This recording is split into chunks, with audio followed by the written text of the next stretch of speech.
The sun was starting to set over the port town, bathing the rundown concrete streets in a reddish hue.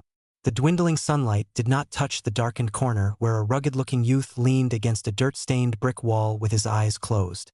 He seemed to be napping or perhaps absorbed in some internal thought. He was much taller than he should have been but was also a rather lanky kid with spiked blonde hair.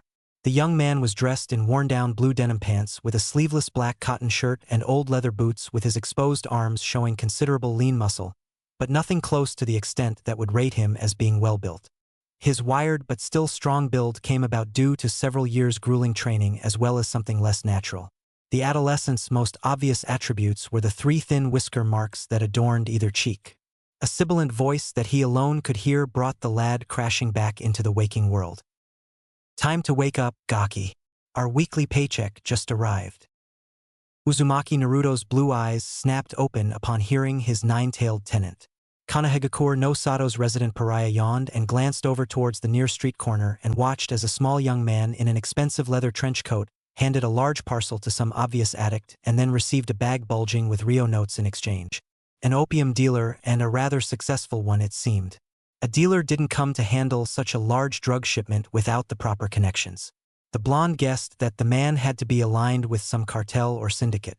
Naruto wouldn't even consider rolling such a person in most cases but decided that he might as well end his career on a high note. As it happened, he would be taking the Genin exam on the morrow and then these profitable little excursions into the bigger cities would be over. The third Hokage might have been willing to turn his blind eye to the young demon child's violent indulgences while he was still an academy student, but it would be a whole other matter once he was given his Hitaiate and made an actual Konoha shinobi. Naruto would rather have continued on as he was, but he had given his word to the Sandame. Naruto wasn't honorable in most respects, but his word once given could be taken to be the gospel. Naruto waited until the scumbag turned in his direction and ran through some hand seals, ensnaring the walking corpse in a basic suggestive genjutsu. His senses were ensnared into believing that his next delivery led him straight into the area where the demon container was hiding in the shadows and waiting. Naruto crept back deeper into the alleyway, drawing his target into the proverbial web. A typical academy student and most genin would not have been able to use such an advanced illusion. Both the skill and chakra levels required were too high, but Naruto had Kyubi no Kitsune sealed within him. With the greater demon's power to draw upon, chakra was not an issue, and with his advanced training and combat experience, neither was skill. The entranced drug dealer at last stumbled deep into the gutter and the blonde made his move. He snuck up behind the man and tackled him onto the pavement, a hand covering his mouth so that he wouldn't be able to scream out. The demon vessel reached towards the kunai lodged in his boot on sheer instinct, but then decided against slitting the dealer's throat upon noticing their similar sizes and the expensive clothing the other wore.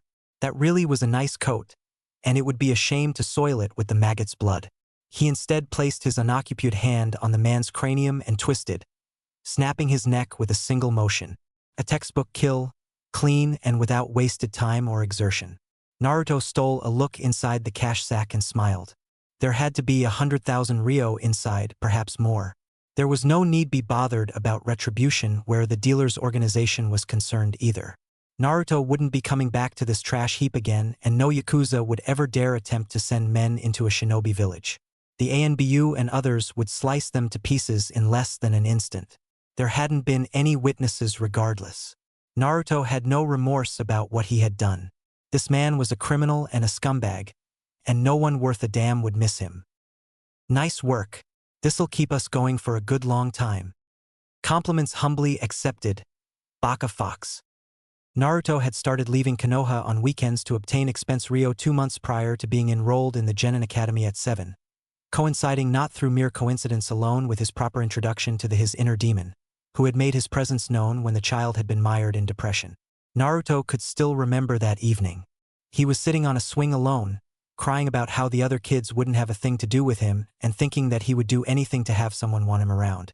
And then the demon's voice sounded in his mind, a dangerous growl that would have been terrifying to a child not as desperate to have company as Naruto. He had not needed another person again since that morning. The Kitsune had given companionship and guidance to the lonesome human child.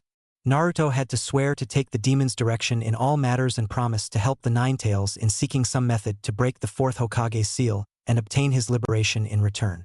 He had in essence become the demon's tool in obtaining his protection and guidance. But all shinobi were tools to someone, so he wasn't bothered so much.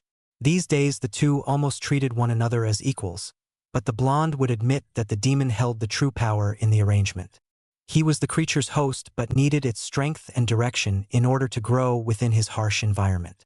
Naruto's tenant had insisted that the small stipend the Hokage gave him was too inadequate. Naruto knew that the Kyuubi took pleasure in the bloodshed that the pair caused while hunting and could not have cared less about the cash. But the Yukai did make a point. Konoha's crooked merchants had long charged Naruto ludicrous markups and sold him third-rate products. And all the while said people sneered down at him and taunted that a thing like him should be thanking them to be permitted to patronize their second-rate establishments at all. Their looks and comments stung. Not that the child had ever let it past his idiotic smiling mask. He had never understood why the villagers hated him until the demon had come to enlighten him about the seal on his stomach. Now the Konoha villagers but served to push Naruto's hatred with their cold glares and harsh words. He had abandoned the smiling mask ages ago, replacing it with a vile scowl that always seemed to be with him inside that accursed place. He hated the village and those living in it. Leaving was not an option. The Sandaime would send his hunter-nin to retrieve or perhaps outright kill him, and even with the demon's assistance Naruto was not strong or skilled enough to stand against a single elite-level shinobi, so much less an entire squad. Konoha would never allow its demon child to walk into another hidden village's clutches. Naruto was stuck in a village that hated him, and once he returned late that evening, he wouldn't be allowed to leave again unless on a mission. The meager leave he had then was given with the Hokage's allowance and supervision. Sandaime tended to order ANBU teams to shadow Naruto and track his movements whenever the demon container departed the village on weekends. He supposed that the old man would rather he took his pent-up anger out on nameless thugs and criminals as opposed to sharpening his teeth upon Konoha's civilians. Not bad, little punk. Too bad you're gonna die over it now. Naruto looked up towards the urban enclave's entrance. Several thugs were streaming into the area, all wearing identical sneering expressions. He could have smacked his head. He should have known that a Yakuza dealer would have had protection. None appeared to have proper combat training, and so the demon vessel was not the least bit intimidated. A dozen mindless grunts were no match against a single trained shinobi, so this was no challenge.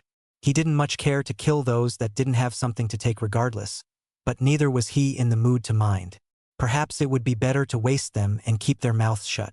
He supposed he'd at least be a good sport and give them a chance to back down. He turned his attention back to the Rio. Get lost, Bakayaro. I'm counting cash here, and I don't want to be disturbed. The lead thug tooted and sneered again. Nah, I don't think so. You don't fuck with the Mitani organization and live to tell about it.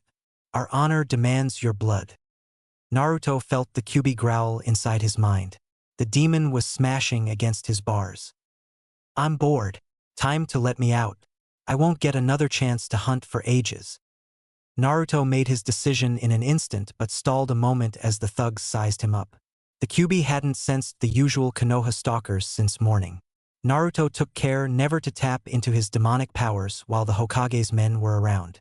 The blonde didn't bother to hide all his abilities, but also did not need the Sandaime knowing that he could communicate with his tenant or grant the Ninetales control over their shared skin. Fine, but make it quick and make sure you don't mess up my brand new leather coat. Naruto sank down to a knee and closed his eyes. The lead vagabond stepped next to him, sneering as he brandished a sharp but otherwise nondescript katana. Naruto sensed his partner's vicious smile as the crimson demonic chakra began pouring outward. Fingers elongated into sharpened claws and teeth became bestial canines. The kitsune grinned again as he assumed command over his host. Insolent mortals. You ought to have run while you still had the chance. The Yakuza gaped and made to retreat, but the ancient monster's killing intent stopped them cold. There could be no escape. Red slitted eyes widened in bloodlust as the slaughter commenced. Minutes later, the blue-eyed Uzumaki Naruto walked back out into the open, now dressed in the opium dealer's expensive trench coat and matching pants. The new-cut leather smell mixed with the acrid stench that the demon's bleeding rampage had created. The young shinobi also wore black designer sunglasses, a surprise acquisition that the now disemboweled criminal leader had donated alongside his katana. Naruto was no Bushido artist and never intended to use the blade, but thought that he might be able to sell it at a decent price. Blood dripped down Naruto's hands and smeared the coat sleeves both inside and out. Said sleeves would now have to be removed. The demon container shrugged, slung his ill-gotten gains over his shoulder and sprinted towards his home village. Due to their respective preoccupations, neither human nor demon had noticed the two robed characters that had observed the entire bloodbath perched atop a building within eyesight. The taller gave a laconic grin that bared his pointed teeth in approval, while his partner looked on with an impassive expression. Around lunchtime the next morning, a cleaned and rested Naruto moved down the usual route connecting his dilapidated apartment and the Genin Academy. During his earlier years, he'd never been able to purchase much more than cheap ramen to eat due to his meager allowance and crooked shopkeepers, but now, with his additional resources and the privilege to shop outside Konoha, he could sit down to more balanced meals. He shuddered to even think about what he might look like had he never gotten any proper nutrients in his diet. His growth no doubt would have been stunted, or perhaps he would have looked like a normal brat rather than the genetic monster that he was now. Naruto's decision to allow the Kyuubi to tamper with his growth and chakra more than outright needed had addled his hormonal balance and caused him to grow at an unnatural rate. Due to this, he could almost be called a boy trapped inside a man's body. But that assessment wasn't accurate either, as he had killed a man in cold blood at 7, and had been more or less independent longer than he could remember. So he was not a child in mind or spirit either. Uzumaki Naruto was an adult, no matter what the village records said. Damned demon. Wish he would go ahead and die, and leave us all alone.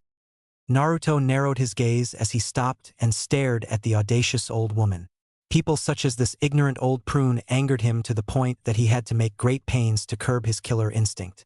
The Kyuubi's constant prodding him to let loose and kill didn't help matters. The Jinchuriki was already quite irritated about being required to take this ridiculous exam to end up saddled on some second-rate genin team. He lacked the patience to keep on walking and let the comment roll over him on this particular morning. Instead, he grinned in the same savage manner he'd seen so many times on the demon and met the villagers' cold glare. Come on over here and repeat that, Anna. The woman spat on the ground next Naruto and glared, dribbling on his boots. Don't you dare intimidate me, monster. You should have been put to the sword at birth. Naruto's lead lashed out and kicked the old bitch's walking stick down the street. She stumbled and tumbled, spilling her week's groceries all over the pavement. The demon vessel smirked and glanced at the spit puddle on his new shoes. An eye for an eye, he thought as he summoned his own saliva and released a snot-tinged stream onto the poor creature's head. You'll be supper next time, Grandma. Keep that in mind. His mood slightly improved. Naruto started back towards the academy building, humming a little tune as the Kyuubi laughed at the woman's plight inside his head. He arrived late as usual, never much caring to be punctual to the useless lessons that Icharaku-sensei heaped upon the likewise useless children. He had mastered everything that the entire practical curriculum had to teach a long time ago. For that reason, he was now prone to skipping classes in order to learn and train at his own pace. He only attended on occasion as per the Hokage's demands. Missing class also served Naruto's purposes by not seeing him placed as the highest-ranked rookie. Attendance and classwork completion contributed to the class ranking system, and he would rather be pissed on than accept being placed on a genin squad with the year's dead last. Let the Uchiha brat get stuck as the lead babysitter. Naruto didn't need all the pointless attention anyway. The ones who mattered already knew that he was the best. He entered the classroom with a sour expression as he donned his new shades. The other students were either sweating over the upcoming test or making useless conversation with one another. Such blatant emotional outbursts were not at all suited to prospective shinobi. He walked over to the rear corner and plopped down into an unoccupied seat. The Jinchuriki propped his legs up onto the next desk down, rudely occupying the spot where Aburame Shino was preparing to sit down.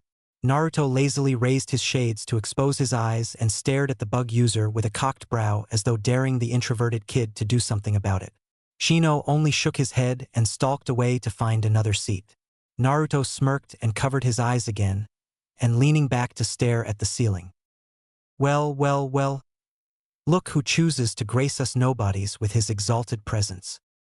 Naruto made no reaction as Inuzuka Kiba slouched down into the seat adjacent to his.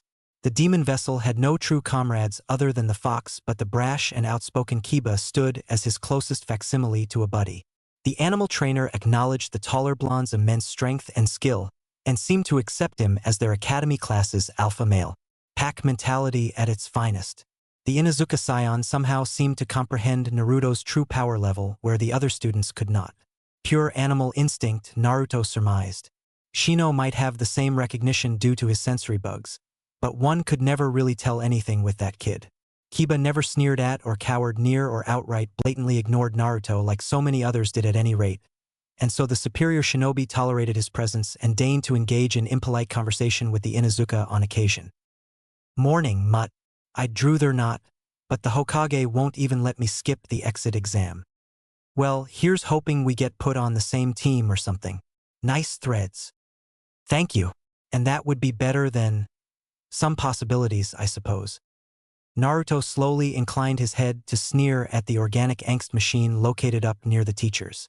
Uchiha Sasuke sat looking bored and irritated with his eyes closed while almost every girl in the class surrounded his position and quarreled over his attention, Haruno Sakura and Yamanaka Ino being the loudest among them. Naruto had at one time empathized with the would-be avenger. Both were orphans and essentially alone.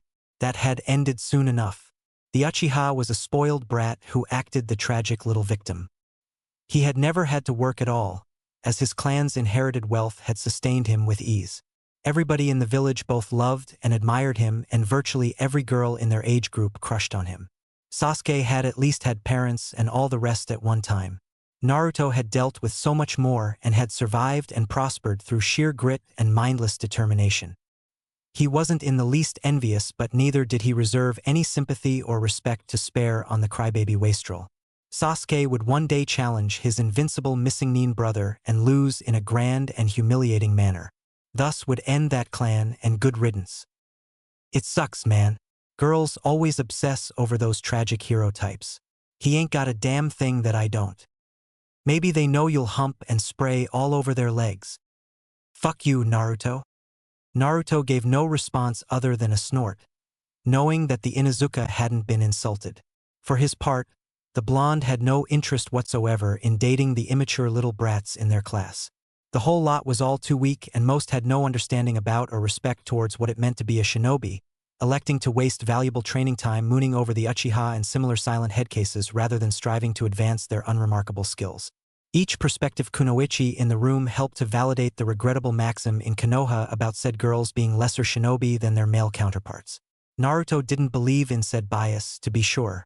The Jinchuriki knew that there were skilled kunoichi equal to even the best male shinobi in Konoha.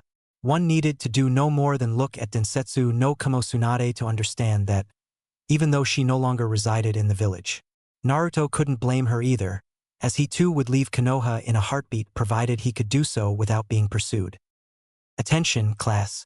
The Genin exam will start in a moment. You will come here when called and demonstrate the jutsu asked. Naruto and Kiba ceased blathering at one another and paid attention to the exam. The demon container was curious to see whether or not somebody would manage to not pass the usually elementary test. Hyuga Hinata was called first and managed to perform the required technique despite her nervousness. A single basic one-seal jutsu, the bunshin. That was all the pathetic school required to pass a genin candidate. Naruto shook his head in disgust. This was so retarded and such an insult to his intelligence that he was at that point contemplating rising and walking out. He had been able to do the bunshin no jutsu in one shot, at a mere 7 years old and with but 2 months basic training under his belt at the time. Hinata seemed pleased at least. Naruto guessed that it might have been the only thing she had ever done right in her whole miserable existence. He despised weakness, and this timid little mouse had it in spades. A lamentable disgrace to a most potent bloodline. He noticed Kiba's leer trailing the girl as she walked with a meek stride over to start a line along the room's distant wall. Stop drooling, Kiba. It's disgusting. Yamanaka Ino and Sasuke were called up in turn, and then Nara, Shikamaru, and Sakura. Naruto cracked his knuckles with a bored look when the Uchiha smirked and created 12 clones where nothing more than the standard 3 had been required. Sasuke's little fan club turned about as one to glare, but most blanched in terror and hurried to turn back around upon glimpsing their target. Naruto seemed to possess the unique skill to make most students cower in his presence, due in large part to his having almost crippled an older student when the Gaki had taunted him about being an orphan a while back. The Hokage had been furious about that incident and had been made to pull several strings to even be able to keep Naruto enrolled at the school. Sakura glanced at Sasuke and blushed upon being handed her Hitai-8. Next examinee, Uzumaki Naruto. Naruto rose upright with a certain laziness in his movements. The blonde wasn't one to showboat in most cases, but he wasn't even going to pretend that he was taking this ridiculous rubber stamp test like a real exam. The demon carrier ignored Kiba's well wishes and removed his glasses upon reaching the examiner's desk across the room. Icharaku-sensei proceeded to give Naruto his instructions. Please perform the Bunshin no Jutsu, Naruto. Naruto nodded and glanced at the sullen Sasuke with a sneer. Sign he Soul Uchiha massacre survivor had exceeded the requirement 4 times over. The blonde thought that it might be humorous to use the same multiplication in trumping the angst-ridden brat. And with a single slow hand seal. Bunshin no Jutsu. 3 times 4 times 4 meant no less than 48 trench-wearing blonde clones crowding the small classroom.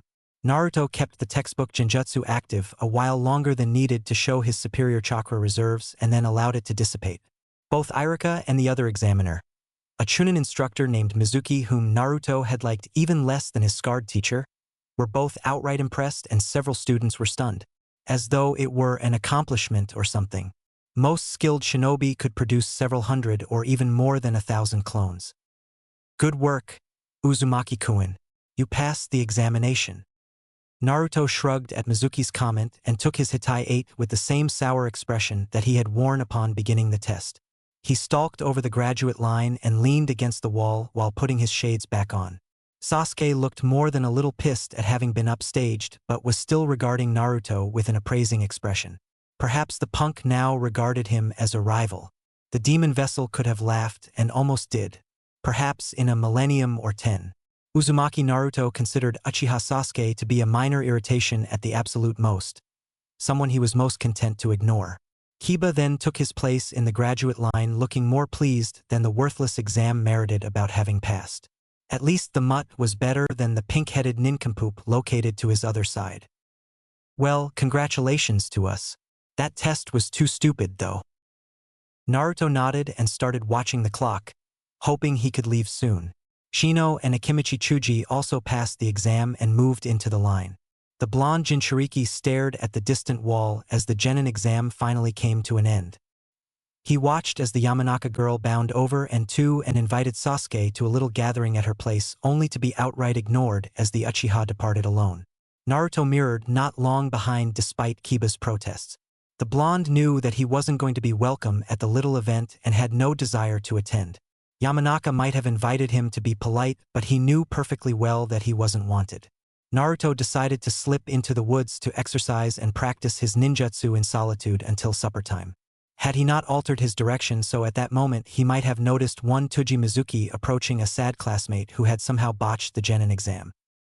Several hours later, a somewhat disheveled Naruto stood in a clearing. The bushes and trees in the area were scorched in places due to his jutsu training. The demon vessel had run through the basic elemental techniques that mostly comprised his limited arsenal. He had no actual instructor to teach him jutsu, and the sparse scrolls in the public collection didn't contain much past the bare essentials. Shinobi techniques were considered to be prized secrets and were thus not made available to the masses in written instruction. The Sandaime had several advanced scrolls in his possession as well as most clans, but Naruto was obviously not permitted to peruse them at his leisure. At least that roadblock might be removed with his being assigned to a Genin cell, one minor upswing to something the blonde was not wild about being stuck doing. Assuming that his instructor would condescend to teach much to Konoha's hated demon. Naruto stopped making the seals on the weak Raitun technique he was about to use upon hearing someone running in his direction. The Ninetales noticed it as well. Somebody's coming this way. Naruto snorted in his head. I know that already, Baka Fox. Give me a little credit. The Bijou snarled in response. Watch your mouth, you insolent brat. He's not alone. At least 2 other shinobi are close behind. Naruto hid behind a tree and watched as the person approached. The arrival was someone that he recognized as a hopeless gaki who had been in his old class. He was panting as he ran and holding some ornate-looking scroll. He was some civilian kid and not connected to a clan, and so could not have laid hands upon such a treasure at home. The weakling had to have stolen it somehow, though Naruto knew not when or where. No matter, but whatever was contained in that scroll was much too valuable to be wasted on this worthless punk. Naruto laid a quick chakra string trap that tripped the kid up as he passed and then scrambled out to steal the scroll. The Gaki had never seen it coming, and Naruto had long since disappeared into the trees with his prize when his victim regained his bearings. The kid's pursuers caught him up as he struggled back upright, sure to be disappointed upon seeing that he no longer had the stolen item. Naruto hid the huge scroll under his trench coat and tucked it under his arm upon leaving the woods and strolled back towards his apartment at a leisurely pace. He couldn't help but notice several Chunin milling about the village streets and buildings like headless chickens. Whatever was in that little scroll, the Hokages, seeing as village shinobi had been dispatched to retrieve it, the old man was desperate to have it back. All the more reason to hold onto it. The blonde would return it when he felt like it. Once barricaded in his apartment, Naruto locked his door and opened his misappropriated treasure onto the kitchen table. His cold expression shined with rare, genuine interest as he saw what he had gotten his hands on. The blonde could see several restricted class techniques at one quick glance. Like a kid in a candy store. Looks like I've really nailed the jackpot this time. Naruto's tenant was just as excited. Whatever intel that Konoha might possess regarding the Yandame's accursed seal that kept the Kyuubi trapped inside Naruto would no doubt be contained within this restricted lore. Finally, a lead towards my freedom. Let's see what's in there, and quickly. Naruto mock pouted inside his head. Just don't bother pretending that you're not in some great hurry to leave me. I'm rather offended, Kyuubi. Shut up and read the scroll, insolent brat. Naruto smirked in his mind and made sure the kitsune could sense it. But you know you love me still, Kyukuin. The demon snarled and made a commotion, smashing into his prison and giving the blonde a migraine. This is quickly beginning to try my patience, mortal. The usual banter aside, Naruto knew the Kyuubi was getting mad when he started insulting his vessel's mortal condition. He supposed it was rather stupid to tease the trapped demon when his singular goal was at stake, given the beast's irritable temper under even the most ideal circumstances. Once the Ninetales was loose, then Naruto would be liberated as well, their pact being complete and him no longer bound to do the demon's ever-changing bidding. The blonde wasn't so sure that he wanted to be alone again, though. He didn't mind being a tool as long as he had the bijou around. When the seal was broken and the demon loosed, Naruto would be alone once again. The prospect wasn't a welcome one, but he wouldn't let that little sticking point stop him. Stop your bitching, Fox. I'm getting to work now. Quit making so much fucking noise. Naruto looked over at the initial item on the scroll. Kagebunshin no Jutsu. Shadow clones that could actually fight rather than serve as harmless distractions. An interesting technique with the potential to be valuable as well, but not one all too suited to the blonde's combat methods. Naruto tended to utilize a grappling attack as opposed to the textbook martial arts that traditional shinobi liked. Ground and pound, throw them down and beat them to a pulp using a mounted position, grab them in close range and beat them down with knees and elbows. All in all, street combat at its best. The unorthodox method turned Naruto's size and reach to his advantage, but despite that his taijutsu was his most glaring shortcoming. Naruto liked most to use his overwhelming chakra levels and blitz his enemies with elemental ninjutsu, and would not battle hand-to-hand unless made to. The Demon Container's game plan wasn't one that a massive clone rush meshed with, but the Kagebunshin skill might still be worth knowing in a pinch. Naruto memorized the seals with a little practice and moved on. Meanwhile, the Sandaime Hokage sat in his office thinking. The gullible academy student who had stolen the village's Genjutsu scroll had been initially caught by the treasonous Chunin instructor Tuji Mizuki, who had berated the lad over losing it and subsequently assaulted and crippled him. The poor child would survive, but his shinobi aspirations were over. Mizuki had placed Genjutsu around Sarutobi's quarters to trick the guards, and the Hokage had been out attending to other business when the boy had snuck in. Yumino Irika had witnessed the altercation between Mizuki and the student and had then attacked and incapacitated his traitorous colleague. Mizuki was now being treated to Marino Ibiki's well-known hospitality. The scroll still hadn't been recovered, but the Sandaime knew that it was still within the village limits. One Chunin had reported seeing Uzumaki Naruto outside and walking around during the search. One quick glimpse into Sarutobi's crystal ball revealed the demon vessel poring over the scroll inside his apartment. Naruto had been skilled enough to obtain it without being caught, and so the Hokage decided to allow him to keep it in his possession a while and learn what techniques he could. Sarutobi wasn't all that concerned about the scroll so long as he knew where it was. And apparently the rumors concerning a hostile organization interested in the tailed demons were true. The ANBU squadron that the Sandaime had sent to observe Naruto during his recent outing had been slain by some other shinobi. A regrettable loss, but validating this new threat had been made their deaths worthwhile. The missing nin that comprised this group would no doubt make a direct move against Naruto at some point, and the boy would then need the skills that the restricted scroll could teach him. Uzumaki could be trusted not to abuse the kenjutsu. He was a good lad at heart despite his best attempts to convince the entire world otherwise. His snide tongue and surly attitude were but the emotional armaments that he had constructed to help protect his mind against the Konoha villagers' slings and arrows. Underneath lie a brilliant and dedicated young shinobi who would someday prove a true asset to the village, provided said village allowed him the chance. The Hokage had concluded the usual meeting with the graduating class's academy instructor, and the Jounin elites selected to handle the new Genin team's moments earlier. Icharaku had been cut and bruised due to his battle with Mizuki, but his wounds had not been serious. There were 26 graduates this time around, meaning that one team would be shorthanded a member, at least until the current Chunin exam candidates had been sorted through. Hatake Kakashi had immediately volunteered to mentor the Uchiha survivor. The copy nin was the natural choice given that he possessed the Sharingan, but Sarutobi was concerned that he would be biased towards young Sasuke and neglect his other two students. Under better circumstances, Sandaime would have liked to have given Naruto over to Kakashi's instruction also.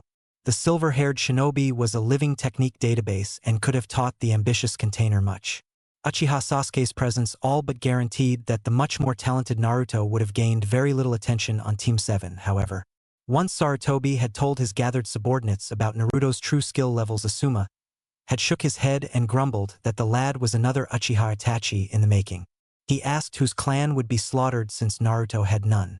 Yuhi Kurenai had glared at Sarutobi's wayward son's bias, causing the aged Hokage to smile inside. Naruto would not be placed onto Team 10 either. Umino Icharaku hadn't had a single clue as to the genius student he had kept and mostly ignored in his class. The poor Chunin had been humiliated. Sarutobi's personal inclination was to place the blonde on Team 8 alongside the Inuzuka kid. Naruto was a complete loner outside the classroom, but Icharaku's reports indicated that the demon carrier was at least cordial with young Kiba within the academy. Kurenai might be the ideal among the three Jounin to instruct Naruto as well. She was patient enough to deal with his difficult personality, and the Hokage believed that as a genjutsu specialist she understood the human psyche well enough to eventually break through his well-worn, tough emotional shell and reach out to him. She was also talented enough to gain the boy's respect. Several S-ranked Konoha betrayers including Orochimaru and Itachi served as glaring reminders about what could happen when a true prodigy was allowed to rot in his own resentment and superiority. Kakashi had come dangerously close to traveling down that road in addition before being taken under Yandaime's wing and set straight. Sarutobi would not allow history to repeat with Uzumaki Naruto. He could not bear to see the Fourth's legacy driven away by anger and bitterness. Orochimaru. Thinking about Orochimaru caused the Hokage to sigh wistfully and light his pipe. He had alienated his once prized student by selecting Namake's Minato to be his successor, but had been unable to summon the resolve to strike his old apprentice down when he had discovered Orochimaru's vile experiments and thus seen the man's true colors. Naruto was developing in a manner eerily similar to the Snake Sannin in various respects. Both had the same insatiable drive to learn and memorize jutsus. Never had Sarutobi seen a young shinobi as single-minded in his devotion to his training as Naruto. He rewarded the lad's dedication on occasion through permitting him to learn advanced jutsus from the Hokage's personal scroll collection when he asked permission. He never neglected to return what he borrowed, and Sandaime was confident that Naruto would soon do the same with the Kenjutsu scroll currently in his possession. Perhaps Sarutobi was somehow trying to make right his past mistakes he had made with Orochimaru in doing everything in his power to help Naruto now. He could not admit it in words, but the demon container occupied a special place in the old man's heart. He saw the boy as what the prodigal son Orochimaru might have been with stricter guidance. Thereupon he did all that he could to counterbalance the villagers' abusive practices. He knew all about the local storekeepers cheating Naruto and would have simply increased his living stipend, but the lad had declined and stated that he had no desire to become a dependent. He assuaged the child's rage by allowing him to leave the village and sharpen his practical skills by preying on petty street criminals in surrounding locales, with the proper supervision naturally. Many observers would see this as an insane practice and encouraging violent behavior, but Sarutobi knew better. Killing was intricately connected with the shinobi way. Naruto was destined to be great, and thus becoming acquainted with the unpleasant art now was not necessarily a negative thing. And the practice prevented him turning his anger against the villagers that did the most to provoke it. Sarutobi would stop them hurting the boy altogether had he the power, but even the venerable Hokage could only do so much. He couldn't openly favor Naruto lest the council decide to have the old man recalled and subsequently replaced with some new Hokage who would outright persecute the demon vessel and order him either executed or cast out. Sarutobi could only assist him surreptitiously and make certain he incurred no direct physical harm. People were ignorant and hated what they could not understand. However, the Orochimaru introspection had also opened up a new possibility in the Hokage's mind. Mitarashi Anko had suffered the most due to the Snake Sanin's betrayal. She understood what Naruto had been through better than any other shinobi in Konoha. Her jutsu knowledge was on par with most regular jounin due to her having once been Orochimaru's personal assistant, though she did not possess the rank. She had quite impolitely declined to take on any students in the past, but perhaps she would make an exception and train the prodigy Naruto. That term was tossed about so much in Konoha that it exasperated the Sandame. Seemingly, whatever advanced bloodline scion ever managed to graduate atop their academy class was lauded as a genius. Hyuga Neji and Uchiha Sasuke were but the two most recent examples. Both were talented young shinobi, but neither truly anything spectacular. Naruto was, and nobody had ever once acknowledged it. At any rate, giving Naruto over to Mitarashi Anko would be the ideal solution. Naruto would be stifled on any possible Genin team. His skills were on a whole other plane relative to the other rookies. Saddling him with low-ranked missions and basic chakra control training would accomplish nothing other than irritating Naruto and engendering resentment. The boy would decide that he was being intentionally held back in order to benefit the other Genin. An individualized instructor, on the other hand, might allow him to develop at his own rapid pace rather than making him slow down so that his teammates could keep up. The idea broke with established tradition, but exceptions could be made in exceptional cases. Both Naruto and Anko were lonely people who pushed back against the society that snubbed them. Perhaps they could find in one another the companionship that neither had located in anybody else. Anko had never come to trust people again after being used and cast aside like a thing by Orochimaru, and Naruto had never even been extended an opportunity to trust somebody at all. Perhaps pairing the two could salvage both tortured souls. The only potential problem was that isolating Naruto by not placing him with his fellow Genin to train might not be wholly optimal in the end. Teamwork was perhaps the hallmark Konohanin virtue, and one that all the village's shinobi had to comprehend. At least Sarutobi had the boy's placement narrowed down to only two possibilities. The next logical step would be to consult with both prospective sensei and hammer out an actual arrangement. The Hokage pressed a button under his desk and summoned his messenger. The man appeared a moment later. "Hi, Hokage-sama. I need you to recall Yuhi Kurenai here and summon Mitarashi Anko as well." "Hi, Hokage-sama." Sarutobi snorted under his breath at the man's monotone as he departed to do the Sandame's bidding. He leaned back in his chair and smoked his pipe in contentment.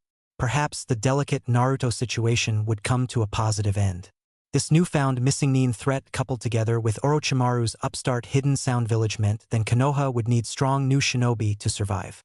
One day the despised Uzumaki Naruto might even end up saving the village. He already once had as a mere newborn, after all. Jiraiya's student would have spat upon these people could he have seen the abuse the villagers had heaped upon his child. The Sandame prayed that this tragic tale would have a happy ending. Chapter 2. New Experiences. Frustration. Naruto hadn't slept well at all the previous night. His concentration was such that he would usually never allow wayward thoughts to impede his important biological processes. This had been a special exception. He had stayed up well into the night hunched over his kitchen table reading his stolen Kenjutsu scroll, which had contained several restricted techniques that the demon vessel was most anxious to practice and master. But the situation regarding Naruto's demonic resident was what had plagued his mind and kept him awake overnight. The scroll had indeed contained some details regarding Yandame's seal, and the news had not been at all pleasing. Details regarding a method through which to counter the Shurshō-Fuin technique had been scarce and vague, but there had been enough to conclude that the process required the user to give his or her life in order to break the seal. Should Naruto have done so, the attempt would have killed him prior to unlocking the cage. That would have claimed the demon as well due to their souls and chakra being linked. The Kyuubi would have seen his accursed prison melting into nothingness right as he departed the living plane. The demon vessel attempting to liberate his occupant would doom them both. He had actually been somewhat relieved to know that his partner would be with him a while longer, despite having some compunction about what that would do to the Ninetales. That alone had been quite enough to disturb his rest. The demons thrashing about and howling vile curses directed at the fourth well into the morning hours hadn't helped matters either. "Stop thinking about it, Gaki. There's nothing we can do right now." The Kyuubi sounded much more subdued than usual. Either he was emotionally exhausted due to his recent tirade or he was starting to lose hope about ever escaping his predicament. Naruto vowed to redouble his attempts to seek out a method to break him loose. "I know that, Baka Fox. It just irritates me is all. We were so damned close." "Not as much as it does me. Don't sulk. We'll just have to seek out another way." "Perhaps you're right. I only hope there is one." "Don't be a fool. The fourth was but one mortal man. His knowledge was not absolute." Naruto wasn't so sure whom between the two the demon was trying to reassure. He had no more time to ponder the matter regardless. Icharaku was now entering the classroom to announce the new Genin team assignments. Naruto would now learn which two weaklings he was to be burdened with watching over through the Chunin exams. He noticed that Mizuki was absent but paid the matter no mind. The scarred Chunin instructor was all smiles as he began to speak. "Ohio graduates. Being present in this room means that you have passed the Konoha Genin Academy's exit examination and are now to be given the chance to become real Konoha shinobi. As many among you might know, each year's Genin candidates are assorted onto three-person teams and placed under an elite shinobi's instruction. These people will decide whether or not their respective charges are indeed prepared to become Genin.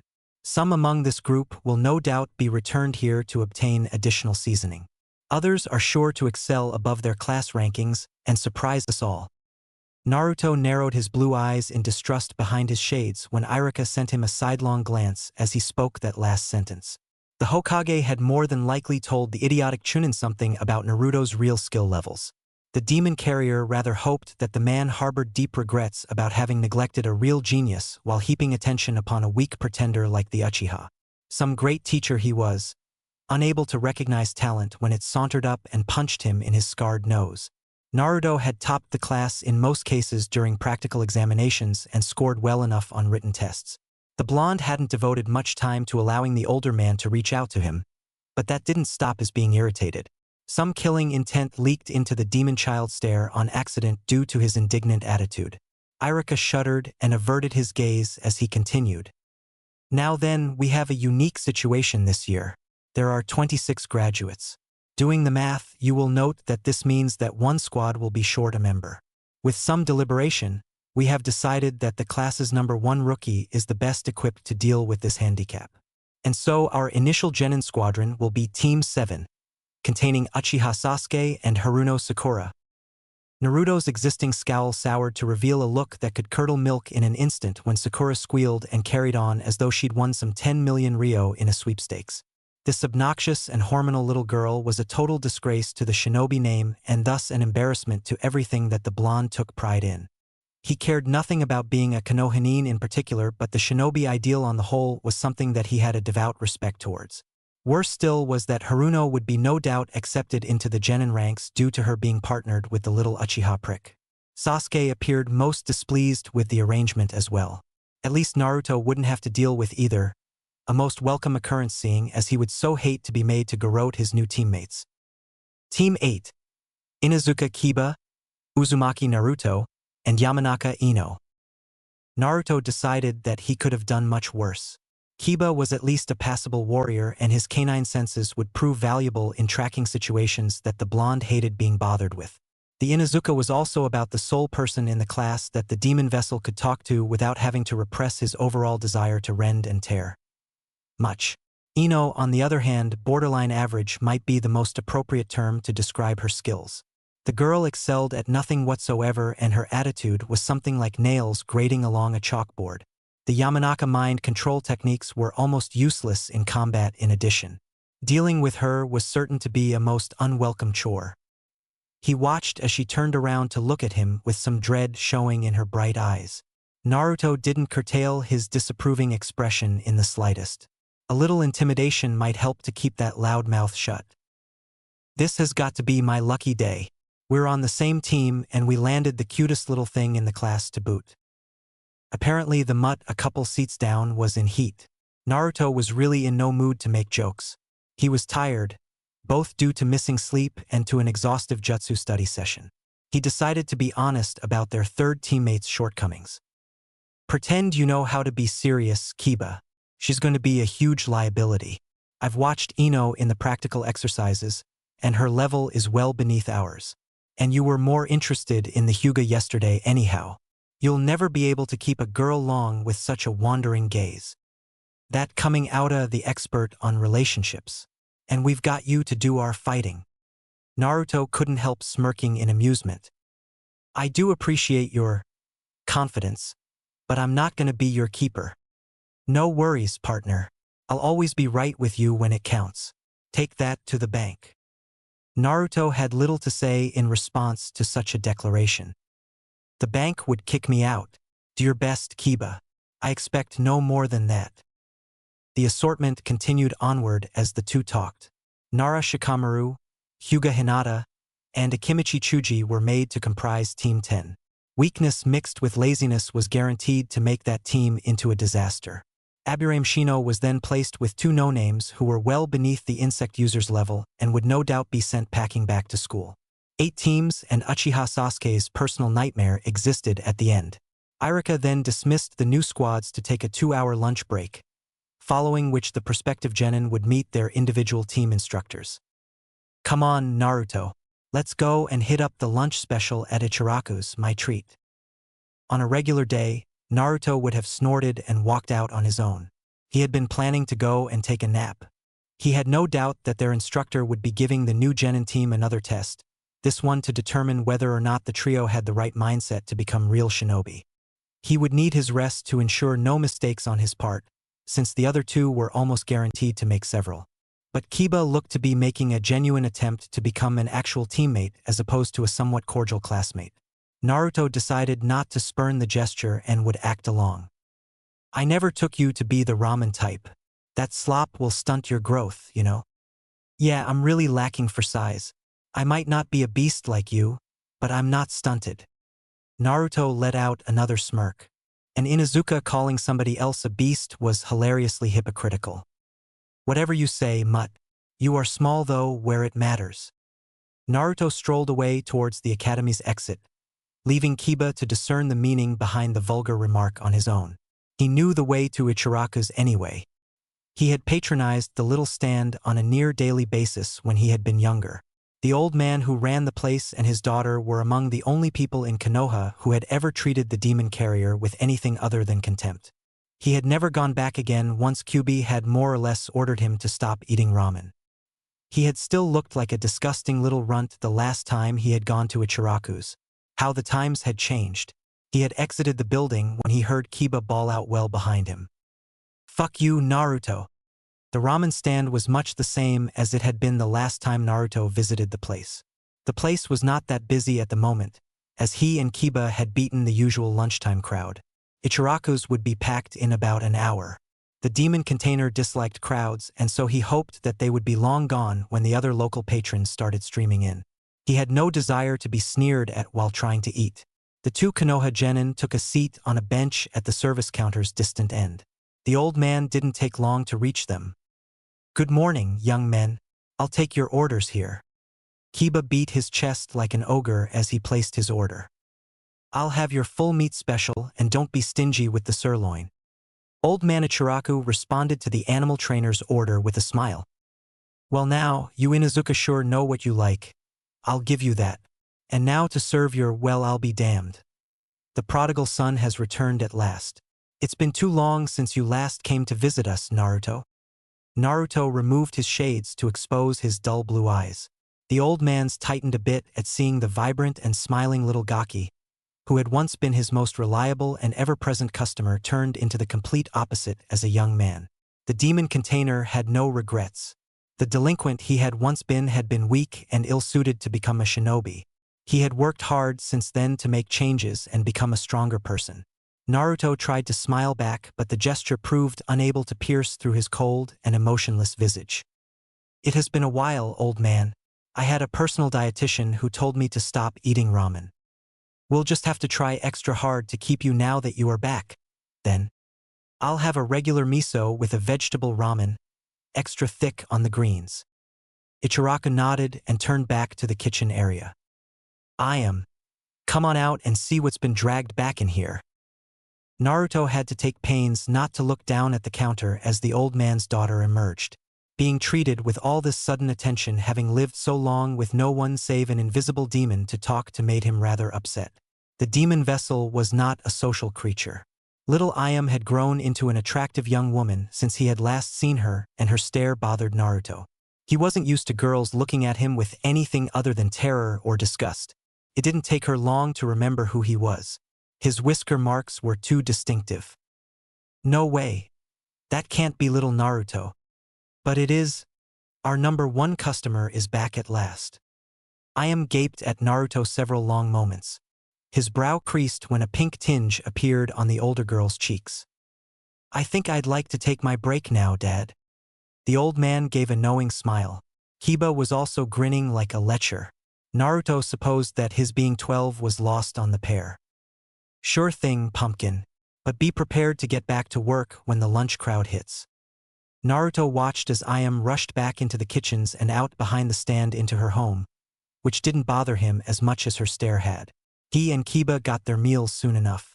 The Inuzuka tore into his with gusto, chowing down on his steak ramen at a pace that could rival an akimichi. Naruto ate with deliberation and picked at his meal. Man, you've got even better luck than me. Nice catch, Naruto. I've got no idea what you're on about, Mutt. I haven't caught a thing. Keep leering at me and you're gonna catch an ass whipping. Fuck. So clueless. The demon vessel shrugged and turned back to his miso. He and Kiba ate in relative silence. 5 minutes or so later their peace was interrupted by something sliding in between them on their bench. Something warm and soft attached onto Naruto's bare arm. He glanced over into Ayam's eyes. She had taken a quick shower and had removed her bonnet and work apron and let her hair down. Sorry about making such a quick exit there, but I needed to get cleaned up. Naruto was shocked into silence, paralyzed by the sweet aroma that assaulted his nostrils. A saline scent that came with working around cooking ramen all the time, mixed with chamomile shampoo, some strange but inviting brocade that could best be described as girl. Ayam smelled like something nice, he supposed. The lonesome Naruto had never been anywhere near this close to a girl in his living years, and now this gorgeous specimen was wrapped on his bicep like an anaconda. Kiba took up the demon carrier's slack. He does, sweetheart. I think you've overloaded his circuits a bit, that's all. Naruto snapped from his entranced state and glared at the Inuzuka with his usual scowl. Ayam stuck her tongue out at Kiba with an impish grin and remained attached to the blown. The demon container was all too aware that he was very close to the girl now. I don't need your to help me talk, Mutt. And you're looking nice this morning, Ayam. Thanks a lot, Narukuin. Now tell me what you've been up to all this time. I thought you'd gone missing or something. Narukuin. He decided not to even think about that and turned his thoughts towards blacker things as he scowled. Don't be concerned about that. You'll be sure to know when something happens to me. The villagers will have a parade. Ayam decided to quickly change the discussion topic, not wanting to see this reunion spoiled. Forget those assholes. Anyhow, I see you've graduated the Genin Academy like you'd always said you would. That's one step closer to becoming Hokage. Congratulations. I always believed you would make it. Hokage. Naruto smirked as he remembered those days. He was so desperate to make people pay attention to him that he would always declaim that he would one day become Hokage to anybody who would listen. That was another thing that had disappeared due to his becoming acquainted with the Kyuubi. The demon vessel was now more apt to burn Konoha than to lead it. Such was the demon's prevailing desire. The Ninetales would have his vengeance. I abandoned that childish dream a long time ago, Ayam-chan. Well, at least you're a genin now. I wanted to enter the academy once too, but we couldn't afford the tuition and Dad needed my help running the restaurant. Maybe you could come over to the house when I'm not working sometime and teach me some shinobi moves. That would be really cool. Naruto blinked his eyes, oblivious to the real meaning behind Ayam's request. There was a reasoning behind students starting lessons at a young age. Teaching basic concepts like molding chakra became trickier as one grew older. The tenketsu had to be built and deepened as soon as possible or else their overall potential would be stunted. Training a person to execute jutsu at 17 with no prior training might well be an impossible task. He might be able to teach her to throw a kunai at least. Spending time doing so would no doubt hinder his own training, however, and his hours were sure to be restricted enough due to pointless team sessions and crap missions. I don't know how possible that would be. Oh! Naruto watched as Kiba smote his brow and shook his head in sheer exasperation. He then pondered the situation a moment and glanced at Ayam's downcast expression, and the situation plowed into his mind like some speeding locomotive. He was almost certain that he could hear the damn demon laughing derisively at his stupidity as well. The ramen girl didn't care at all about learning techniques. Ayam was trying to tell him that she wanted to spend some time alone with him. He knew that he shouldn't care, but her hurt expression bothered him. Well, maybe we could do something. In what was a rare perceptive moment, Kiba realized that he was becoming a third wheel and stood to take his leave. I still gotta drop by my house and pick up Akamaru before we meet the new sensei. Catch you back at the classroom, Uzumaki. Kiba stood up and strolled away whistling a tune. Ayam waited until he was gone and then leaned her head into the demon container's neck. Her hair was still not yet completely dry and tickled his skin. She felt really nice, Naruto thought. The demon had always proved to be a great companion, but there was something special about real human contact that couldn't be replaced. You've gotten so tall and handsome, Naruto-kun. I've really missed you. You're not a kid anymore. I wasn't aware that you cared. Guess I was a real prick to disappear like that. All I can do is apologize. Naruto understood that such gentle words should not be escaping his lips. This entire situation wasn't right, but he couldn't summon the resolve to leave. Ayam released his arm and reached over to cup his cheek, stroking his whisker marks with her thumb. He closed his eyes and sucked in a euphoric breath as she touched the sensitive area. Let me tell you why I work in the kitchen now rather than serving. Some time back, I overheard a customer running you down to his buddies while I was taking an order. I lost my temper and threw hot broth onto him. He marched up to Dad and demanded that I be fired. Dad kicked him out and told him not to come back ever again, and that anybody else who badmouthed you was not welcome at Icharaku's. Naruto sat silently, at this point reduced to just enjoying all the new sensations. Ayam seemed to understand and kept touching him. The demon container had never experienced anything near as pleasurable as this. He only hoped that nobody else was watching. His meticulously built reputation would be shattered should word get out about his having been reduced to absolute mush by some civilian girl with magical hands.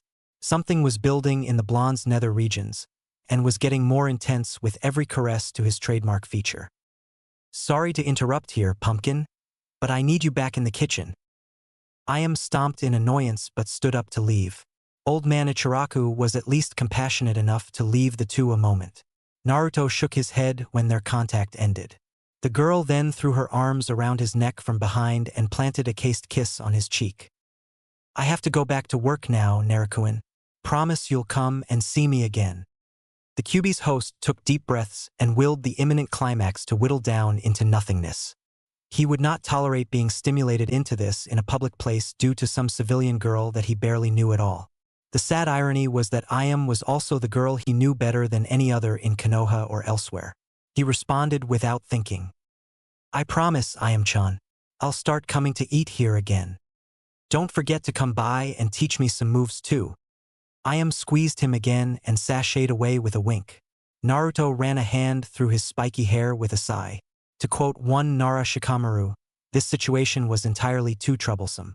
Once his throbbing erection had died down enough, he stood up. Only then did he notice Kiba's empty ramen bowl next to his own two partially eaten dishes. That damned mutt had promised to treat and then disappeared without paying.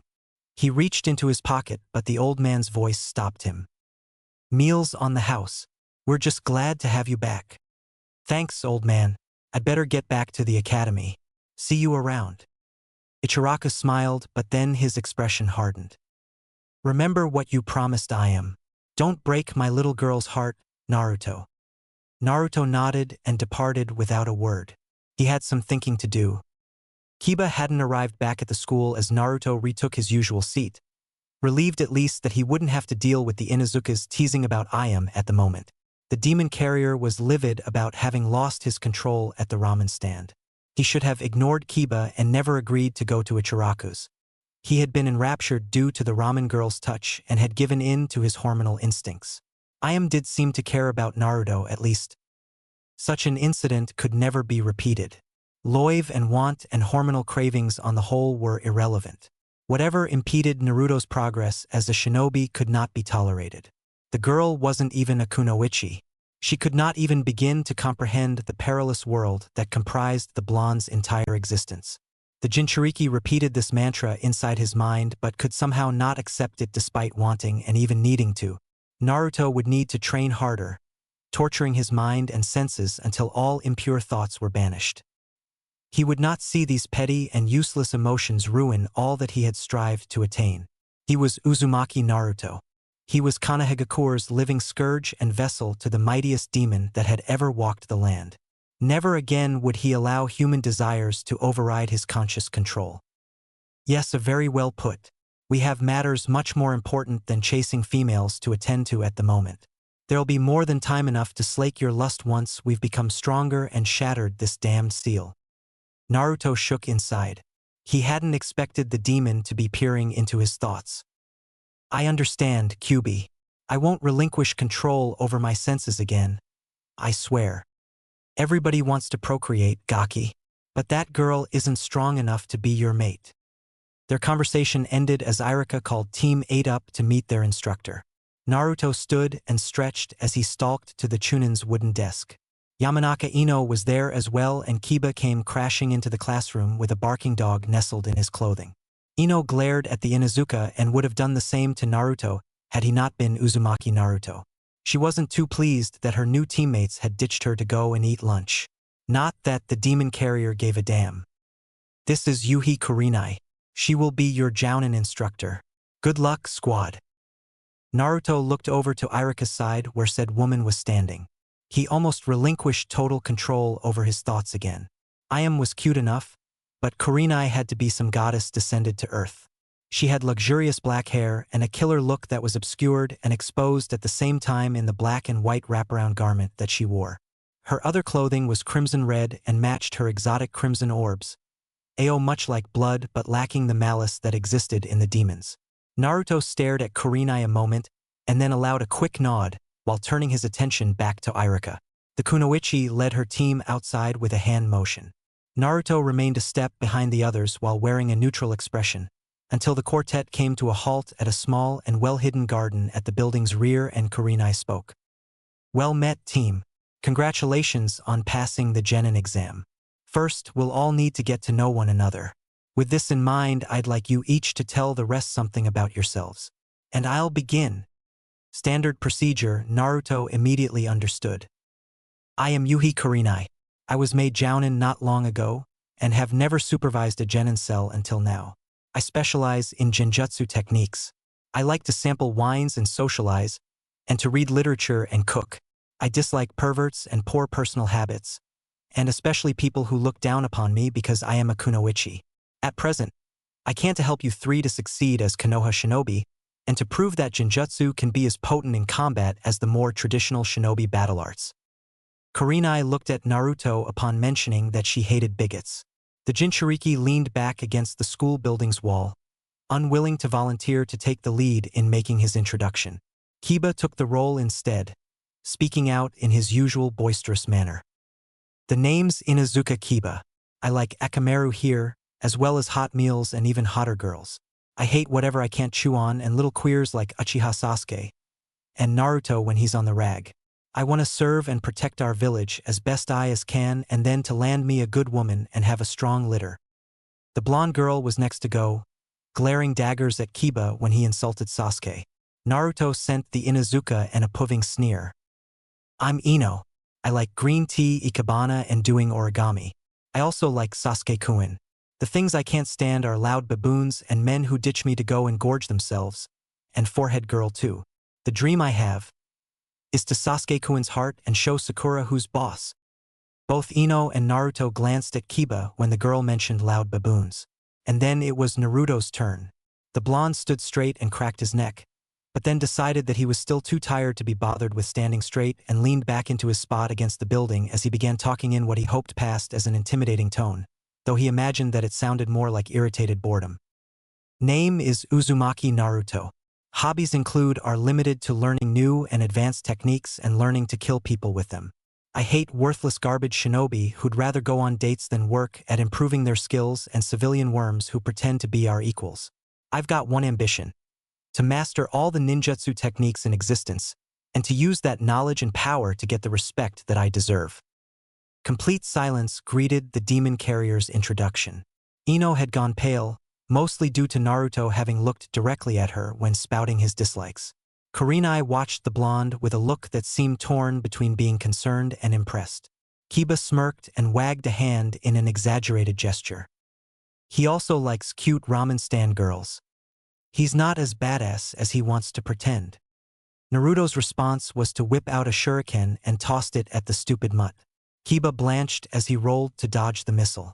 Damned mongrel, ruining his diatribe like that. Perhaps allowing the others think that he was posturing and nothing more would work to his advantage. Naruto scowled and returned to his post against the wall as Kurenai spoke up again. The woman seemed to be much more at ease than she had been earlier. Well, that was interesting. I will now explain how we're going to operate. In the past, the village has chosen to create specialized genin squads designed to tackle particular missions, whether those be combat, espionage, or whatever. That has now changed, however.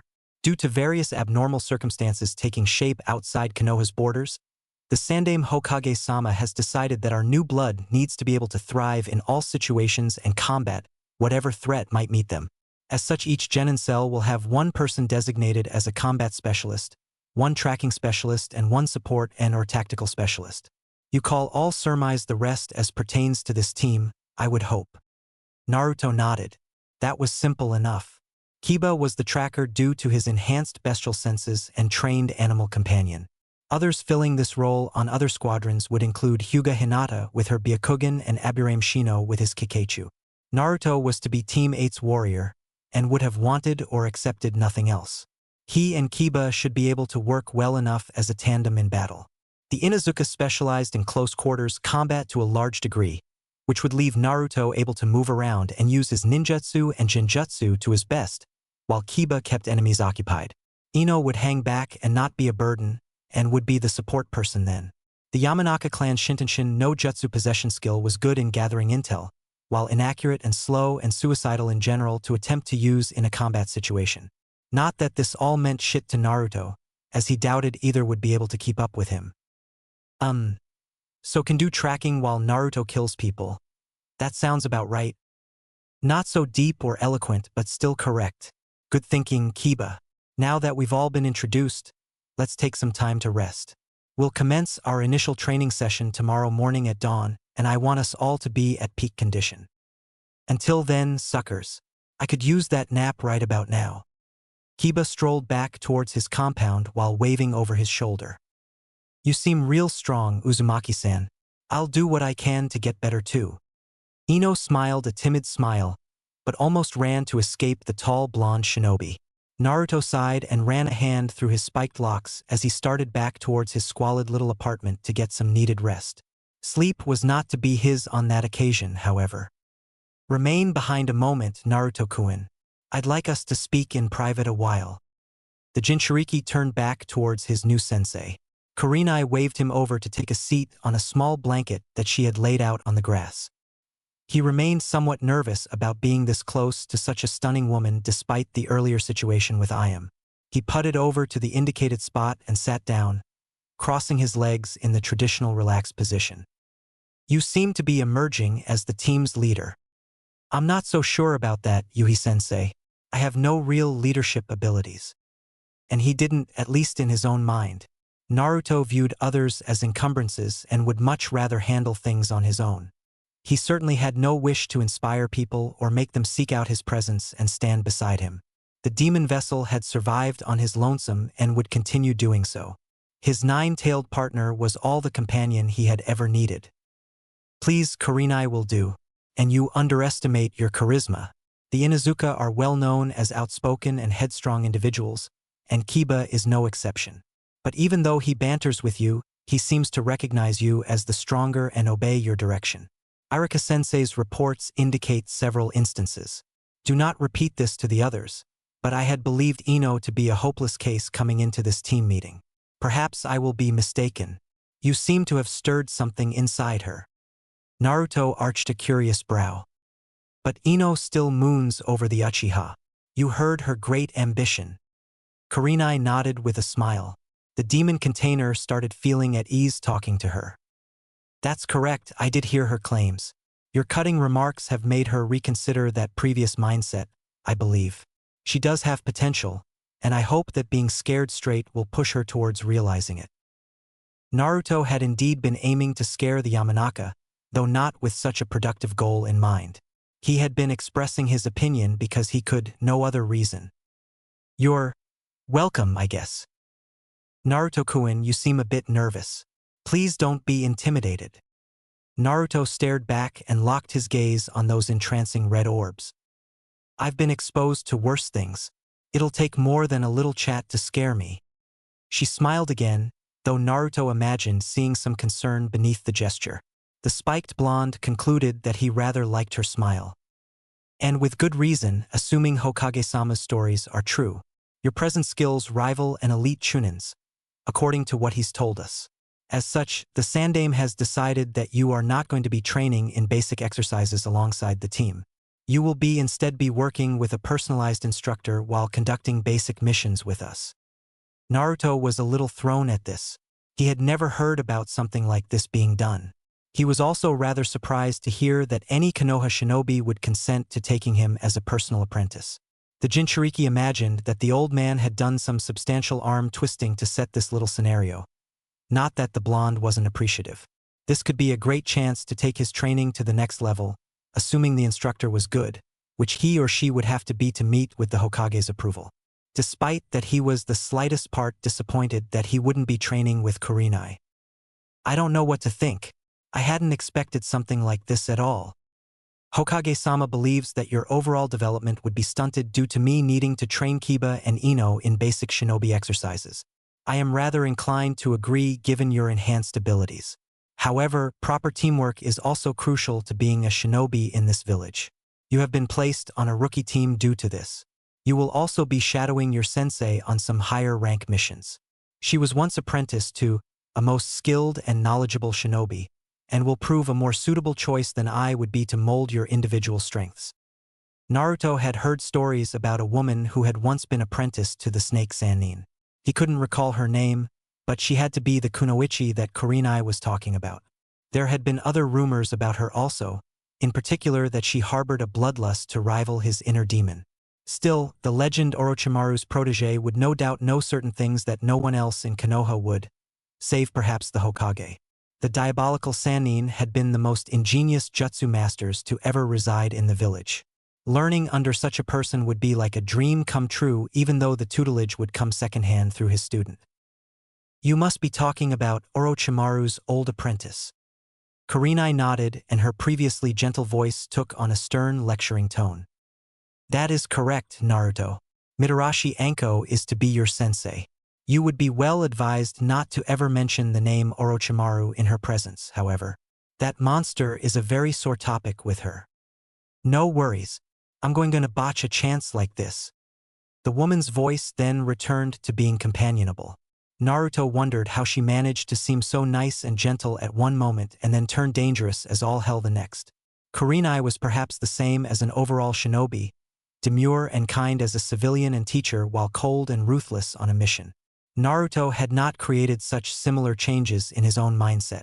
The Jinchuriki tended to be vicious and snide all the time. Kurenai wasn't quite the same though.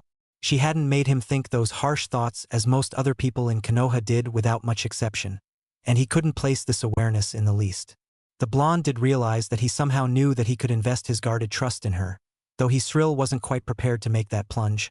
To be certain but being able to realize that he could without needing to be concerned about having the gesture thrown back at him with a sneer was rather soothing. That's good to hear. Anko-san will be waiting to meet you at Training Ground 19 in an hour. Then I'd best get over there. I'm sure being late wouldn't make a good impression. Naruto had risen to leave when her hand grasped onto his. He must have imagined the sudden electric spark that surged through him. One last thing, Naruto-kun. You're more than welcome to come to me seeking help or advice even though I am not your designated instructor. I will be depending on you much more than the others should our team ever encounter real danger on a mission, so you ought to be able to depend on me as well. Naruto blinked and nodded. Right, I need to be going. Naruto shook the unbidden thought that he would be making pains to need extra work on his genjutsu. The blonde couldn't think about such matters at the moment. He had to clear his mind and keep his senses at optimum condition. The Jinchuriki released Kurenai's hand and started at a brisk pace towards the village training grounds to meet with a woman that most reports labeled as being at least borderline deranged. The demon carrier's shinobi experience was about to become much more interesting. Chapter 3, Mitarashi Anko, Serpents and Summons. Naruto arrived at the designated training ground not long following his talk with Kurenai. He hadn't had to pass through Konoha proper as the location was rather close to the academy. That was too bad. The villagers' glares and curses might have served to get him into the more homicidal mood that he was likely to need here. The area seemed to be completely deserted, but that couldn't be correct. The demon carrier didn't detect any illusionary genjutsu either, though that didn't necessarily mean that there wasn't one. A skilled jounin would no doubt be able to mask the technique well enough that he wouldn't be able to easily sense its presence. Still, the odds were that the woman was hiding somewhere within the vicinity. Behind you, brat. The demon's warning caused more harm than help. The kunai that would have simply grazed his neckline instead plunged deep into his shoulder due to his accidentally twisting into its flight path in an attempt to dodge. Naruto grunted in pain and surprise as the blade tore a hole in his white muscle shirt and lodged near to the bone. Blood oozed out like a sieve and stained and ruined the garment. The demon container yanked the kunai loose and glared up into the nearby tree from whence it had been thrown. His prospective sensei sat lazily on a sturdy branch with her legs crossed and sporting a rather insane grin. The bleeding soon halted and the wound began healing overdue to the Kyuubi's intervention, though it would still take at least another hour to repair totally. This bloodthirsty bitch had cut him pretty deep and her expression betrayed that she wasn't the least bit apologetic about having done it. But two could play that game. She was quite the sight to behold, he thought. She was dressed in a rather provocative netted bodysuit that revealed enough skin to be deemed as rather obscene. Over that indecent garment she wore a short leather skirt that at least managed to obscure her most private places along with a matching coat very similar to Naruto's, except that hers still had the sleeves where he had removed his. Her femininity was an outright tsunami in comparison to Kurenai's subtle ripple. And similar to the red-eyed woman, Mitarashi Anko's eyes were most distinctive. Her irises were a yellowish-brown and large like a snake's, and she seemed to have no visible pupils. Still, whatever allure she might have possessed was overshadowed by her having tossed a kunai into Naruto's shoulder. She slid down to ground level with a sensual grace that suited her somewhat serpentine nature. So I guess you're the punk that Hokage-sama wants me to train. And you're Mitarashi Anko. All those terrible rumors seem to hold some truth. Naruto stared back down at the bloody kunai in his right hand as he spoke, and the obviously addled jounin's previous grin widened into a complete smirk when she nodded. He blinked and tossed the blade back to her. He wouldn't have been able to hit her with a return throw anyway, and attempting would have accomplished little save angering her. She caught the projectile with practiced ease. He looked on with disgust as Anko brought the weapon near her mouth and proceeded to sensually lick Naruto's dripping blood clean, as though she were performing a similar act on some lucky, or perhaps not so given her questionable mental state man. Sorry about that, kid. though it was really your mistake. I only meant to give you a little tickle. At least you've got good instincts. Didn't expect you to sense that kunai coming." Again, her tone and mannerisms exhibited that she wasn't at all genuinely sorry. "I'll survive, though you could have just said hello instead. But there's no fun in that, and you taste really good too. Anyway, you've been sent out here to become my apprentice. The old man tells me you're some kind of prodigy and really good with your ninjutsu. That doesn't mean shit to me. I've never taken students up to this day, and I sure as hell don't feel like wasting my time with you either. So you're going to prove to me that training you is worth my energy. Right here and now." Naruto watched the woman warily, but was nonetheless determined. Not many would talk about the Hokage with such irreverence. He was already starting to like Anko a bit. "Very well then, I expected that. Tell me what I have to do to become your pupil." "It's real simple, kid. All you've got to do is draw blood on me in a spar. I'm not going to bother trying to teach some green genin.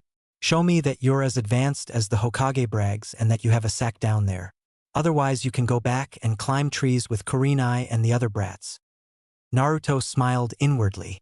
Nice and straightforward, just how he liked things. This apparently wasn't some ridiculous spiritual test with an inner meaning. The only problem was actually managing to injure the volatile kunoichi. The demon container somehow knew that she wasn't going to make this easy on him, though she would probably pull her punches to a large degree. Or at least he hoped that Mitarashi Anko wasn't crazy enough to actually maim him. "This sounds entertaining. Whenever you're ready." Naruto relaxed into a practiced but seldom applied shinobi stance. This would mark the only true combat test that he had ever had. His previous experience sparring against other shinobi was limited to having easily whipped Kiba in a couple isolated bouts back at the Genin Academy. His other battles had been against non-shinobi and had been laughably easy victories. The QB vessel took a second to weigh his options. Attempting to hide and wait would be pointless.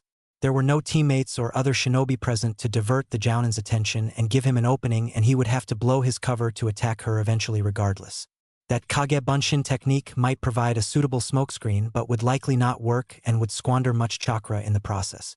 Anko slid into her own stance and uttered a stipulation that completely shattered his plan. "One more thing, you're not allowed to use any chakra techniques." Naruto grit his teeth at the saccharine smirk on the kunoichi's lips. She must really not want anything to do with training him. This meant that his arsenal would be limited to throwing weapons and basic taijutsu, and he sadly excelled at neither. He really wished that he had thought to bring that stolen katana to this test.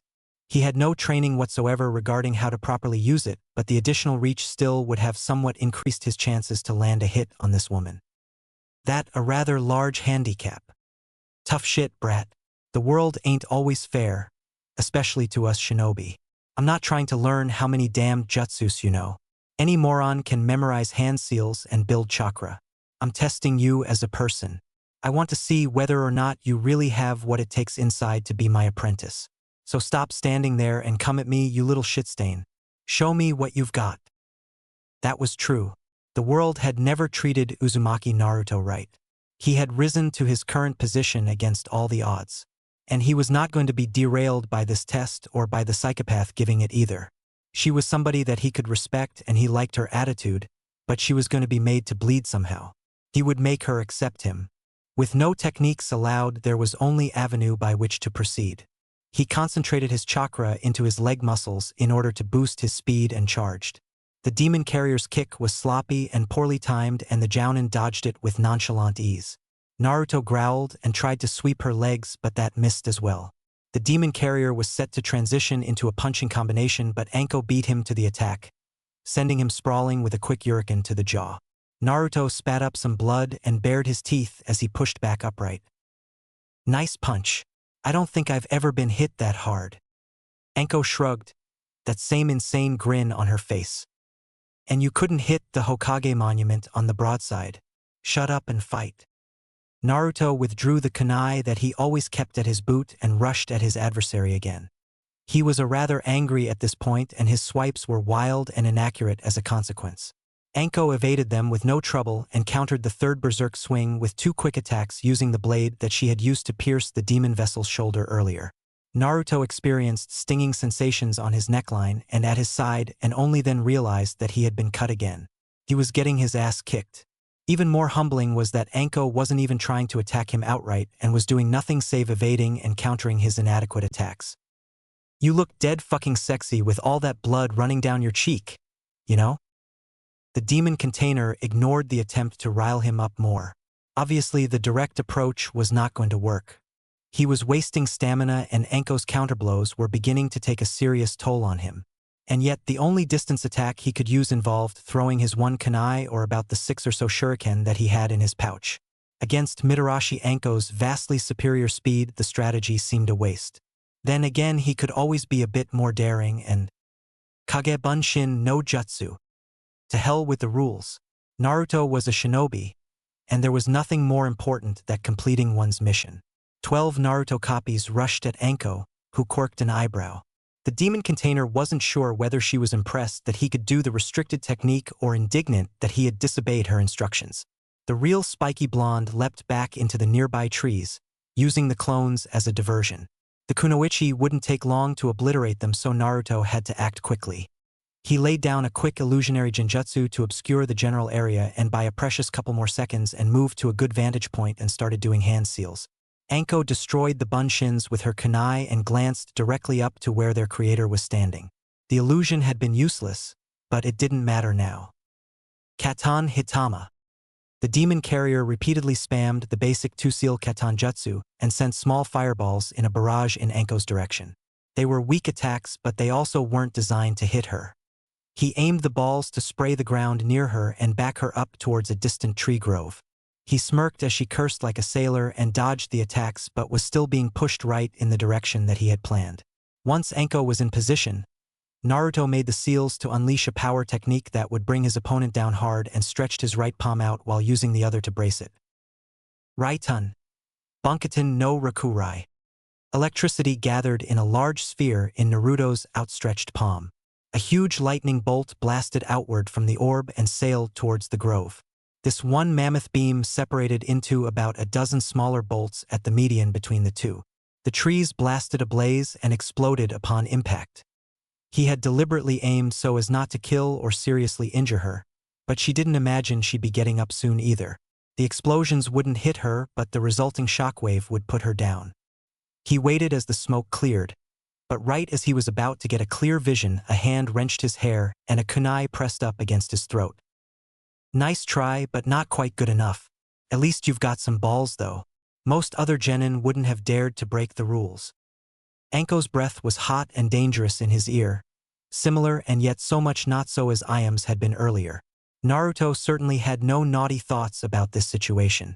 At the spot where the jounin should have been knocked out near the grove sat a splintered log. The demon container had been bested by the kawarimi, the absolute most basic technique taught at the academy. There are no rules in battle. All that matters is winning. That's right, kid. It's good to see you understand that. Too bad your battle is over. He had to admit it was tough to argue with a blade pressed into a vital spot. He wasn't prepared to accept losing yet, though. Anko wasn't going to seriously injure him. That much had been made apparent by her holding back during the entire test up to the present. Naruto stomped hard on the tree branch that the two were standing on. The wooden appendage snapped and both Genin and Jounin went sailing towards the ground. Anko abandoned her hold on the demon carrier and rappelled against the nearby tree trunk to roll back and land upright. Naruto hadn't the time to do the same but still landed gingerly against the tree's base. He shook out the cobwebs but only had time enough to glimpse the kunoichi's still grinning visage as she pointed her arm at him and 3 summoned snakes escaped her trench coat sleeve and bound him to the tree trunk. He was not physically weak by any stretch, but his strength was useless against the coiling serpents. Naruto was completely immobilized, not able to move even an inch. Amusement danced through Mitarashi Anko's snake-like eyes as she observed his plight. You've done pretty damn good up to now, but give it up. There's no escaping this. The snakes squeezed the demon carrier tighter every time he tried to resist their hold. Numbness began to set in as the constricting serpents slowed the circulation in the Uzumaki's limbs. He had to escape immediately or else he would lose consciousness. Fortunately, his arms were only bound at the biceps, allowing him to move his hands together to make seals. He did so without drawing attention to the action by keeping Anko's rather sadistic attention occupied through making audible choking and wheezing noises. The Saitiki Nakarada was a Rai-tun technique that released intense static electricity through the user's skin pores. Completely useless in most situations, but it was exactly what was needed here. Anko's shadow snakes hissed loudly as they retreated away immediately. He used the tree as a springboard and hurled his body at the Jounin Kunoichi as soon as he was loose. He knew that he wasn't going to get another opening and that he had to make this one count. Naruto was already on Anko by the time she managed to come to terms with what had happened, wrestling her to the ground and mounting her. The demon container then realized that he no longer had his kunai and had most likely dropped it upon his landing. He held her weapon at bay with one hand and used his superior size to dominate the kunoichi in their position. Grappling was one art that most shinobi were not skilled in at all, and Anko was no exception. Among Konoha's ninja clans, only the sumo-style Akimichi incorporated it into their training at all. Naruto wasn't a properly trained wrestler either, but over the years an improvised variant had come to replace traditional shinobi martial arts in his arsenal. His own grappling was more akin to street combat than anything proper or technical. This was the only moment in the entire spar in which the spike blonde held the advantage. Since he couldn't cut her due to having no blade on hand, he would have to use his bare hands to get the job done. He raised an arm to deliver a vicious strike when a pleasant sensation in his nether regions broke his concentration. So kinky. Didn't know you had it in ya, brat. The adolescent demon container whimpered pathetically as Anko massaged his crotch with steady and experienced hands. He became all too aware that her legs were spread wide due to their mutual position, and that the manner in which he was mounted atop her could easily be mistaken as something much raunchier by an observer. Anko easily noticed his discomfort and relished in making it worse. The woman rubbed her hardly covered skin against Naruto's body and nipped at his ear, batting his lobe with her tongue and then dipping the probing organ inside to take a taste. "Stop this." Her response was deceptively sweet and gentle. "I don't think so, kiddo. Because you've done so well up to now, I've decided to give you some extra special early lessons. Lesson 1. Never leave your weak spots unprotected. Lesson 2. Never let your target get into your head." With those words, Anko roughly grabbed onto poor Naruto's private area and twisted mercilessly. The demon vessel gasped out a scream as pain overrode his senses. A second twist was accompanied by a nasty headbutt that sent the spike blonde staggering up and a kick to the sternum that pushed him back against the same tree he had previously been bound to. The Jounin was up quickly and pressed her trusty kunai into his shoulder joint. Not coincidentally, this was the same point where she had impaled him with her initial greeting. The steel blade stung like hell as the tip dug into the raw wound. At least he was rather relieved that her seduction had only been a psychological ploy and that she wasn't genuinely trying to get into his pants. The age gap was a bit much. "Very good, beating my snake hand. But no more tricks." Naruto glanced down at the tree's roots and saw his kunai sitting in the moss. Anko trailed his vision as intercepted his attempt to grab it. She twisted his right bicep and dislocated his shoulder with a sickening pop. Still, the injury had been worth capturing her attention. He immediately raised his other arm and yanked her purple pineapple ponytail backward to keep her in place. The demon carrier then let out a shriek as he propelled his body at the kunoichi and impaled his own shoulder clean through to the bone on her kunai. The momentum allowed him to headbutt her in the mouth, his Hitai-8 smashing directly against Anko's grinning lips. He let her hair go and watched as she stumbled back on rubbery legs with a dazed expression. Naruto breathed out in triumph as the blood began trickling down her chin. He had busted Anko's lower lip wide open. He had passed the test and she was honor-bound to train him. "I win, Anko-san. I've passed your little test." The kunoichi's tongue darted out and licked her lips and chin, tasting her own essence. Those yellowish-brown snake eyes widened, and she looked at her apparent new student with a tangible respect. Anko looked down at his completely destroyed shoulder and shook her head in exasperation as she pulled the kunai loose. "Why, you crazy little bastard. Yeah, I guess you did. Come on, you need the hospital." Anko's voice wasn't as boisterous as it had been earlier. He had apparently nailed her pretty hard with that headbutt. She bent down and reset the demon carrier's dislocated shoulder as well as she was able and picked him up by the waist. Naruto was in no condition to even walk. His one shoulder had been ripped to shreds and the other torn by the ligaments. He was bruised and cut all over and was still having a hard time breathing thanks to the kunoichi's shadow snakes, and he could swear that he had cracked a rib or two due to his tree plunge. Still, he didn't want to be carried to the hospital. The demon had always managed to heal his wounds in the past, and going to get medical treatment would look weak. He also didn't care to deal with having the medicnines glare at him. There's no need. I've always been able to heal quickly. I'll be alright by tomorrow. Bullshit, kid. You're going whether you like it or not. At the least, you can keep your sensei company while she has her damn jaw fixed. You know, I just remembered that I never told you my name. Don't be an idiot. Everybody around here knows who you are. Uzumaki Naruto. Naruto objected no more and simply let her sling his less damaged arm over her shoulders and drag his dead weight away to the ninja hospital. Having somebody care enough to drag him to get treated when he was wounded was nice anyway, even though said person had been the one to cause the damage.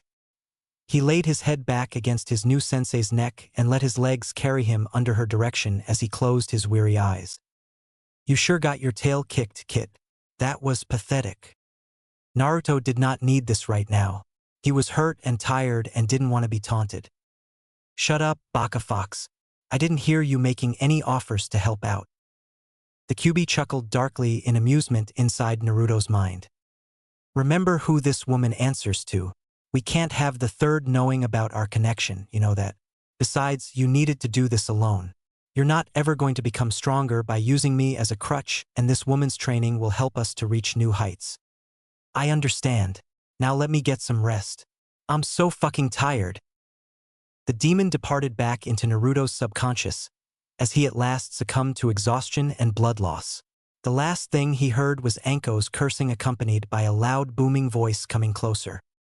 D-rank missions sucked. Naruto made this conclusion upon completing Team 8's initial exercise. He really didn't consider doing some idiot villager's lawn work to be worth his time at all. This morning the team was set to cleaning out the kennel cages at Konoha's animal shelter. They had arrived at the site only moments ago. The demon container wrinkled his nose in utter disdain at the septic stench that dominated the place. This is so gross. I can't believe we have to do this crap. Naruto smirked at Ino's screeching complaint. The truth was that he still more or less disliked the loudmouthed Yamanaka. Despite that he was starting to at least accept her as a teammate. She had surprised him by actually stopping by the hospital to visit him during his 2-day mandated observation period. Kiba and Kurenai had both called on him several times, as had Anko. The Hokage had dropped in once also to inquire about his recovery. Sandaime had understandably not been able to stay long due to having other matters to attend to. Still, the spiky blonde was rather touched that Konoha's venerable leader would make time to visit him in convalescence despite all his other obligations. Naruto hadn't even needed to be in the hospital.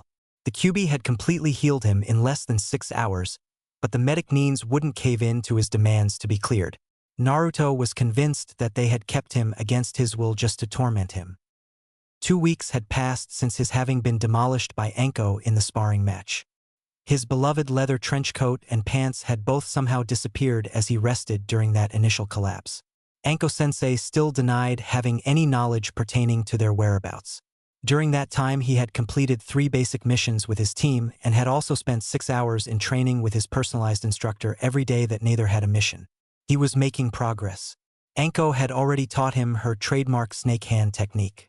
He could bring out the serpents but could not control them very well. To do that properly, he would need a proper summoning contract with the snakes. Attempting to call out the serpent boss Manda and obtain his patronage would be the next item on their training agenda. Stop your damned bitching, Ino. This ain't that bad. Don't tell me what to do, dog breath. I can say whatever I want. Listening to Ino and Kiba bicker was starting to become a usual pastime during missions. The mutt doesn't get it, Yamanaka. This place is just like home to him. Naruto's interjection received the typical Inuzuka response. Fuck you, Naruto, and stop taking her side. We guys are supposed to stick together. I'm loyal to whichever side suits me at the moment. There you go with that badass routine again. Give it up, Uzumaki. Nobody's buying it. Several dogs in the kennels starting barking along with the Genin team's argument. Kurenai had taken the opportunity to duck out to run some errand or another. He didn't blame her.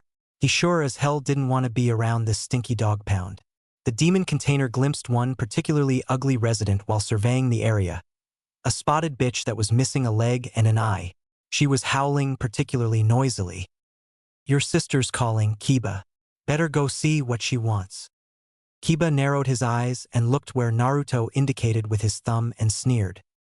"Oh yeah, that's just hilarious. I'll remember to pass that little remark on to Hana when she comes home. She's out on a mission now, but I'm quite sure she'll be more than willing to cut your big whiskered ass down to size when she gets back." Naruto only shrugged nonchalantly. "I welcome the challenge. But until then we should get these bullshit missions done the smart way. Kage Bunshin no Jutsu." Naruto made the requisite seals and expended more chakra than normal to create about 30 clones. He ordered them to clean the kennels while he and his two teammates watched and waited at the entrance, refusing to do anything other than supervise. The work was done in less than an hour. "That was a really cool technique, Uzumaki-san." Naruto sighed.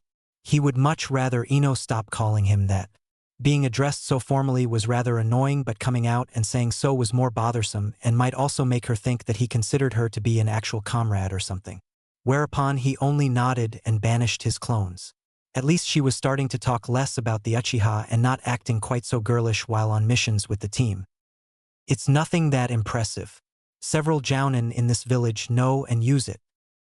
Naturally, the mutt couldn't keep his yap closed. That was what made him so endearing.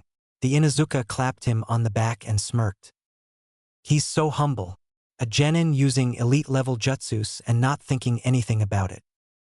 Ino joined in the teasing also. Naruto wondered what he had done to become the target. "That's right, and ruggedly handsome too. He's almost as dreamy as Sasuke-kun." Only then did Naruto realize his mistake. The Kage Bunshin was a restricted technique, and should word get out that he knew it, he would likely be implicated in having stolen the Kenjutsu scroll that contained the instructions to use it. That wouldn't be a problem, except that he actually had the damn thing in his possession. He had used the technique once against Anko during their battle, but doubted that his sensei had thought much about it. On the other hand, Kiba and especially Ino were liable to open their mouths to others who would seize upon the chance to use the knowledge against him. He would have to return the scroll to the Hokage soon and hope that he could avoid any serious punishment. He was enraged inside about having made such a moronic and pointless blunder. "You're both beginning to try my patience. Chill out, Naruto. Nothing to get uppity about, you sexy tang you." The demon vessel was both embarrassed and pissed. Those around him had never dared mock him so casually in the past. Even the big-mouthed Kiba had always known his limits. With this burgeoning team, those particular barriers were dissipating, and he didn't like it one bit. True hatred was something that he had always been accustomed to and could retaliate against in kind. He didn't know how to deal with this light-hearted teasing at all. He smirked and decided to get his back. Some quick hand seals and... "Snakes! I hate snakes. Get rid of them." Naruto watched as his shadow snakes shot out and snapped at the other two genin. Ino's screaming was a less than pleasant sound, but their startled reactions were well worth having his eardrums assaulted. He wasn't wearing anything with sleeves, and so they visibly materialized right in his wrist skin. The stray dogs in the kennel didn't like the summoned serpents either and raised a clamor. Akamaru growled at one back but backed away whining when it hissed back. The dog was every bit as craven as its master. The demon container wondered when Kurenai would be back.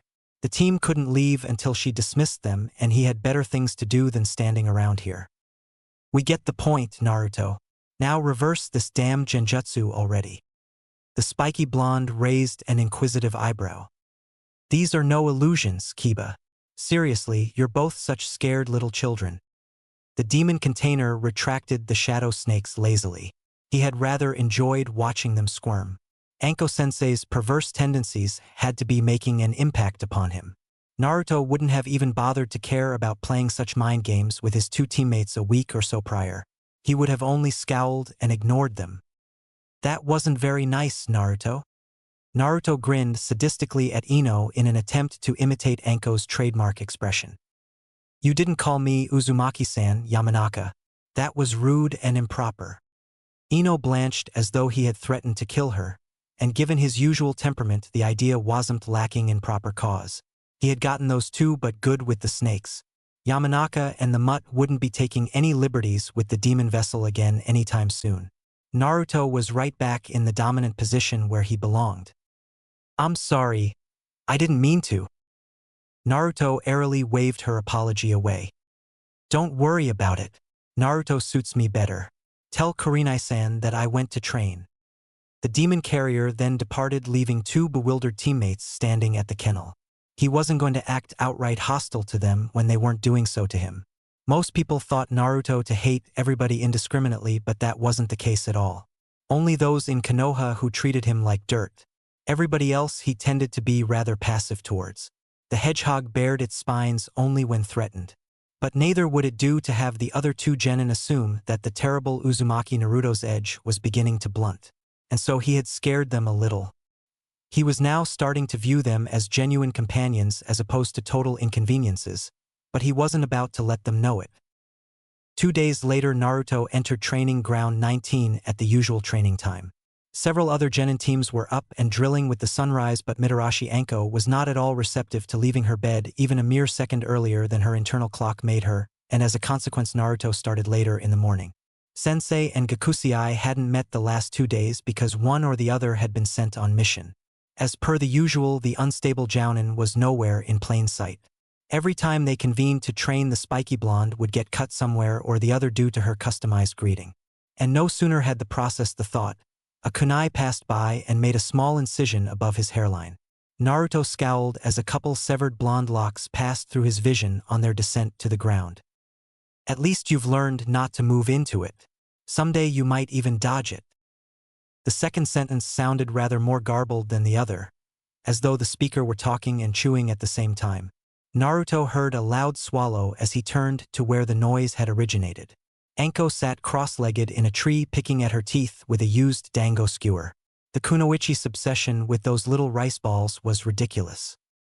"Morning, Sensei." "Whatever, brat. Here, I've got something to give ya."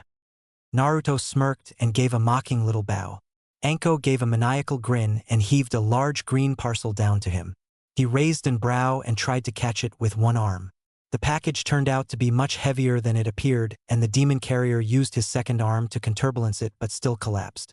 He scrambled back to his standing base and tore it open. He discovered that it contained his missing trench, which now somehow weighed well over 100 pounds. The outside remained the same, but upon examining the inside he discovered that small bulging patches had been sewn in a haphazard manner all over his expensive overcoat. Training weights. Some dimwit had stitched fucking weights into his best ensemble and done poor work in doing so. "This is the worst tailoring I've ever seen." Anko let out a sheepish smile and scratched her head. "See, it's a kinda strange tale. You passed out 2 weeks ago. Mato guy helped me lug your worthless ass into the hospital. While you were conked on the bed, we two started discussing some things. Well, more like I tried to talk a little and guy shouted a lot. So I guess I blurted out something about your taijutsu not being quite up to scratch. He started bellowing on about youth and snatched up that coat, marched out like he was on some crusade. I didn't have the heart to stop him. I think he even patched all the weights in on his own time." Naruto shook his head in disgust. He slipped the trench on and tried not to slouch over due to the added weight. His pants were still gone. The demon vessel imagined that Guy had tried to alter those also and had ruined them beyond repair. He then took his stolen katana that had been latched to his waist and attached the case to a hook on the coat's exterior. He had started carrying it upon getting his medical clearance. Naruto still didn't know how to use it, but it couldn't hurt to have around. The blade would have spared him much pain and harm during his battle with Anko 2 weeks prior, and it made him look so much more intimidating. All he had to do was place his hand on the grip when some villager glared or spat at him and the moron would go running. "Well, it's good to know my sensei is so responsible. She puts me in the emergency room and then lets some weirdo steal my clothes." Anko shrugged and slid down to the ground in her usual sensual style. "Hey, show some gratitude. Guy came up to me the next morning and demanded that I send you out to train with him and his protege in the early mornings. I could have been really inhumane and allowed it. He still sent something in case I changed my mind. Stretch out that wrapping cloth and take a look." Naruto did so and stared gobsmacked at what he saw. A green spandex training suit. Well, now I have something to use as a target next time I do jutsu practice. Take care to leave it out somewhere he can see it. Now let's get to work. We'll spar 2 hours and then take a shot at calling Manda. The spiked blonde nodded and the two went at one another. He was getting a bit better at reading her moves and responding to them. He still had yet to land a single substantial hit on his specialized Jounin Sensei, and still looked like he had been run through a meat processor at each spar's end. But he was making steady improvement nonetheless. During this encounter, he was able to use the katana to keep her honest to a degree. Anko was the slightest bit wary about closing in to bust his chops when he had a razor-sharp steel blade to swing at her.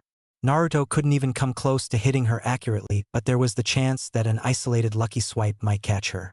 The demon container had also gotten a good chop in on her shadow snakes when she sent them at him.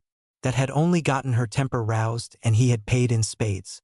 Anko seemed to take sadistic pleasure in making him spar against her, while wearing his weighted leather trench and not slowing her own pace at all to compensate. When the spar had ended, Naruto was cut and bleeding in several places as usual. His wounds were nothing serious this time at least. He thanked the heavens that he had the demon to heal him. Otherwise, there was no way he would ever be able to survive this training. The QB had been outright ignoring him these last couple days though. The spike blonde was a bit bothered and hurt about being cold-shouldered, but had been too preoccupied with training and missions to resolve whatever issue the demon had taken with him. He missed their wordless conversations. Enough rest. We're ready to try the summoning now. Get your ass up and over here. Naruto had been resting under some trees but stood up and dragged his weary body upright and into the clearing where Anko-sensei was waiting. That weighted trench coat was beginning to irritate him something serious, but he wasn't willing to remove it and look like some pansy. Okay, I'm ready. Whenever you want to start will be good. Anko nodded and moved aside to give them both some room to work. He watched as she did the technique and summoned a large snake that carried a peculiar scroll in its mouth. Naruto took the scroll and signed his name in his blood as the contract procedure stipulated. The demon carrier then rolled the scroll back up and pocketed it in his coat. Alright, that should do it. My own contract with the snakes is only a partial one and I've never actually called the boss out. Still, it can't hurt to try. Throw enough chakra behind the summoning and Manda should sense it and come here. We can only hope he doesn't have an appetite this morning, or else he might decide to try and eat us both. Naruto said nothing as he began making the seals. This was a very tough technique, much more draining than the others he regularly used. Once done, he slammed his still bleeding right hand onto the ground and shouted out, "Kuchiyose no Jutsu." A smoke cloud appeared in the clearing and an enormous snake appeared. It had 3 heads and stood taller than most houses in Konoha. The beast looked around in bewilderment and then glanced at the 2 shinobi. That's not Manda, but still a damn good first try. Dismiss it and use more chakra. Naruto did so. The tri-headed serpent hissed as it went away, annoyed with having been called needlessly. Kuchiyose no Jutsu. The demon carrier bellowed out the technique as he threw all the chakra he could muster into the summoning. He could sense the QB popping into his conscious mind. The huge chakra pull had apparently roused the demon's attention as he came to see what all the noise was about. This time the smoke cloud was even larger and the summoned serpent was titanic with a horned head. The creature spoke with an unctuous hissing drawl. "Bow down, mortals. Manda is now in your lowly presence." Naruto wasn't particularly surprised that the snake boss could talk, seeing as he communicated with a kitsune on a regular basis. Manda swayed his large head about and tasted the air with his tongue. A moment passed and then it cocked its head down to where the demon container and his sensei were standing. Anko was almost in awe.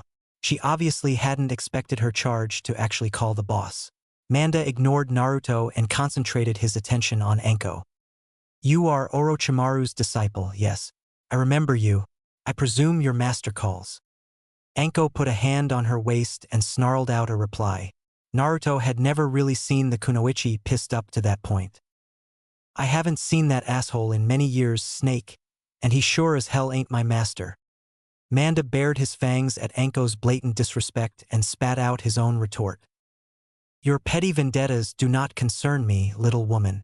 Tell me who summoned me here this instant." My patience wears thin. The spiky blonde raised an eyebrow. This overgrown garden snake had a serious attitude. My companion called you. He wants to make an arrangement with you. Manda paid Anko no more heed and coiled around the pair. Both master and apprentice were now both trapped within a small area and walled inside the great serpent's body. The boss summon cocked its head and stared at Naruto. Several long moments passed, and then Manda let out several short, choking hisses that sounded similar to laughter. This is a mere hatchling. No weak mortal child could summon the almighty Manda. Naruto closed his eyes and tried not to become angry. He knew that this creature was much stronger than him, even with the demon's chakra, and rousing Manda's ire would mean certain death. He was still exhausted due to having to burn nearly his entire chakra reserve to call the serpent here. I am young as you say, but I did still summon you, great serpent lord. Manda rasped out his hissing laugh again. The hatchling speaks. How very amusing. Allow Manda to see what you really are. The snake brought its head ever so close to Naruto's body. He could almost smell the venom on the serpent's maw as he tasted the air right around the demon carrier. Suddenly Manda's eyes widened a bit and he jerked his head away and stared down at the pair. You stink like the Ninetales, child. The Kyuubi's host you must be. Most intriguing. Naruto wasn't sure, but he thought that he could detect a little hesitation in the great serpent. The Kyuubi snarled inside Naruto's mind but said nothing. The demon also seemed to understand that he and his vessel had no chance to survive against Manda should a reckoning occur. He didn't notice Anko bite down on her lower lip when her charge gave no visible reaction to the Kyuubi's mention. Manda lolled his head about while he considered the matter and then spoke again. Very well then.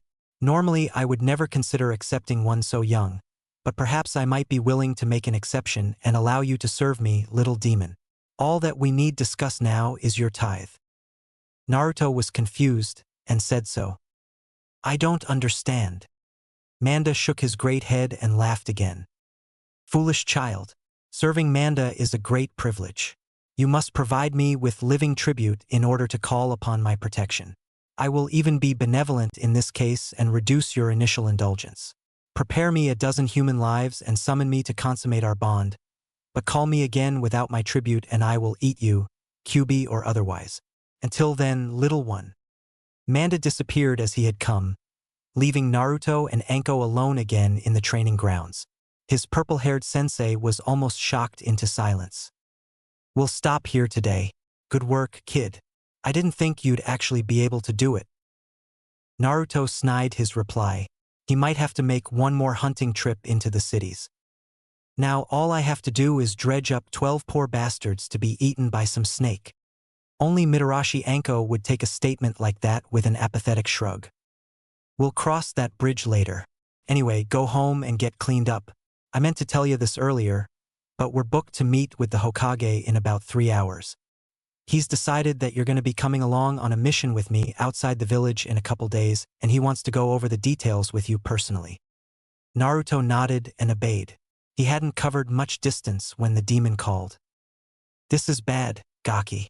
She'll run right to the old man and tell him what the snake said. So you're still alive in there. I don't know what you're talking about. The Kyuubi remained silent a long moment and then replied with an enraged whisper in his head. Imbecile. That scaled cretin talked about me. She knows that you're aware of my presence now. Naruto's eyes widened in shock as he digested the truth behind the demon's words. He really was in a predicament. Chapter 4. Detachment, the Shinobi Way. A long shower and almost 3 hours later, Naruto approached the Hokage Tower. He and the Ninetales had gone over their problem at length and come to the conclusion that the best course would be to come out and own up to the hosts knowing about his demon when Sarutobi asked. This would mark the one occasion ever during which the blonde was able to express some gratitude about the villagers' taunts. His being ridiculed and called a demon all this time would allow him to claim to having pieced his circumstances together on his own. And perhaps Anko wouldn't even rat on him at all. Naruto was her student and the demon carrier at least liked to think that she had some consideration towards him. He moved past the nameless Anbu guarding the tower's entrance without a word and proceeded upstairs towards the Hokage's business quarters. The interior was bustling with clerical employees going about their usual business. Few bothered to notice his presence, but those who did made certain to send him their usual cold glares. These swine would all live to regret their actions. I'm sorry, but Hokage-sama is currently in a... Oh, it's you. The ANBU doorman's automated response changed to a vicious snarl upon noticing the visitor. Naruto wasn't about to let some nondescript grunt intimidate him.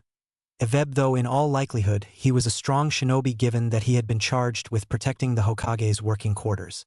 The whole situation was null in the end, seeing as this person would not dare to start something here and incur the Sandame's wrath.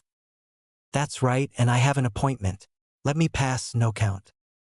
The cat-masked Anbu bristled but had no choice other than to let him pass. Naruto sneered as he passed into the Hokage's room. He wasn't surprised to note that Anko was seated there in advance. The Jinchuriki was right on time, so she must have arrived prior to the scheduled meeting. Proper conduct dictated that the snake-like Kunoichi wouldn't spill all her charge's secrets with him sitting the next chair over. Not that such things as tact and decency ever mattered all that much to the loud and abrasive Mitarashi Anko. Ah, there you are. Please take a seat, Naruto. Naruto nodded and slid into the chair next to Anko's. She glanced over at him and then turned her gaze back towards Sandame. The Hokage lit his pipe as the demon container relaxed into the leather armchair. The lit tobacco provided a soothing aroma that calmed the blonde's tense nerves. Apologies about being late, Hokage-sama.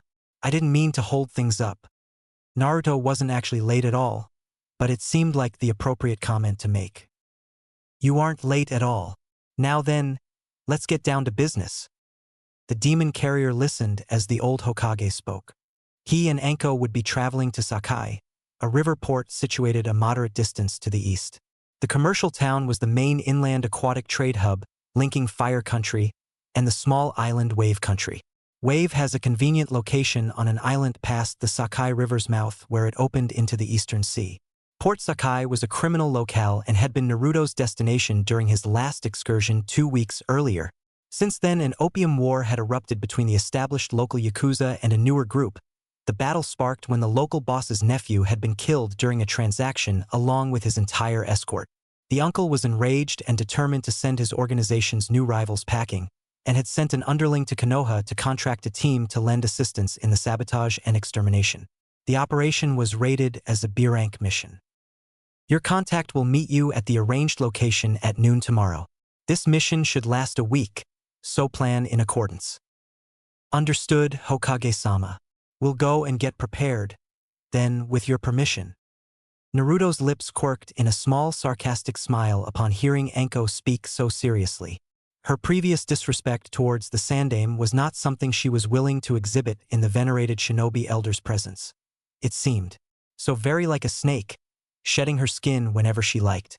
At least she had made a token attempt to help him avoid the coming interrogation. As you wish, Mitarashi-san.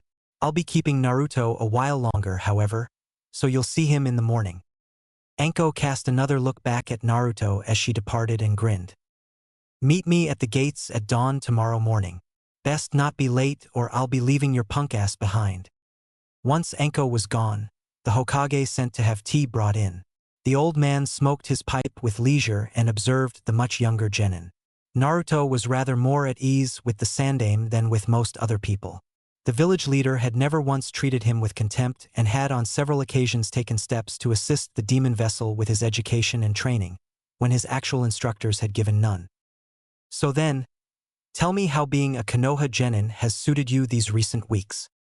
Naruto saw no reason to lie, and so gave an honest response. The work hasn't all been as bad as I'd thought it would be, though I'm glad to be doing a real mission now. I'm learning a lot with Anko-sensei. Sandame's expression indicated that Naruto's answer wasn't quite what he'd been seeking. The demon carrier sipped his tea and pulled a scowl. The drink was bitter and unsweetened green tea. He would have liked something less unpleasant to the taste. Your sensei tells me that you've managed to summon the snake boss during exercises this morning. Naruto shrugged as though executing a summoning that needed something close to a Kage's chakra levels were nothing worth mentioning. The Hokage seemed rather amused with the blonde Genin's nonchalant attitude. She passed her Kuchios contract to me, though it did take me a couple tries to call out Manda. That is quite an impressive accomplishment, Naruto. The demon carrier ignored the compliment, though he was pleased to hear it inside. I only needed the summon contract to control the snake hand. Manda doesn't matter. Naruto wasn't about to tell the Hokage that he was entertaining the idea that he might somehow meet the Great Serpent's tithe. He rather doubted that the Sandaime would take well to his giving people over to Manda as tribute. A shinobi's enemies were all over the place. Sooner or later he would be able to gather together enough victims to appease the snake boss. Regardless, Anko tells me that the snake revealed a terrible secret as he departed. Here we go. Took you long enough, old man. I've known about being a demon ever since I was a kid, Hokage-sama. The villagers have always reminded me. Sandaime closed his eyes and lowered his head. The old man looked over at Naruto again a moment or so later with a somewhat pained and much more serious visage. The townspeople had never outright said that he was the demon's carrier, but it could do naught but advance the blonde's position to allow the Hokage to think otherwise. I must apologize to you. I issued a decree against speaking out about that incident several years ago. I knew that the villagers have been rude and unkind to you, but it had never occurred to me that people would ignore the Hokage's orders and violate the decree. You are not a monster, Naruto. You are a hero, a child who protects this village against a great evil, and those around you are blind to it. Naruto kept his expression level. Attempting to act would get him caught and compromise all. The best course was to continue being as snide and apathetic as usual. Sandaime would see through any appeal to pity in less than an instant. One didn't survive so long atop a hidden shinobi village without being able to read other people. Well, being told is better than cursed and spat upon all the time and not knowing the reason. Sandaime nodded with an approving smile. That is a good attitude to take. Konoha will recognize its mistakes soon and will change its attitude. Naruto curled his lip in a bitter sneer. Forgive me, but I'm not holding my breath, Hokage-sama. I have something to give back to you while I'm still here. Ah, so you've decided to return that stolen scroll at last. The demon carrier raised his blonde brows in surprise. He hadn't even reached into his coat to produce his stolen item. You knew I had it all along, then. That's a little odd. Don't be ridiculous, Naruto. Old though I might be, I've not gone senile. You did well in taking the scroll and returning to your apartment, but you were also tactless enough to be seen wandering around Konoha during the investigation. You would have done better to have remained hidden in the woods. People here are always going to suspect you, and your presence outside was reported within minutes. I have allowed you to keep and study the scroll these past weeks because you were skilled enough to elude being caught holding it in your possession in the very enemy's midst. I've always rewarded merit as it deserves. I at least hope that you've learned something valuable. Naruto blinked in surprise. He hadn't even considered that the old man might have known a thing about the scroll's whereabouts. He withdrew the stolen item and placed it onto the Sandaime's desk. The Hokage drank his tea and waited in silence. I've learned several things, though the techniques are well past what I can handle in general. Kinjutsu aren't made to be used by genin. Now then, you have a big mission early tomorrow. Return home and get some rest. Naruto rose to leave as ordered. He considered stopping to express his gratitude to the old man in regards to all he'd done to help the prodigal shinobi. The blonde demon carrier shook his head and kept on walking. Such human sentiments didn't suit him in the least. Meanwhile, the sun was beginning to sink into the horizon outside. Kurenai sat at her table at a small outdoor restaurant overlooking the Hokage Tower. The place specialized in various beverages, its location situated to cater to the Sandaime's clerical workers and their insatiable caffeine drives. Kurenai was sipping on a double latte and had a large apple and cream cheese bear claw on her plate. While she tended to not like sugar in general, even teammates' leader had a small sweet tooth that demanded to be indulged on occasion. She would have liked to have had someone to converse with, but her usual crowd wasn't available.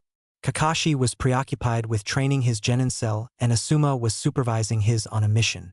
Anko hadn't been around either, no doubt working with Naruto. Others were outside the village on missions or bogged down with administrative work. Thinking about Anko also made her mind wander to what had become a rather common topic in recent weeks: her team's resident problem child. Kurenai wanted to help Naruto learn to open up to other people. The blonde was hopeless in understanding how to interact with those around him. That much had been made apparent during the team's last mission together. She had told them that she was leaving them to run a personal errand in the village, but had remained in the area and used a henge to change her appearance to look like a small dog so that she would be able to observe how her students behaved without her constant presence keeping them in line. Naruto had some serious issues with camaraderie. He was so accustomed to being mistreated that he remained unwilling to lower his emotional barriers. Except with her, she noticed, and then only when the two were alone. Naruto sometimes returned her smiles and chatted with her sans his usual deception.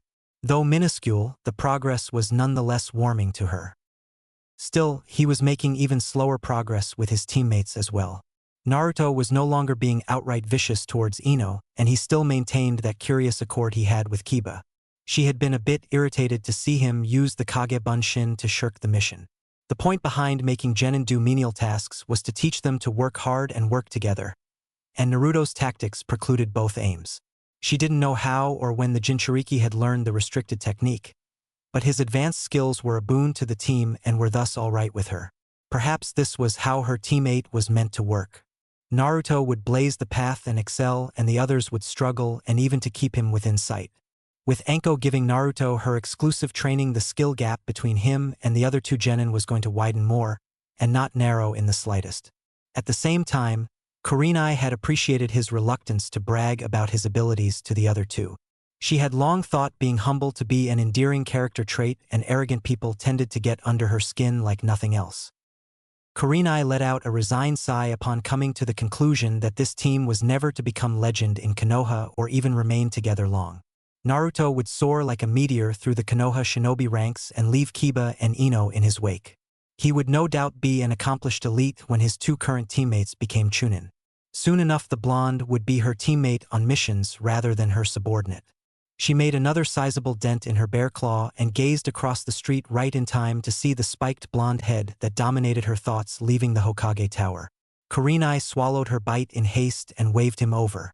She could do a lot worse as eating companions went. Naruto blinked and hesitated but stalked over in the end.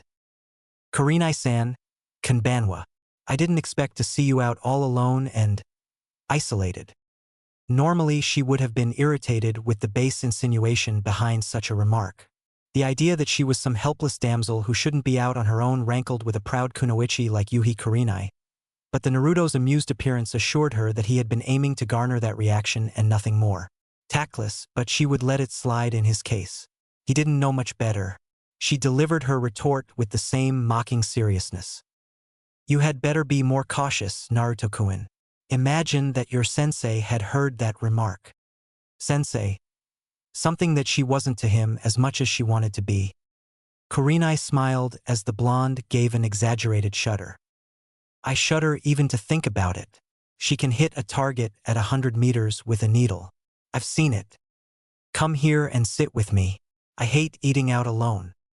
Naruto cocked his head and stared at her with a strange look, as though Kurenai were some ridiculous creature in a circus exhibit. His emotionless blue orbs were trained like an eagle's on her mouth and didn't move a centimeter as he sat down opposite her. A long moment passed without a word, and the genin's gaze was beginning to bother her. She turned her head and looked at her own image in a near window. She could have keeled over in embarrassment at the sight that greeted her. There was cream cheese and apple smeared all over her mouth and chin. She then grabbed her napkin and wiped the mess clean, glaring at the blonde all the while. And I thought it suited you, Kurenai-san. Applesauce never looked so good. Quiet, or else I'll introduce you to my patented pervert-repelling knee. Naruto grinned in response. She observed with more than a little anger that the proprietor didn't come over to allow him to order something. The spiky blonde didn't seem to mind. At least his whiskered countenance wasn't indicating such, anyway. Then I guess it's a good thing I'm not a pervert or anything.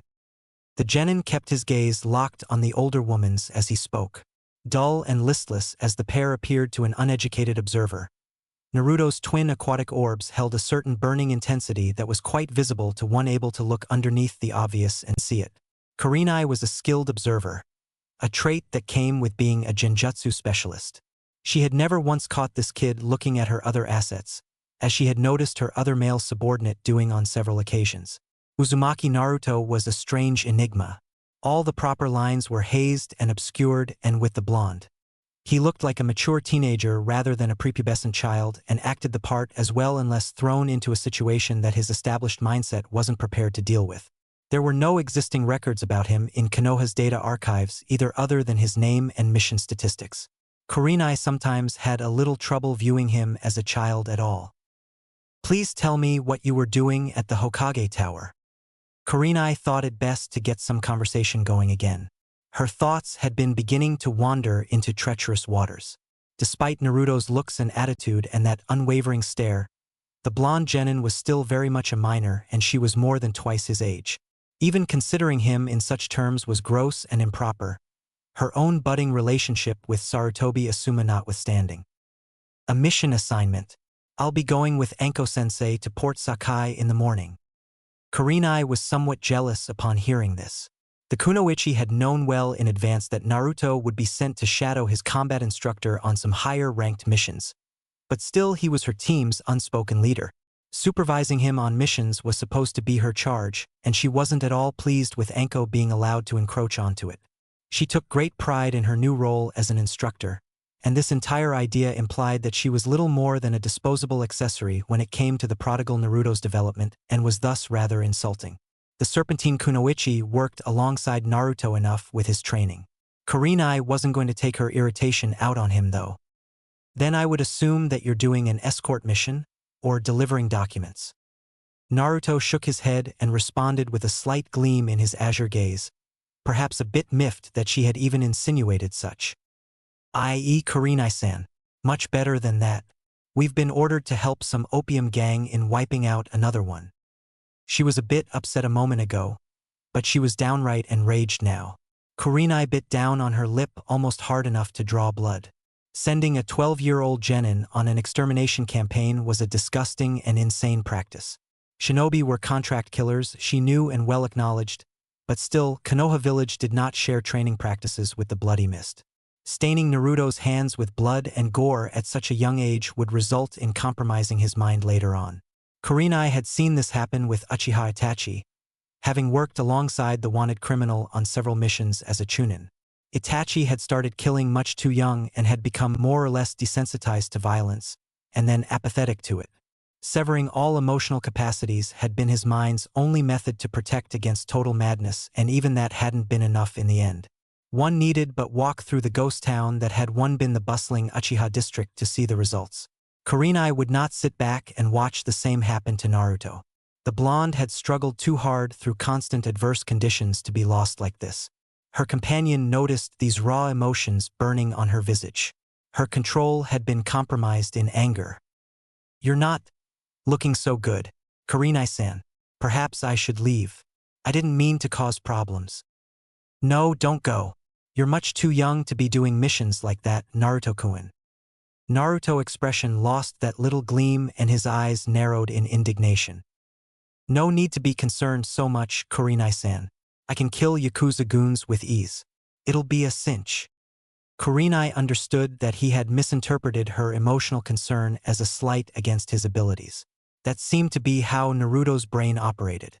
He would construe any comment in the most negative way possible due to sheer instinct. Kurenai imagined that she might be the same in his position. The minimal human interaction that he had experienced as a child had been almost nothing but negative, and he did interpret her comment as such. The one thing that the Jinchuriki could not stand was being viewed as weak or incapable. Naruto had pushed his all to the breaking point during his battle with Anko to prove his worth. Kurenai didn't want to compromise the progress that she had made with him due to this.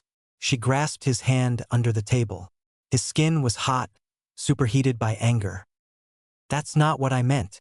I know that you can handle it, but you shouldn't have to."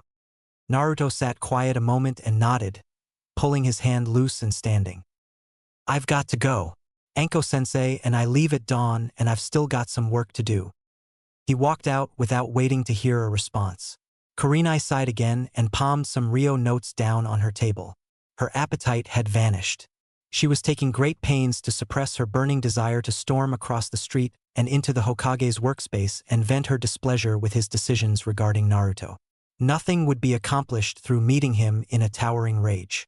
She would see the sandame in the morning, but now she was going to take a trip over to the public onsen and soak until her ill temper subsided. She considered tailing behind Naruto to make an attempt to repair the damage done between them but realized that it would accomplish nothing save angering him more. He also didn't like being coddled. "Gomen Yuhi-san. I would like a quick word, please." Kurenai let out an exasperated breath and whipped her head towards the speaker. "Make it quick. I'm not in the best mood right this second." The man, who she recognized as the restaurant owner, let out a condescending smile and nodded. "Believe me, I understand, and I wanted to apologize about that vicious little demon coming here and disturbing your meal. I should have ordered him to leave on the spot, but I didn't want to cause a public scene. Someone like him might have wrecked the entire shop. Rest assured that he won't be allowed back again. As compensation, your order will be on the house this evening." The red-eyed kunoichi looked aside and bared her white teeth in a snarl that could rival Naruto's. She respected the kid even more now, having been exposed to what he had to deal with every single day. Kurenai would have lost control and killed a person or 100 long ago. How generous. But at least let me leave a proper tip. The calm and controlled woman snapped at last and whirled on the proprietor. The resulting slap carried all the strength Kurenai could muster behind it, a considerable amount given her shinobi training despite being much less skilled in taijutsu than the other arts. The odious little troll staggered back and crashed into another table where a young civilian couple was eating. The kunoichi prowled around a little and then turned back and made several hand seals, layering 2 cooperative genjutsu over the entire establishment. One tricked a person's visual cortex into seeing vermin and cockroaches crawling all over the place, and the other stimulated the gag mechanism and induced uncontrollable choking and vomiting. People began retching and abandoning their meals within seconds. "Let's see you deal with this asshole." 2 birds with 1 stone. The man would lose his current customers and receive an even harsher blow to his business's reputation. Little incidents like this tended to stick in people's minds. Also, the Hokage would have to take great pains to deal with the mess. Symbiotic genjutsu were a nasty business. Each was maintained through the other, and so both had to be attacked at the exact same moment to make progress against them. Kurenai's mental techniques were tough to counter in the best scenarios. Her knowledge and skill with them was almost unparalleled, and in most cases she was able to add in extra little touches that stalled the usual dispelling procedures. The Hokage might even have to come down in person to break the symbiosis. Kurenai whipped her waved hair and walked toward the bathhouses with a rare purpose. Due to her unbalanced emotional state, she hadn't noticed a certain Jinchuriki observing the short altercation with a genuine appreciation budding in his expressionless blue orbs. Rain poured down steadily in Fire Country the next day. Naruto and Anko had been in Port Sakai several hours, preparing to commence the mission. The larger operation contained 2 missions. Today, they would raid the Gatu Trading Company's branch headquarters in the Riverside City. Wave Country's shipping magnate and unsung dictator proved to be involved in several ventures less savory than mere trade. Gatu was using his legitimate business as cover to conduct various illegal and lucrative operations.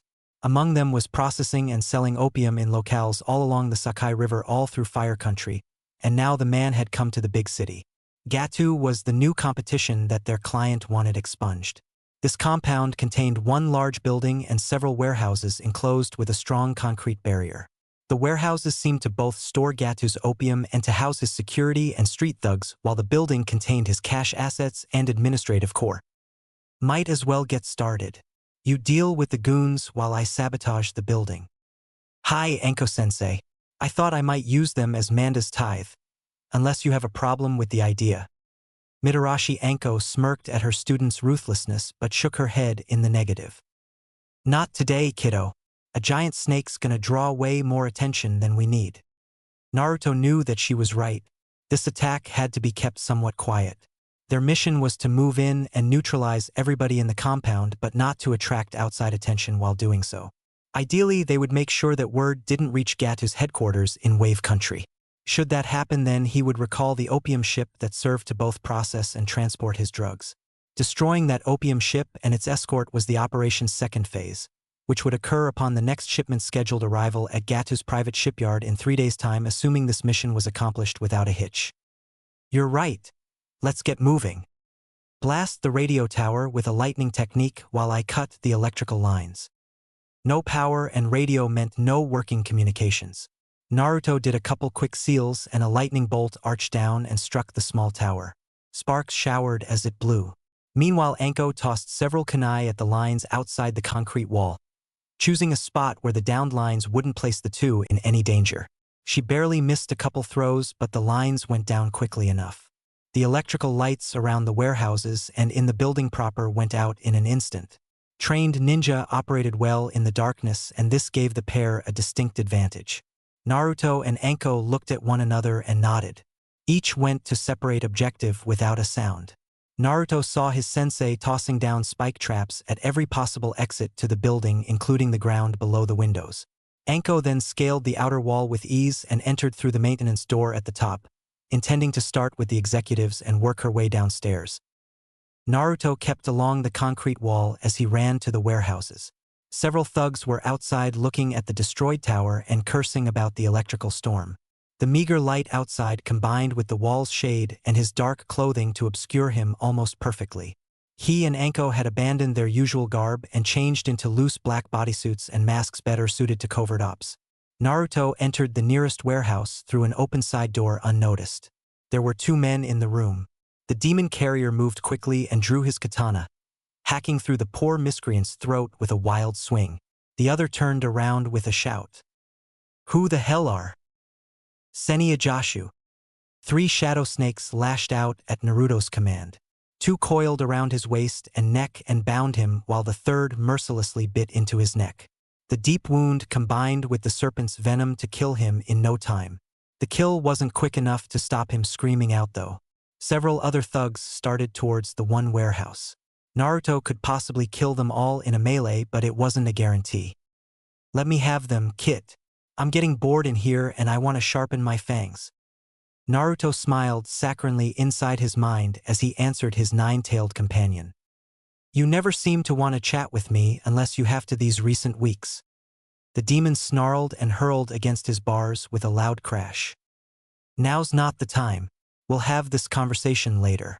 Open my cage and let me out. Anko-sensei might show up again soon and your red chakra is way too noticeable. Let's not risk being exposed." The demon grumbled loudly. Naruto normally acquiesced to the Ninetales' command in almost anything with barely any complaint. There was undeniable logic behind this rare denial, though, and the demon relented with an irritated nod. "Fine, but you'd better at least entertain me instead." Even while he bantered with the Kyuubi, Naruto spammed his seals and did his basic Katon Hitama. The resulting fireballs spread out and ignited the dry wooden opium boxes inside the warehouse. Naruto exited the door that he had entered through. The security thugs charged en masse through the main entrance and saw their two colleagues dead on the ground. Several began choking and hallucinating due to the wood smoke and the burning opium. The spiky blonde leapt up onto the concrete barrier wall near the door and placed a quick kunai trap. Three men soon emerged and were repeatedly impaled by soaring knives. This battle was much too boring. These guys were both weak and stupid. The others retreated through the main entrance again and began running towards the main building to regroup. Once they reached the door, Anko's set spike traps activated. For more went down bleeding and moaning in immeasurable pain. Naruto could sense chakra being expended inside the building. There were three sources. Whomever Anko-sensei was battling against had shinobi training, and she was outnumbered 2-1. Unless they were at elite level, she could handle them on her own with no trouble, but the demon vessel chose to go to her nonetheless. These remaining 9 thugs would need to be dispatched in short order. Playtime was over. Kage Bunshin no Jutsu. 18 Naruto copies rushed the 9 weaklings brandishing identical katana. The demon carrier wasted no time and was already scaling up the wall when the two groups collided. He heard Gatu's hired men screaming right as he entered the maintenance door. The blonde then dispelled the clones, as the replications has served their intended purpose and maintaining them expended chakra that he might soon need. Once in the hallways, he noticed that the main executive was dead. 6 puncture wounds organized into 3 matching pairs indicated that he had been victim to the kunoichi's snake hand. 1 chakra then signal dissipated into nothingness. Either Anko had even the odds or she had been extinguished due to them. Naruto's heartbeat picked up as he rushed down the stairs. A real battle at last. He saw his sensei and two identical twin shinobi wearing hidden mist Hittite. Each had a terrible-looking claw on opposite arms that were connected by a long chain. One brother was dead on the ground and the other teeming with anger about it. "My brother. That does it, Konoha bitch. I'll kill you." Anko's brown snake eyes shined with bloodlust as she beckoned him to attack. She was no longer wearing her black mask. Naruto thought that she looked odd without her usual revealing clothes. He was used to seeing her almost naked in netted clothes. "Go ahead and try me, big boy. You and him both couldn't take me on at the same time." The other brother charged, brandishing his claw. Anko could take him out on her own, but Naruto had a more humiliating conclusion in mind. He reached out around the corner and grabbed the chain and pulled. Not expecting this sudden resistance, the other brother toppled back and crashed onto the ground with a thud. Naruto kept hold over the connection as he stalked out into the corridor with a smirk. "Talk about your second-rate shinobi. That Gatu guy obviously can't judge talent." Anko scowled at her student. "Don't ever mess in my battles, Naruto. I hope you've cleaned out outside like I told you."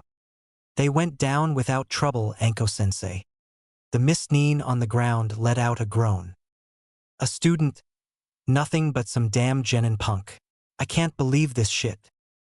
Naruto scowled and brought his leg down into the other shinobi's breadbasket. He wheezed as his wind was driven out. "We didn't give you permission to talk, chump. Shut it." Anko shook her head and spoke in an exasperated tone. "Damage the merchandise during the interrogation and not until then." Despite his precarious position, the Chunin still had some spirit remaining. "I ain't telling you shitheads anything. Don't even bother wasting your time." The kunoichi's entire visage lit up with sadistic glee. "We'll see about that soon enough. I might not be a specialist, but I'm no slouch when it comes to extracting intel. Naruto, haul ass downstairs and deal with whoever's still alive. I need to concentrate while I work." Naruto was more interested in watching a real torture session than in some worthless civilian clerks. "But I've never seen a real torture session. I'd like to watch this." The purple-haired woman became incensed and snapped at her complaining student. "We're on a mission right now, in case you haven't noticed, brat. Get lost or I'll give some private lessons in interrogation when we get home." Naruto raised his hands in a mock surrender and exited through an open window. The demon vessel had a sinking suspicion that he would be serving as the target in those lessons. The last sight he glimpsed was Anko calling out her shadow snakes and advancing slowly on the prone Mist-nin. He would be begging to be sent to his dead brother soon enough. The demon carrier entered the building again through another window on the ground level. Some targets had tried to escape the building and had been impaled against Anko's exit traps. The blonde worked his way back upstairs to his sensei's position and slew whomever he encountered in between. He knew that these people were innocents, but he couldn't let that stop him. Shinobi had to be remorseless at all times. Morals had no place in his shadowy world. A true ideal shinobi had no such emotions to hold him back. Not even the slightest expression moved in those cold blue orbs as Naruto brought his katana slicing down onto a pregnant worker as she begged to be spared. Expectant mother and unborn child perished in unison. She would have reported the attack to the Port Sakai authorities had she been allowed to live. Gatu would have been told and the mission's secret nature lost. Nothing could be allowed to compromise the mission. Naruto considered keeping his hands clean through using distance techniques to do the killing, but that meant expending chakra where it wasn't outright needed, and huge ninjutsu risked causing too much ruckus besides.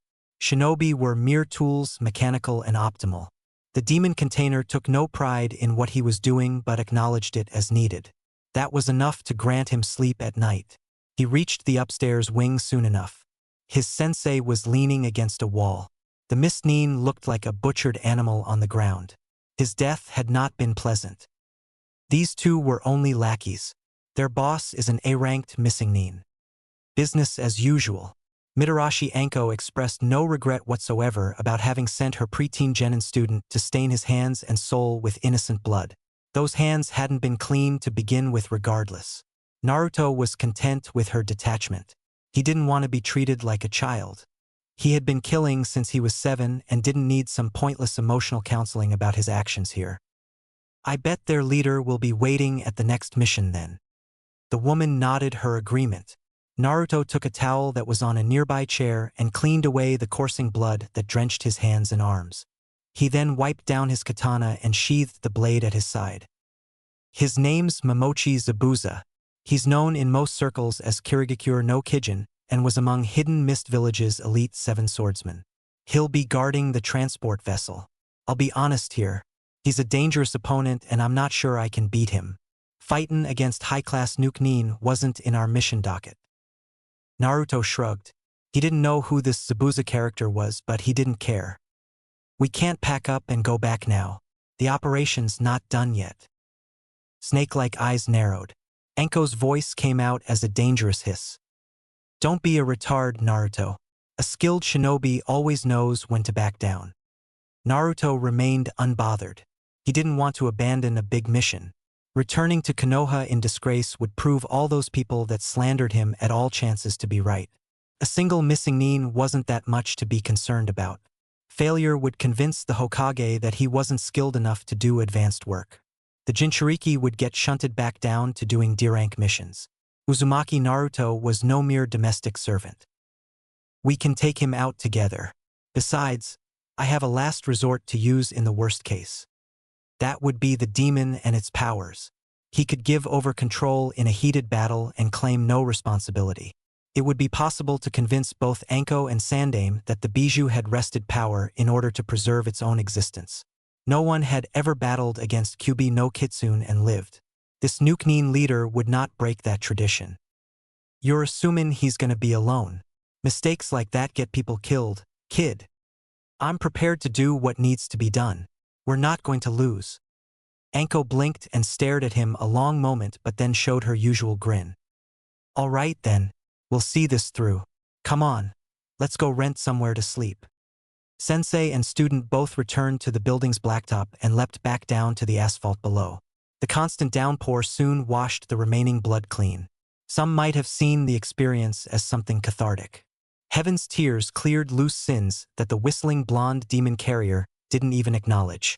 Naruto removed his mask and tossed it aside. Next time he would at least allow his victims to see their killer in the hole. Innocent casualties deserved that much at least. Standing atop a processing plant in the near distance, the same 2 cloaked characters who had watched Naruto during his last venture into this port locale observed the widespread carnage that the demon carrier bad created. The pair looked at one another and nodded, tailing unseen and unnoticed behind the 2 Konoha shinobi. Chapter 5. 7 Supremacy, Demons and Devils. 2 days' passage saw Naruto crouched alone inside Gatu's walled private shipyard scribbling down a schematic map on a notepad. He had volunteered to sneak in and scout the restricted area where the mission's concluding part would take place tomorrow. His sensei was occupied with coordinating plans with their syndicate employers and making some needed preparations. This was an easy enough task. Gatu's physical presence within the city had been greatly diminished due to the raid on his branch headquarters. He was wearing the same black garb that he had during the previous mission along with his weighted trench coat. It's a little too quiet out here. One would think there'd at least be some people about. I noticed that too, but Gatu's ship hasn't come yet. Nothing to worry about. Don't get complacent. That swine isn't likely to leave this place unguarded. Hi, whatever you say, Okayasan. Naruto's little taunt received the usual response, with the demon roaring in anger and crashing into his prison. The Kyuubi then withdrew back into his particular domain within the spiky blonde Genin's subconscious.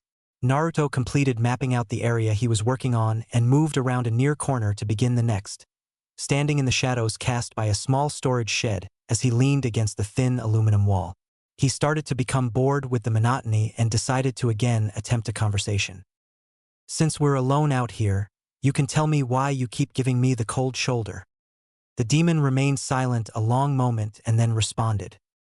Because you've broken our agreement and are neglecting your purpose, brat. I've done no such thing, Baka Fox.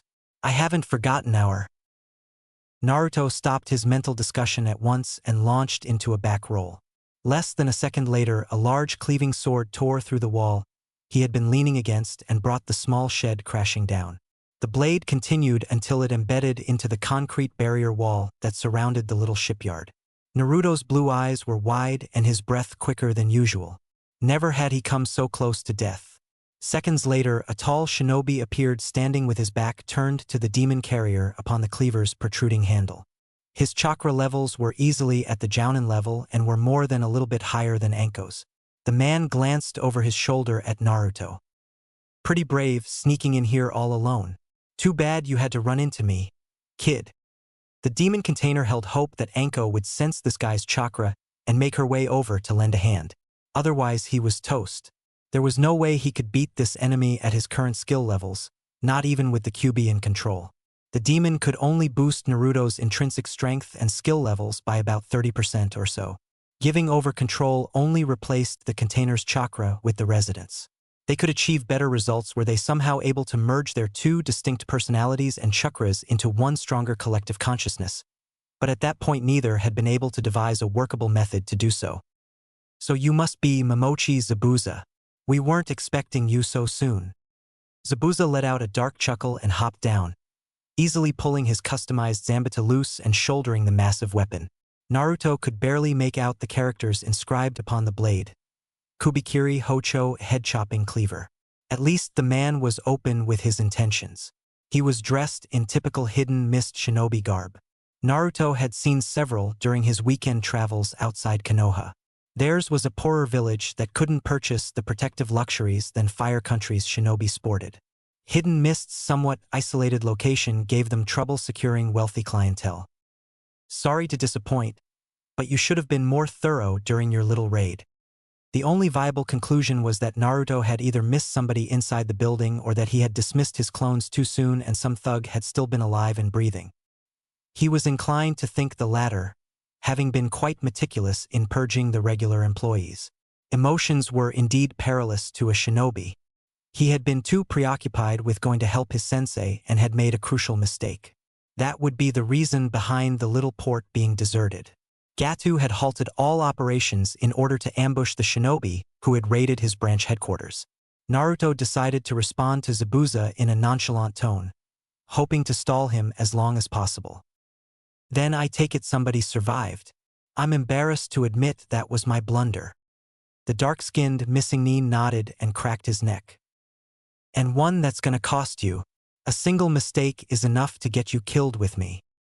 A masked kunoichi then appeared beside Zabuza, or at least the demon vessel assumed the newcomer to be a girl.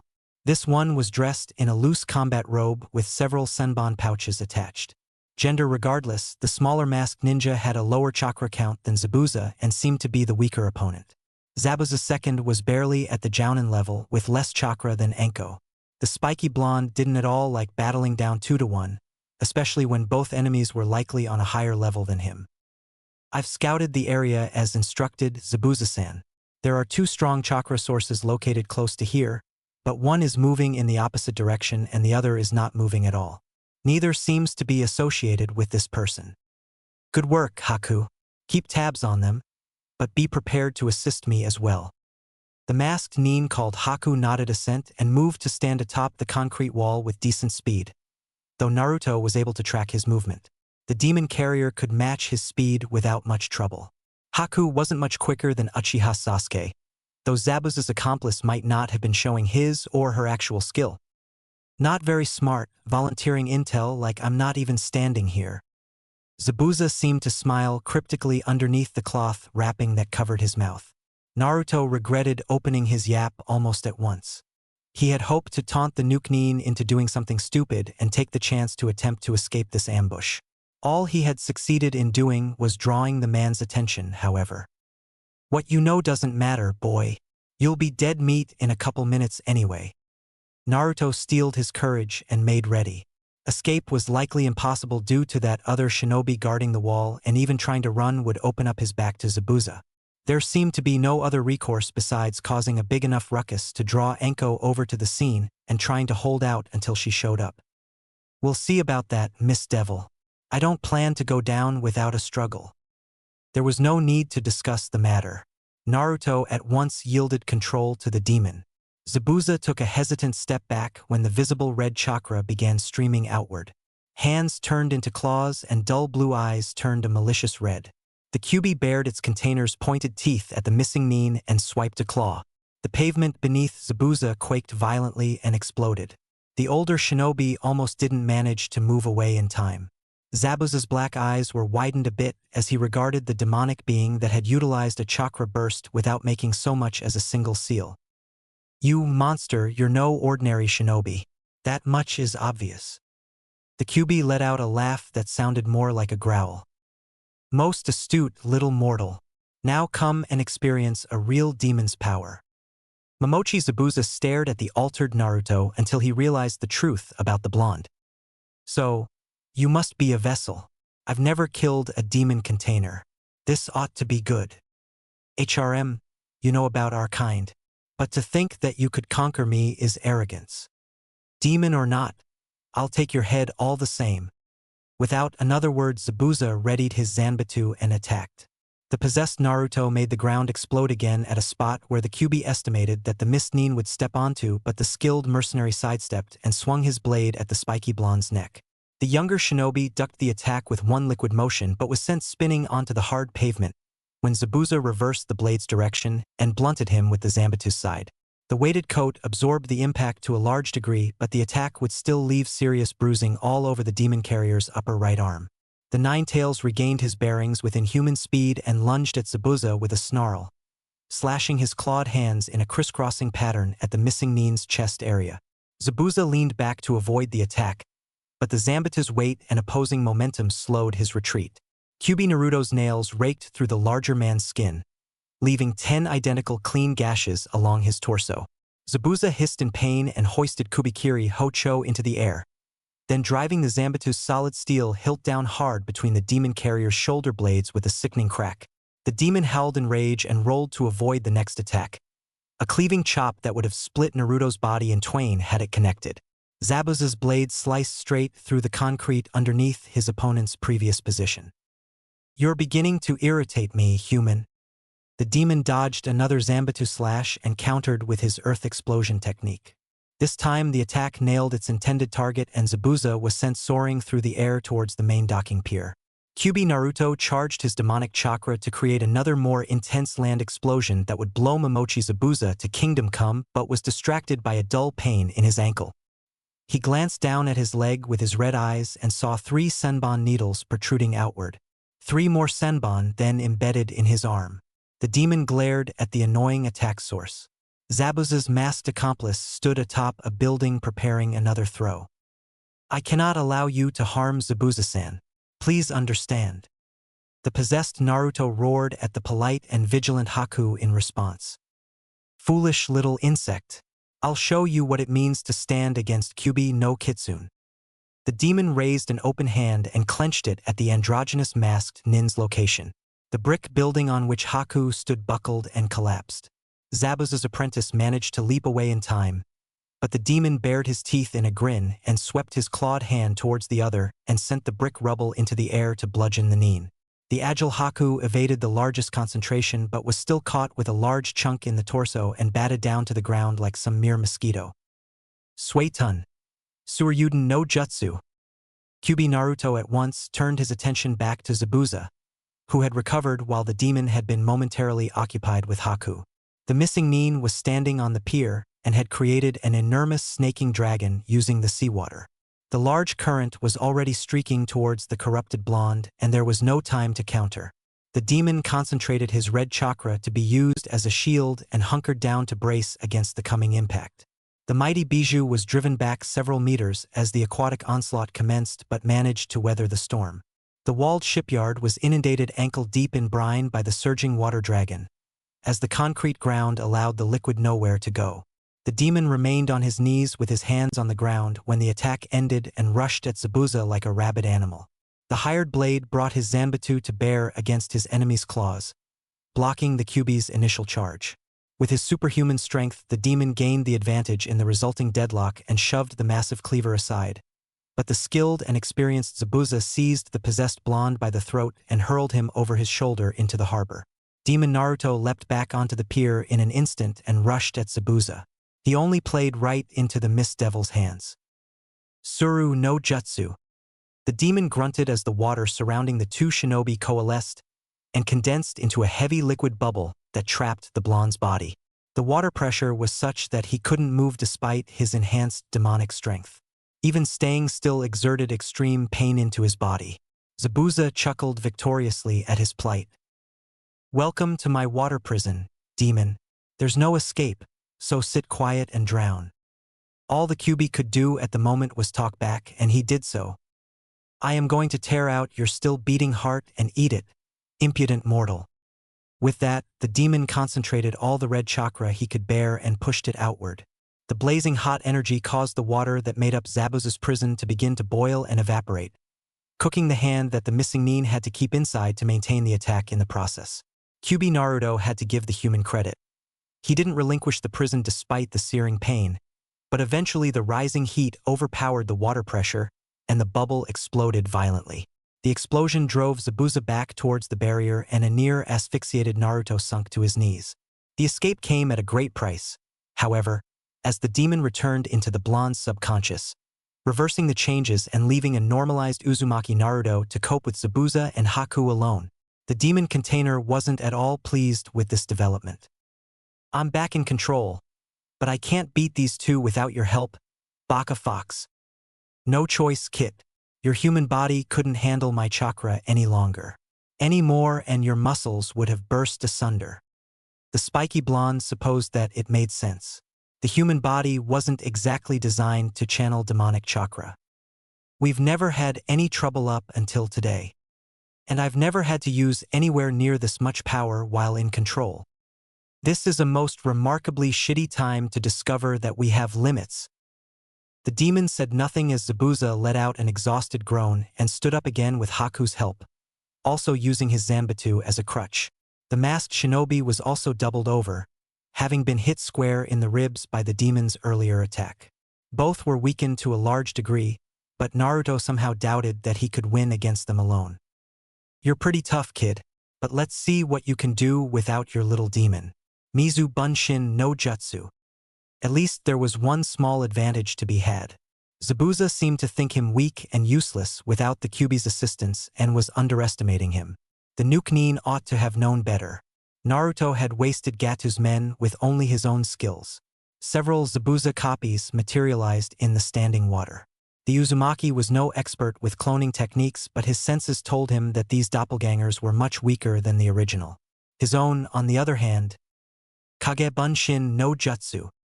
Naruto's clones charged out to meet Zabuza's in a melee. The blonde mused that he had once thought that he wouldn't much use that technique, but he had still somehow managed to end up employing the Kage Bunshin in each important skirmish he'd been involved in ever since learning it. He didn't bother hanging around to observe the little clone war, concentrating chakra into his legs and springing up onto an intact structure while making rapid hand seals. Raitun. Bunkaten no Rakurai. Naruto's trademark lightning spread blasted down into the inundated ground. The whole compound seemed to glow with electric light as the harsh voltage cascaded through the standing water and broiled anything standing within. The demon vessel's chakra returned to his reserves, indicating that his own clones had been annihilated in the attack. The heated water began to steam, blanketing the area in a thin haze that soon thickened to the point where nothing could be seen. The cloud smelled like sweet dew rather than acrid smoke and steam, and so the blonde concluded that it had to have been created by some other means. At least one opponent had survived the electrical assault. A huge water wave then crashed into the building he was standing upon. He had no choice other than to descend into the unseen. "That was pretty smart, using electricity on the water. Shows you have some skill. I'll reward you by taking this seriously." Zabuza. The primary target was still alive and well, much to Naruto's chagrin. "Flattery will get you nowhere. Here we are, blind as bats in the mist." Zabuza let out another dark chuckle. His voice seemed to be everywhere. "Perhaps so, but I don't need to see you. I'm going to teach you all about silent killing. One last lesson to take along to the grave. As a special added bonus, I'll even let you choose. Liver, lungs, spine, throat, carotid artery, kidneys, the heart, or the brain. Each one's a vital spot. Take a moment to think about your demise, boy." Naruto snorted at the disembodied voice. He wasn't about to cower like some baby. Death was a shinobi's constant companion. Shinigami was never more than a step or two behind his path.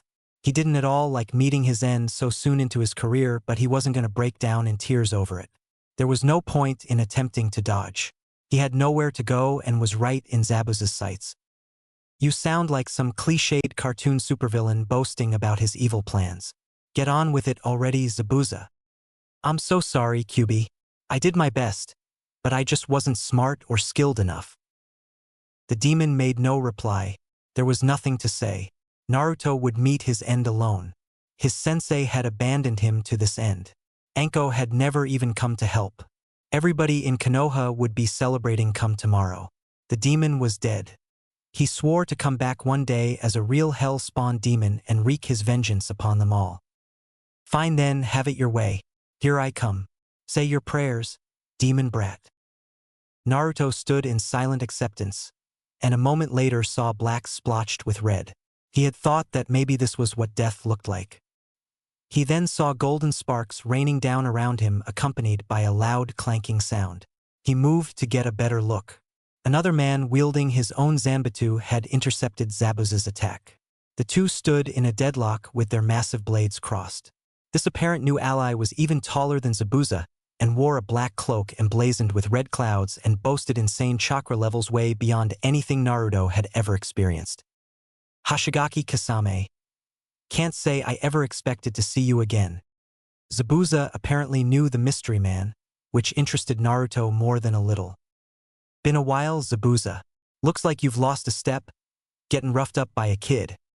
This Kisame character's blade seemed to hum slightly as Zabuza's summoned mist began to clear somewhat, allowing Naruto to get a better look at his unexpected savior. The tall shinobi looked like some odd genetic cross between a man and a shark, with bluish skin and beady eyes and gills. His teeth were bared in a sardonic grin and appeared to be razor-sharp. His Hittite indicated that he too was a mist-nin, or at least had been one at some point in time. The symbolic protector had a long horizontal line slashed through the icon. His blade was equally unique. Rather than being smooth and steel like Zabuza's, the weapon appeared to be covered in rough scales. The blonde cringed at imagining what such a barbaric instrument could do to living tissue. Kisame grunted and shoved against Zabuza, pushing the mist devil back several meters. The shark man swung his strange Zanbatsu at Zabuza's head. The latter parried but was driven back yet again by the impact. Zabuza countered with his own swing that Kisame easily parried and answered with a spinning smash that sent the dark-skinned man to the ground. Naruto decided to regain his bearings and observe two master swordsmen in action. He would get involved should Zabuza regain the advantage, as he owed this Hoshigaki Kisame a huge debt. Leave this be, Kisame. My contract with Gatu has nothing to do with you. Kisame gripped his blade as the shark-like man responded in a rough voice and pointed his thumb in Naruto's direction. And my mission right now involves making sure that brat over there stays alive and in decent health. Business, you see. The demon carrier couldn't help but wonder why anybody would hire such a person to guard him. Sandaime had his own ANBU to handle such a task. He could imagine some wealthy prick in Konoha or the immediate environs perhaps contracting some nuke nin to assassinate the demon Uzumaki, but protection was another thing altogether. Zabuza seemed to smirk underneath his bandages as he again took Kubikiri Hocho and shouldered the trademark Zanbatsu in his battle-ready stance. So I guess that puts us at an impasse. Honestly, I can't say I'm too disappointed. Kisame shook his head as though dealing with a particularly stubborn child. This'll be the last time we play this little number. Zabuza. I always could beat you back during the old days and I'm stronger now than I ever was then. As much as killing an old war buddy pains my poor heart, I can't let anyone stand in the Akatsuki's way. Akatsuki Red Dawn or perhaps Red Moon. Naruto stored the name in his memory. Today we'll determine who was really the strongest in the Seven Swordsmen. Rain began pouring down in the skies above as the Hidden Mist's two great warriors battled once more. Their Zanbatsu clashed and sparks rained down in a menacing halo around them. Their duel looked something akin to a living blender with the two enormous blades moving and colliding almost quicker than the blonde's trained eyes could discern. He decided in an instant that he wasn't going anywhere near that particular showdown. He rather wanted his limbs to remain as they were, attached. Again, Kisame seemed to be dominating the duel. Zabuza couldn't contend with the shark man's superior strength and didn't seem to be trying to use his chakra to close the gap. Haku also appeared to be observing the duel in the distance. The masked Nin moved to intervene when Kisame sent Zabuza down hard a second time and Naruto moved into his path and drew his katana. Sorry, but that's a private duel. I'll be your opponent, princess. Haku nodded grimly and withdrew 6 senbon needles, 3 in each hand. Understood, but I shan't hold anything back. Zabuza-san requires my assistance. Naruto sneered at the other's calm statement. What a pathetic little lapdog. At least Kiba hadn't been housebroken.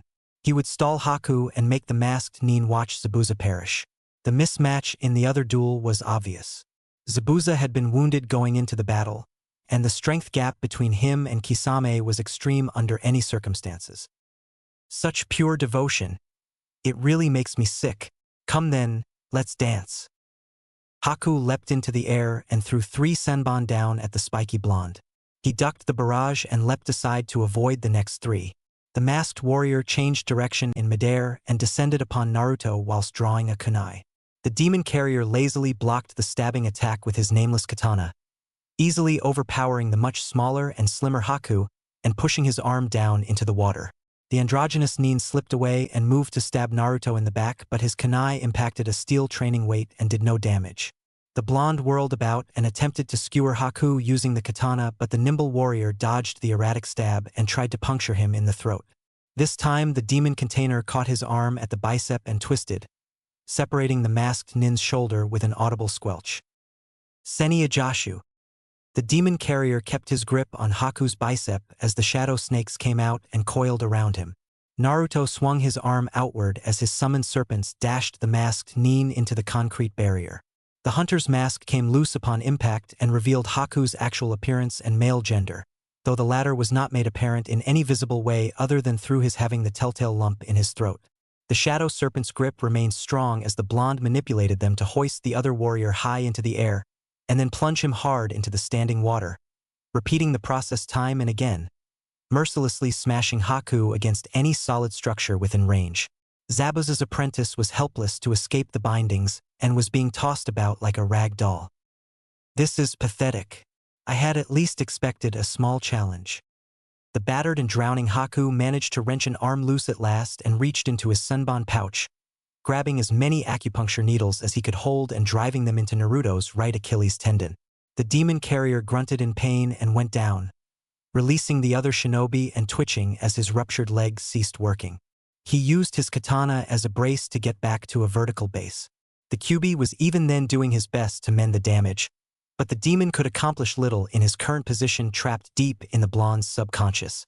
Any more active meddling would risk the mentioned demon chakra overload, and the Ninetales knew it. My apologies. I never take pleasure in harming an opponent, but it was the only way. Don't start with that sentimental garbage yet. That was nothing but a warm-up. Haku had already turned away and was preparing to help Zabuza against Kisame when Naruto spoke.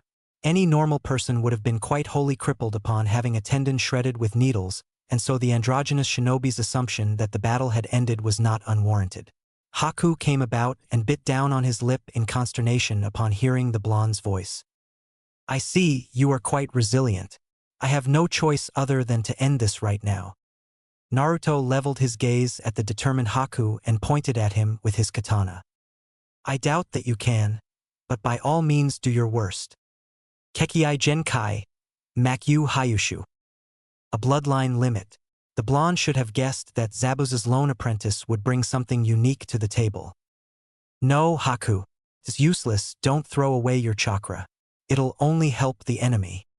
Zabuza's warning came too late. Haku's demonic ice mirrors began appearing all around Naruto's position, but then dissolved back into nothingness a second later. Zabuza's shocked apprentice glanced around to see what had taken place. Kisame's scaled Zanbatsu was pointing directly at him and was vibrated with the same low hum. The shark man let out a loud laugh at the androgynous shinobi's plight as he turned back to continue attacking Zabuza. Hyuk hyuk.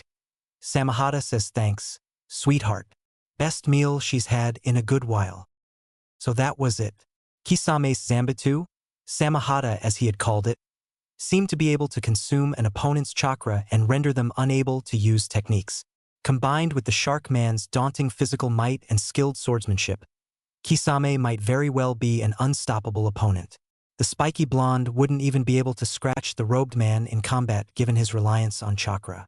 Naruto was most pleased that the man was on his side and not on the other. Haku seemed unsure as to what to do next. Naruto again sneered at him. A typical bloodline limit genius. Helpless when your Kekkei Genkai doesn't work. This will be a tougher match than I had anticipated, but I cannot lose.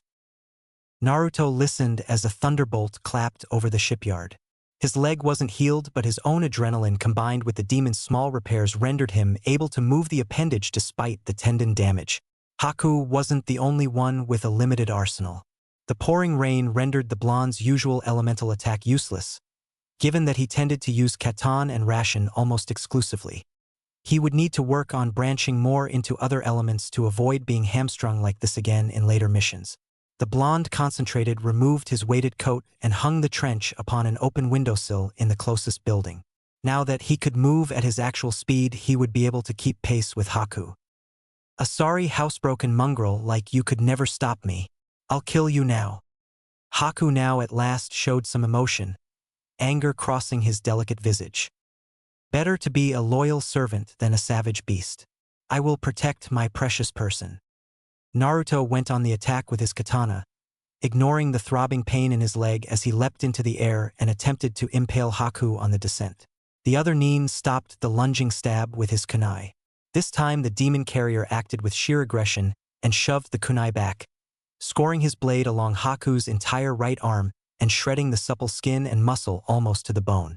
The savage attack stunned Zabuza's accomplice, and Naruto pressed his advantage by whirling about and slashing low against the other, slicing out Haku's knees and crippling him. The spiky blonde was but an amateur swordsman, but he understood the human anatomy well enough to know how to stop an opponent dead. Haku had observed him during the entire battle and thought he knew the other's speed and reaction time. Losing the coat had boosted both, and the androgynous shinobi hadn't been prepared to compensate. One mistake was all it took. Zabuza had stated that earlier, and it was equally true here. Haku's arms and legs were all compromised. He couldn't even move, and continuing to battle Naruto was impossible. Zabuza-san. Gomen, he was too strong. This battle is over. Unlike Zabuza, you never stood a chance against me. I am merely his tool. My only regret is not being able to serve his will better. He won't be long behind you. Pathetic. But you can still be his slave in the next world. Haku looked up weakly as his victorious opponent, sadness in his black eyes. Still, you do not understand. Serving Zabuza-san was my own choice. He took me in. Naruto interrupted, having no desire to hear the other's tale. All that talk about tools and precious people meant nothing. Haku was nothing special. All true shinobi were tools created and molded to accomplish another's will. Even a venerable Kage such as Sandaime was subservient to his people. An ideal shinobi should have his own pride and personal esteem. Haku was a blunt instrument, made weak due to his obsession with being Zabuza's servant. Tool though he was, Uzumaki Naruto would never become a mere slave like Haku. His edges were sharp and would cut down those who didn't deserve to wield his power. Doing one's assigned duty and accomplishing the mission was not the same animal as casting aside all personal dignity and giving one's entire soul away to another. Shut up, idiot. The burden you bore was no heavier than the one I shoulder every day. One day you will see the truth. With such hate you will never attain true strength. And yet, my strength is much greater than yours. I'm through talking with you. The blonde gripped his katana with both hands and brought the point to bear against Haku's heart. Momochi Zabuza's broken apprentice and protector could not resist and inclined his head to gaze upon his precious person in his remaining seconds. A severely wounded Zabuza managed to push Kisame back momentarily with a vicious Zanbatsu thrust and locked eyes with his prized tool. Haku's bleeding arms and legs had stained the surrounding waters crimson. Naruto shoved the blade through, his cold blue eyes staring emotionlessly at Zabuza as the katana exited the Haku's back dyed in blood. Sayonara, Zabuza-san. I will be waiting. Haku's eyes rolled back into his head and his breathing ceased. Momochi Zabuza's eyes snapped closed a moment as he grieved his loss. But that was all the time his opponent needed. Kisame brought Samahata tearing down across the Mist Devil's unguarded back, scales shredding apart the darkened skin like sandpaper against a raw steak. Zabuza let out a strangled gasp and went limp, his torn body dropping heavily into the water. Master and apprentice missing knees went down within a 3-second span. Naruto pulled his katana loose and cleaned and sheathed the blade. So disappointing. He didn't even land a single decent hit against me. Kisame didn't seem to be speaking to Naruto, muttering under his breath as he spat in the water next to where Zabuza had met his demise. His red and black robes were cut in a couple places and a little blood trickled down where there was a minor wound on the Sharkman's wrist. But other than those little scratches, he had won his duel with the Mist Devil unscathed.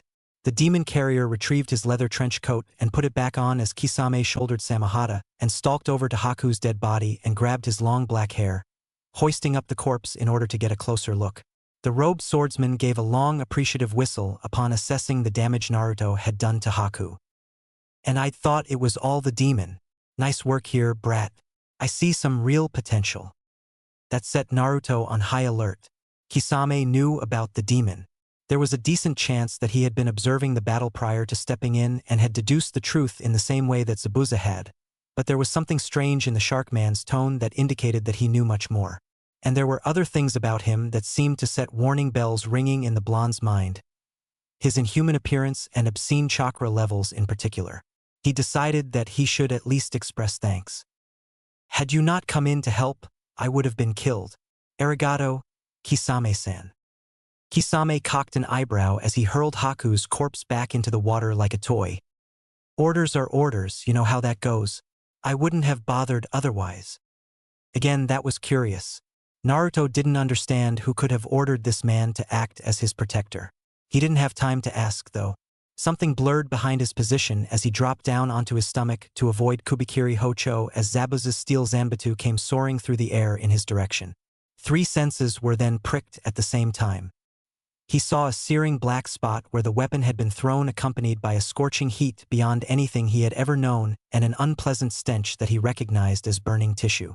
Everything below Momochi Zabuza's neckline had been melted into organic goo, and close beside the now quite deceased Mist Devil's head stood yet another shinobi dressed in a red and black cloak identical to Kisame's. This one was a bit shorter in stature and had grayish hair and a slashed Konoha Hitayate. He also seemed to have extreme chakra levels. Watch your back more closely next time, Naruto-kun. The man's whispered voice implied complete apathy, as did his blank visage. His spinning red eyes seemed identical to the Sharingan, or at least what Naruto knew about the Uchiha clan's legendary copy, Will I. He had never actually seen the technique in person. The spiky blonde knew who this newcomer was.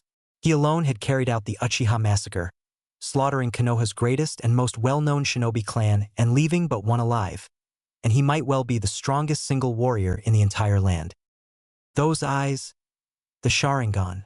You could only be Uchiha Itachi. Itachi nodded in the positive, deactivating the Sharingan to reveal normal black eyes that seemed to be every bit as perceptive as their swirling red counterparts. The Uchiha gave Naruto an appraising look and glanced at Kisame and then around the wrecked shipyard and at last returned his attention to the demon carrier. That is correct. We have been observing you some time now, you know? Kisame bared his pointed teeth in his trademark sharky grin. Our organization's real interested in you, demon brat. That's why I gave you a hand. Things began making sense at that moment. This organization was more than likely called Akatsuki, the name that Kisame had let out earlier against Zabuza. The duo must have been observing him during his weekend excursions, since he doubted they would dare to enter Konoha to do so, especially given that Itachi was listed as an S-ranked missing nin within the village. They knew all about the Kyuubi, and with the demon no doubt stood their interest in Naruto. Nothing else about him would be all that intriguing to shinobi as skilled as these two or to an organization either. He was quite a bit stronger and more talented than his peers in Konoha, but that alone wasn't much to boast about. Rather, I might think your organization's more interested in what's sealed inside my body. Neither Akatsuki member denied the blonde's rebuttal. Their superiors had learned about the demon and were interested in harnessing its power. This Akatsuki organization might be the key to breaking Yandame's damned seal and setting the Kyuubi loose. That alone caused Naruto to reciprocate their interest. Our understanding is that you are able to make contact with your tenant, Naruto-kun.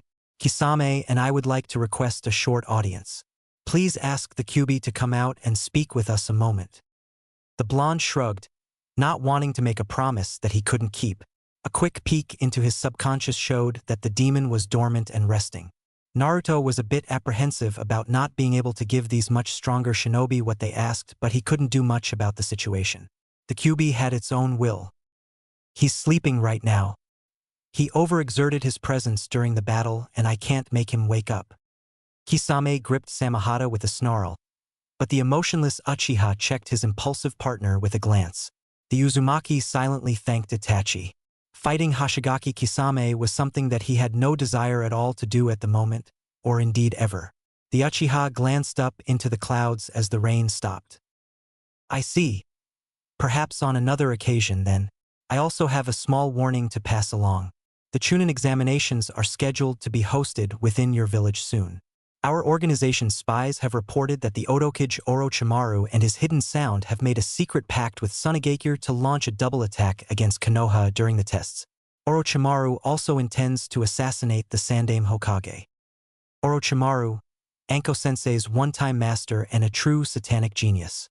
Naruto didn't much care about what might happen to Konoha and the villagers in this attack, but he would do anything and everything in his power to protect Sandaime.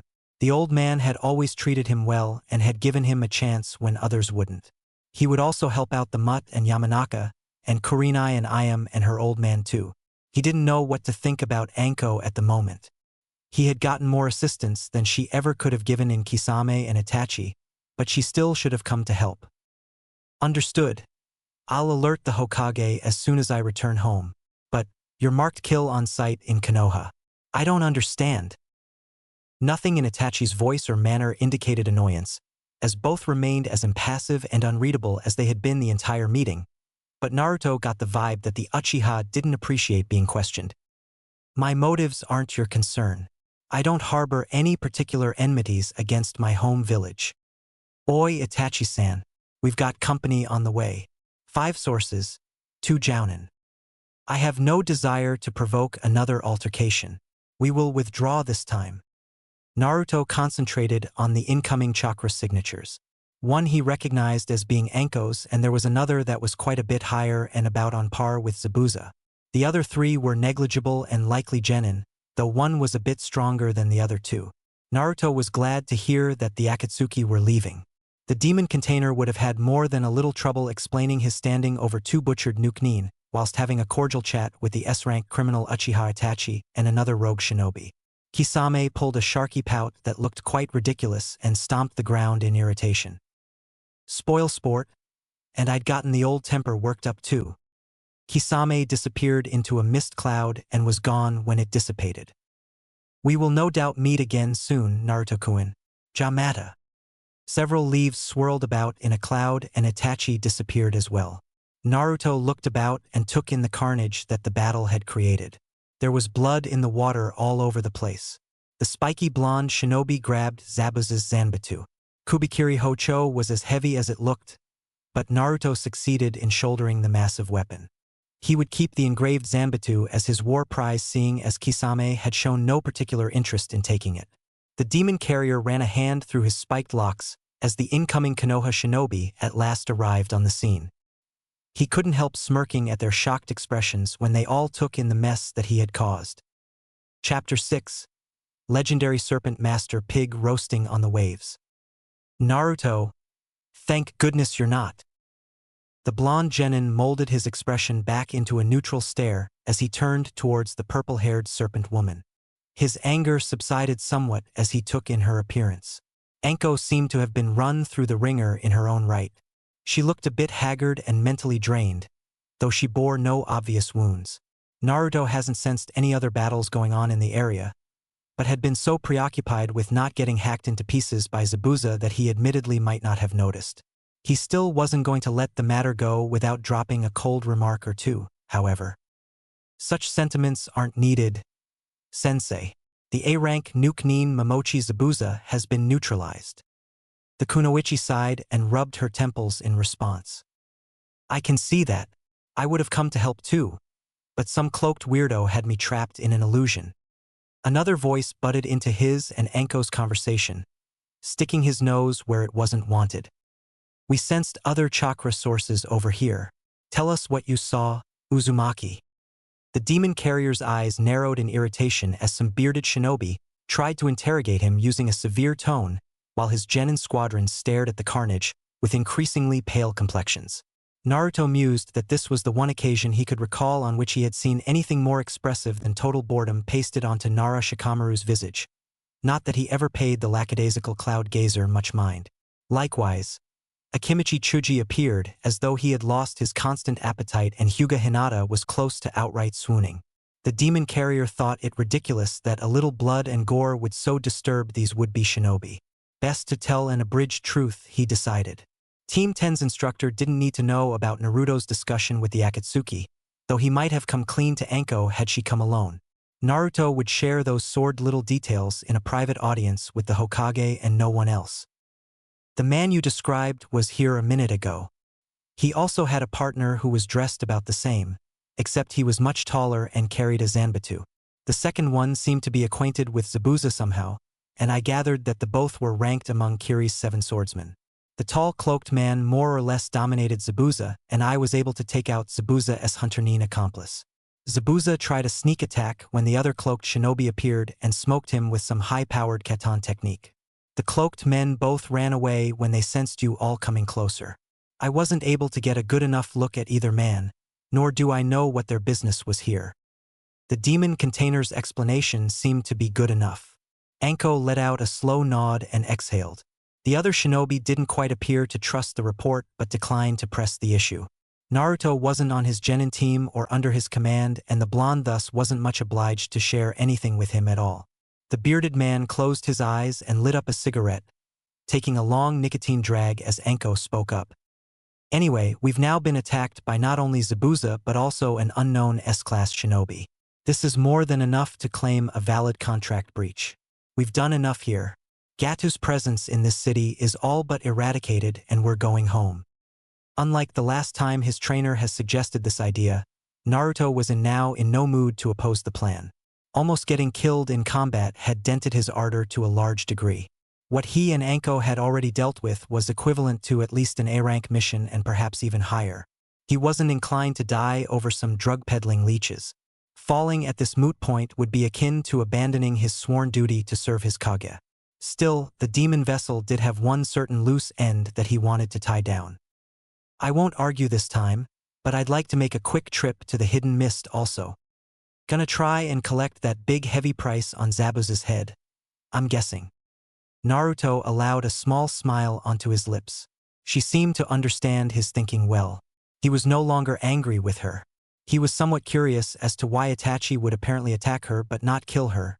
Not to mention the Uchiha's strategic retreat when a much weaker team appeared. The Akatsuki member could have dispatched them all without so much as breaking a sweat. The spiky blonde quite doubted that Uchiha Itachi cared a single whit about Anko or Team 10, knowing that the young man had exterminated his entire clan with no remorse whatsoever. That's right. I did have a hand in his death, even though I didn't deliver the last blow. Sorry, kiddo, but that's in the opposite direction. I need to report these events ASAP. Naruto averted his gaze downward and yanked loose the senbon needles that were still lodged in his arms and legs. He hissed in pain as he messed with his shredded tendon. The adrenaline that had sustained him during the battle had subsided, and now nothing remained save the hurt. The blood-stained senbon landed in the standing water with a plopping sound as he tossed them aside. Maybe the kid could come with us. Water country's pretty close to the wave. Both sensei and pupil stared at the new speaker. Naruto hadn't even noticed the elderly man that seemed to be traveling with Team 10 until he decided to speak up and make his presence known. His dress and overall demeanor indicated that he was a working-class person and not at all the sort that one would expect to be able to hire shinobi escorts. This is Tazuna-san, a bridge builder in Wave Country.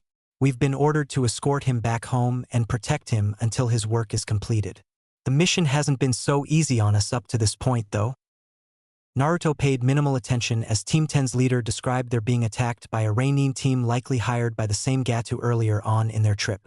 Many shinobi residing within Amigakure were Nukenin or other wanted criminals. The spiky blonde doubted that there were any around there that could even begin to approach Zabuza's skill level or even Haku's. He already knew that Gatu's actual headquarters was in the Wave Country. He owed the corrupt magnate a personal receipt over the Zabuza incident. Perhaps he would have his chance to deliver by tagging along with Team 10, though the actual decision wasn't his to make. We could use another hand in case things get messy, and you seem pretty tough. At least somebody acknowledges my talents. It's your call, Anko Sensei. The pineapple-haired woman remained silent a moment. Go with them, you could use a short break and it'll do you some good to visit another hidden village and see the sights. Stay with Asuma's team through their mission and obey his orders until you report back to Konoha. The demon carrier didn't much like being put under another team's command but didn't complain about the decision. More than likely, he'd be able to avoid having to interact with them anyway. This Asuma character didn't seem to like Naruto all that much. Not that such reactions were anything new to the blonde genin shinobi. Anko sprinted away without another word, moving quickly back to Konoha to make her report. Naruto didn't really want or need to hear her say goodbye or anything similar. At that point, they were but two shinobi on separate missions, nothing more or less. Time to prepare my delivery, then. Those with weak stomachs ought to look away.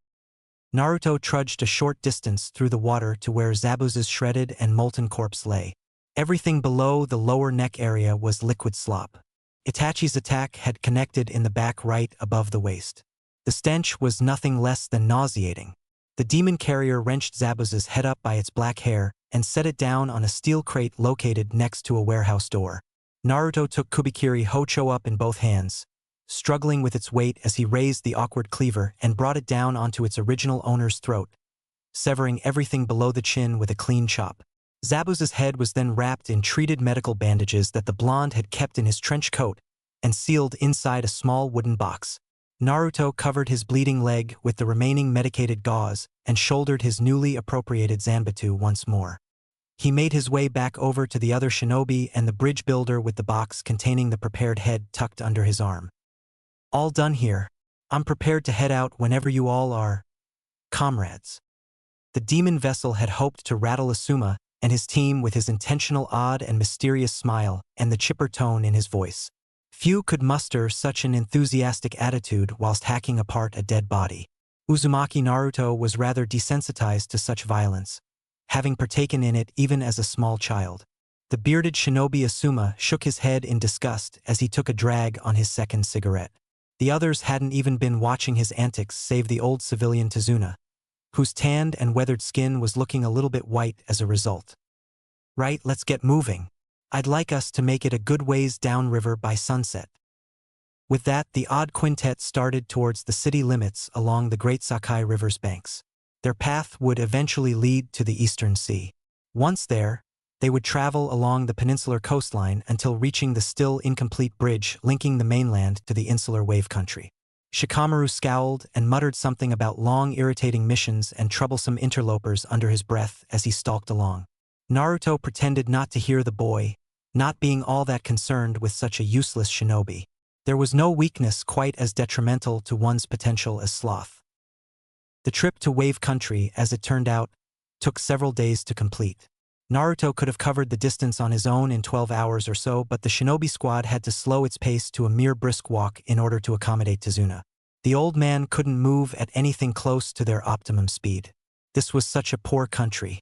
People were starving on the streets. Naruto almost sympathized with the citizens, but didn't because he viewed the situation as being their own making. They had allowed Gatu to dominate them. Wave's people showed no willingness to band together and revolt to drive away the dictatorial crime boss. The demon carrier said nothing about his thoughts, however, as he sat down at the meager dinner table at Tazuna's home. He had remained more or less silent throughout his little stint as an unsolicited addition to Asuma's team. Okay, dinner's served. Go ahead and dig in, everybody. Tazuna's daughter, a rather pretty woman named Tsunami, placed dinner on the table. The meal was anything but sumptuous, cheap soba noodles with some rather withered seasoned vegetables. Naruto had eaten much worse in his day, so he had no problem digesting the meager meal. Upon tasting it, he was impressed with the woman's ability to make a decent supper with such poor ingredients. The admiration wasn't quite universal, however. Chuji especially seemed less than pleased with the selection, and the Hinata's strange expression hinted that she wasn't much used to such cuisine either. The Akimichi always kept his own culinary reserves in his pack, though, and the Hyuga heiress was much too shy and polite to ever even consider lodging a complaint. So, I suppose you're going to be headed out to water country early tomorrow. Naruto concealed his surprise at being addressed. Throughout the trip he had remained more or less inconspicuous. Team 10 and their client didn't disturb him and vice versa. He had caught Hinata sending him concerned glances now and again during their travels. That had been the sole real interaction that he had shared with Asuma and his Genin team. The Kyuubi was still dormant while his host's demonic tenketsu healed and recharged. Even a chakra tank like Naruto needed time to recover when his reserves were depleted. The blonde had slept outdoors when they were camped using his leather coat as a blanket. Naruto glanced over at Tazuna and swallowed his noodles and then responded. I'm planning on leaving right around dawn, as soon as I have enough sunlight to see. Get out to the docks early enough and you can hire a boat to take you across the bay. There's no need. I can make it over there a lot quicker treading the water on my own. Naruto sensed somebody's gaze on his back again. He craned his head back to see Hinata looking at him again with that same odd stare. The gaze almost seemed to possess sadness and disappointment. The demon carrier seethed underneath his impassive mask, as though that living doormat had the right to pass sentence on him. Staring at him with those pearl eyes because he chose not to remain the smiling little imbecile onto whom she'd nursed her pathetic little crush once upon a time. Naruto had been wholly oblivious to the issue at the actual time, but the timid girl's quiet obsession had been obvious in retrospect, back during their earlier childhood when he still played silly pranks and screamed about becoming Hokage. And then the blonde had met with and accepted his inner demon and had seized control over his own destiny, had become something better than what he had been, and at some obscure point the little Hyuga had gotten over him and moved on. Or so Naruto had thought. But it didn't matter. He would never have returned her attraction in either case, the old Uzumaki or the current. The one version was too dense and stupid and the other was too preoccupied with more important matters. I'm going to bed now. I don't need to oversleep tomorrow morning. The spiky blonde pushed back and stood upright, leaving his partially eaten meal behind.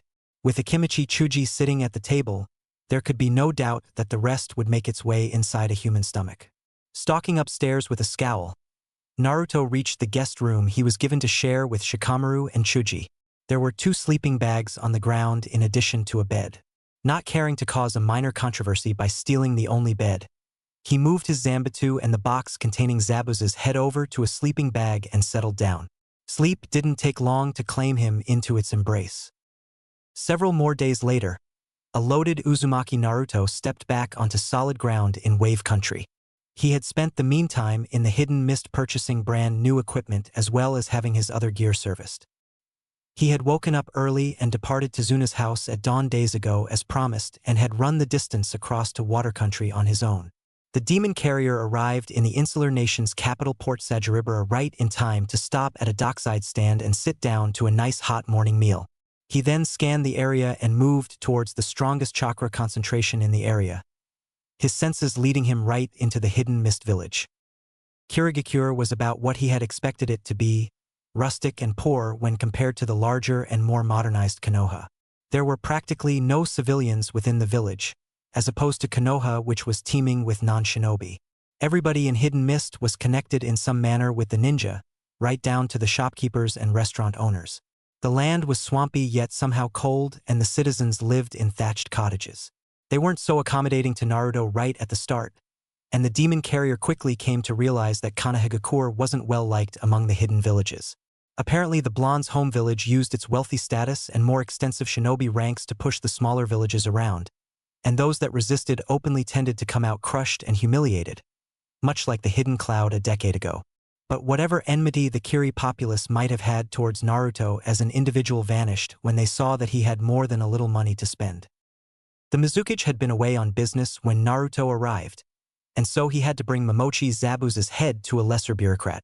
The man had been surprised to see one so young claim the reward on the notorious criminal, but couldn't deny him the cash upon seeing the Mist Devil's trademark cleaver also in the spiky blonde's possession. The actual bounty had been less than what Naruto had hoped, but was still more than adequate to suit his purposes. The Konoha Genin remained several days in the village, meeting new people and browsing the shops. Hidden Mist's weaponsmiths were renowned as being the best in all the 5 shinobi countries, and their armament stores were quite good as well, at least to those who possessed the assets to shop. He decided that he rather appreciated staying in a place where people didn't spit and swear at him on the streets, and where he could walk into a store and shop without being denied service or cheated. What an odd week this has been. Naruto wasn't one to think out loud, but it seemed appropriate here. I don't think that odd even begins to describe it, brat. Naruto let out an almost serene smile. He didn't like not having his demonic companion around.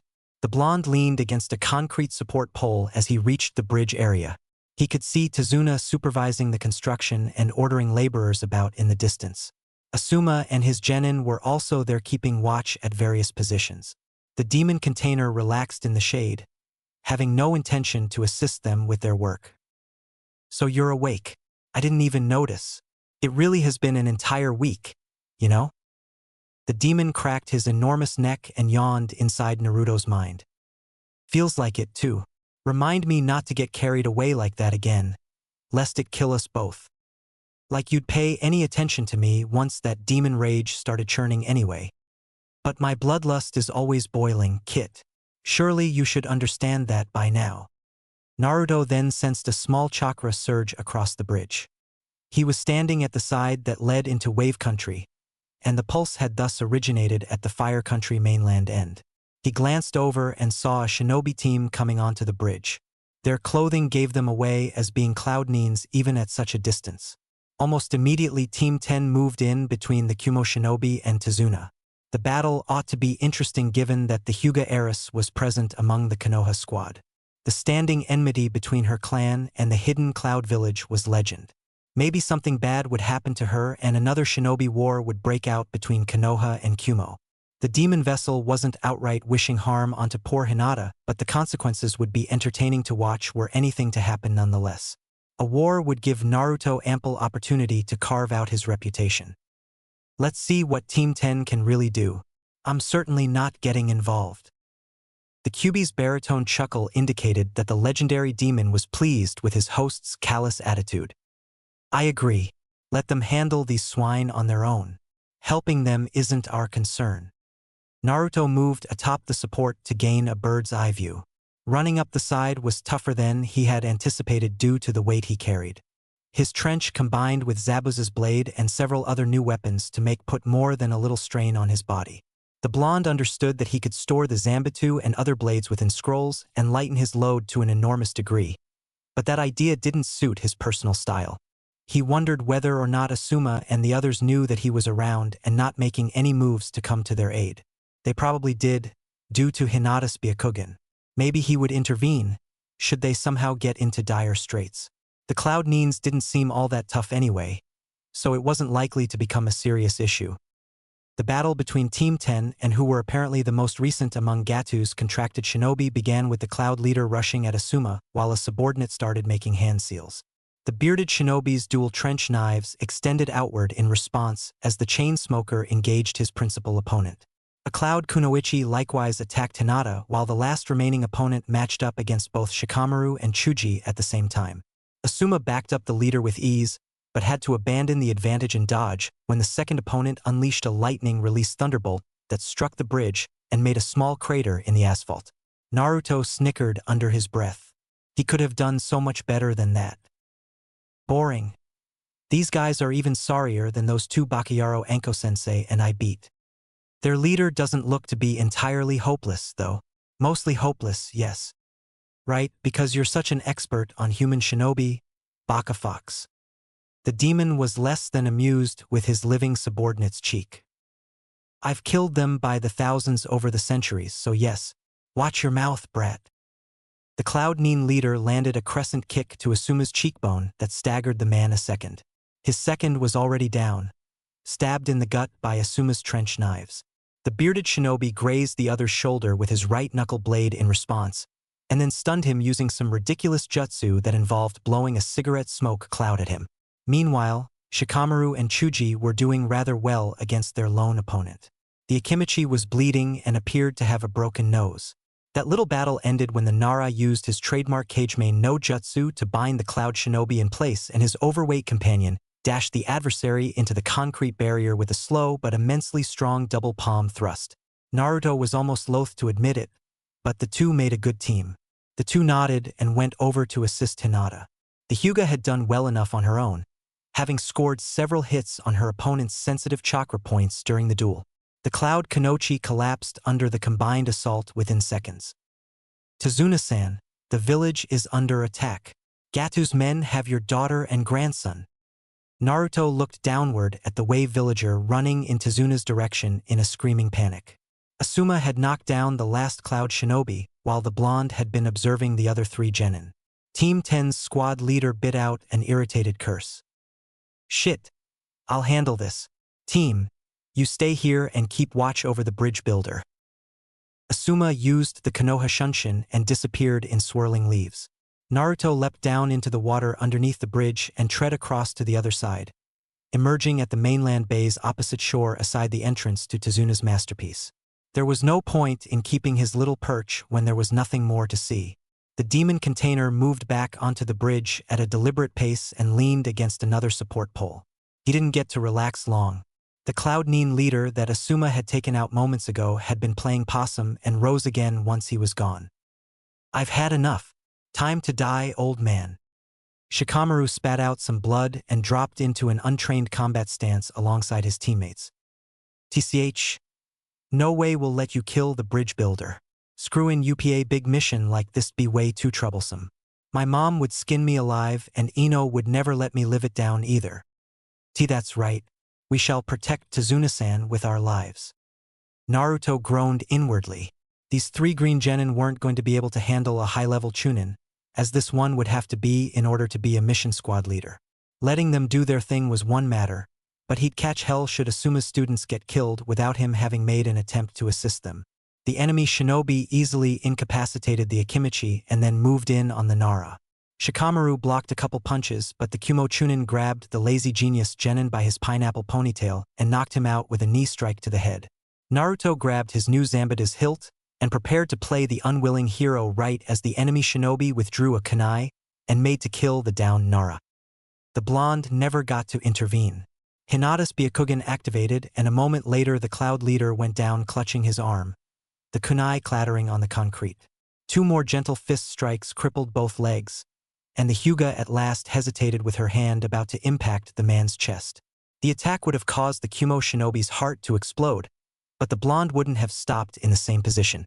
The girl's reaction speed had nonetheless been impressive, even though she hadn't completed the task. Maybe Hinata was a short sight less weak than the demon vessel had so long believed. Any skilled opponent would have neutralized her prior to pushing the attack on Shikamaru. That wasn't bad, Hyuga. Much better than I'd expected. Seems like I wasn't needed. And Naruto-san, your clothes? And your Hitai 8. Naruto's appearance had indeed changed. He now wore a loose sleeveless crimson bodysuit tied at the waist with a black cloth sash, along with matching Kevlar breast armor and bracers and plated boots. Both lightweight and acceptably durable, these armaments were well suited to a warrior shinobi. Over those he still had his old weighted trench and had Kubikiri Hocho strapped to the back. 3 kunai were strapped to his belt at the side opposite his katana, and he had a ninjato girded at each wrist. These were short stabbing swords with elongated and hollowed hilts, inside which scrolls or poisons could be concealed, among other essentials. He mused that some might mistake him as a burgeoning weapons master, though he wasn't and had no real intention to be. Lastly, the cloth sack containing his remaining bounty Rio was also slung over a shoulder. The last change was to the blonde's Hitai 8. He no longer wore the Konoha standard issue that bore the village's emblem. Naruto had long considered it idiotic to see shinobi advertise their allegiances like such, and so he had a unique protector custom carved by an engraver in Kirigakure during his stay. His new model bore the symbol representing demon, and the symbol was painted in a deep crimson. The color matched the Kyubi's eyes. Naruto rather hoped that the image would gall the annoying villagers back in Konoha once he returned to his personal prison. Could have helped out earlier, Naruto. We almost got killed over here. The demon container leered over at the groggy and now rising Nara Shikamaru with his pale blue eyes. Ridiculous, getting mad because Naruto hadn't made their mission easier. They'd never become anything without learning to rely on their own skills. At least Hinata seemed to understand this, as she wasn't backing her teammate's statement. She seemed to be quite pleased, actually. Naruto supposed that beating a much higher-level shinobi was a positive experience, and maybe she was starting to think that she wasn't necessarily as helpless as she had always thought. Meh, but that would have been too troublesome, and it wasn't my obligation. Hey guys, look over there. There's more comin' this way. Naruto had to admit to being a bit chagrined upon realizing that Akimichi Chuji had somehow managed to detect an incoming threat that he hadn't. Not that these newest newcomers really much amounted to one. Approaching the bridge was a small army being led by a stumpy little man in sunglasses and a Western business suit. Surely this had to be none other than Gatu. The demon vessel grinned. What excellent timing. Now it's my turn, so sit back and watch the show. I've got business with this guy. So, you punks beat my hired shinobi. Good. That means now I don't have to pay him. The greasy magnate walked with a swagger, looking quite smug as his thugs and goons brandished their blades and other assorted killing instruments. Gatu's mob had the entire passage back into Fire Country blockaded. Naruto strode towards the lot lacking a single care. The blonde could exceed their numbers 10 times over with one single hand seal by employing his Kagebunshin technique.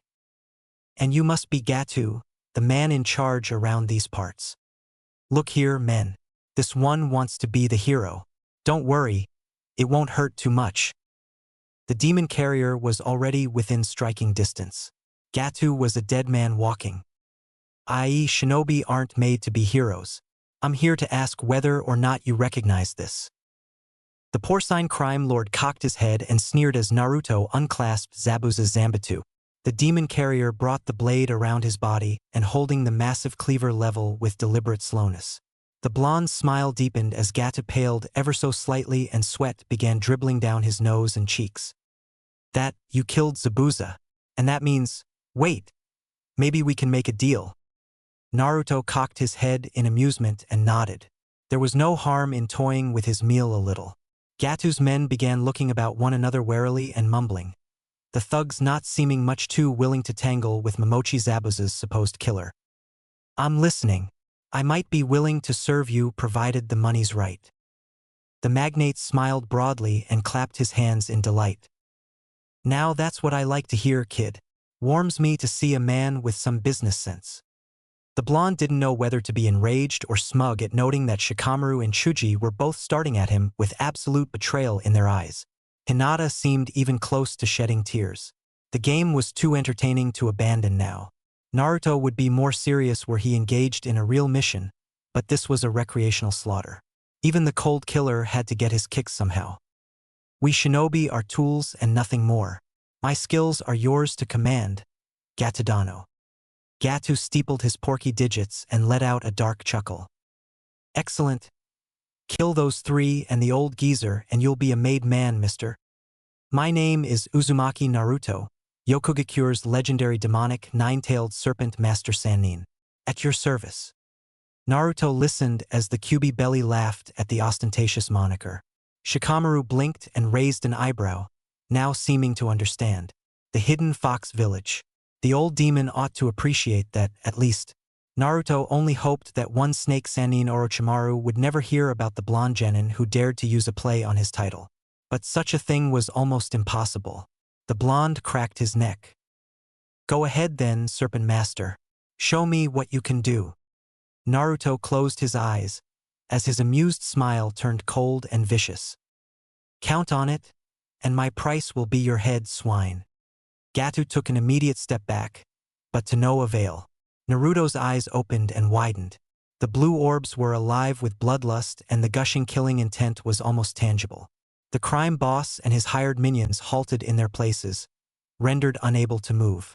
The demon chose to add his intent into the mix as well, and not even a high-level shinobi was likely to be able to resist the terror. Naruto relished in the look on Gatu's visage as his expensive sunglasses slid down and hit the concrete. The man's piggy little eyes were wide with unbridled horror. Gatu, your tyranny comes to its end right here. The Shinigami beckons, and you cannot be late. Naruto whirled around and swung the Zanbatsu at Gatu's neck like one would a heavy baseball bat. A loud chop resounded in the air as the man's decapitated head soared into the air and plopped into the wavy bay waters aside the bridge. Blood sprayed like some terrible geyser, staining the headless man's expensive suit and the ground around it an impure crimson. Now on a roll, the Uzumaki knew at once what to do with the others. Now that our inept general is dead, perhaps it's time to introduce his grunts to the sword also. No, boy. Stop, it's enough. Gatu's dead and the rest won't stay without an employer. Watch closely, kids. This is what they don't teach you at the Genin Academy. Naruto wasn't listening to Tazuna. These useless scums would serve his designs with their deaths, as so many others like them had in days gone by. The spiky blonde demon carrier reached into his coat with his unoccupied hand, the other still holding Kubikiri Hocho, and withdrew a scroll. A special scroll that required his blood as a libation. Naruto took his sweet time unrolling the snake summon contract and ran his thumb along the Zanbatsu's sharp blade. The ridiculously stylized nine-tailed serpent master dragged his bleeding digit down the contract. Concentrating his chakra and slamming his hand to the ground, he bellowed out 3 words that would each kill a whole 24 men. They were powerless to even cry out, paralyzed by killing intent. Kuchios no Jutsu. The resulting smoke rolled across the water, blanketing the area in a thin haze. As summoned, the Serpent Lord appeared. Manda coiled around the bridge, straining but not quite crushing the engineered masterpiece. Tazuna and the Team 10 members all became rather impossible to discern due to the great snake's shadow. The serpent hissed in its unctuous drawl as he stared at the town across the bridge, sampling the exotic air with his tongue. Manda leered about in obvious disdain. Somebody has dared to interrupt Manda's nap. There will be consequences. My apologies, great Serpent Lord. I am the one who called you here. Manda whirled about on the spot and whipped his head over to Naruto, hovering right above the demon carrier and staring at him with a giant serpentine eye. The blonde prayed that the snake boss wouldn't eat him now and ask questions later. Given the titanic horned serpent's current mood, such a thing was quite possible. Ah, it is you again. You had best have remembered my previous warning, hatchling. Naturally, I've prepared your lordship's tithe, and in greater quantity than requested. The snake looked upward and opened his mouth, letting out a hissing chortle. Excellent. Manda is peckish this morning. This unexpected delivery pleases me greatly. They're gathered here and ready to be inspected as you like. Manda slithered onto dry land and towered over his hapless tribute. Gatu's thugs were prostrated on the ground and shivering, and several had urinated onto themselves in terror. The serpent tilted its head about, side to side as though appraising his next meal. Manda's mouth curled back in minor disgust as he stared at them. Such sorry specimens these are. I will expect much better next time, servant. Naruto bit down a scowl and nasty retort, not at all liking this creature's tone. The Kyuubi was outright cursing Manda inside the blonde's mind, howling about how the impetuous snake boss would end up becoming the demon's supper as soon as Yandame's seal was dissolved. Now that was a battle that Naruto would pay a heavy sum to be allowed to see, mostly because the kitsune would devour the snake with ease. Again, my apologies.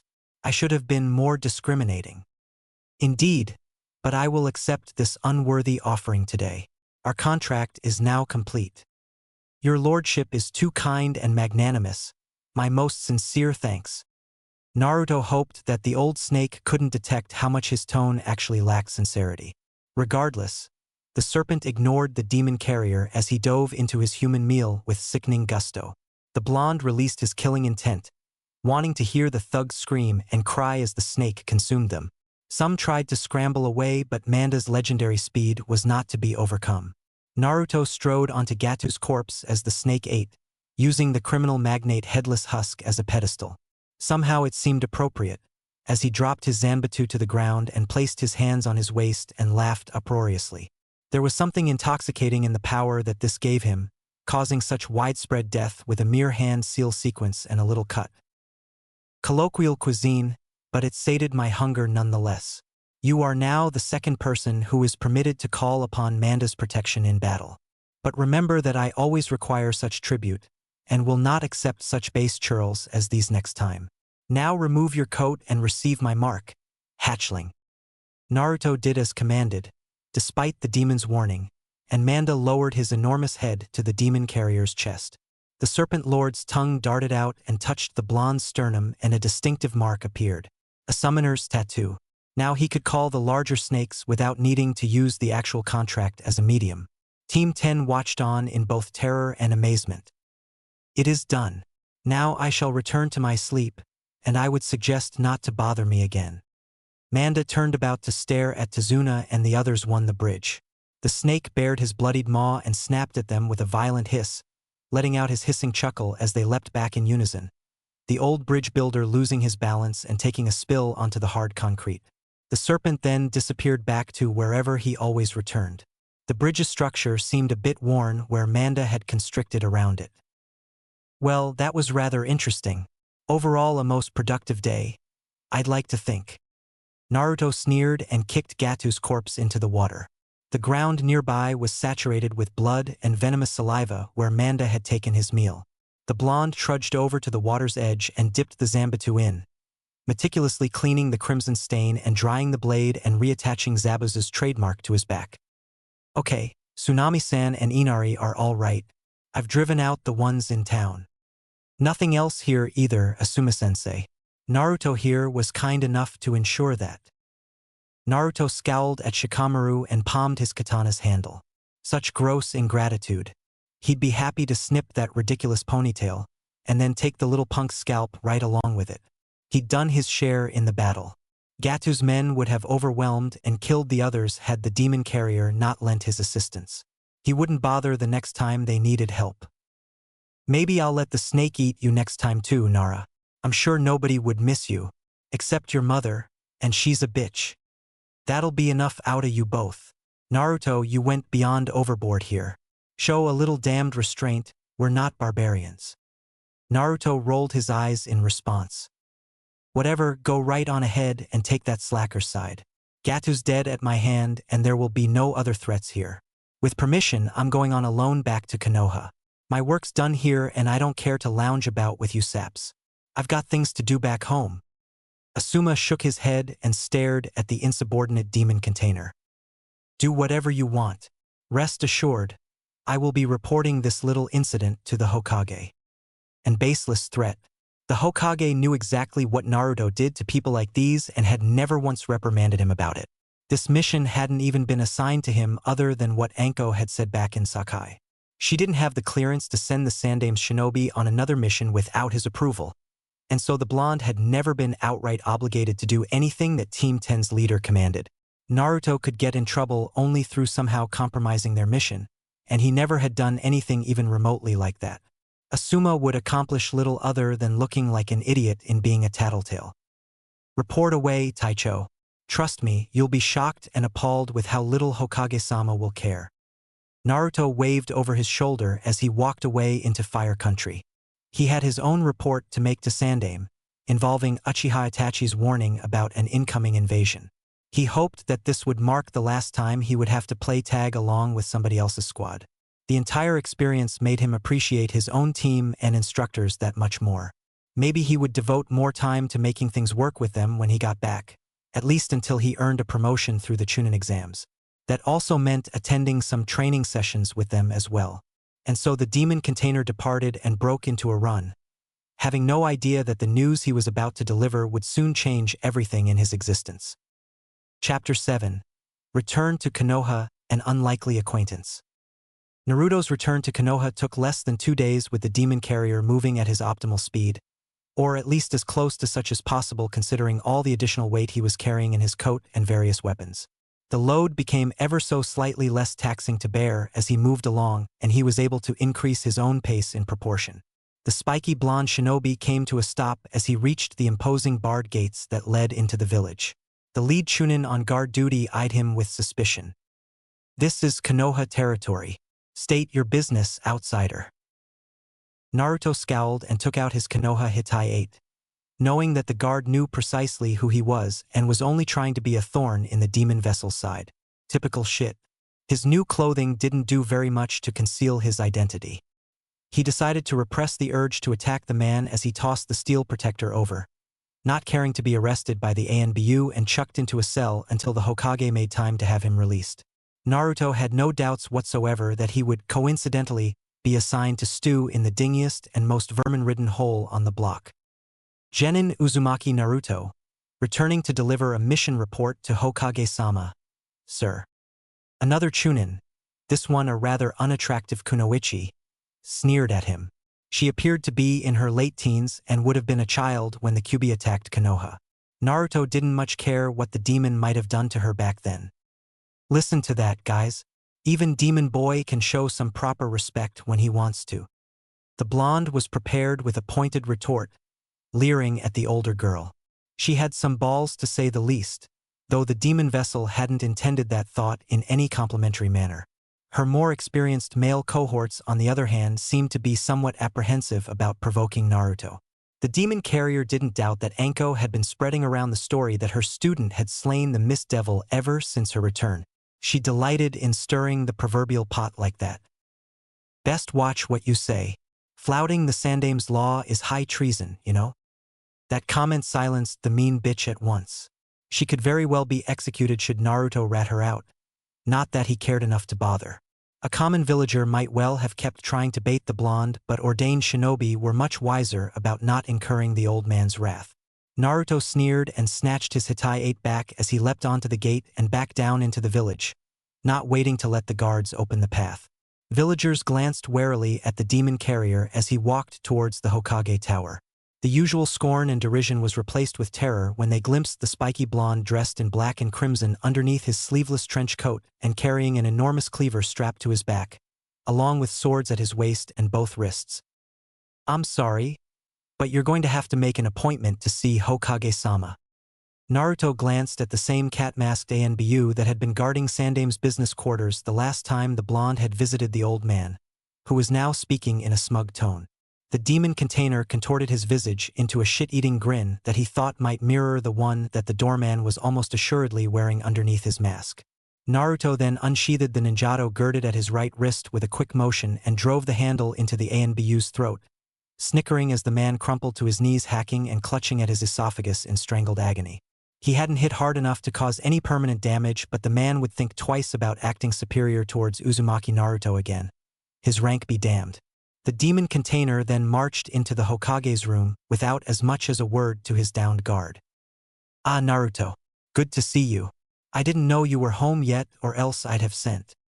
Naruto bowed as the venerated elder addressed him, taking in his revamped appearance with a raised eyebrow. The spiky blonde demon carrier supposed that he should be honored that the Hokage considered him important enough to summon into his presence. No normal genin would ever be endowed with such privilege. I've only now arrived back in Konoha, Hokage-sama. I have an urgent report to make. The old man placed some tobacco into his pipe and smiled cynically as he lit up. Couldn't be that important, seeing as you had the time to take a vacation in Kiri. Naturally, Anko would have reported her student's whereabouts when he had not returned to the village with her a week or so ago, and so it was no surprise that Sandame knew all about his short stay in the hidden mist. That was a business venture, though I will admit that I had a nice time over there. Naruto had no particular desire to heap guilt onto the Hokage through comparing his positive experiences in Kirigakure to his usual routine in Konoha. The shinobi elder had previously apologized on one occasion, and that was more than enough to appease the spiky blonde where he was concerned. Sandame wasn't really to blame anyway. He couldn't help that the villagers under his stewardship were by and large ignorant swine. Nice to hear. Go ahead with your report. Naruto wasn't one to beat around the bush, and came right out with it. According to some intel that was shared with me during my mission with Anko Sensei in Port Sakai, there's going to be an enemy invasion taking place sometime during the approaching Chunin exams. Odo and Suna are the two villages involved in the plot. All the previous mirth departed the Hokage's demeanor in an instant, and the old man became very serious. Obviously, he hadn't been expecting to hear something that concerned the entire village's security. Sandame considered a moment and responded. I'll need to know who your sources were to begin with. Tell me the entire story. Well, I'm sure Anko-sensei told you about the 2 strong chakra sources in Sakai. The Hokage nodded and exhaled his tobacco smoke. She mentioned them in her report, yes. One attacked her and the other apparently came to your aid against Momochi Zabuza. She also said that they were both cloaked and that you were unable to get a good look at either. By your current demeanor, I'm going to have to guess that you weren't telling her the exact truth. I already have my own theories as to where their allegiances lie, but those can be discussed later. Please, continue. The demon vessel took a quick breath and did so, at last sitting down in a chair and leaning onto Sandame's ornate wooden desk. Naruto placed his zanbatsu and weighted coat on the ground next to him, and his nameless katana on the desktop. He got the vibe that this unscheduled meeting was going to take a while and decided to relax into a less strenuous position. Kneeling on ceremony with all that weight on his back hurt like hell. The one who saved my tail was a Kiri missing nin named Hoshigaki Kisame, and the one who attacked Anko-sensei with a genjutsu and later showed up to terminate Zabuza was our S-class criminal Uchiha Itachi. While he was battling with Zabuza, I overheard Kisame mentioning that they were involved with an organization known as Akatsuki. Sarutobi's countenance waxed even graver still at this news, and Naruto guessed that the Akatsuki meant something to the old man. Naruto continued by reporting that Itachi had been the one to pass along the invasion warning, as well as the not-so-little detail that Orochimaru explicitly intended to assassinate the Hokage. Uchiha Demon Itachi and Daimyo Killer Kisame. This doesn't look good. Naruto remembered hearing that a single man had assassinated Water Country's daimyo along with all the ruler's clan and retainers some time ago. So that had been Kisame's work. With both him and Uchiha Itachi ranked among their numbers, this Akatsuki looked as though it would be an extremely dangerous group to cross.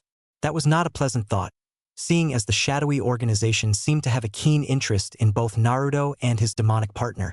Perhaps the group might be able to assist in the Spiky Blonde's personal quest to break the 4th seal. But the demon container was nowhere near naive enough to pretend that such aid would come without a very heavy price, not when such notorious shinobi as the known two were involved. Regardless, the more important issue now is meeting this invasion plot. The demon container had remained silent throughout Sarutobi's quiet verbal musings. Hi, Hokage-sama. That's all I have to report on anything relevant to the attack. Sandame nodded and returned to his thoughts. Naruto took this as a nonverbal indicator that his presence was no longer needed and made to leave. The blonde donned his weighted leather trench coat once more and reattached his katana to his waist. He was reaching down to take his zanbatsu in hand when Sarutobi spoke again. Naruto, don't leave yet. I want to ask you something. The Uzumaki prodigy returned to his seat and stared levelly at his sworn Kage.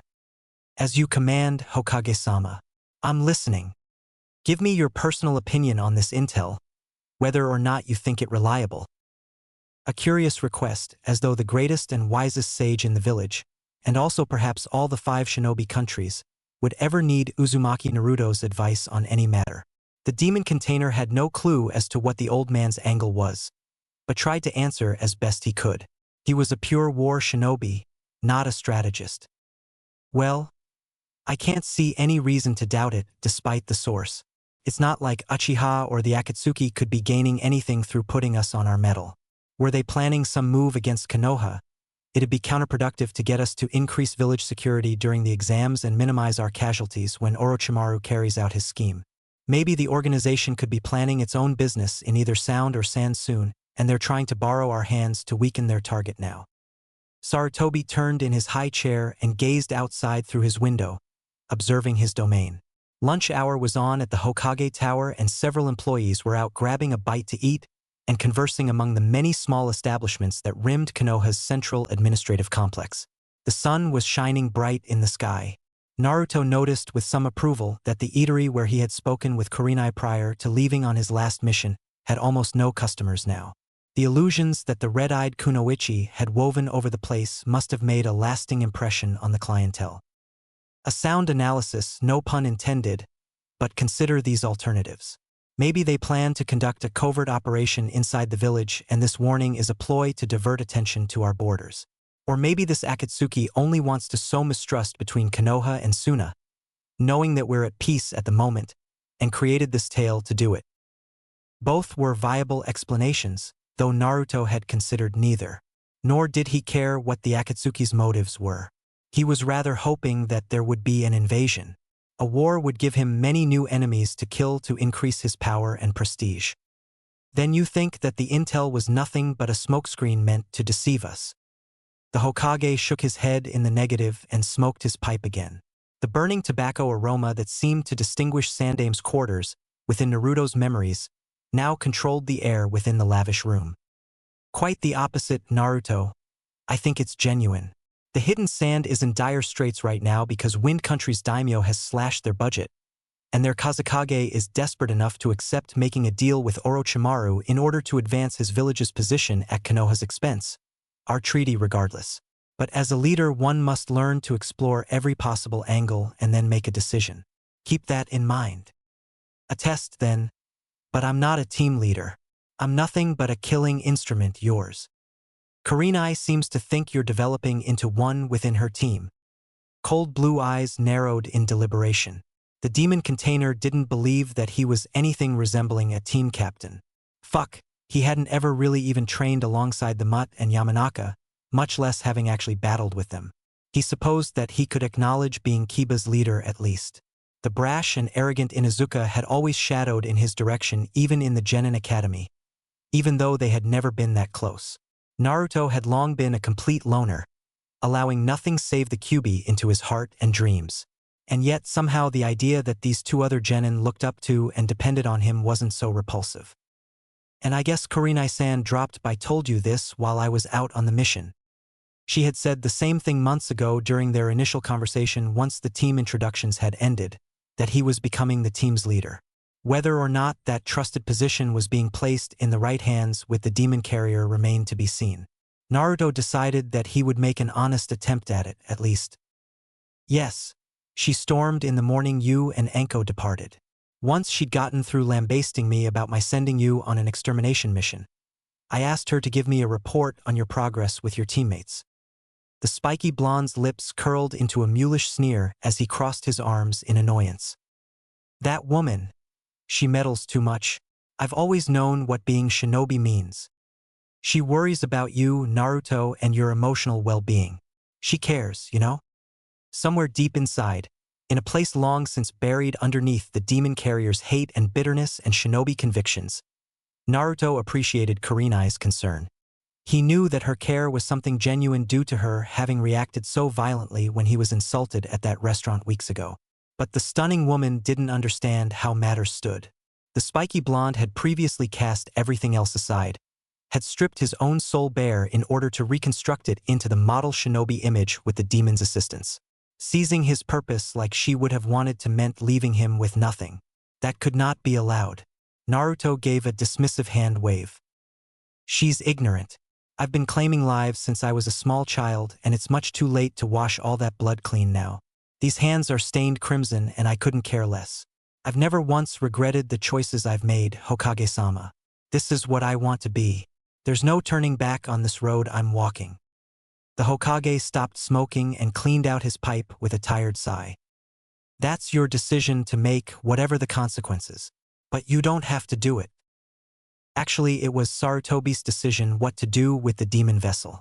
Naruto supposed that Sandame would allow him to drop back down to being a regular genin and advance through the Konoha shinobi ranks at the same relative plotting pace as the others. But that idea didn't please the blonde. He wouldn't let down his Kage or his demon like that. To accept being mediocre when one could achieve greatness was inexcusable. Maybe so, but I can tell that I would never be content doing any less than I could. Since that's how it is, your team is doing a D-rank mission in the South District. Taking that remark to be his actual dismissal, Naruto stood and bowed to the Hokage one last time as the demon carrier shouldered Kubikiri Hocho and made his way towards the oaken door. He had set his palm onto the handle when the old man detained him again. One last thing, Naruto. Naruto stopped and turned his head to regard the Sandame. Sarutobi's stare was level with the spiky blonde Genin's new customized Hitai 8 and showed mild disapproval. Moments passed and then the Hokage waved an aged hand towards the door. Never mind. Good work in bringing this intelligence to my attention. Dismissed. The demon container shrugged and took his leave with a wave over the shoulder. Naruto inattentively noticed Sandaime summoning an ANBU squadron into his quarters as he turned onto the stairs. Deciding that the matter wasn't his concern, the blonde exited the Hokage tower and proceeded towards his own destination. He didn't need long to get where he was going. Naruto had considered heading over to the South District but decided that since the Hokage hadn't outright ordered him to assist in teammates' domestic duties, he would sit down to a late lunch at Icharaku's instead. The demon carrier supposed that it was hypocritical to mentally swear to always do as much as his abilities allowed during his meeting with Sandaime, seeing as he was now not even an hour later deliberately shirking a mission in order to eat. There was a simple solution to the little dilemma, however, he thought as he slid into an alleyway. Henge no Jutsu, and then Kagebunshin no Jutsu. Naruto employed the henge technique to revert back to his appearance prior to the changes wrought by his trip to the hidden mist and then created a dozen shadow clones with that same look. The demon vessel wanted to gauge how the Mutt and Yamanaka reacted to his brand new style with his own eyes, and Kurenai-san as well. He sent the clones towards Konoha's more downtrodden South District with orders to search out his comrades and see their mission through. A proper Taicho had to know how to delegate. Well now, the prodigal son returns again. Take your seat, my boy. Naruto showed a little rare smile as he sank down into what had years ago been, and in recent weeks once again become his seat at Icharaku Ramen, leaning his Zanbatsu against a wooden column near his position. The blonde had kept his accidental promise to Ayam and her old man by visiting the place at least twice a week ever since becoming a real shinobi. I've only been gone 2 weeks, Gramps. Give me the unhealthiest thing on the menu. The demon vessel had been delighting in rediscovering his old passion where boiled noodles were concerned. He now had the means to purchase more nutritious sustenance, but nothing brought out old nostalgia like Icharaku Ramen. Getting to visit Ayam was a welcome bonus too. She had ceased pursuing any romantic entanglements with the younger shinobi with his less than enthusiastic reaction to her earlier attempt, and the two had since settled into a relaxed camaraderie. At least, they were as close as Naruto would accept becoming with any non-shinobi. Civilians constituted a liability in the end. Now there's what I've been waiting to hear. Couldn't stand seeing you ordering vegetable ramen and miso soup all the time.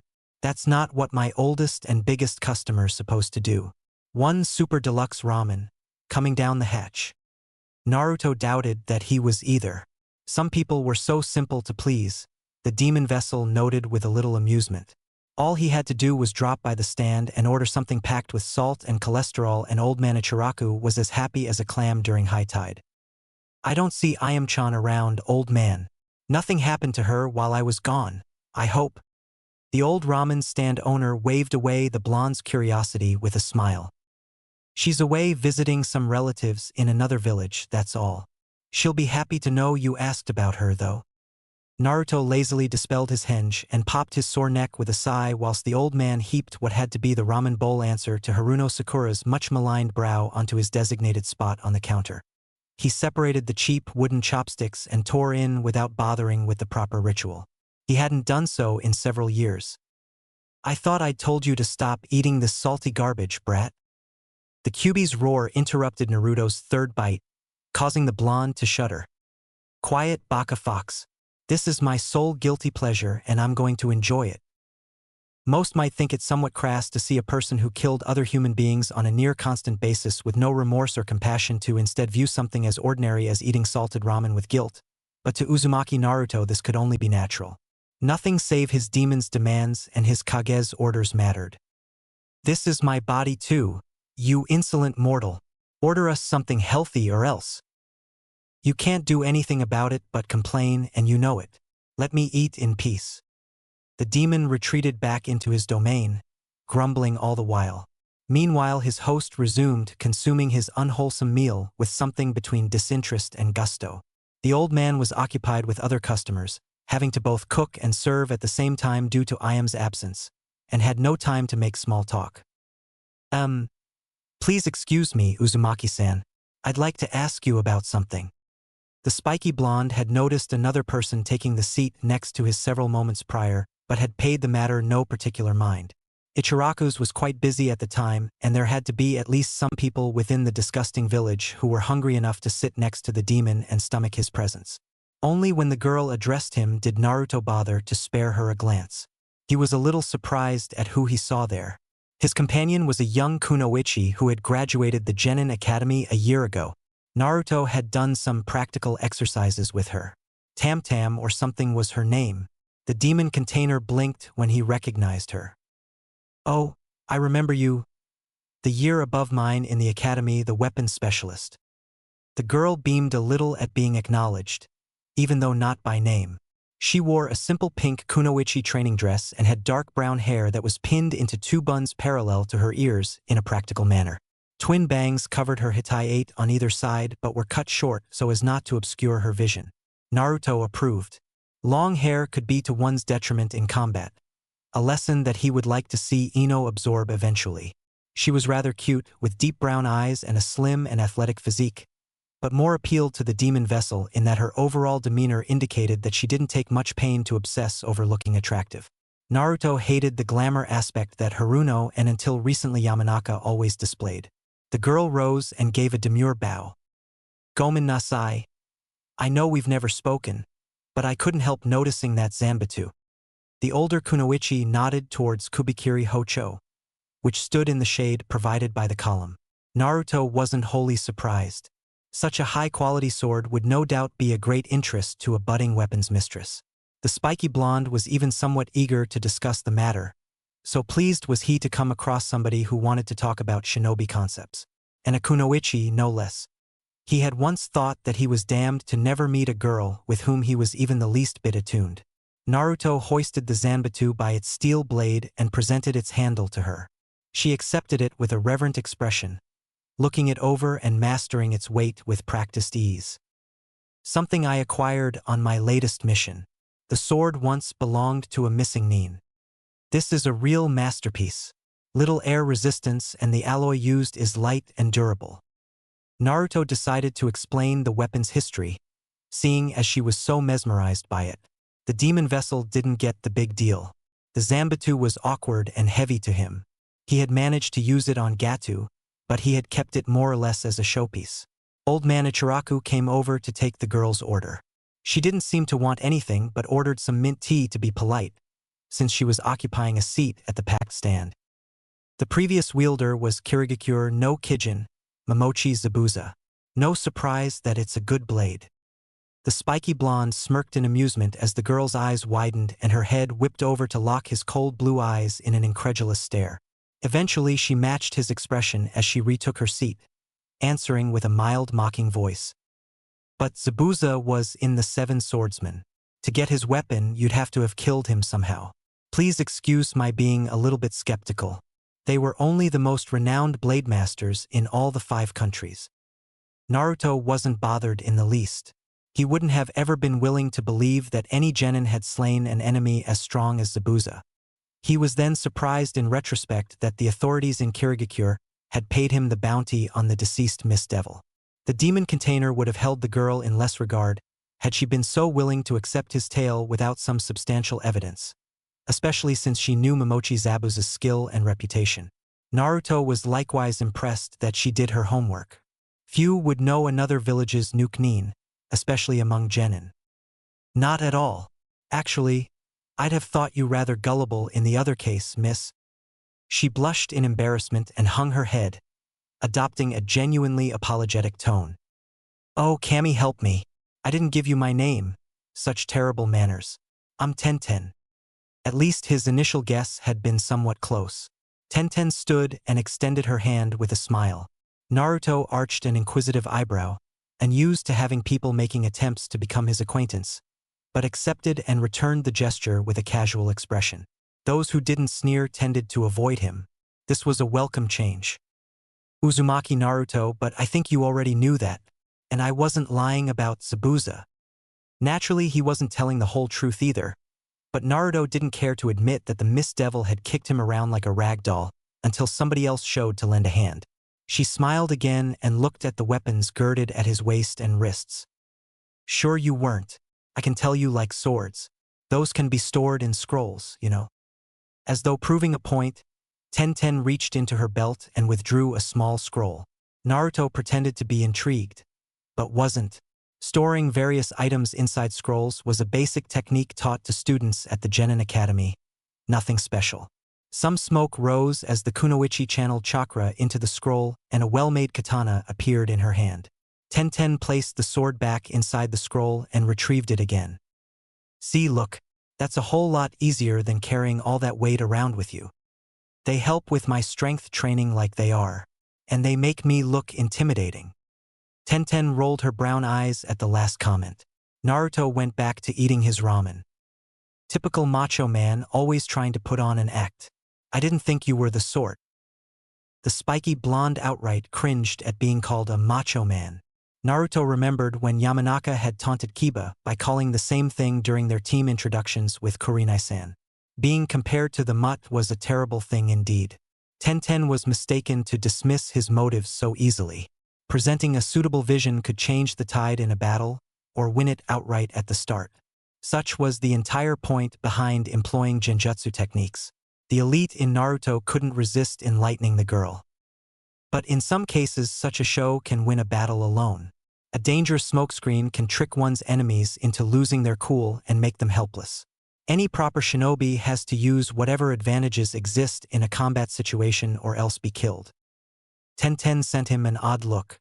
Naruto could get quite passionate when expounding about shinobi codes and principles, a character quirk about which the Kyuubi had mercilessly ridiculed him more than once in the past. The girl tapped her chin in thought and nodded. That makes some sense, I guess. I still think all that added weight would make a huge liability, though. The logic you're giving me sounds like losing 3 steps and only making 1 back. And your smokescreen could be done with a henge anyway. All valid points, though the demon carrier wanted to train his body to the point where the weapons didn't impede him at all, and thus all this issues that Tenten was bringing to light would be rendered moot. I'd store the steel when I went into battle, obviously. I'm using the weapons to train. Hey, my sensei's Mado guy. I know a thing or two about training weights. Thank you. Naruto glanced down at his weighted coat and thought about the hideous green leotard that the man had sent him as a get-well present a while back, shaking his head in exasperation. Better Tenten than him was the sole thought his mind could piece together. The poor thing. The weapons user glanced at her watch and then muttered a curse. And on that happy note, I've got team training at ground 31 and I'm late. HRM, such dedication. And here I am skipping a mission to eat ramen and chat. Tenten grinned and shook her head as she started away. I've had a nice time meeting you, Uzumaki-kun. Maybe we could have a spar together sometime. We seem to have a lot in common. Naruto shrugged as took the last remaining ramen between his chopsticks and downed the now lukewarm noodles. A shinobi's answer to a date, perhaps. A practice match seemed more suitable to the demon vessel than dinner and a movie, at least. There was no current romantic interest on his part, even though Tenten was a cute girl and they seemed to get along well enough.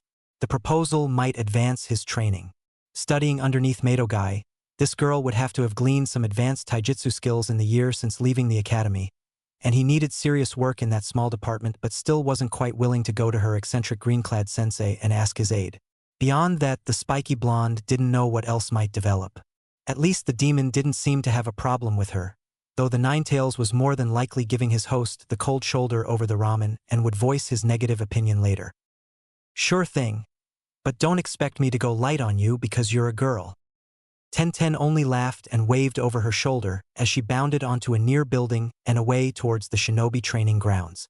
Naruto reached into the bag on the ground near him and withdrew and small sum needed to pay his bill and went away in his own direction. He never did rendezvous with his teammates. The demon carrier had been so absorbed with Tenten that he hadn't even noticed the chakra used to create and maintain his clones returning to his pool. He ambled along towards his apartment pondering over the new acquaintance he'd made that day. The next morning, the spiky blonde walked towards Training Ground 2 alongside the mutt and his mongrel. He had guessed right that Team Kurenai had exercises scheduled that morning and all he'd had to do was skulk around near the Inuzuka compound until Kiba came out and then tail him. That genius scheme had lasted a little over 1 minute until Akamaru caught his onto scent and Kiba called him out. Man, you could have waited outside my house. Didn't need to stalk me like some target. Naruto grinned and toyed with his unsheathed katana as the mutt pulled an irritated scowl and grunted out his complaint, Akamaru yipping along with him. Kiba actually seemed a little peeved this time. Maybe he wasn't a morning pooch. But that wouldn't have been entertaining, and I wanted to test your scouting skills. Well, looks like we aced then. Akamaru and me caught on to your big ass easy enough. As though he were doing his absolute best to remain concealed. Naruto supposed there was little he could do about his scent, and whatever he could do required too much work to bother with in this scenario. The blonde decided to get in one parting shot on the issue. He could have corrected the Inuzuka's grammar also, but didn't bother with loose causes.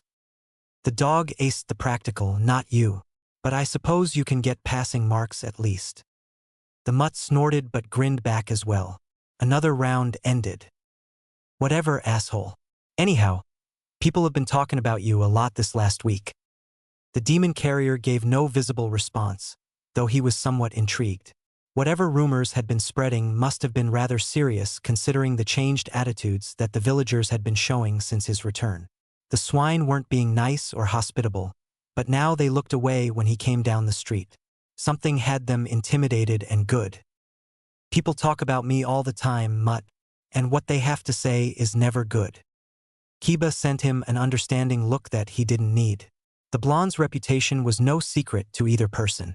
The Inuzuka had no doubt heard worse insults aimed at the demon carrier, those that the craven villagers would never dare utter to the whisker-marked Kyuubi child outright. His ears were extremely sharp. This isn't the same as all that other mess, though. Kurenai Sensei would know more about it. Some weird-ass bullshit that snake woman was saying. All I've heard was that her story was something like you killed some 36 armed gangsters on your mission and went and took out 2 high-class missing nin the next morning. The 2 genin and 1 dog then arrived at the designated training ground. The morning sun was starting to peek out through the clouds, but it was overcast and still very dark. Naruto wondered what in the hell could have gotten Anko to blurt out that many details concerning their mission. As though she hadn't given him the order to do what he'd done then. The spiky blonde supposed that it didn't matter in the end. The demon container's expression slipped into disdain when Kiba slapped his shoulder with a laugh as though the entire tale were some ridiculous untruth. Taking everything into account, the actual number is somewhere closer to 100. Kiba stared at the other genin a moment in shock, but didn't make any gestures that one might associate with hostility or disapproval over the revelation. Naruto plopped down on the dewy grass and leaned against a scorched tree trunk. Several shuriken were embedded in the wood above him. He subconsciously kept an eye open in case a kunai were to come soaring at his cranium, needing a moment to realize that he wasn't training with Anko. 100 kills, man, that's some serious shit. Must have been like a war or something. Kiba perched on a low but sturdy branch on the same tree. Naruto took his katana and plunged the nameless blade into the trunk, leaning back and staring at it with disinterest. Something like that, yeah. I can't believe you all always train this early in the morning. The demon carrier could wake up early and not be hindered, but he didn't like to. Fei Ino's never here on time anyway, always spending hours preening at the mirror. Naruto's eyes narrowed as he sensed a kunai whistling through the morning air in his general direction. Something seemed a bit strange, however. Kiba must have heard it also as the mutt rolled to his right. The demonic blonde caught the incoming weapon with ease. Whoever had tossed the blade hadn't been very strong or accurate about it. Say that again, Inuzuka Kiba. I dare you. My looks are all natural, I'll have you know. The demon carrier tossed the kunai between his hands and glanced to the spot where he knew the boisterous Yamanaka was about to land. Naruto sometimes wondered how he'd managed to get teamed with the 2 loudest genin in his class. The spiky blonde noticed that she hadn't bothered putting on her usual bandage wrappings underneath her training clothes, and that she had her hair arranged rather than hanging down in the typical ponytail. Now relaxed in his position on the ground, Naruto let out a mild yawn. Oh heyo, Yamanaka, you look exhausted. Not that I'm much better right now. Yamanaka blinked in surprise, obviously not having noticed or expected her other teammate. Poor perceptive abilities, the demon container thought with disapproval.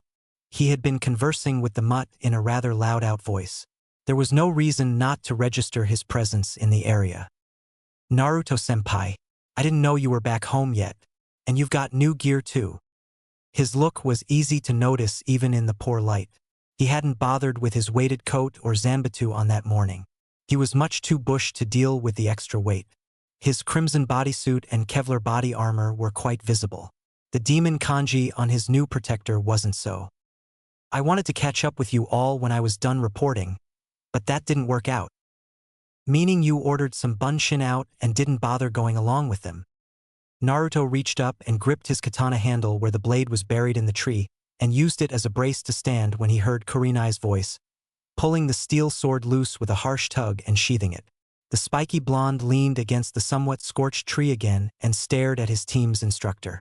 Kurenai's red eyes seemed to glitter in the rising sun as she walked casually into the training area. That's about right. But I'm here now at least. Naruto Taicho has come to serve. Ain't my captain, Uzumaki. Nobody died and put you in charge. Shut it, mutt. Nobody died and asked your worthless opinion either. Fuck you, Naruto. And it'd be the best you'll ever get, sweetheart.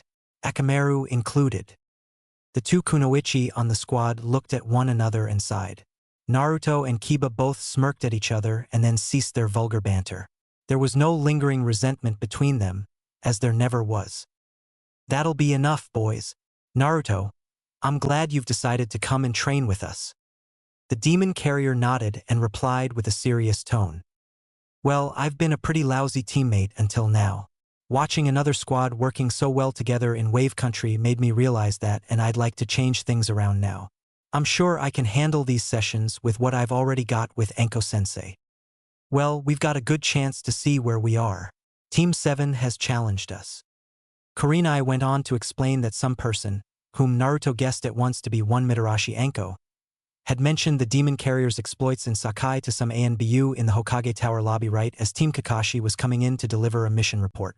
The masked copynin had seemingly been intrigued and wanted to see whether or not the spiky blonde's hype was real and had gone to Team 8's instructor to arrange a spar between him and his own little star pupil Uchiha Sasuke.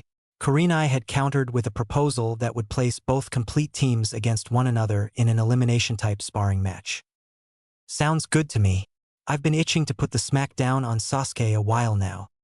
Naruto shook his head at the mutt's enthusiasm, as the Inuzuka threw up an arm and hooped.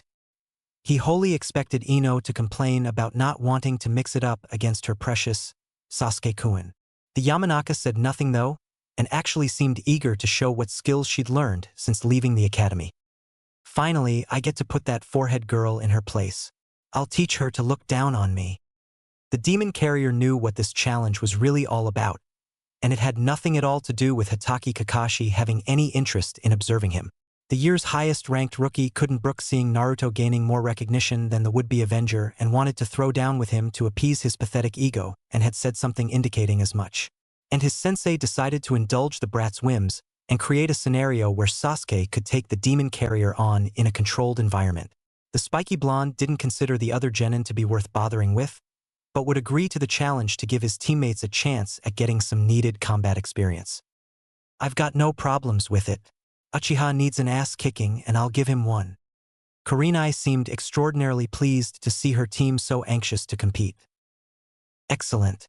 I'll set the match to take place in 1 week. And now we'll begin preparing. And so began Naruto's only team training session, despite having been on the squad over 2 months.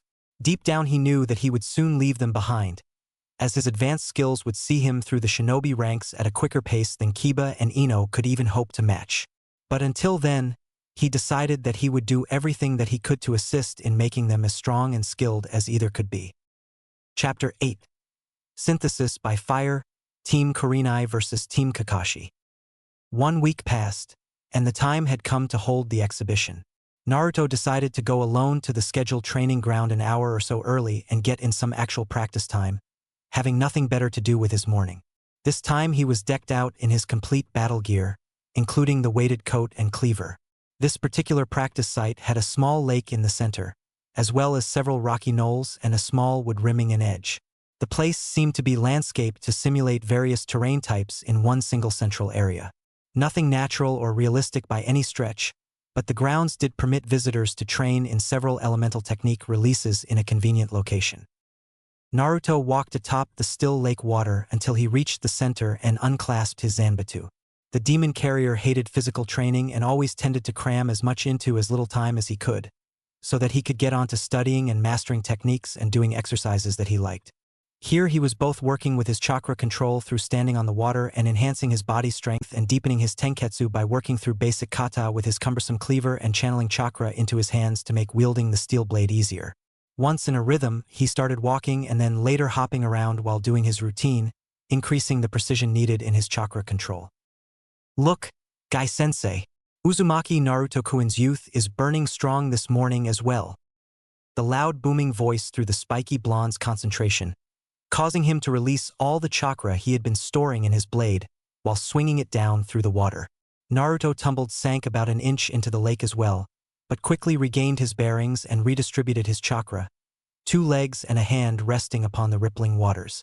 He almost lost control over the Zanbatsu as well, but managed to regain his hold over the blade thanks to its long handle. This was all instinct, as the demon vessel's attention was on the blade chakra he had expelled underwater.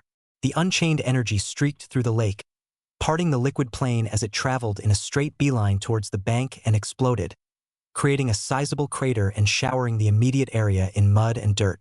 The spiky blonde shinobi blinked in wonderment.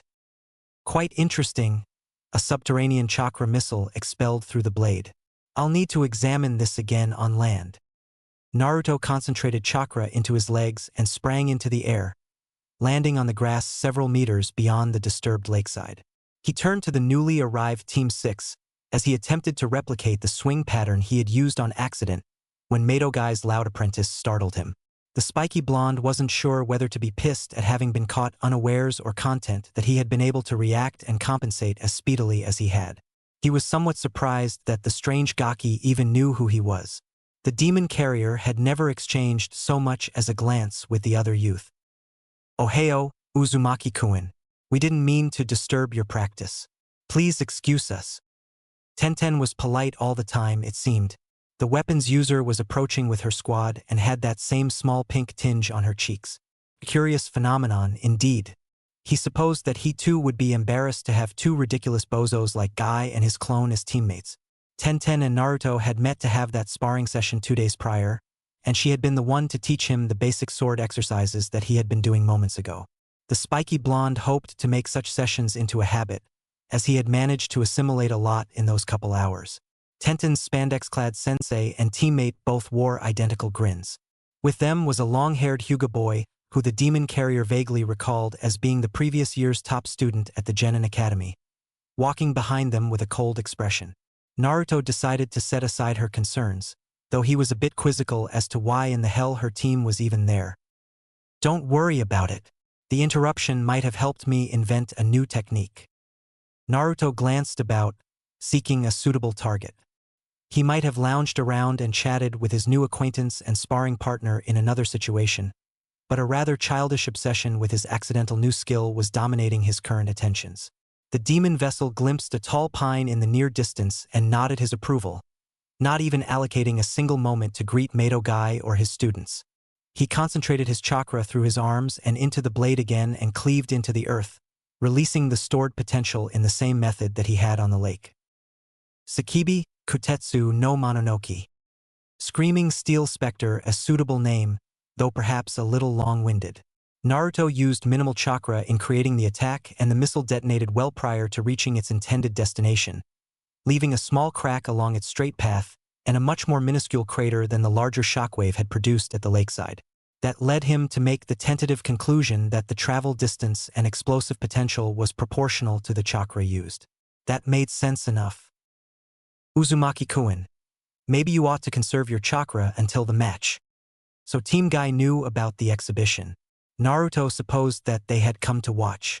Despite what she was saying, he knew that the weapons mistress in training had a keen interest in what he was doing, at least to the extent that she was shadowing him when she was supposed to be with her teammates. "There's no need to bother. My energy levels won't matter. Better step aside."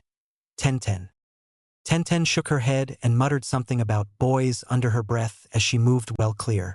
Guy and Caterpillar Brows were having an animated discussion as the Hyuga stood in an isolated shaded spot with his arms crossed observing what the spiky blonde was occupied with. Those milky eyes betrayed nothing, the demon carrier noticed on a look. There weren't many among Konoha's youth who could stare down Naruto and not react to his presence at all. Aburame Shino was the one other that he could recall. Sakibi Katetsu no Mononoke. The second test had as much chakra behind it as Naruto could muster without either placing serious strain on his arms or risking breaking the Zanbatsu. This attack tore through the soil and upturned the ground as it moved at rapid speed, zigzagging about in an almost indiscriminate route in the general direction that the demon carrier had aimed. The underground missile veered right and streaked well beyond the tree that Naruto had chosen as his target, eventually colliding on its haphazard course with a large boulder and ripping out a massive chunk with a loud explosion. Somehow, I don't think that was quite what you were aiming to do. The spiky blonde was too enthralled to hear her, and his mumbled response was more a personal observation than a retort. Mastering new techniques was his one genuine passion in his civilian existence, as he called those times when not training with his instructors or out on missions with some marginal disdain. Not quite. When I don't use enough chakra, the attack has no range or power, but when I use too much, it becomes wild and inaccurate. Either version will make the technique worthless. I'll need to hammer out some workable compromise between the two. But right now we have other business to attend to, so do please stop making a mess. The demon container shouldered his Zanbatsu when he heard his team's instructor arriving and gave a bored shrug. Team 8's other two members weren't with her. Such remarkable cohesion they showed. The Mutt and Yamanaka did appear moments later, however, right at the designated time. Team 7 was nowhere to be seen. Gomen, Kurenai-san, wasn't thinking about time. The other team's not here though. Naruto walked at a deliberate pace over to where the crimson-eyed Kunoichi stood and waited there, as did his arriving teammates. Tenten went back to her team as well. This little practice slaughter didn't mean much to him, so he couldn't have cared less whether or not Hataki's squad showed at all. Kurenai crossed her arms with a scowl. Humph. I'm sure Kakashi ran across a black cat and had to take a detour or something. Naruto cocked an eyebrow, not quite comprehending the meaning behind the woman's remark due to his never having been exposed to Sharingan Kakashi's quirks. The Jinchuriki nodded over to Ino, who was looking at the huge cleaver on his shoulder with some apprehensiveness. She had told him during their last team matting that she had placed no particular credence in the rumors that had been spreading throughout the village about him, but seeing the terrible weapon that he now carried might have led her to believe that there was something to them. The demon vessel didn't care. Ino could believe whatever she liked. Kiba meanwhile was giving some instructions to Akamaru, making his own last-minute preparations. Almost an hour passed in relative peace and Team 7 had still not arrived. Do not despair. Eternal rival Kakashi is late once again, but he shall make it here soon. Guy attempted to alleviate the rising tension in the air with some idiotic thumbs-up pose. Naruto crossed his arms and stared at the man as though the spandex-wearing martial arts master were deranged, which he might well have been. Not that the blonde epitomized the sane mind either. Kurenai sent Guy a gentle smile that tried to hide her own ambiguities regarding the man. Thanks, Guy. That was quite enlightening. Kiba leaned over and whispered into Naruto's ear a bit louder than needed. More like retarded. Man, what a nutcase. The demon container smirked as his gaze roved over the tight green getup that the man wore. I cannot quite disagree. Sorry we're late. An old lady needed assistance crossing the street. Naruto wrinkled his nose in irritation. That was the single worst excuse he had ever heard. Though the Jinchuriki quite well knew Hatake Kakashi via reputation, he had never met the man and he wasn't getting a good impression now. Sakura and Sasuke were both with him. The girl looked somewhat intimidated while Sasuke seemed more anal retentive than the demon vessel had ever seen him as he at once locked stares with the blonde and tried his damnedest to glare a clean hole through the taller Genin's head. Also with them was Aburame Shino. Naruto wasn't aware that the insect user had been relocated onto Team 7, having taken no pains to keep tabs on his one-time classmates. The stoic kid's presence would make this encounter a little more interesting, he hoped. Kakashi-kun, eternal rival. We have come to watch these teams compete. The masked silver-haired shinobi kept his attention concentrated on the book he was holding. Naruto was aware that Kakashi possessed a Sharingan that was covered at present with his Hitai 8, though he didn't know or care where and how the man had obtained the Uchiha bloodline limit. The Kapinin glanced at his exuberant rival with a single bored nod and blinked. Oh, wasn't listening. Naruto shook his head as Guy went into an overacted lamentation at this dismissal. Meanwhile, his apprentice was sending a ridiculous lovesick glance towards Haruno Sakura. How anybody would ever have a crush on her was something the demon carrier would never be able to understand. Let's get this started, Kakashi. We've already wasted enough time on your account. The Jinchuriki was almost surprised at Kurenai's snappish tone. Anger wasn't in her usual nature, though he did know that she could come down with a vengeance when roused. The incident at the restaurant had accentuated that point in the proverbial bold. He trailed her red gaze and noticed that her eyes were narrowed at the open book in Kakashi's hand. What he saw there explained things. Naruto had heard about the notorious Ika series that the Gama Sannin Jiraiya penned, though he'd sooner be impaled than read such pornographic sludge. The Sandaime had several volumes in his personal collection. Kurenai despised perverted men, and Tenten also seemed rather disgusted upon seeing Kakashi's notorious book. Ino didn't appear to give a damn. Kakashi grinned at the incensed woman through his mask and responded with a drawl. Whatever you want, Kurenai-san. Guy, I'll ask you to call the match since you're here. Guy nodded and bared his impossibly white teeth in a cheesy smile as he strode a good distance into the training area. Both teams trailed behind in their individual groups, Sakura conquering her reluctance and showing a determined appearance. The spiky blonde glanced in her direction and set his lips in a vicious smile, sneering in his mind when the young Kunoichi gulped in terror and broke eye contact. He could sense the Kyuubi mirroring the gesture, which indicated that he was watching the game too.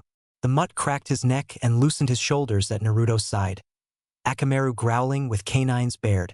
Sasuke was situated opposite Naruto, making his intended opponent clear as he took several shuriken and crouched into position. Aburame stood in an unreadable position but was also prepared to go at a moment's notice. Haruno and Yamanaka eyeballed one another with mutual dislike as each girl drew a kunai. We'll continue until one team is no longer conscious or surrenders. Hajimaru. Mado Guy accompanied his shout to begin with his trademark nice guy pose and grin that seemed most inappropriate given the situation. Sasuke leapt backwards into the air at once and hurled his shuriken down at Naruto. The spiky blonde swayed out to the side with instinctive ease and the metal-throwing stars embedded in the soil. Sakura and Ino were occupied with attacking one another in the near clearing. Naruto hurled his Zanbatsu into a tree trunk in order to dispose with its weight. He could retrieve it later should need arise.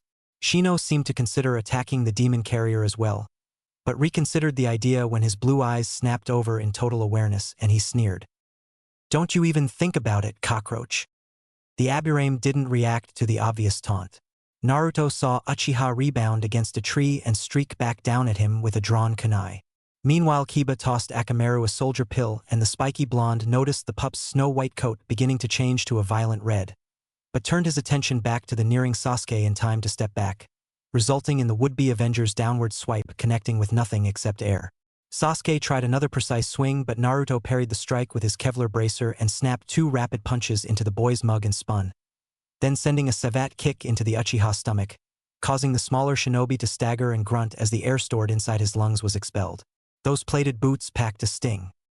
Come on now, Avenger. I know you can do better than this. Naruto was so used to having Anko taunt and belittle him without compassion during training that he couldn't resist abusing the advantage now that he was wearing the proverbial other shoe. She did so to motivate him into trying harder, but the demon container was provoking Sasuke with a more malicious intent.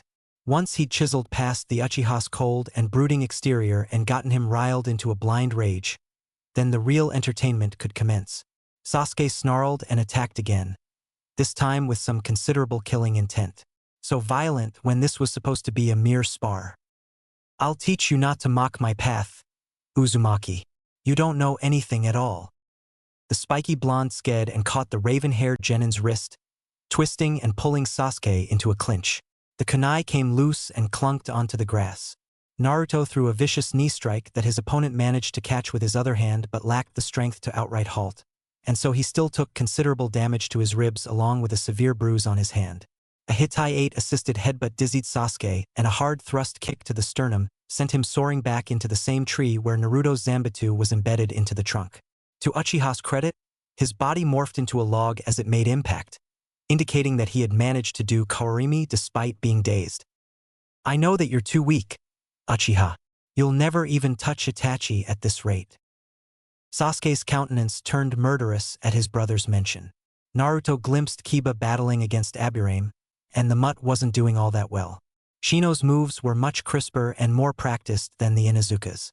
The bug user had trained and studied hard during their Genin Academy years, while Kiba had been more or less content to coast. The distinction was becoming apparent. The demon carrier would need to either incapacitate or distract Sasuke soon, or else he would be dealing with a double onslaught once the mutt went down. Tell me everything you know about Itachi. You know more than you should. But you said I knew nothing at all moment ago. Make up your mind, Sasuke-kun. Naruto snide the addendum onto the Uchiha's name. The hook was now baited, and all that the spiky blonde shinobi needed to do was cast it into the water. Sasuke leapt over the taller Genin's head and landed to his position, then started making hand seals. The demon carrier recognized the sequence and started his own at a much more rapid pace. Excellent, this exchange would give him the opening that he wanted. He could have laughed at the Uchiha's smirk when he turned around. Katan, Gukakyu no Jutsu. Doton, Doryahiki. Naruto spewed out mud in a viscous stream to create a sizable wall between him and Sasuke's grand fireball. An advanced protective technique he'd learned about a year ago with Sandame's permission. The intense heat baked the mud into clay, but more important to the demon vessel's scheme, also rendered Sasuke unable to see him at that moment. He disappeared into the near woods and perched onto a branch where he could observe without being visible. The two girls were having a grand Genin Academy contest in the distance, their great struggle being to decide who could do Kawarimi more times as Sakura and Ino moved about and chucked kunai and shuriken at one another and exchanged some substandard hand-to-hand blows when at close range. Embarrassing to say the least, but Naruto hadn't expected more. Kiba was now looking disoriented and battered, though Shino had taken a hard blow to the cheek and was sporting a bleeding bite wound below his kneecap. Rather than keeping things within suitable limits, Guy looked to be cheering on everybody's exuberance while thundering about springtime and burning youth power. Naruto watched Sasuke appear atop the created wall and narrow his black eyes when his opponent was no longer present. Now was the time to ensnare the hot-headed imbecile. Megan, Teki Tachaku. The spiky blonde layered his own original illusion technique in a large radius around the Uchiha and sent down a shadow clone to engage him with certain instructions. Naruto used much more chakra than usual in order to make his doppelganger strong and durable, as he would need it to last a while. He needed to help Kiba but also didn't care to reveal his stronger techniques with all these observers about, Sharingan Kakashi in particular. He wasn't likely to have anything in his arsenal that the renowned Kapinin didn't, but there was also a chance that he did, and Naruto wasn't about to share anything with the man. The illusion technique he used would cause the target to perceive the closest opponent as his or her most loathed person. Sasuke's initial incredulity turned into outright hatred, and the Naruto clone spoke in the demon carrier's voice, though Sasuke's mind would perceive it to be his brother's. Very disappointing, Otudo. I can see now that sparing you back then was a waste. Uchiha, Itachi. I'll kill you. And you're next, Uzumaki, you traitor. The real Naruto shook his head in disdain on his perch. That technique should not ever have worked, but he had known that it would have. No shinobi with any common sense would accept that their worst antagonist would magically appear during some random battle.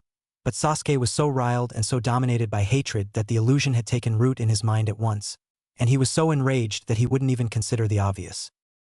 Falling into such a blatant snare, pathetic, so careless and impulsive. Finish him, brat. There's no point in waste any more time with that imbecile. The demon sometimes chose the oddest moments to make his presence known. I'd rather watch him squirm. He's locked under my power now, no need to rush. It's your battle. Don't whine when this comes back to bite you in the tail. The demon carrier smirked inside his mind as Sasuke attacked with a battle cry and the Naruto shadow clone Itachi dodged the wild blow with ease. This kid was an emotional head case. The spiky blonde moved through the trees, leaving Uchiha to his induced madness, and landed on the ground near where Kiba and Shino were still going at it. Gatsuga! Kiba and Akamaru both spun at a vicious speed like living drills at Shino, who had been sidetracked a moment with Naruto's arrival. The Aburame exploded into a Kikai cloud when hit, and the destruction bugs latched onto Kiba and siphoned his chakra to nothingness within seconds, sending the spent Inuzuka into unconsciousness, or so it seemed at the moments. The mud exploded in a smoke cloud, revealing a downed and twitching Akamaru as the one who had taken the previous attack. Jujin Bunshin. The Akamaru still standing likewise exploded in smoke to expose the real Kiba, and he wasn't happy. Akamaru, I'm gonna pay you back in spades. Bug boy, Shikyaku no Jutsu. Kiba's hands extended into claws as he dropped down onto his arms and legs like a beast. He inclined his head to stare at the demon carrier, and turned his attention back to the genin who had harmed his canine companion. Keep your cool, mutt. I'll give you a hand, so don't do anything stupid. Shino reappeared behind Naruto and pushed his shades up onto his nose. Kiba growled and rushed at him, but a claw swipe revealed this Aburame to be another insect clone. The Inuzuka was able to change directions and retreat at a high speed and thus avoid being caught as Akamaru had moments ago. Perhaps you should keep your attention on Uchiha. A mere clone will not stop him. Another Aburame Shino was standing on a limb on the same tree that Naruto had last occupied prior to leaping down. Sasuke would remain indisposed as long as the spiky blonde wanted. His mind was too clouded to escape the illusion. You'd be surprised. Worry about your own skin. Ketan Hitama. Fireball soared towards the insect user as the demon carrier spammed his most basic Ketan technique 3 times in succession and made him abandon his elevated position using the body flicker technique. Naruto also moved to the lakeside, noticing Shino's bugs swarming into the area where he'd been standing. Kiba was circling around behind the Aburame at a high speed. Sakura and Ino landed near their position as well. Both girls were bruised and scraped and winded, though Yamanaka seemed to be winning their little battle overall. Naruto would now be the one to end it, though. The spiky blonde demon vessel chose to seize the opening that their arrival created. Senia Jashu. Naruto's arm extended towards Shino as his shadow snakes emerged through his wrist. The Aburame rolled aside to avoid them, but he wasn't the intended target. The demon container moved his wrist in another direction, and the snakes instead coiled around Haruno, binding her arms and waist and throat. The spiky blonde sneered as Sakura paled as white as a ghost. Hope you like the ride, cotton candy. Naruto manipulated his snake hand to use Haruno's body like a battering ram, sending her crashing into Shino as the bug user ended his role. The two team's 7 members butted heads with Sakura moving at high velocity, staggering both and shattering the Aburame's trademark black shades. The spiky blonde heaved Haruno into the air until the shadow snakes had extended to their maximum length and then yanked back, bringing her plummeting down ruthlessly into the ground. She was knocked unconscious on the spot, and the demon carrier used her limp husk to bludgeon Shino back again and then gave her a casual toss into the bushes. Guy went in and extricated her, taking her in his arms back over to where her sensei and the other observers were standing in the distance. Hey, big forehead girl was supposed to be mine. I could have beaten her without help. Naruto glanced over at the great avenger as he dueled to the death with a damned clone. The battle was quite close, as both were moving at about the same pace. He was glad that he had made the thing as durable as he had. Otherwise, it would have taken a hard enough hit and been dissipated or exhausted its chakra. Even now, he could see Sasuke's reaction speed and precision increasing with each successive exchange. The demon vessel decided that the time had come to eliminate Shino, since Uchiha would soon break his snare. Seeing the mutt approaching in the cockroach's blind spot, he turned back to the scowling Yamanaka with a raised eyebrow. But that huge noggin makes an ideal ram. Teamwork and all that. It's not like I wanted to make you look bad, you know? As though beating Haruno Sakura were some great honor that he would even bother trying to steal, Naruto almost snorted. Yamanaka gave him a strange look and then burst into a sudden beaming smile. The demon carrier would have questioned her, but wasn't given the chance due to the bestial Kiba barreling into the still-dazed Shino's back with a canine tackle and sending the Aburame right into him. The spiky blonde caught the other and prepared to knock him out with one last stroke. But in an instant, Shino's glazed hazel eyes hardened, and he stared without expression into Naruto's blue as he gripped down in a Kevlar-plated wrist. The demon carrier tensed as pain and weakness registered all over his arms and back and spread to blanket him. Kikai bugs streamed out by the hundreds through Shino's skin pores, and those released earlier in the match mounted onto him in a swarm. The spiky blonde then comprehended that the Aburame had been playing possum and that he'd been suckered.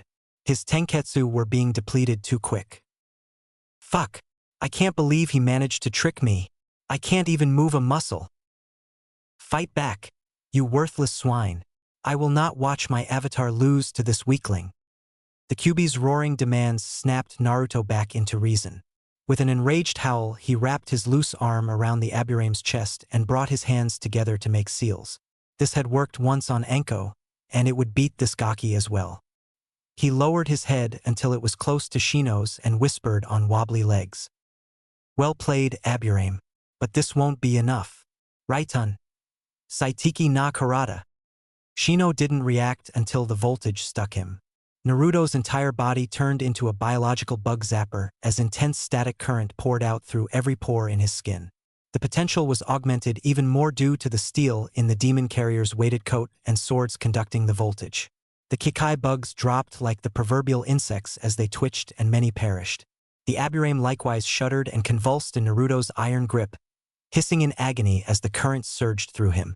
Naruto canceled his attack when Shino started losing consciousness, slamming the shaking Aburame to the earth with all his considerable strength to put him down and out. Shit, Naruto. I thought you were a goner there. I'd have tried to help, but... The demon container took a somber moment to ponder whether or not Shino would have gone all the way and sucked his inner chakra reservoir clean. He doubted so, since total chakra exhaustion could be lethal. He decided that it couldn't have happened. The Kyuubi would never have allowed it and would have gotten involved, and then he'd have had to deal with the consequences that came with killing another genin during a sparring match. Not even the Hokage would have been able to save his ass then. Kiba had cancelled his bestial technique and was standing upright once more. There's nothing you could have done. His Kikai bugs would have eaten you alive too. Kiba reached behind his head and scratched his neck with a sheepish expression. Yeah, maybe you're right, but still, I should have tried something, you know? Naruto was a little breathless due to the shock, but otherwise unharmed. He had dealt with worse chakra exhaustion during the battle against Zabuza and Haku, as well as when summoning Manda both times. The demon carrier halted Guy with an outstretched palm when he returned to take Shino away, reaching into his coat and withdrawing the black designer shades that he had stolen months ago when he had killed the Mitani overlord's nephew in Sakai. The spiky blonde put the expensive glasses over the unconscious Aburame's eyes, replacing the ones he had broken. The insect user had earned his respect. Mato Guy gave an approving nod and then carried Shino out. Forget it, Kiba. We've got this in the bag now. All we have to do is take out Sasuke. The Inuzuka beat on his chest like a Neanderthal with his usual boisterous arrogance. And we've got him outnumbered 3-1. This'll be a cinch. Sasuke was still battling with his all against the Naruto doppelganger in the near distance. The clone wasn't designed to boast the same skills as the original and was now backpedaling, doing all that it could to stave the Uchiha's relentless advance. The Kage Bunshin did a Kourimi to avoid Sasuke's grand fireball, causing its creator eyebrows to shoot skyward in total surprise. Naruto had never known that shadow clones could even mold chakra, much less do techniques. He took a moment to berate his mind over having not even considered such a crucial detail, but then basked in the obvious conclusion that the observation added whole new dimensions to his abilities. We could crush him with a combined assault, but let's try something more intricate. Don't overdo it, Naruto-senpai. Shino looked like he got you good back there. The spiky blonde let out an annoyed sigh at being addressed with the title. Naruto will do. I'm your teammate, not your superior. Now listen, you two. Naruto Taicho made his working debut as he pulled his teammates in and gave them their individual instructions. He could move in alone and crush Sasuke with ease, but decided instead to make this into a team action. He had nothing to prove in this charade, and the other two both playing a large role in besting the village's most touted rookie would mean a nice boost to the squad's overall morale. The Mutt and Ino both had some reservations, as the demon carrier's plan would have them each do something they'd much rather not. Still, both agreed to go along with the scheme in the end. Naruto created 2 additional shadow clones, which he ordered to henge themselves to look like Yamanaka Ino and Aburame Shino and lie on the ground pretending unconsciousness. Henge no Jutsu. The real Ino grimaced in distaste as her appearance changed into Haruno Sakura's, and she moved opposite her 2 male teammates while drawing a kunai, as though she were locked into a battle against them. The spiky blonde then let out a slight vindictive smirk as he at last dispelled the illusion that was locked in and around Sasuke. The Uchiha's eyes widened as Itachi turned into Naruto, who gave a mocking little wave goodbye as he vanished in a smoke cloud when his creator dismissed him. And those disbelieving eyes were crimson. So the impotent Uchiha had somehow unlocked his much overdue Sharingan during the battle. Kiba noticed as well and nudged his side. "Hey Naruto, take a look at his eyes. They kinda look like Kurenai Sensei's." The demon carrier shook his head. The mutt should have known what he was seeing. Naruto beat back the annoyed twinge that shot through him at hearing Kiba compare Kurenai's gentle and alluring red eyes to the madness that was the Uchiha bloodline limit. The connotation bothered him, and he didn't quite understand the reason. "That's the Uchiha clan Jujutsu, the Sharingan. An obstacle, but it doesn't matter. Let's go." Kiba nodded and leapt at Sakura, who moved to avoid and allowed the Inuzuka to back her towards Sasuke's position, making some vain counterattacks here and there to sell the illusion that the two were indeed involved in a struggle. Meanwhile, Naruto moved towards the would-be Avenger again, meeting that crimson gaze without hesitation. "Uzumaki."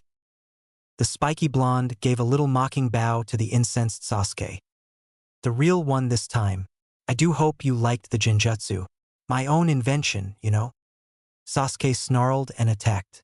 The demon vessel doubted that the raven-haired genin was even yet aware that he had unlocked his Kekkei Genkai. The Uchiha's punches and kicks were much quicker and more accurate, and Naruto was even hard-pressed to block the other shinobi's strikes with his weighted coat on. Sasuke now outclassed Haku in raw speed. The demon container had never gone against the Sharingan in combat and had to acknowledge that it was equal to its reputation. Naruto managed to snare Sasuke's arms through catching 2 successive punches and shoved him backwards into a tree. Once again, it was the same tree where Kubikiri Hocho was embedded deep within the trunk. Sakura landed on her rear near her teammate, wiping her mouth with her hand. "Sasuke-kun, your eyes, they're red." Sasuke blinked and his brow knotted in perplexity as he gazed at his image mirrored in Naruto's Hitai 8. He then let out a smirk that threatened to split his cheek, Sharingan eyes glittering with pride and accomplishment. "The Sharingan, at last I've attained my birthright. Stand behind me, Sakura. I'll handle this." Sakura grinned evilly as she moved into position behind the Uchiha. A second later, his crimson eyes widened in shock and then went slack as the disguised Ino used the Yamanaka trademark Shintenshin no Jutsu and possessed Sasuke's body. The henge on her own unoccupied husk dispelled on its own without a consciousness to maintain it and reverted to Ino's original appearance as it slumped to the ground. Naruto dispelled his own 2 disguised shadow clones, no longer needing them to assist with the ruse. Sasuke pranced around a moment as Ino looked over her temporary host. "Yeah, even being in a guy's body is more attractive than looking like Forehead Girl." Naruto couldn't help letting out a small chuckle. "They're both equally repulsive to me." Ino mocked being hurt inside Sasuke's body and then let out a silly smile that looked so very wrong on the terminally angsty Avenger. She then used her patented sexy pose and winked suggestively at her 2 male teammates. Yamanaka was thoroughly enjoying this. Naruto almost couldn't believe that she was treating her beloved crush with such gross irreverence. "Ah, come on over here and I'll give you a big kiss, Naruto-kun. You too, Kiba-kun." Kiba scowled in disgust, while Naruto tried to keep a neutral expression. "You're starting to creep me out now, Ino. Let's get this over with, please."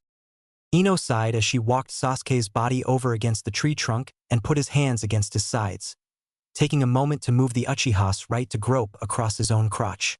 The demon carrier wanted to gag as he ripped his vision away. The perky Yamanaka moaned in contentment and then suddenly shrieked in horror, the noise being rather ridiculous considering that it was Sasuke's voice being used. "Sasuke-kun, he's so tiny down here. This is terrible. All my romantic dreams are ruined. Let's keep our minds on the business at hand, please. We didn't need to hear that, Ino." Ino raised Sasuke's black eyebrows and moved the hand back again. Naruto noticed his mistake. Not that hand, Ino. Stop screwing around. Sasuke's lip poked out in a pout. The mutt was rolling on the ground and beating the grass with his hands while howling in riotous mirth at hearing about the Uchiha's substandard male development. Kiba was still snorting as he stood and reached into his equipment pouch to withdraw a spool containing steel wire. The Inuzuka ran around the tree trunk and bound the possessed Sasuke so tight that not even the greatest escape techniques would be able to liberate him. That's right. Tie me up tight and ravish me like a slut, boys. I didn't know you could talk so dirty, Yamanaka. Sasuke's eyes went blank again and Ino returned to her own body. Once the Uchiha regained control over his senses, he turned apoplectic with rage, hands clawed and red eyes glaring as he sputtered in indignation. On the ground, Yamanaka extended a demure hand and looked at the demon vessel, who took the hint with a sigh and helped her stand.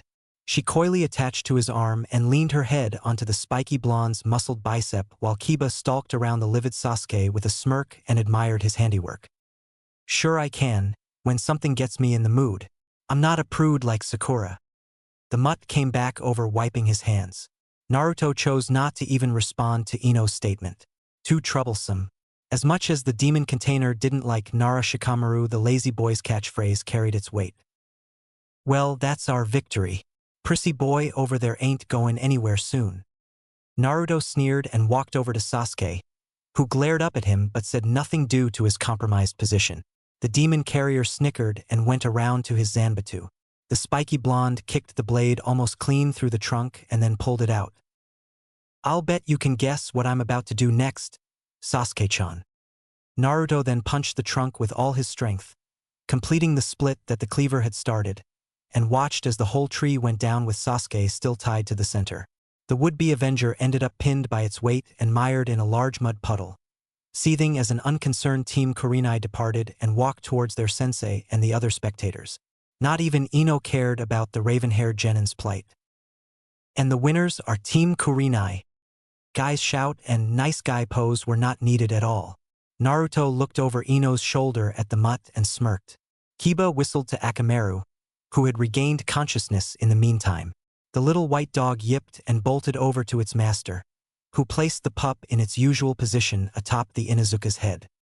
So, about that big kiss, Ino. I'm assuming the proposition still stands.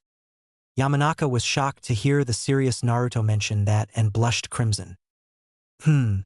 Well, I'm not that kind of girl, but I guess I can make an exception in your case. She closed her eyes and puckered her glossy pink lips, craning her lithe neck upwards in anticipation. Kiba took the hint and landed a big wet one on their teammate, who reached up and threaded a hand through his hair and then realized who it was. Ino's blue eyes shot open and she wrenched away as though the Inuzuka were some rabid animal, which Naruto estimated might be true. All that nastiness while possessing Sasuke. Payback was a bitch, as the saying went, except Kiba was a male dog. The mutt howled and strutted away like a rooster.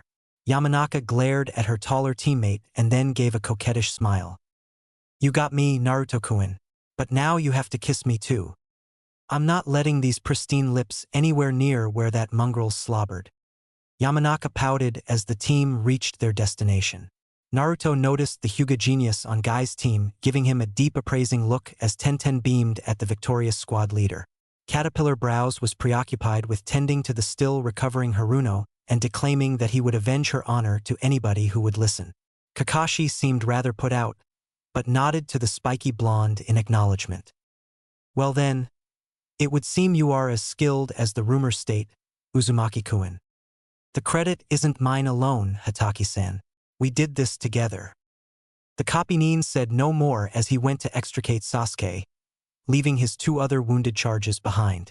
Their lives were in no danger, but the gesture still made the man's priorities regarding his squad obvious.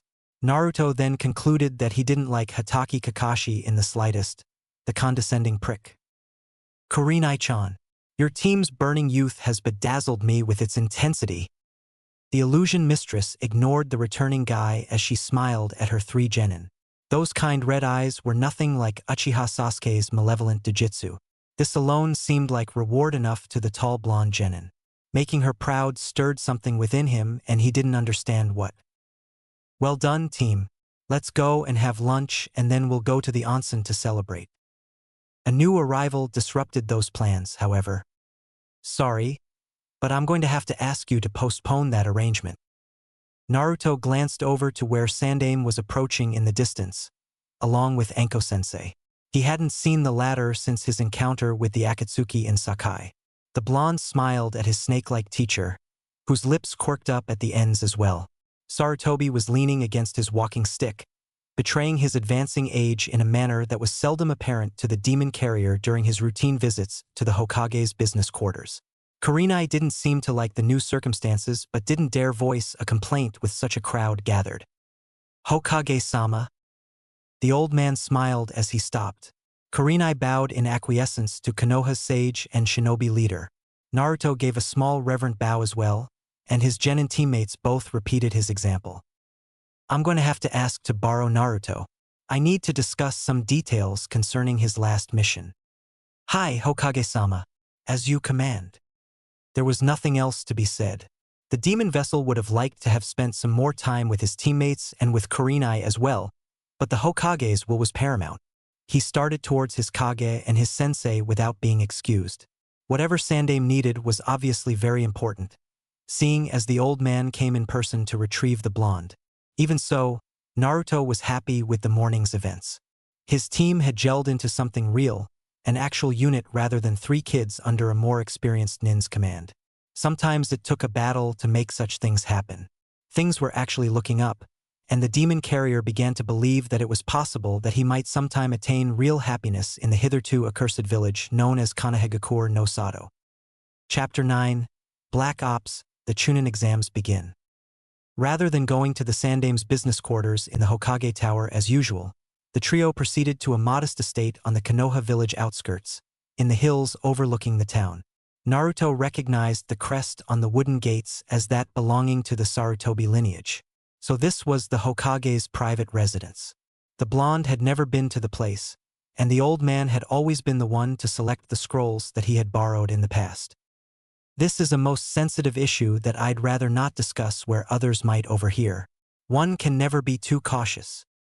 Naruto and Anko shared a look as teacher and student trailed the Sandame through the iron gates and along the garden path leading into the small wooden home with a red-tiled covering. Both younger shinobi accepting the Hokage's short explanation. Naruto placed Kubikiri Hocho against an outside column, as it was poor decorum to bring a drawn weapon into a person's home. All the more reason to do so in most circumstances, but Naruto held Sandame in high regard. The demon vessel had never liked the central administrative complex, and so this more private retreat was quite welcome. An aged steward greeted them at the door. Ah, Sarutobi-sama, this is most unexpected. You hardly ever come home these days. The third let out a tired sigh. Naruto pitied the man. A person his age should never have to shoulder the burdens that he still bore without complaint. This situation involving the coming invasion had Sarutobi looking haggard and exhausted. The Hokage looked as though he would not hold out much longer at this rate. This was a massive problem in Naruto's perspective, as the Jinchuriki depended upon the old man's protection not a little. Without Sarutobi serving as Hokage, the demonic blonde's position within Konoha would become a precarious one. Perhaps the time to prepare an alternative plan was nearing. Sandame seemed to notice Naruto's countenance and smiled. The Hokage's work is never done, it seems. Please show our guests to the sitting room. Hi, right away. Follow me, please. A narrow hallway led into a dim room deep in the home's interior, inside which entire walls were covered with shelves and cases containing innumerable well-maintained scrolls. An ornate oaken desk sat in one corner, while in the center stood a tall square table surrounded on 3 sides with leather-sitting chairs, and a large matching couch against the remaining edge. The old steward encouraged Naruto and Anko to have a seat and relax whilst the Hokage went away with him to attend to some minor detail. The snake-like Kunoichi plopped down on the leather couch, putting her bare legs up onto Sarutobi's lounge table as she stared at her student through those pupil-less brown serpent's orbs. Naruto didn't dare stop to admire the view but did sit down next to her on the couch rather than taking a seat elsewhere. Don't look at me like that, kiddo. I got no clue what the old man needs with us. To be more precise, His glance had passed over Anko while he was taking in the room's details. Once called on the issue, he allowed his wandering gaze to rest on the sadistic woman. Not that she was unpleasant to look at, much the opposite. He said something about the Sakai mission earlier, but that isn't the reason I was. Anko was quick to interrupt him, reaching over to tousle the blonde's spiked hair with a mocking grin. The arm draped around his shoulders and her hand rested against his neck. Naruto would typically scorn such contact and pull away, but decided to tolerate it on this occasion. Perhaps this was because he knew that the insane kunoichi wasn't being serious. Then maybe you missed me. You wanted to see your cute sensei. That's all. The demon container bristled somewhat at the insinuation, his response a harsh whisper. Remind me to never even attempt to be nice to you again. Vindictive bitch. The woman's grin broadened and turned almost vicious. The blonde turned his head to stare at the wall as he crossed his arms. First Yamanaka earlier and now this mess. Troublesome women needed to leave him the hell alone, and that was that. He despised being teased, and his attitude about it always tended to make those responsible keep at it. This was one principal reason why he liked to be around Kurenai-san more than other women. She was more sensitive and never did things to make him unsettled, at least not on purpose. There's nothing to be ashamed about, Naruto-kun. Now scoot a little closer to me. Naruto scowled and tried to pull away, but the older kunoichi kept a strong grip about his neck.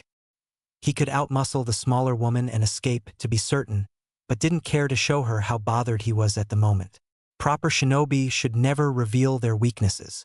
A solid and impervious veneer was to be maintained at all times. Keep this up and I'll have to introduce you to the QB during his rut, Anko-chan. Naruto's quip was answered with a loud crashing noise resounding inside his mind. Invoke the demon's name and he shall answer the call. The blonde's original master was not pleased with being brought into a trivial moral argument. Such was beneath QB. I do not RUT you miserable cretin. Maybe not, but she doesn't have to know that, though she might like it in any case. The Nine-Tails snorted in righteous indignation, opening his massive yap to respond. As though QB no Kitsune would ever taint his loins with a human girl. Naruto wasn't too inclined to argue, annoyed as he was with his psychotic sensei. She's a girl, yes, or a woman at least. The human part is a bit more debatable. An audible cough in the threshold brought Naruto back to the conscious world. His head whipped around, causing his neck to wrench in Anko's less than gentle grasp. Sarutobi had returned, having shed his traditional Hokage hat and robes and donned a simple white hakama and slippers. He leaned on his cane in one ancient hand and carried both a bound black scroll and a sealed dossier in the other. Whenever you two are done propositioning one another, perhaps we could get started. Naruto turned crimson due to sheer humiliation, which Anko seemed to treat with some twisted delight. The sandaime seemed to more or less be regarding the scene with amusement. The demon vessel knew that the old man had a pronounced hentai side, but this was ridiculous. The pineapple-haired kunoichi purred in response as she sidled into her embarrassed and most unwilling pupil's side. I've been letting him know how much I've missed seeing him these last couple weeks. Sarutobi almost went into a nosebleed but regained his composure, and his gaze hardened. That'll be enough now, Anko. We have business to attend to here. Stop teasing the lad. She pouted but let him go, smart enough not to ignore the Hokage's command. Naruto sent the old Kage an appreciative glance, though he was a bit peeved at having his situation pitted. To the irritable blonde genin, that was even worse than being messed with. Cold blue spheres glared in Mitarashi Anko's direction, and then leveled on Sarutobi as the Jinchuriki nodded his thanks. The woman in question didn't seem bothered at all. Yeah, whatever, Hokage-sama. Let's get down to this important business then. The sandaime handed Naruto the black scroll as he took a seat in an armchair, urging him with a nod to open and read its contents. The blonde did so, quashing his irritation with Anko peering over his shoulder without shame. His eyes widened at the header, and Satsu Senjutsu Takushu Butai, which also represented Naruto, looked back at the Hokage with a quizzical expression. This is an ANBU commission, Hokage-sama. I'm not even a Chunin. Sandaime ignored the weak argument as he loaded his pipe. Even Anko was rendered speechless. Naruto estimated his current skill level as being equivalent to perhaps a high-level Chunin despite his meager genin rank. Still, A and BU were the creme de la creme among Konoha's shinobi and specialized in assassinations and other covert ops, and Uzumaki Naruto was anything but discreet in his dealings. The demon container wasn't convinced that he was prepared to take this huge next step, but there seemed to be little choice. He would not disdain the Hokage's wishes and decline the promotion. Naruto had sworn to the man that he would never do anything less than he was able. Sarutobi had taken it as the truth, and here was the evidence to support it. You ought to have been one long ago. There is no logic in having a talented shinobi languishing on a rookie squad with a war looming. Naruto sat still and digested this shocking development. He somewhat regretted that he'd be leaving his comrades on Team Kurenai behind, even though he had always known that such would happen sooner than later. Right when the team had started to gel together, this news comes along. But even as that door slammed shut, another opened in its place. This new position was what Naruto had so long envisioned doing, serving in the Hokage's elite personal guard and doing missions under Sarutobi's direct command. Understood, but I don't see the reasoning behind keeping me on a genin team. Take a moment and look over this dossier, and I think everything will become clearer. Naruto blinked and took the dossier, breaking the seal and perusing the contents within. He took a small swipe at Anko when she tried to peek, though not in a serious manner. She snarled and brained him with her kunai's blunt ringed end in response, and he didn't even attempt to make her stop peeping again. There were 3 pictures within, as well as intel reports on those photographed. One was a thick-set hooded kid with purple paint who was listed as being a puppet user, Sabaku no Kankuru. The second was an attractive though severe-looking blonde kunoichi, the eldest among the 3. Not much about her, other than that she used a tessin in combat and specialized in wind techniques. Sabaku no Temari. All 3 were listed as being Suna genin. The remaining genin had the most detailed report. Sabaku no Gara, the youngest among the 3 siblings, was Naruto's age and had deep crimson hair with piercing aquamarine eyes that were ringed in black. The demon carrier surmised that this was no decorative touch. The kid looked as though he hadn't slept a wink in a decade. He was gaunt and bereaved and appeared more than a little deranged. He had a tattoo over his brow, the character representing love. Odd that. The report went on to mention other things, including that this Gara person had never even been scratched during a mission, and that even his own Kage viewed him as a serious threat to Suna and had attempted to have him assassinated on countless occasions, all to no avail whatsoever. And he was the Kazekage's own son. Everything made sense as the Sandaime had prophesied. Naruto knew his mission as well as the reason he was to remain on Team 8 through the exams. You're ordering me to assassinate the Kazekage's children during the Chunin exams. Sarutobi gave an approving smile as he smoked his pipe, pleased with his understanding. That's correct. Those 3 can't be harmed outside the trials, lest we as hosts stain our village's reputation and bring great dishonor down onto our heads. Having all 3 heirs killed during the Chunin exams will disrupt the Kazekage succession and throw the hidden sand into political chaos. Your unique position as an advanced genin makes you the ideal choice to execute this mission without attracting unwanted suspicion. Naruto. You will enter into the exams masquerading as a rookie candidate and exterminate the targets as chances permit, as well as coordinate with the examiners on the inside to help keep things running smooth all around. We'll have to remain on our guard in case our main opponent tries to make trouble during the actual tests. This was a dangerous gambit the old man was proposing.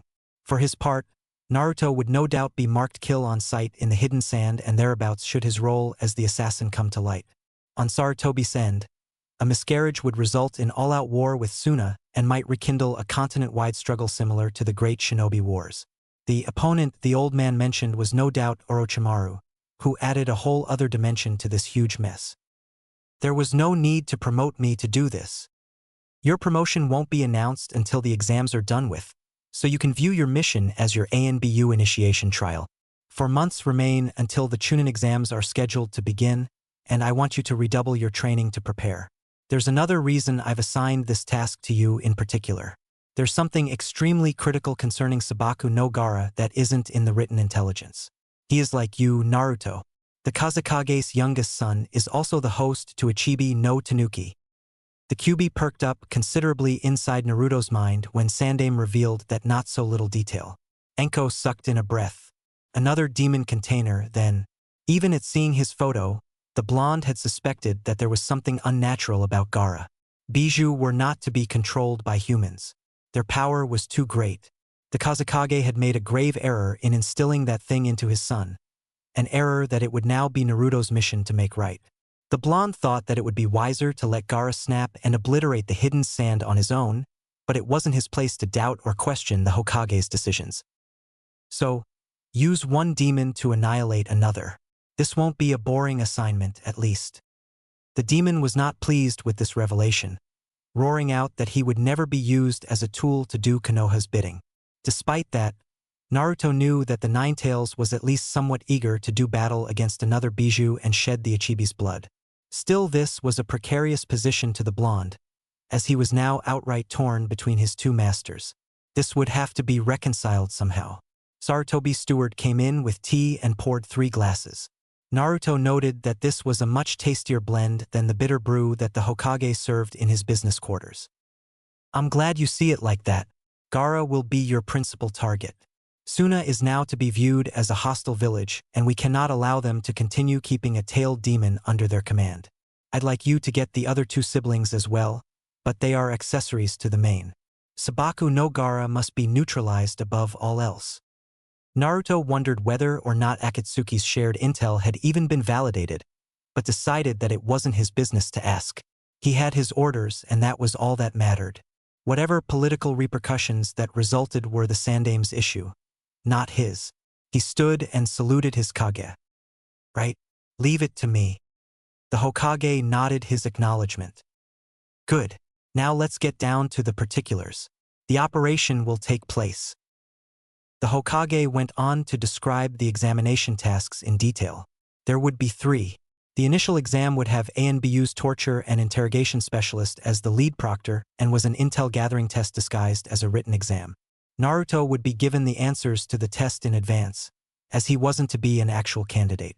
Anko was to monitor the second exam, a sheer survival test to be held in the hellish training ground 66. The woman let out a dangerous smile when her assigned role was mentioned. Each Genin team would be given either a Heaven Scroll or an Earth Scroll at the exam's onset and would have to complete the set through combat with another team and bring both to the tower in the exam location center within a set time limit. Naruto would be handed both scrolls in secret, and the one given to Team 8 in public would be an extra bargaining chip in case things got heated inside the woods. This would also give the Mutt and Yamanaka an inequitable advantage in the second exam, but that detail didn't much concern Sarutobi. At last, the third test would be a single combat tournament. The best way would be to get at them during the survival portion where anything goes. Anko at last spoke out again, having spent the last several minutes pondering something.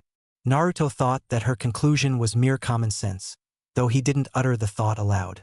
The survival portion was indeed that, the exam where killing other shinobi was condoned and expected, though perhaps not outright encouraged. That would also be the place where the blonde would be most able to conduct his mission without being seen or reported. Sarutobi burned out his tobacco as he rose to leave. I've arranged to have both the training center and scroll collection here open to you. There will also be a guest bedroom prepared upstairs. Use this house as you like until the exams begin. Anko will now begin instructing you in more advanced techniques as well. I expect you to be prepared to do what needs to be done. I'll be lightening your team's mission load over the coming months, so that you can dedicate more time to training. Naruto raised an eyebrow. That was a most generous proposal. Having both unrestricted access to the largest and most extensive scroll collection in the village, as well as a set place to learn and practice with the knowledge in private guaranteed that he'd be able to make optimal progress over the next several months. No more need to skulk around in the woods to train or beg new scrolls. Naruto would need all this saved time to be able to make the ANBU standard during the allotted span. In that case, I'd like to head back over to my apartment and gather some things. Sandaime waved his aged hand in a dismissive gesture. Go ahead, we're through here. I'll be going back to the tower in a moment as well. The demon carrier rose and departed, leaving his Kage and Sensei behind in his enthusiasm to get his things and return to get to work with his new resources. Hearing Anko's voice when he was a decent ways down the hall gave him pause, though. I don't like this idea, Hokage-sama. I mean, teaching the kid those techniques. Naruto moved closer to eavesdrop, as this discussion seemed to concern him. I well know the dangers, Anko. I don't want the boy to turn into another Orochimaru either, but his knowing these skills might prove to be pivotal later. We can't ignore the likelihood that the two might come into contact somehow during the exams. A power like Naruto's will attract your old sensei's attention. There can be no doubt. Better to educate and prepare him now so he'll be able to cope. Naruto couldn't see her, but Anko sounded dead serious with her next request. Then I want to be reassigned to ANBU with him, sir. Whatever happens, I'll be around. That snake bastard won't sink his hooks into him. I won't let him. I'm not gonna stand around and watch another one leave me behind. I can't go through that again. Sandame's response was laced with anger, a genuine rare emotion with the old sage. Have a little trust in the lad, Mitarashi. He's loyal and he won't throw in with that man. So the great serpent might come seeking him out. How interesting. Naruto chose to leave lest his continued presence be discovered. This new development gave him several matters to ponder. He would settle with Orochimaru when the occasion arose. One thing was certain at least. The blonde would not turn against his Kage. He would prove to Mitarashi, Anko, and anybody else that he wasn't anything like the diabolical snake Sannin. He walked back towards his modest apartment with a rare purpose, stopping only a second to grab his Zanbatsu as he went. For months passed at what seemed to be a record pace, and the Chunin exams were set to begin in less than 2 days. Naruto was now much stronger and sharper than he'd ever been and was armed with several lethal new techniques. Some skills were learned through the Hokage's scroll collection and others were the demon container's own inventions. Anko had made good on Sandame's orders and instructed him in some restricted techniques that she'd gained during her apprenticeship under Orochimaru several years ago, though she remained reluctant to do so and tended to avoid bonding with her student outside training. Naruto supposed that she didn't want to become too attached, but couldn't quite comprehend the reason behind her avoidance. He wasn't too bothered with it, acclimated as he was to living alone. The blonde had also increased the weighting in his coat once the previous load had become simple to move with and still sparred with Tenten one long morning each week to keep his instincts honed. The blonde shinobi hadn't told his teammates or Kurenai-san about his ANBU commission. Sarutobi's orders had implied that he was to keep the promotion a secret in order to maintain the illusion that he belonged in the Chunin exams, and he didn't want to spoil his last remaining months on Team 8 with the news besides. Not that the team had done all that much together since their win over Team Kakashi. There had been some isolated missions and training twice each week, but all three became engrossed in their own respective training programs ever since the exams were announced 2 months ago. Naruto hadn't been keeping much track over the others due to being too occupied with his own exhaustive regimen, but had gathered that Kiba had been spending more time working with the Inuzuka style at his own compound and Ino had started studying as much as possible with her dad and had also been taken under Kurenai-san's proverbial wing. The demon carrier had done what he could to assist the other two during their team practice sessions, but that hadn't amounted to as much as he would have wanted. Hey, leave the girl alone. We can't go around causing trouble here, Kankuro. Naruto's attention spiked at hearing that name. The undeclared ANBU had completed his light morning workout moments ago and had elected to venture outside and take an early lunch at Icharaku's rather than eat at Sarutobi's house. During the recent months, there had been times where he had spent whole days on end cooped up inside the walled compound and training non-stop, with nobody save the steward and Anko on occasion around. The blonde wandered around the corner and saw 2 unmistakable characters standing in the road towering over a small girl with long hair. Kankuro and Temari, the Suna siblings now in Konoha to participate in the Chunin exams. Forget it, Temari. Little bitch acts like she can stand there and make us go around her. The Suna Kunoichi shook her head in exasperation, crossing her arms and leaning against the wall surrounding Sandame's home. Sabaku no Temari looked much like the picture Naruto had seen months earlier, with her Tessin in a case strapped to her back. The demon carrier was standing behind them peering around a corner. Neither noticed his presence, though the blonde still got the vibe that he was being observed. Look, get us thrown out of the exams and he'll kill you. Whatever. It's on your head. Kankuro shrugged and raised his hands. Naruto was now able to view the girl that the 2 Sangenin were trying to intimidate and concluded that they were most stupid to do so. She was a Hyuga, the living doormat's younger sister and thus an heiress to the main house. Kumogakure had almost been obliterated due to messing around with that clan. Naruto had seen the girl a couple times around the village, though he thought it peculiar that she was outside her compound without an escort. The Hyuga stared at the two Sannins with a superior expression, not yielding so much as an inch. No big deal, all I'm doing here is teachin' some respect. Brat thinks she's too good to even talk to us.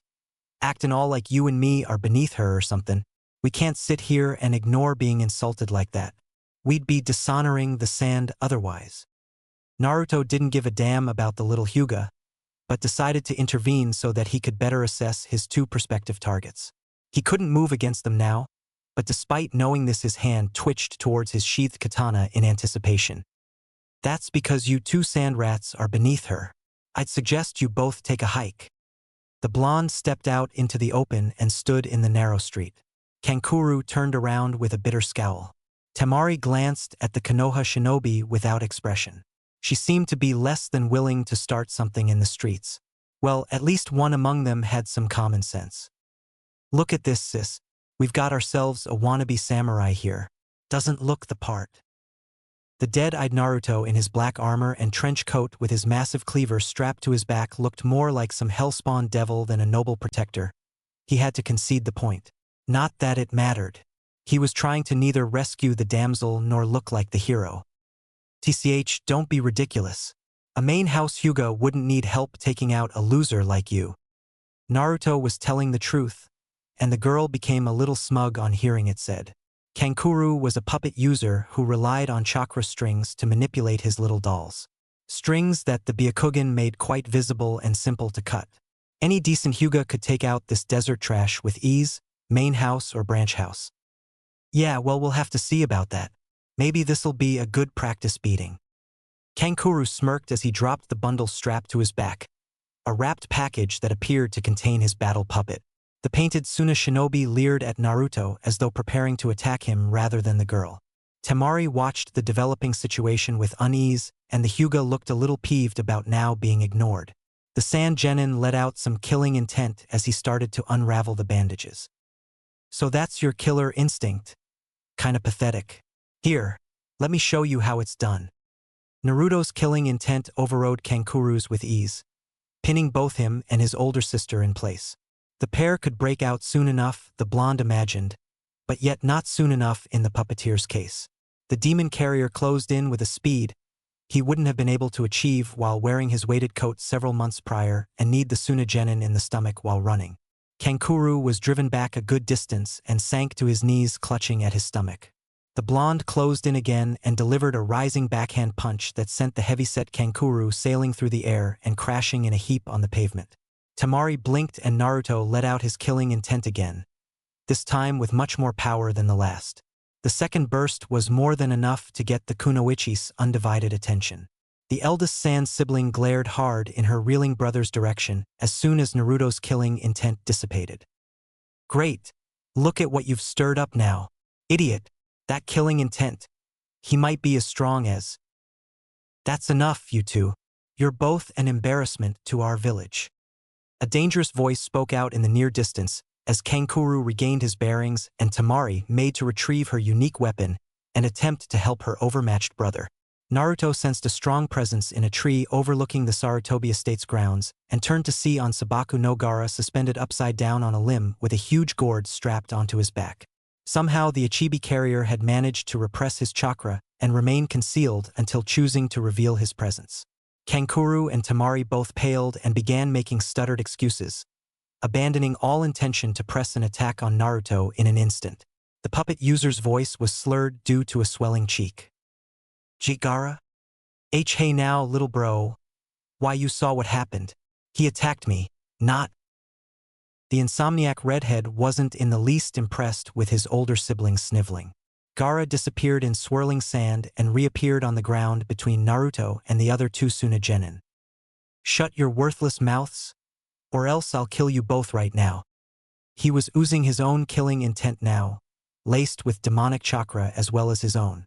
Kankuro and Temari were both rendered helpless, and even Naruto shuddered a little at the power being radiated. Gaara was as strong as the spiky blonde, perhaps even more so. Even with all his extra training, victory over the other demon carrier could not be assured when the two would soon clash. The crimson-haired psychopath ceased his assault once his point had been made and looked over his shoulder to regard Naruto and the Hyuga. "Sorry to you both. These two won't be causing any more trouble here. We're leaving." Kankuro hurried over to gather his bandaged puppet in his arms and withdrew, not being the least bit willing to argue with the angered Gaara. The Ichibi container stalked away along the narrow road as well, though at a much more deliberate pace. Temari took the rear, but stopped a moment to turn back around and send a last lingering glance at the tall armored shinobi who had dispatched her brother with practiced ease. "That was impressive. Catch you around later then, handsome." Naruto's cold blue eyes narrowed in disdain as Temari smirked and went to rendezvous with her two brothers, waving over her shoulder as she departed. Flirting with him like that as though she and the other Suna shinobi weren't planning to invade the village. He'd see how handsome she thought him when he plunged his icy steel through her heart. The blonde exhaled a breath he wasn't even aware he'd been holding when the gourd covering Gaara's back disappeared over a hill. So that was the Ichibi. He's stronger than I had imagined. Naruto leaned back against the compound wall and closed his eyes as he made the usual descent into his subconscious mind. Now was the time to discuss this demon sighting with the mightiest yokai around.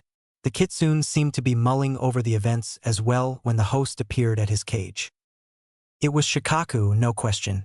I could smell that raccoon's taint all over that desert brat. Shikaku, Naruto hadn't heard that name, but assumed the demon meant the Ichibi. Gaara seems to be able to exert much more control over his powers than what we can. The demon shook his massive head in the negative, baring his canines in a superior grin.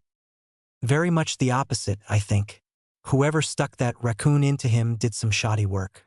The seal is much weaker than the fourths. The brat's essence and Shikaku's look to be battling against each other, each consciousness striving to control the husk. This Gaara holds no sway over Shikaku at all. Naruto sneered in his mind at the poor kid's plight. He'd be liberated soon enough. Well, that's too bad. He didn't seem to notice you, at least. I've been keeping my presence concealed. The moment to settle with him hasn't yet come. But it's not long in coming. I can hardly wait to watch you obliterate him. The blonde sensed a penetrating stare targeted at him on the outside and returned back to the conscious world. Annoyed with having his conversation interrupted, he looked hard at the sole person present. The little Hyuga heiress had her arms crossed and was staring at him with a cold expression, like a warlord expecting tribute. I should hope you aren't waiting to be thanked. I neither wanted nor needed assistance. Deep down, Naruto was somewhat impressed with her. Grown adults cringed in horror at his presence, and here was this little 7-year-old girl staring him down with those white eyes showing no hesitation. Not surprising, as she had also gotten into something with Kankuro and Temari and hadn't backed down then either. The kid had some spunk, he'd give her that much.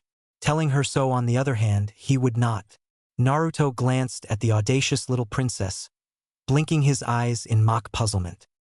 I hadn't thought about you at all. Forgot that you were even there, to be honest." With that dismissive comment, the demon vessel strode away into the street and started again towards his original destination. The Hyuga girl's indignant glare didn't cease burning into his back until he was long gone down the road. The Chunin exams had arrived at last. Naruto walked towards the Genin Academy with his two teammates trailing a step behind. He was garbed to work, his weighted coat and cleaver stored inside 2 scrolls that were attached to the black sash at his waist. He wore his crimson bodysuit and light armor with his katana at his waist and dual ninjato at his wrists, also sporting his old Konoha Hitai-8 as the exam rules mandated. Kiba looked much the same as usual, except that Akamaru had grown somewhat during the last several months. Yamanaka had trimmed her hair to about shoulder length, at last getting that point. "This thing says we're supposed to report to room 301. So we go upstairs, I guess." Naruto grinned and rolled his eyes. The obvious was Kiba's principal domain. "Don't know how we'd ever get along without those superb analytical skills, mutt." Yamanaka choked out a giggle while the team leader allowed Kiba to take the lead as Team 8 entered the building. Some other candidates were gathered as well, most among whom were Konoha Genin. The host village always tended to have the most examinees whenever these little exams came around. The trio reached the building's second level. Ino raised a well-sculpted eyebrow upon seeing the sign on the wall. Naruto also saw through the illusion at once. Basic common sense, this was the second level and not the third. The Yamanaka leaned into the demon container and whispered into his ear. That has got to be the crappiest genjutsu I've ever seen, hands down. Naruto stared at the two Chunin guarding the room. That was in truth the stairs leading to the third level. No rush to get through, and the blonde decided not to take the initiative so as not to draw too much attention. He was at these exams on a mission and pointless posturing would be nothing but detrimental. He'd at least give the others a chance to see past the smokescreen. So you've seen through it as well then? Kinda laughable that these other teams haven't. Not to mention dog breath over there. I mean, we even train with an illusion specialist. Kiba was indeed demanding to be let into the room, alongside some other candidates. Akamaru yipped along with his trainer. Naruto didn't see any point in enlightening the Inuzuka and leaned back against the wall with a sigh. This was going to be a long week. He supposed that he should embrace this as the last mission he would ever conduct alongside his current teammates, but all he could think about was the task set to him. Assassinating the Ichibi and his container wouldn't be simple, and there was still the Orochimaru issue to consider as well. He hoped that Sarutobi had miscalculated this once and that the Sannin would leave Naruto and his team alone, or even better not deign to make a personal appearance period. Gaara and his siblings would be trouble enough considering that the blonde also needed to keep his teammates alive.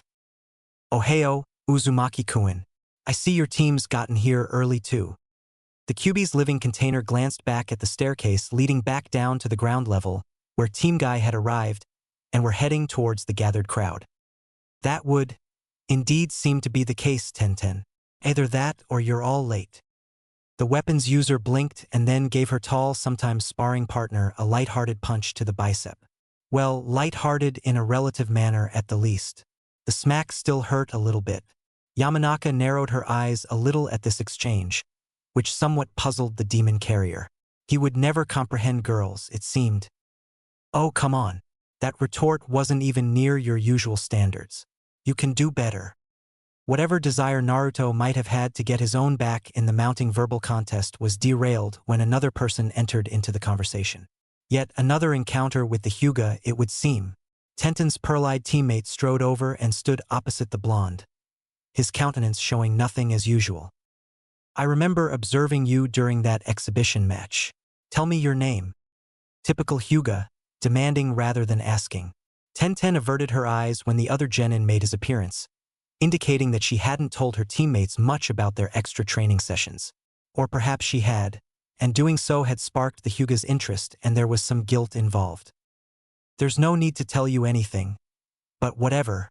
My name is Uzumaki Naruto. You seem a little old to be a rookie, yet here you are on a team with them. The other genin's tone was conversational, indicating no malice or derision. Naruto chose not to respond to the pointless comment regardless, as he had neither an acceptable explanation he could give pertaining to his advanced growth, nor an actual obligation to give one at all. Well, I eat my vegetables and take my vitamins. Now it's your turn to give your name. Hyuga Niji. Your triumph over the Uchiha and his team was quite remarkable. I chose to attend that match to observe him in particular, so I must admit that I was rather surprised to see him lose in such a convincing manner to an unknown rookie. Naruto blinked in surprise. The Kyuubi vessel was anything but unknown around Konoha. Still, the Hyuga tended to be a rather isolated lot in general, considering themselves above common people, and it was very possible that this Niji didn't know anything about him.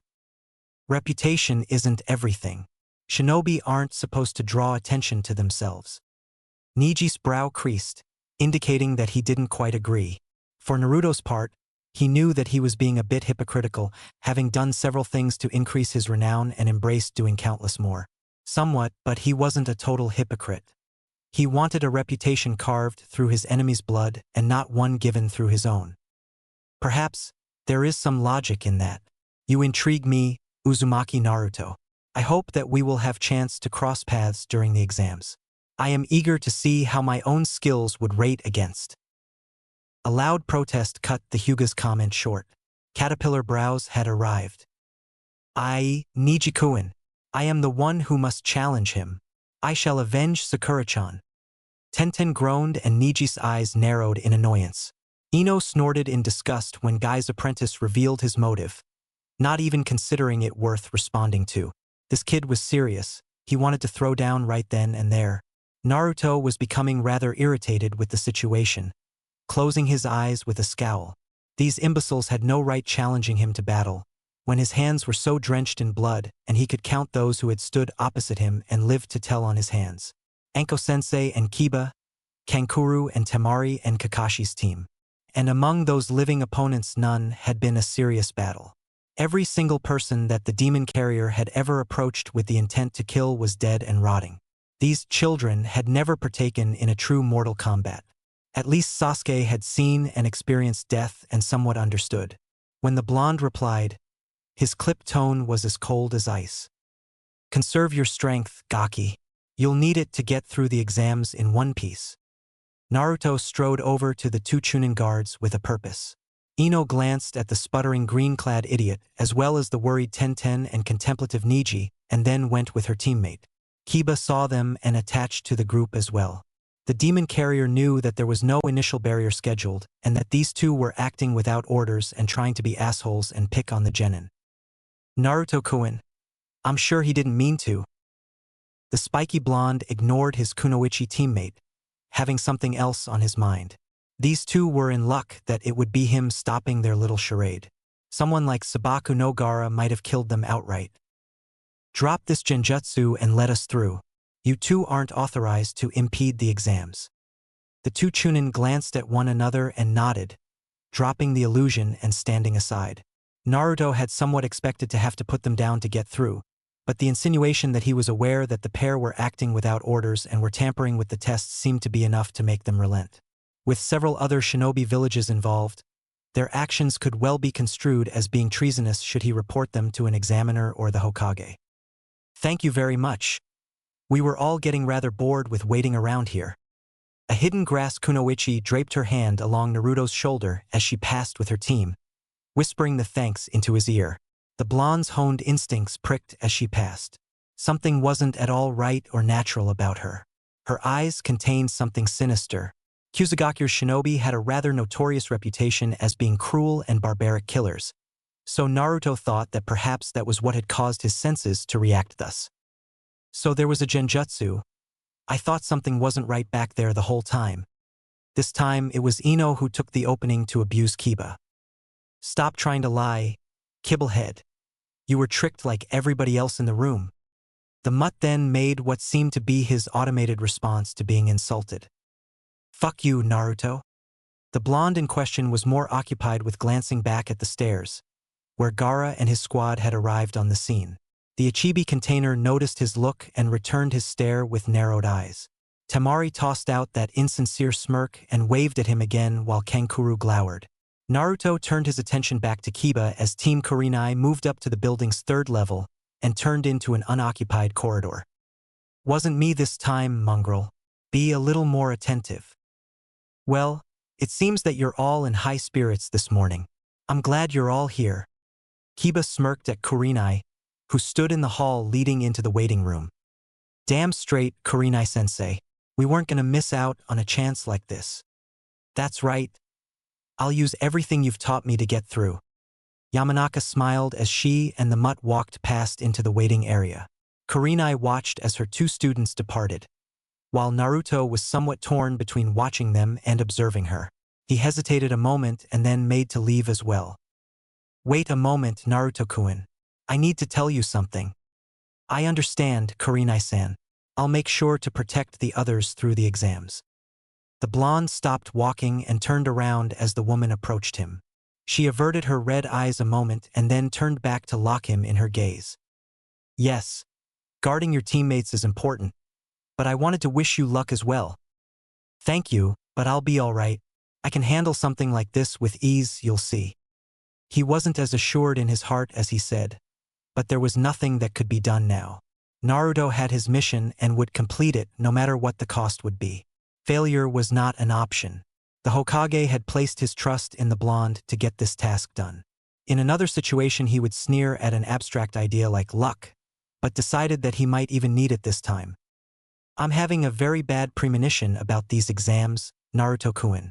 Something terrible is going to happen and I don't want you or the others to get caught in it. Call it woman's intuition.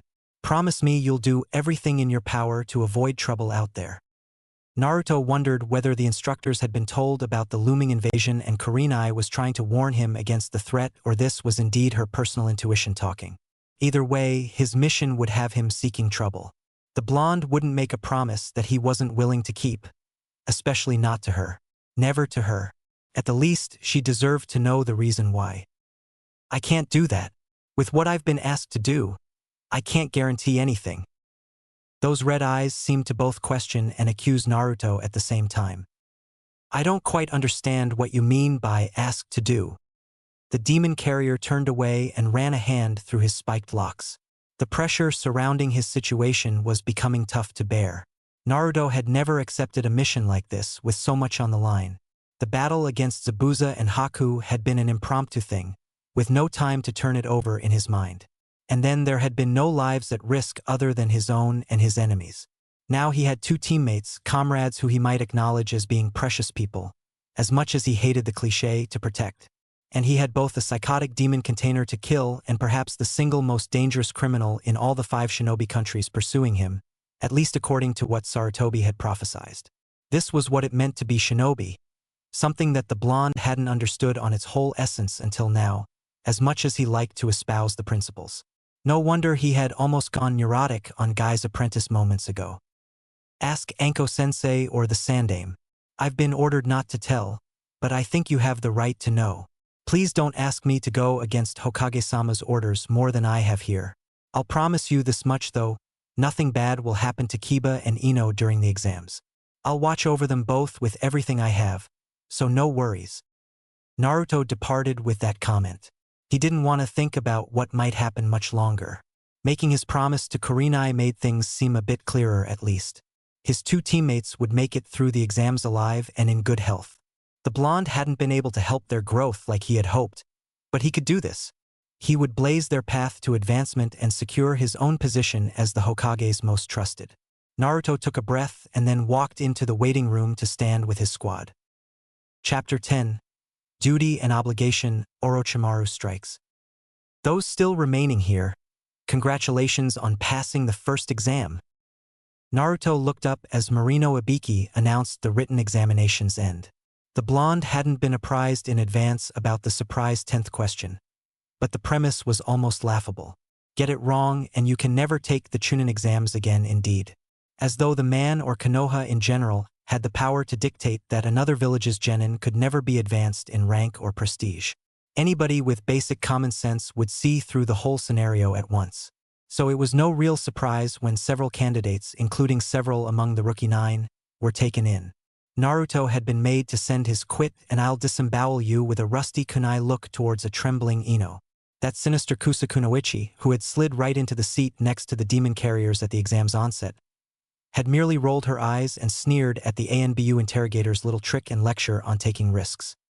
The actual test had proceeded like clockwork, at least with Team Kurenai. Naruto knew all the answers in advance, and Kiba used Akamaru to cheat and get the demon carrier's answers. Ino then possessed the Inuzuka and got the answers as well. Other takers managed to use various tricks to get the intel as well. Sasuke and the 2 Hyuga employed their respective jujutsu. Tenten used chakra strings to manipulate a mirror in her pack, and Gaara seemed to create a roving third eye using the sand in his gourd. Those without actual spying techniques had a somewhat tougher time, though the suspicious Grasnine sitting next to Naruto seemed to be able to solve all the questions on her own, and did so with a bored expression. Shikamaru and Sakura were also able to pass the test without cheating. The blonde was allowed to observe all this without being penalized, as he wasn't an actual candidate, though he still managed to be discreet enough to avoid attracting much attention. He did catch the Kunoichi looking at him through lidded eyes with a knowing smile at various times when Ibiki and the other proctors weren't watching, which broadened whenever he scowled back at her. Naruto more or less ignored the scarred proctor's impassioned speech, disagreeing with the notion that a shinobi should accept all missions no matter what. His near-death encounter with Momochi Zabuza in Sakai had taught him that there were sometimes situations in which the certain risks vastly outweighed the potential rewards. There was no glory or honor in a pointless death.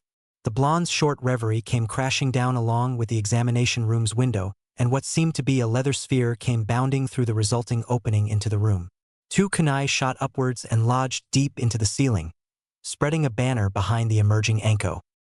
"Don't celebrate yet, boys and girls. I'm the second exam's proctor, Mitarashi Anko." The blonde grimaced at his sensei's overzealous entrance while the Kusa genin next to him leaned over and whispered into his ear. The tall girl's presence was beginning to unnerve him somewhat, and his senses kept warning him that she was dangerous. Well, now she seems to be quite an energetic one. This village boasts eccentric shinobi. Naruto glanced back at the strange kunoichi, wishing that she would leave him alone. Those who live inside paper houses shouldn't be tossing shuriken.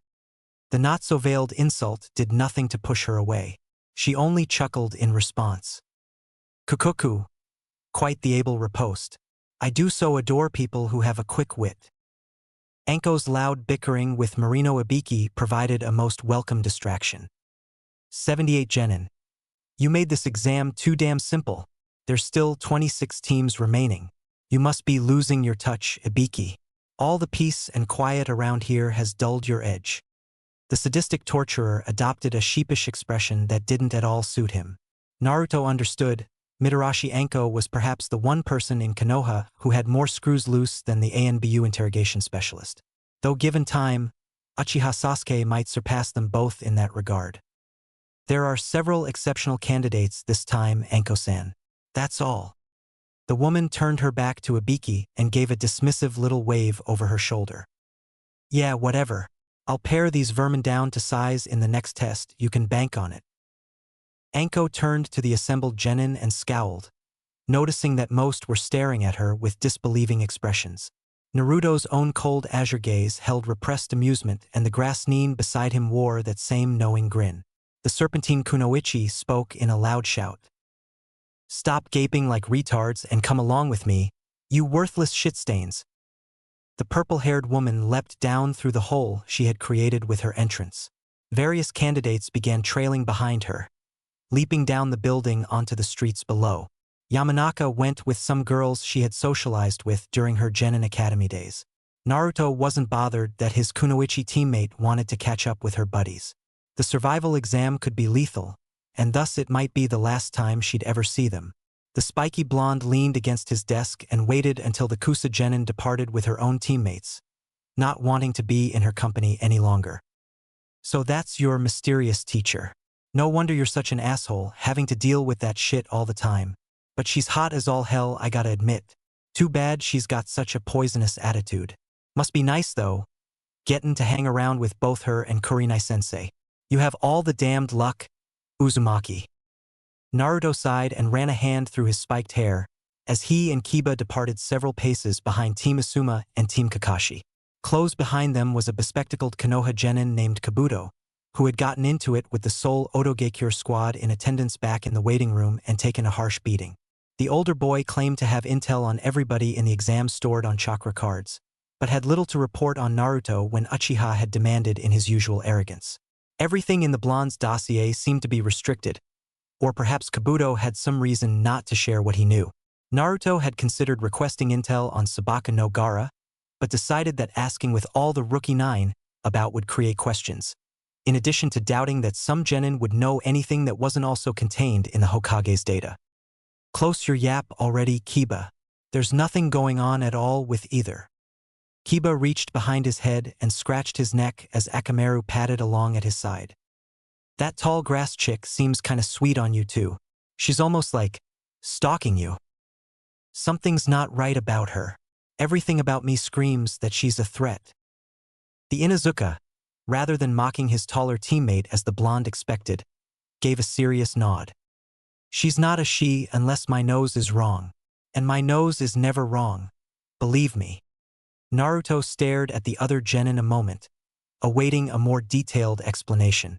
Kiba waited until the other candidates were a good enough distance away. The animal trainer scowled at Kabuto when the bespectacled genin seemed to be hanging around, and the young man was quick to take a hike. The Inuzuka then spoke in a low voice. Everybody has their own unique scent, but some basic smells are common to each respective gender. Pheromones, to give an example. Like, a man disguised as a woman under a henge would never be able to trick me or Akamaru either. But this grass guy isn't that simple. He smells like a chick on the outside, but underneath it's all male. It's like he's some sicko wearing a real woman's skin to hide his actual appearance. Like a costume or something. Akamaru said he smelled the same thing too when I had him check. This guy legit creeps me out. Whoever he is. Whoever, indeed. Any person willing to go to such lengths was either a clinical psychopath or desperate beyond measure not to be exposed, and more than likely both. The unwelcome answer struck Naruto like a speeding Akimichi meat tank. An undercover male who had an unexplained interest in the blonde demon vessel.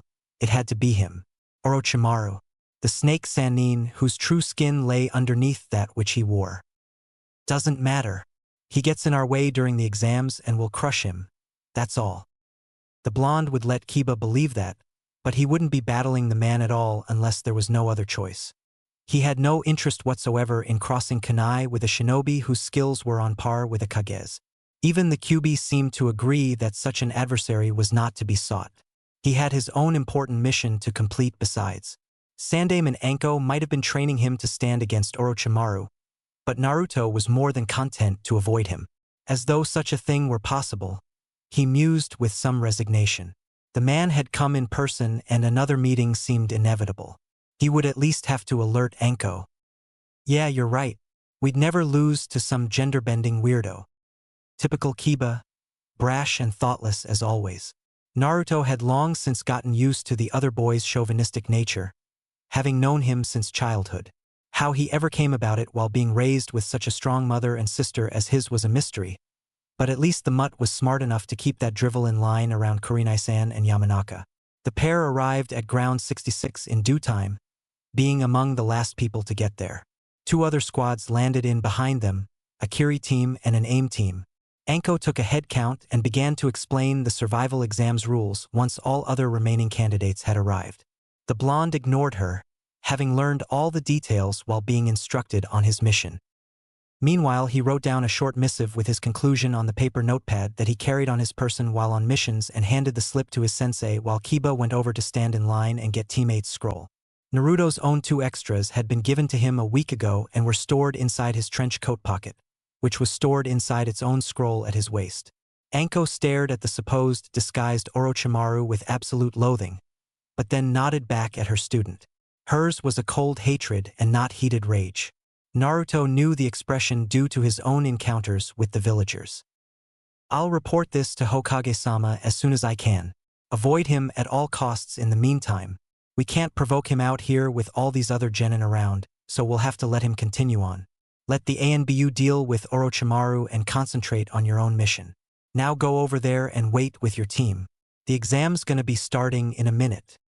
She was right in that Orochimaru couldn't be engaged there and then due to political considerations. The demon container didn't bother arguing with the woman that he was now ANBU as well, having no intent to engage the snake Sannin regardless. Naruto hoped that Anko wasn't planning on doing something rash like pursuing Orochimaru alone, but there wasn't much that he could do to stop her. The purple-haired Kunoichi's grudge against her sensei was too old and ran too deep. She was the survival exam's lead proctor, and so Naruto was under her command until the test was over and had to do as she said. Hi, and I'll see you at the tower as soon as I'm through. Naruto stalked away towards where his team awaited, convinced that his underlying request that she not attempt something stupid on her own had been conveyed. The pineapple-headed woman returned his concern in her own eccentric manner. Don't get killed, Gaki, or else I'll drag you back outta the nether realms by the sack. The blonde had little doubt that she could and would make good on her threat as he made his way over to where Kiba and Ino were waiting beside an entrance gate. Both were looking between Naruto and the older woman with varying expressions, the Kunoichi seeming a bit annoyed and the mutt smug. Both soon wilted underneath their leader's indignant scowl, though only one received verbal admonishment. Stop leering at me like that, mutt. I was asking her a question, not asking her on a date. Yamanaka endeavored to change the topic, taking a long look past the chain link gate and into the ominous wood beyond. Her normally loud and energetic voice was subdued and wavering as she pulled on the bandages wrapped below her thighs with a nervous look. Naruto thought that reality had caught up with her, and she had come to realize how serious and dangerous these trials could be. Kiba didn't seem to be bothered, though. "My dad's told me stories about this place. He said it's like a living hell inside there." The girl glanced at her male teammates and winced as she caught Naruto's eye as though she had committed some terrible act when mentioning her parents to the poor orphan. The blonde demon carrier glowered, but not due to being reminded that he had no parents. He hated being pitted, and didn't much care that he had grown up all alone. Ridiculous to miss what you've never had, he had long since concluded. Besides, he had a constant companion who watched over him better than his parents ever could have. "Well, I wouldn't be too worried. It's not like they're trying to kill us or anything." "Yeah, that's so reassuring. I swear, you boys can be so tactless sometimes." Inuzuka Kiba, motivational speaker extraordinaire. Naruto wasted no time with a response as the various gates leading into the dense woods came swinging open in unison. Time to go to work. The demon vessel glanced about at the other assorted teams, noting with some irritation that the Suna siblings had chosen a gate well into the distance.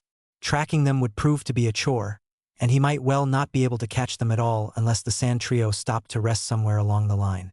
Orochimaru and his two teammates were situated at the gate next to Team Kakashi's, and the disguised snake Sannin seemed to be giving Sasuke an appraising look. "You're not going to die, Yamanaka. Nothing will happen as long as I'm with you." Naruto was sure the girl was blushing, but chose not to look and see. He rather despised playing at being some hero or boasting in general, but at this point he'd do whatever it took to get this ship sailing. Gaara and company had already entered the woods and time was wasting. The blonde sprinted through the open gate without hesitation, motioning his teammates to come along behind him with an outstretched hand. And so it was that one ANBU, two Genin, and a little white dog stepped into the hellish place. The overcast skies did little to brighten the space beneath the dense trees. Mitarashi Anko moved through the branches. She had spent over a decade in training, honing her skills and awaiting this moment. Now at long last she would settle scores with her old master, the man who had abused her trust and marked her with that damnable slave seal and had conducted cruel and twisted experiments on other Konoha shinobi as well, kidnapping people to use as his guinea pigs. She could still remember the evening when she had gone to visit her sensei in his private research lab and seen the terrible crimes that Orochimaru had committed under her and the entire village's nose. She was like Naruto in that she had never had parents. At least his had died during the Kyuubi incident, hers had abandoned her. Still, maybe he had it rougher, having to live with the monster responsible sealed inside him. The snake bastard had a certain sixth sense when it came to rooting out desperate people who had nothing else and seducing them over to his cause, making them loyal to him and willing to live and die at his whim. She would never let him have Naruto. "Orochimaru, as your student, I'll be the one to pass sentence on you. This ends today. No matter what it takes." Anko knew that what she was doing was tantamount to suicide. She had nowhere near the power or skill or experience she'd need to stand against her sensei on equal terms. She was no match against Orochimaru, but the kunoichi still had one last trump card that she could use. She would die, but he would be going to hell right along with her. And that bastard had been the one to arm her with the weapon she'd used to do it. Orochimaru's most lethal kenjutsu, the Sujisusi no Jutsu, would bring its creator to his end. Anko had been prepared to do this ever since learning that the snake Sannin was returning to Konoha. She had even deceived the Hokage, asking to be reassigned to ANBU with Naruto once the Chunin exams were over in order to keep the old man as oblivious as possible. Sandaime-sama would never have allowed her to remain in her assigned role here otherwise. Truth was that she hadn't ever planned on surviving this encounter with Orochimaru. That was also the reasoning behind her avoiding Naruto like some disease outside their training, never letting him become too attached to her, and vice versa to an extent.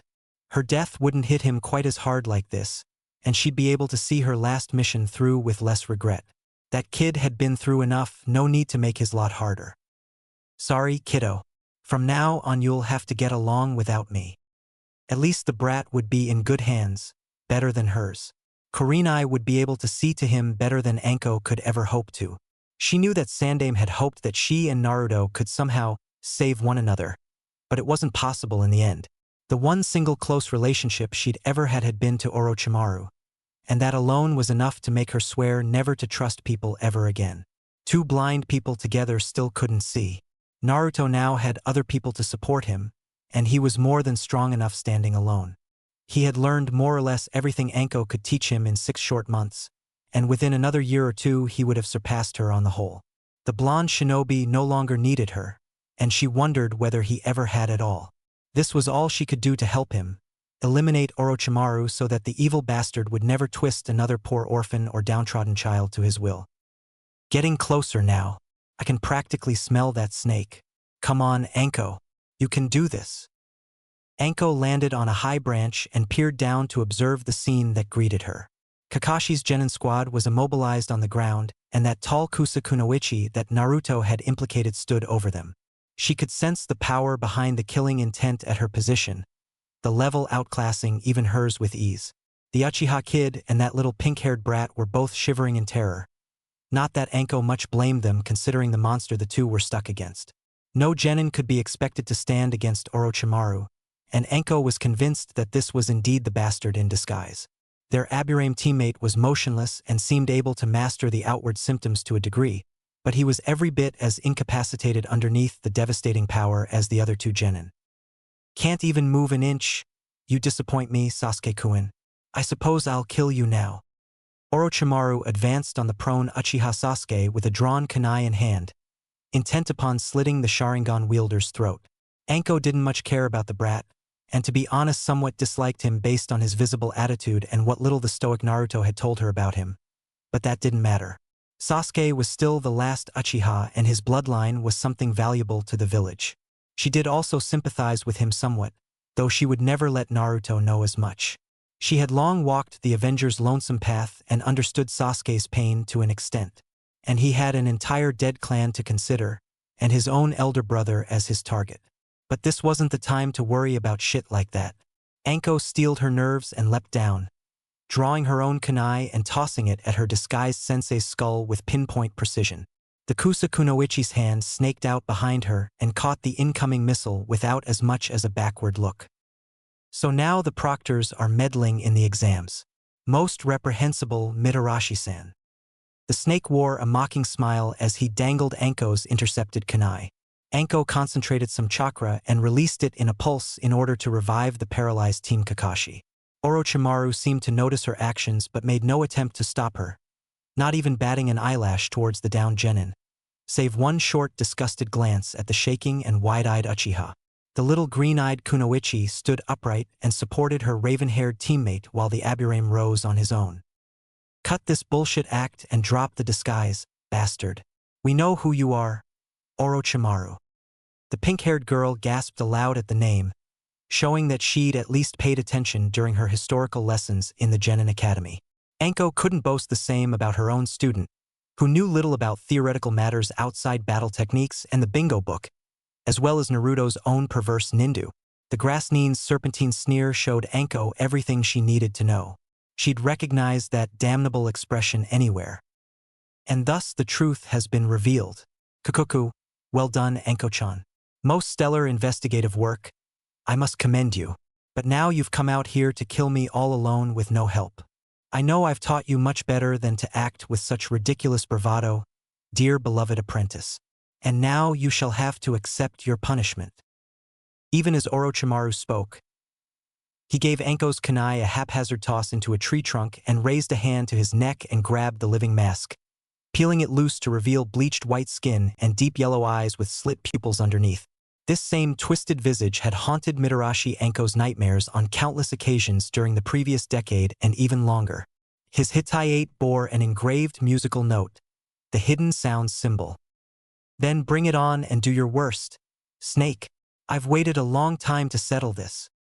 The near boredom showing in the snake bastard's piss-yellow eyes began driving Anko into a blind rage, as though Orochimaru regarded her and the vengeance that had so long consumed her very existence as being beneath his concern on even the most basic level.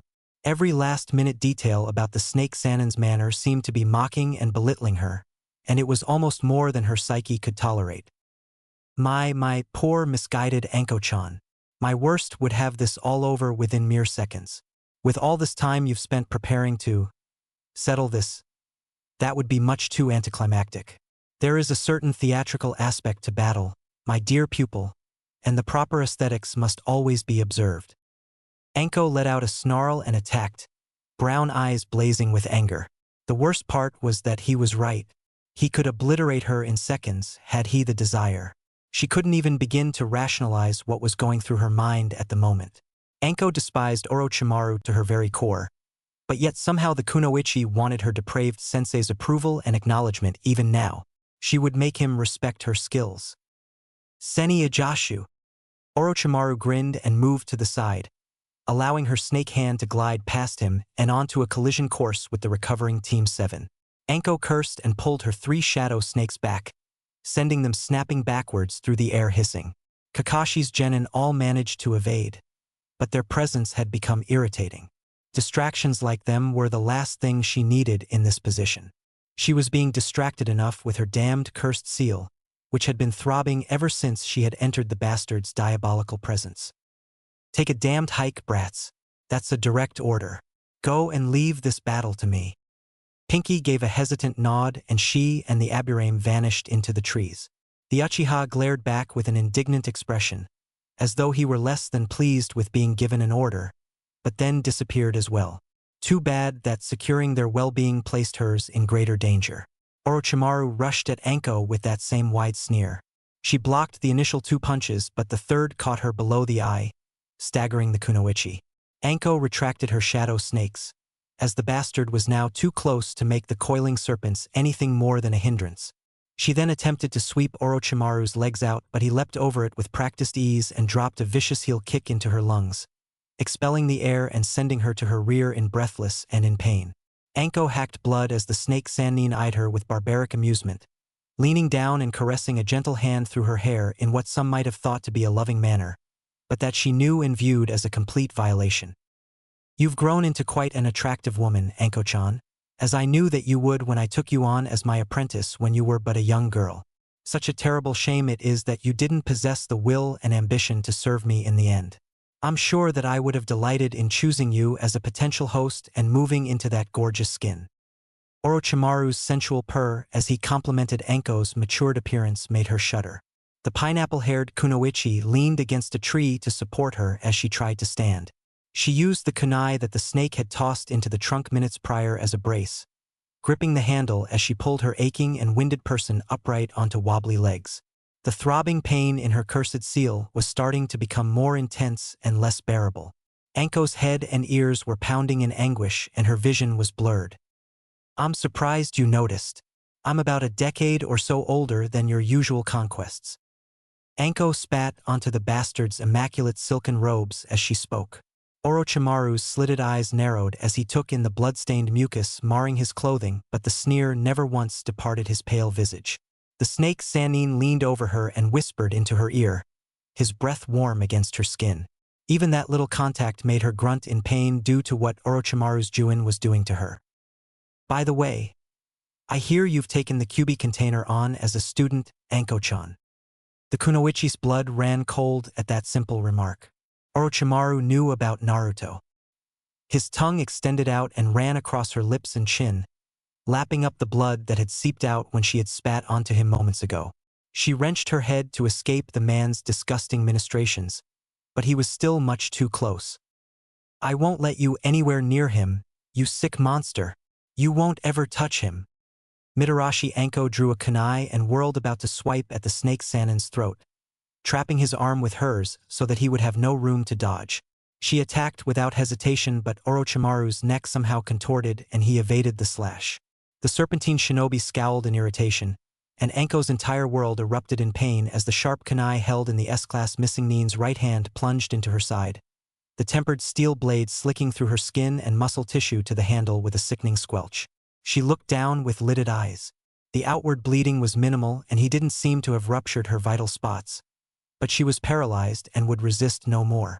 Anko choked out a scream when Orochimaru gave the kunai a cruel twist. She could even hear the blade scraping along her ribcage. But Naruto-kun is the entire reason I've come here. I will bestow onto him the same present that you spurned years ago, and then he will come to serve me, drawn to the power like a moth to the torch. I will give the child the respect and admiration that this repugnant village never would. Konoha's garbage will become Oto's greatest treasure. Anko stared down at the moss-covered ground with a listless expression as her traitorous sensei continued speaking. She was too hurt to even speak at this point, cursing her condition and being unable to execute the Sujisushi no Jutsu. She was going to bleed to death here in disgrace, without a living soul, as she was convinced that Orochimaru had none, watching. Anko snorted in disgust at Konoha, the village that could ostracize a small child such as Naruto as a demon and a loyal kunoichi like her as insane and yet award the title Densetsu no Sannin to a sadistic animal like Orochimaru. He and Sasuke-kun were both to be marked as my chosen, but the Uchiha has proven to be weaker than I'd anticipated. He is not even as strong as you were at a younger age. Such an average child could never hope to survive the Juin sealing process, and a Sharingan corpse is no use to me. I shall not train the brat, but his eyes and his body will serve my ambitions regardless. Anko summoned her last remaining strength to take a parting shot at the bastard.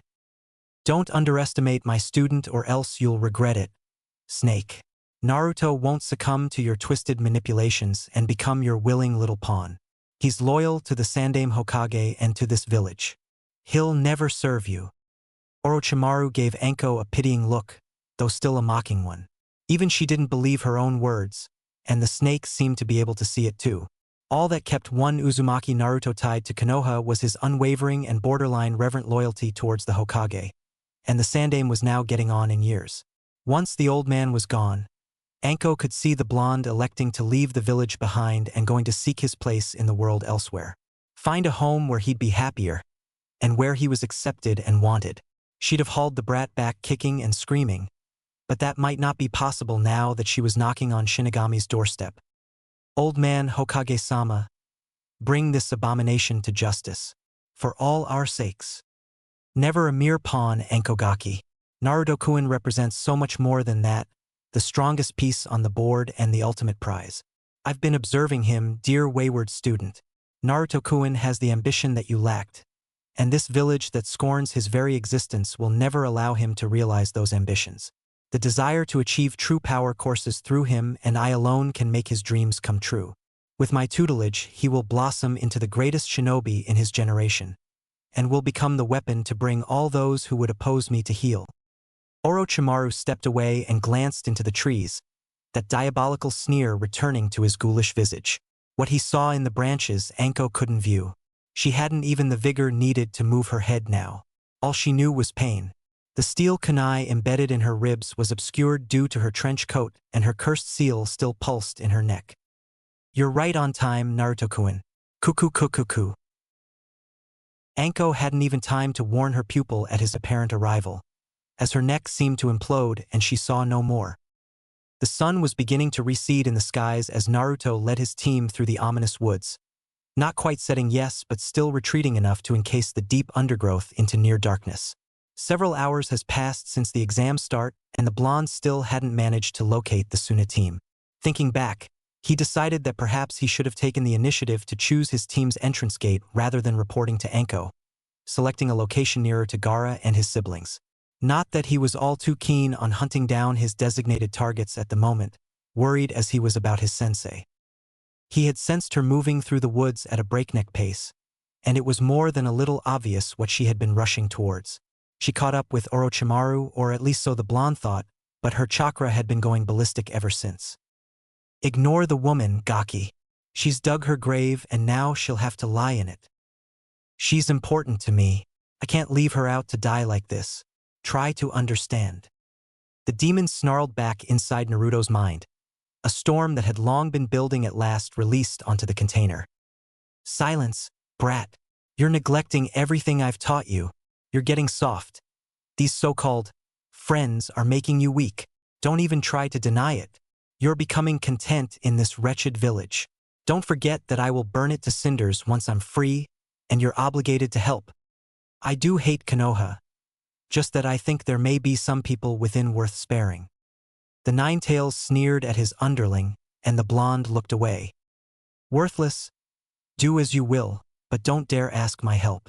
You're all on your own this time, mortal. Get us killed over that useless bitch, and I'll personally devour your soul in the next world. Thank you, Kyubi-sama. Rather than responding with words, the demon stood inside his cage and padded about, plopping back down with his back to Naruto. The blonde could now see the 9 red tails swishing about in rage as he withdrew back into the conscious world. The gesture said more than a verbal rebuke ever could. Yamanaka's scream was the sole warning he received, the blonde reacting in time to catch the giant leaping snake's maw as it lunged to bite down into him. Fangs dripped with poison as Naruto's arms kept the serpent's mouth wedged open. The demon carrier was powerless to do much else, though, all his energies being occupied with keeping the great reptile in position. A little assistance here would be much appreciated, you two. Kiba passed through his vision as he glanced over to the side, the Inuzuka leaping down onto the ground while avoiding a second enormous snake's lunging bite. The mutt rolled aside when his snake bit again, but its tail whipped him into a tree trunk. Meanwhile, Naruto's strength was beginning to ebb and he became desperate, throwing a knee strike into his attacker's throat. The serpent hissed in anger and bore down even harder upon him. When his situation seemed hopeless, the ninjato on his right wrist unsheathed and a second later the snake reared back in pain, releasing his hands. The blonde wasted no time in grabbing the scroll containing his Zanbatsu, releasing the great cleaver into his hands and beheading his reptilian attacker with one strong hack. Ugh! This thing's blood is ice cold. So disgusting. Naruto looked down at the headless snake. His ninjato stuck clear to the handle in its yellowish underbelly. The deep puncture wound was gushing with the serpent's chilled blood. More surprising was that Ino was holding the weapon.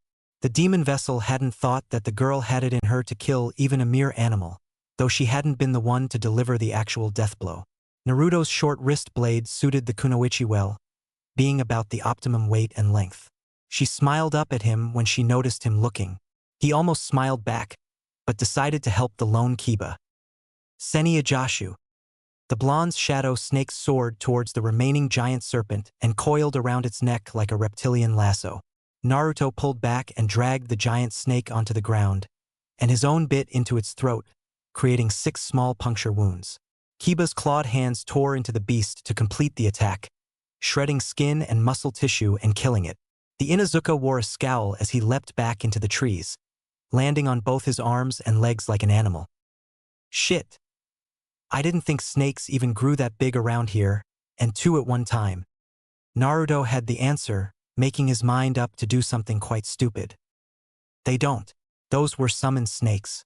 I have the same Kuchios contract. Someone else sent those things on us.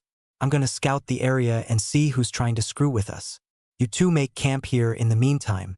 The sun's starting to set and it's no use moving about in the dark. Might as well get some sleep and then ambush some poor saps in the morning. Maybe we shouldn't split up. I know you're strong and all, but this leaves us down one. Naruto nodded and made a ram seal, creating 3 shadow clones.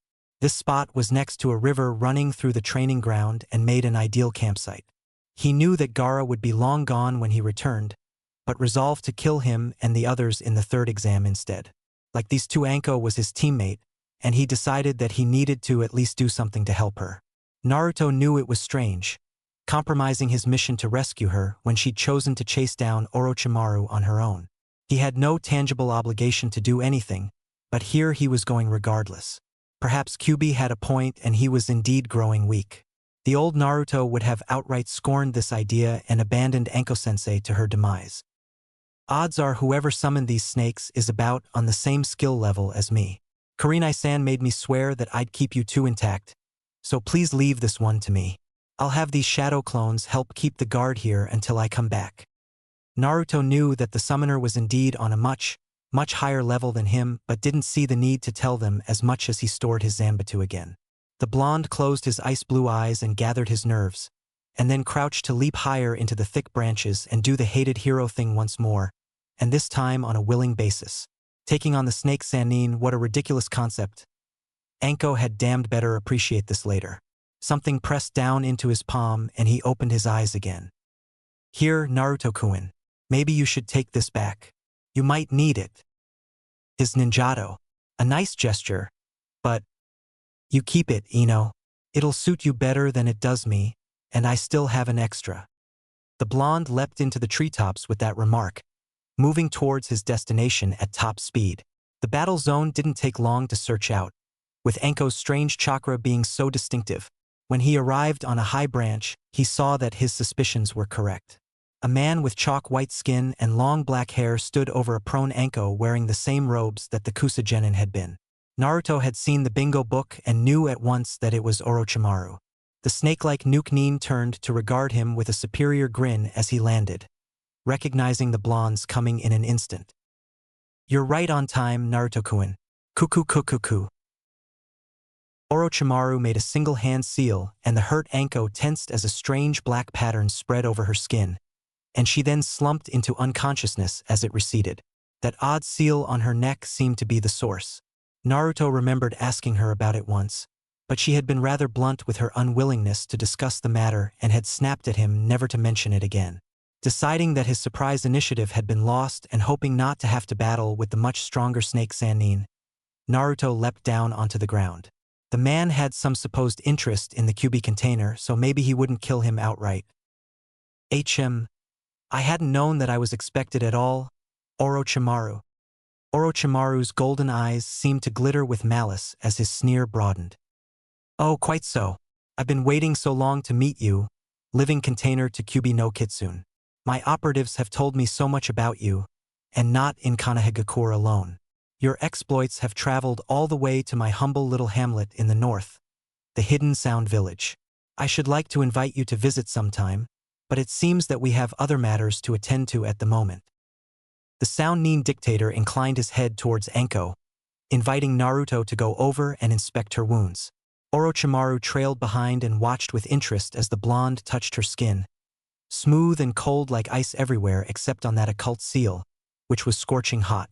Like a volcano amidst a massive glacier, an impossible phenomenon. Naruto looked underneath her coat and saw a kunai buried very deep within her ribcage. Blood leaked out and pooled on the ground beside her thigh.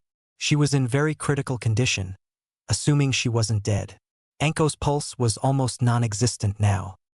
Anko Sensei. So stupid. You shouldn't have done something so rash. Orochimaru knelt next to the dying woman and draped an arm around Naruto's shoulders. He spoke to the blonde in what seemed to be a gentle lecturing tone, in a manner that mocked Anko's relation to him. Unless I'm mistaken, she's gone into shock due to blood loss. She'll be dead within 1 hour unless she receives medical attention. Such a waste. She was lacking as an apprentice, but she did not have to end like this.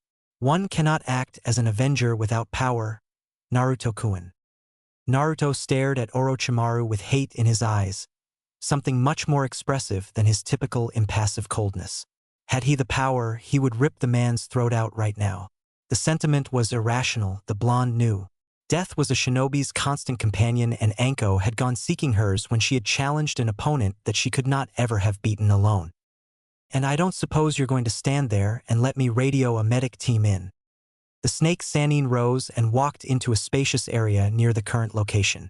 Orochimaru adopted a somewhat unorthodox battle stance, allowing his arms to hang at his sides without a single precaution. Perhaps he was so aware that Naruto was no match that he didn't even bother pretending to view him in a serious light. That's right.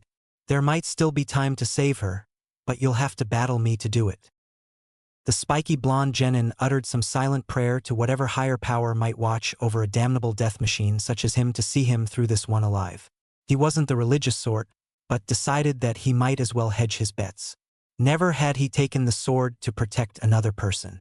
All his past battles had been his and his alone. Naruto rose back to a standing position and drew his katana, holding it out with both hands like a samurai would. Very well then. I guess there's no choice but to do this. Naruto released all his killing intent at once, which he deep down realized was nothing that impressive to a person such as the snake Sannin without the Kyuubi's assistance. Rather than being intimidated, Orochimaru's entire visage was alive with sadistic anticipation. Yes, that's it. Fight me without any hesitation, Naruto-kun. Show me all that delectable power you possess and realize that you won't be dying alone should you not win this battle. Anko-chan will die unless you can protect her, so do not hold back. Don't let me down, little Kyuubi child. A sick game. This was all to amuse the snake man. Naruto scowled with something akin to real anger. All this posturing. Naruto remembered his battle with Zabuza, when the Mist Devil had taunted him as he prepared to use the silent killing technique. Spare me the speech. I've got an hour and I'm not wasting it listening to you blather. Orochimaru's smug expression soured a little as Naruto attacked. He wasn't going to be able to do much against the man's superior skills nonetheless, so he might as well seize the momentum and do whatever he could to hold it. The snake's eyebrows rose, not at all seeming to expect this much speed. That weight training was now paying some dividends. Or so it seemed. Orochimaru compensated on the spot and sidestepped the initial sword swing, throwing a low sweep kick to Naruto's ankle as he passed. The blonde winced but whirled around with a decapitating slice. This too was dodged and the snake Sannin ducked underneath the demon carrier's guard, throwing a back elbow strike below the chin that sent Naruto struggling to maintain his balance. You'll have to do much better than this, Naruto-kun. The snake man almost sounded disappointed, though he kept his amused sneer. Naruto breathed out and charged again, this time aiming a crossing stab at Orochimaru's throat. The pallid shinobi caught his wrist, but that was what the blonde had expected. The demon carrier used his arm's position to toss the katana down, allowing it to impale into the ground, and plowed into the snake Sannin with a reverse shoulder tackle. Orochimaru retreated along with the attack's momentum and he released Naruto's wrist, thus taking minimal damage as he rolled back into a crouch. The blonde went to retake his katana, but the serpent man's mouth opened, and his tongue extended to a ridiculous length and wrapped around Naruto's neck. The demon carrier missed the blade's grip as Orochimaru smashed him into a tree trunk with sickening speed. The blonde's throat constricted and his Kevlar breastplate cracked in the back at the impact. Had Naruto not been wearing it, his spine might have well been crunched instead. Naruto saw stars in his vision as Orochimaru pulled him back and attempted to ram him into the tree trunk a second time using his tongue. This time the spiky blonde was a little more prepared. He drew his remaining wrist ninjato and extended it behind him. The stabbing weapon impaled deep inside the wood and Naruto whirled about and stood on the elongated handle. Shinobi used these weapons to scale walls in addition to combat applications. Orochimaru tried to yank him back again, but this time the blonde would not come along. The demon vessel made his hand seals. Raitun. Saitiki na Karada. Naruto pulsed with static charge, releasing through his pores and into Orochimaru's elongated tongue. The snake Sannin pulled his tongue back and glared at Naruto, the mocking sneer replaced with an annoyed glower. The blonde wasn't sure whether to be pleased that he had at least managed to halt the serpent man's onslaught or worried that he might have roused Orochimaru's ire. No time to be concerned now. The snake Sannin's still outstretched tongue changed into a venomous serpent that lashed at the blonde to strike. Kage Bunshin no Jutsu. 100 Naruto clones occupied the areas on and around the tree that the blonde occupied while the real one attached a chakra string to his ninjato's handle and did a kawarimi to take the tongue serpent's bite. The clones rushed at Orochimaru with drawn katana. The scowling Nuke-nin raised an eyebrow at the massive charge and smirked. Seni Itajashu. The snake Sannin used the advanced level snake hand, extending both arms outward. Many dozen shadow snakes darted outwards towards the approaching clones, snapping and bludgeoning and decimating Naruto's small platoon with ease. Meanwhile, the real demon container landed on the ground in Orochimaru's blind side, grabbing and sheathing his own katana as he moved. Seni Ajashu. The spiky blonde's own less potent snake hand attacked the pale shinobi as well, leaving him in a pincer. Naruto's shadow snakes wrapped around Orochimaru's ankles and the outmatched Genin attempted to pull him to the ground. But the living legend was too agile and retained his standing position as his own snakes completed the rout on Naruto's clones. Orochimaru extended a hand towards Naruto, and those snakes attached changed their path and moved to attack him. Meanwhile, the blonde manipulated the chakra string holding his ninjato in the tree trunk and pulled the stabbing blade out, directing it at his opponent. Naruto dodged and rolled to avoid Orochimaru's snakes, grunting as one bit him deep in his bicep and another tried to get at his wrist but was thwarted due to his Kevlar bracer. Meanwhile, the chakra-stringed ninjato danced through the golden-eyed man's remaining shadow snakes. The snake Sannin's eyes widened a bit as the stabbing blade streaked at his head, but weaved aside with some strange contortion skill. The weapon stuck in the ground to Orochimaru's right, doing no damage at all. That is, until Naruto activated the explosive tag that he'd stored inside the weapon's hollowed-out handle through the chakra string. The whole blade exploded into shrapnel, singing and cutting the Nukanin's robes in places but otherwise doing little harm, as Orochimaru managed to move into the trees as the detonation occurred, also retracting his shadow snakes. Naruto-kun, most impressive. Now show me more. Show me all your skills. Naruto said nothing, grabbing the scroll at his waist and withdrawing his cleaver. The spiky blonde shinobi held the massive Zanbatsu close towards the ground, running at the tall tree where Orochimaru stood on a branch leering down at him with his malicious sneer. The demon carrier concentrated his chakra in the blade, waiting until he was close to the tree's trunk to strike. The snake Sannin cocked his angular head in puzzlement, seeming to wonder what Naruto was about to attempt. Sakibi Katetsu no Mononoke. Naruto's blade tore into the moss-covered earth as he ran, the chakra missile streaking into the tree and detonating the trunk, sending the great evergreen crashing down. Orochimaru darted down the trunk at the genin as soon as he saw the missile beginning to coalesce and aimed a soaring kick between his eyes. Naruto brought the cleaver up to block in time, but the snake Sannin used the blunt side as a rappelling point, both pushing the blonde back with the impact and leaping behind him. Orochimaru chopped Naruto in the neck and then punched him in the bicep at the spot where the shadow snake had bit him moments prior. The demon container almost went down but managed to remain upright using the blade as a crutch. Naruto ignored the pain in his arm, heaving the blade at the pallid shinobi's torso in a bid to cleave him in twain. Orochimaru ducked under and twisted the blonde's hurt bicep again, this time making him lose control over the Zanbatsu. Kubikiri Hocho soared into the trees and speared into the tree where the critical Anko was slumped prone on the ground, almost decapitating the woman. "I could really use your help here, Baka Fox." The Kyuubi gave no response, and Naruto closed his eyes in resignation as he unsheathed his katana, his last remaining weapon, once more.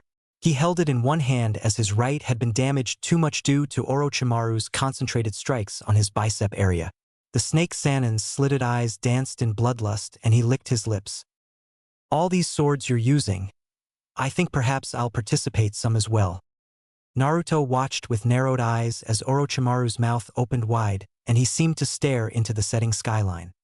He was expecting another tongue attack, but instead a sword's hilt materialized within the Sannin's mouth, extending upwards as the blade appeared as well. The sword was straight and double-edged, not like Naruto's katana. The snake in Orochimaru's mouth spat the weapon into the air, and its wielder caught it with apparent ease. "Kukuku, time to raise the stakes a bit, Naruto-kun. En garde." The snake Sannin attacked with his new weapon. Naruto parried but was pushed back due to his katana being much lesser in strength and his being stuck using his lesser arm. Sparks danced through the air. The blonde sidestepped the second thrust but wasn't quick enough when Orochimaru changed directions and swiped at his neck. The demon carrier brought his nameless blade to bear in an awkward block, but the weapon split in two against the Sannin's much superior weapon, leaving Naruto holding little more than a handle. Orochimaru's blade continued and opened a deep gash in the blonde's shoulder, cutting near to the bone. Naruto would have been out an arm or perhaps his head had he not moved in time. "Seni Ajashu." Naruto unleashed his shadow snakes again in desperation as he leapt backwards into the tree where his Zanbatsu was stored, also throwing the useless handle at the serpentine shinobi, needing a weapon to compete against Orochimaru's wicked brand. The snake Sannin dodged the poor missile with a smirk and almost decapitated all the shadow snakes with a quick hack. Naruto, charging at his neck in the rear with a drawn kunai, managed to distract him enough to save the summoned serpents. Orochimaru sidestepped the wild attack and shoved him against a moss-covered boulder with a palm thrust using his unoccupied hand. The Sannin pointed the blade in the direction Naruto was skidding and extended it with his chakra. The Kyuubi carrier's blue eyes then widened in rare horror as Kusanagi no Tsurugi impaled through his chest, the last thing he saw being Orochimaru's evil yellow slit eyes and malevolent sneer. Chapter 11, Branded Fox, An Unlikely Alliance. Kiba looked about in both directions as his clawed hands dug into a thick limb upon the bestial Inuzuka's landing, smelling the blood and tangible danger in the air as he bounded onto the next tree. The rugged genin was using his Shikyaku no Jutsu to maneuver through the darkening woods at top speed. Kiba's canine inclinations granted him a certain keen animalistic sixth sense about some things, and that intuition was now telling him that his squad leader was waist-deep in shit somewhere close. Slow it down a little, Kiba. It's downright exhausting trying to keep up with you. The bestial shinobi let out a little smirk, baring his sharp canines as his kunoichi teammate landed on the same branch panting a little. Ino had made some notable skill improvements during the last 6 months, but her physical stamina still needed serious work. He could have taunted her, but he was more worried about the alpha at the moment. Yeah, even he could be serious when he had to. The 3 Naruto clones that the Taicho had made earlier landed on other limbs with identical cold, emotionless expressions. Telling these doppelgangers what to do was as close as Kiba was ever going to get to being able to boss Naruto around, so he decided to take advantage. We're getting real close now though, Ino. I can almost smell Naruto. Ino crossed her arms and glanced away, not pleased with Kiba's sudden rescue plan. This is not a smart idea. Naruto-kun asked us to let him handle this, whatever it is. Kiba tried to resist the urge to roll his eyes as he moved on. Ino was a nice girl, but all the hero-worshipping shit got real annoying sometimes. First it had been the Uchiha, and then she'd abandoned him and moved on to Naruto not long ago. At least the Taicho was a better choice than Pissypants Sasuke. But the Inuzuka doubted that the lone Uzumaki much appreciated the attention even though he tolerated it without complaint. Naruto could be a miserable old bastard like that. Kiba would be all over something like a cute girl idolizing him. The animal user could sorta understand the girl's position this time though, as Naruto didn't tend to be one to rush into things. But still, something wasn't right about this. That stubborn prick would never admit needing help, and he was acting weird earlier. She thought about it a moment as she stopped moving, tapping her chin with a nod. You know, he seemed almost resigned to something when we were attacked. Resigned and kinda distracted, too. Deep down inside Kiba knew that whatever that could bother the ever-so-unshakable Uzumaki Naruto like what he'd seen earlier was something that the young genin had no business messing around with. The leader didn't show anything, but an Inuzuka's senses were hard to trick. Despite all that, Kiba had something serious to prove here, and that was enough to counterbalance his reservations. The time had come to show Naruto that he wasn't some little kid who needed to be protected all the time. The canine shinobi could almost guess the blonde's shocked expression when he was the one being rescued. Damn it, there's blood everywhere in these woods. He'd better not have gotten hurt. Yamanaka Ino rolled her eyes, like what he'd said was the most obvious thing ever. Well, there are almost 100 genin out maiming each other. I'll bet you don't even know where you're going. Kiba scowled. Now that was downright insulting. To tell a proud Inuzuka that he had no clue what he was tracking. She might as well have called him a useless shit.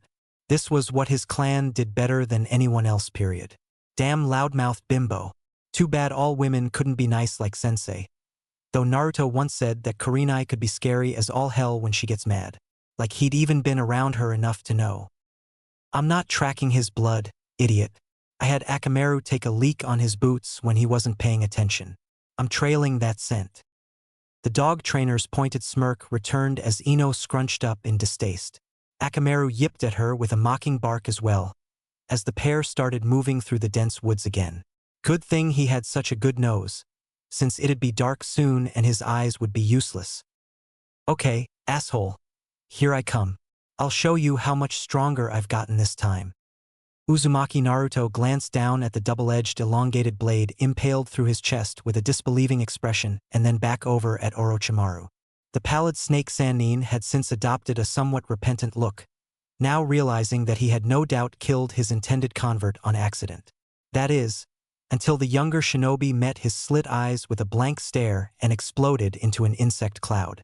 Orochimaru had precious little time to register his surprise as the bugs began crawling up his extended blade in an attempt to attack him, even more so due to what was now taking place behind his position. Katan. Housenka no Jutsu.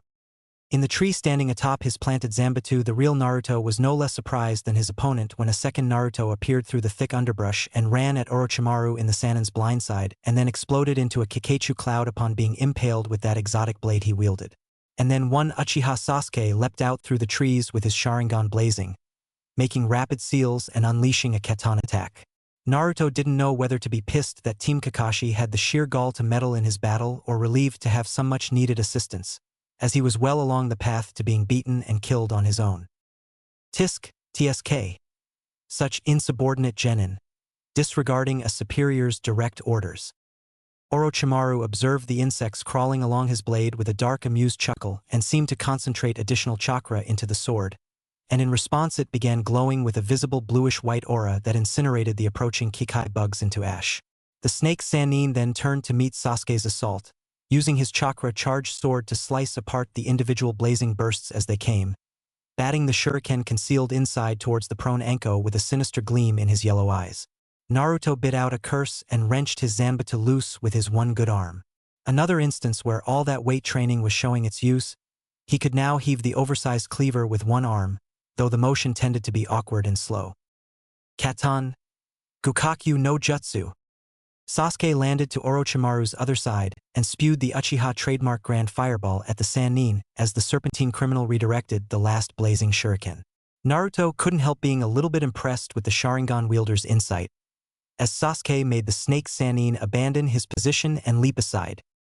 His advantage didn't last long at all though, as Orochimaru closed in and began slicing and stabbing at the Uchiha with his glowing sword, not giving Sasuke enough time to even think about countering as he backpedaled and the insane Sannin pushed him towards the trees.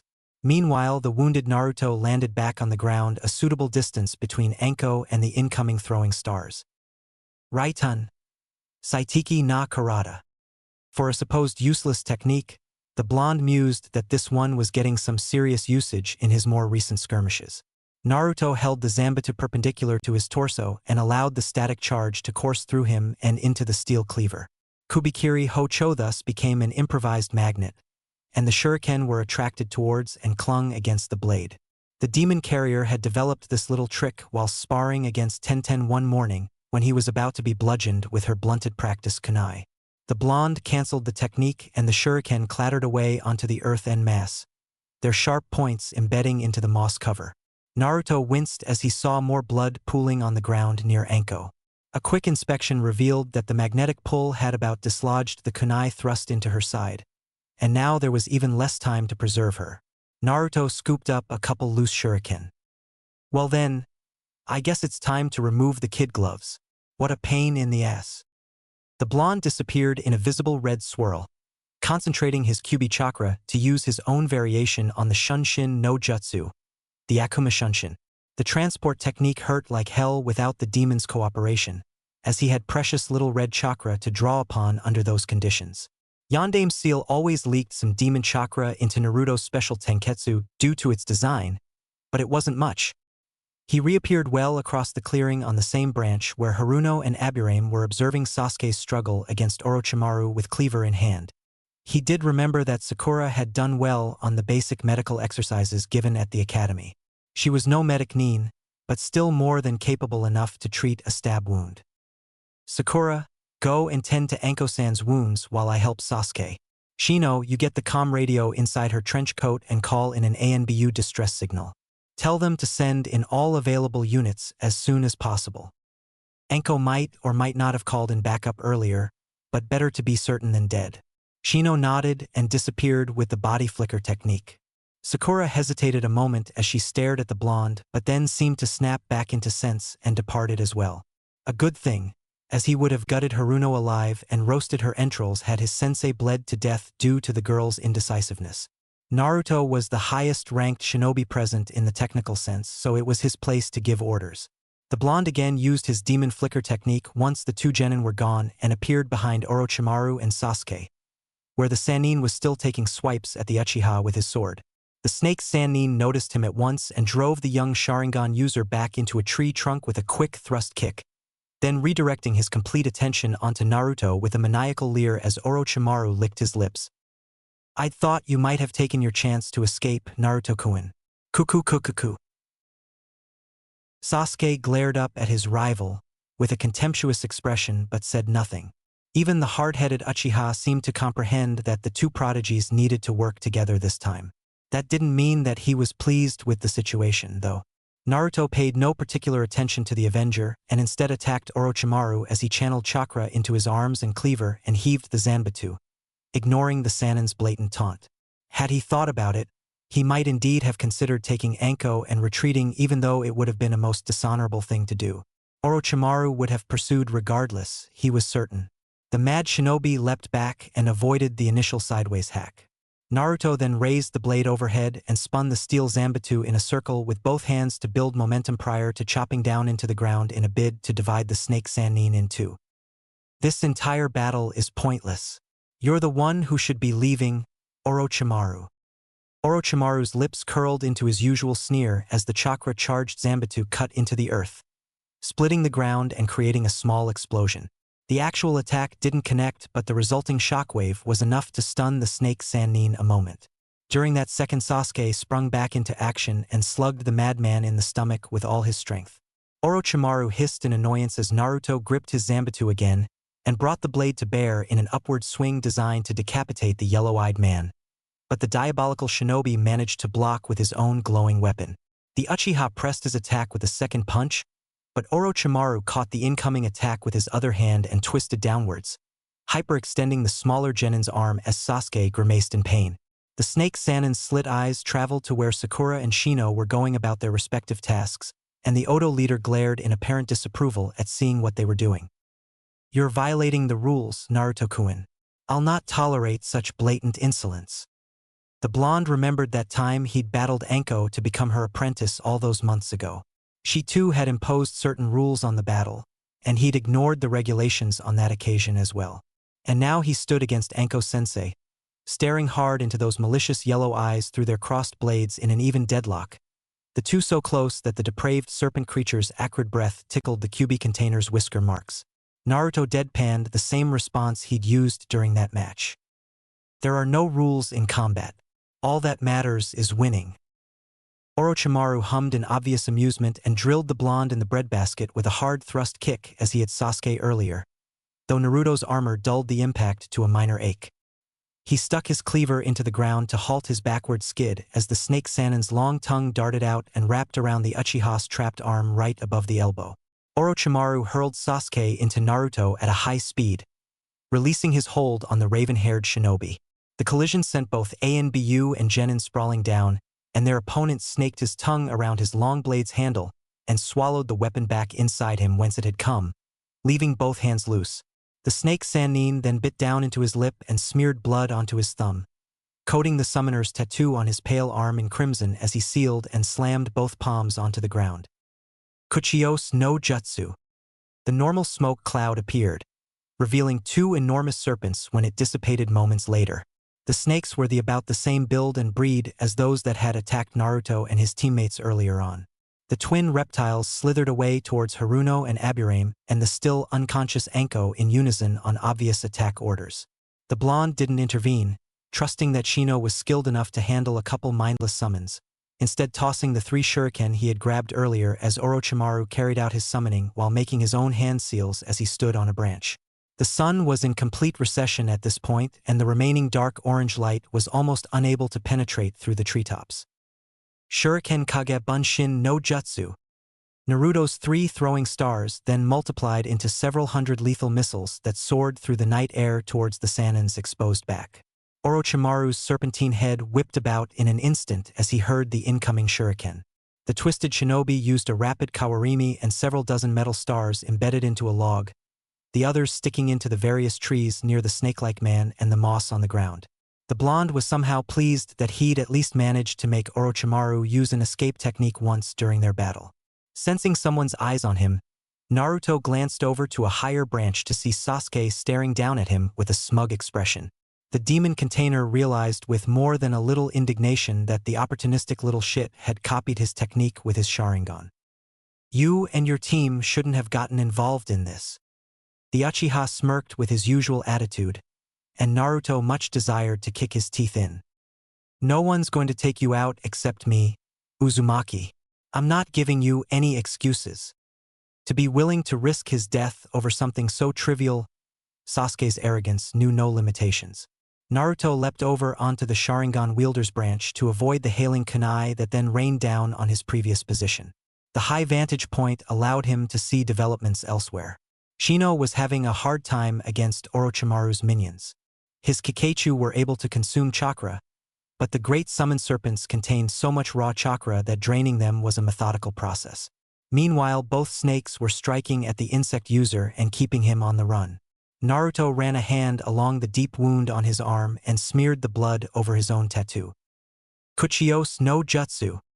A third snake appeared through a smoke cloud, though the blonde summon was somewhat smaller than the demented Sanin's pair. Nonetheless, the undersized serpent advanced against Orochimaru's two without the least hesitation, and seemed to be quicker than the yellow-eyed man's hulking reptiles. The sneering Orochimaru then somehow materialized through the ground below them. Sasuke observed Naruto with a guarded expression, now seeming to understand that he had no clue as to the blonde's actual strength and skill. A genin executing high-end summons was almost unprecedented, and a clan heir like the Uchiha no doubt knew what Manda's mark represented on some level. Not that Naruto was a genin now, but Sasuke didn't know. "You cannot escape me, Naruto-kun."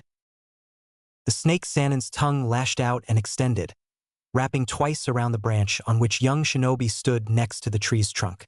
Orochimaru yanked back and the wooden appendage snapped loose, causing both occupants to abandon their perch and move in opposing directions. The madman tossed the broken branch at Sasuke, who dodged and moved into another tree, and returned to attacking Naruto with taijutsu.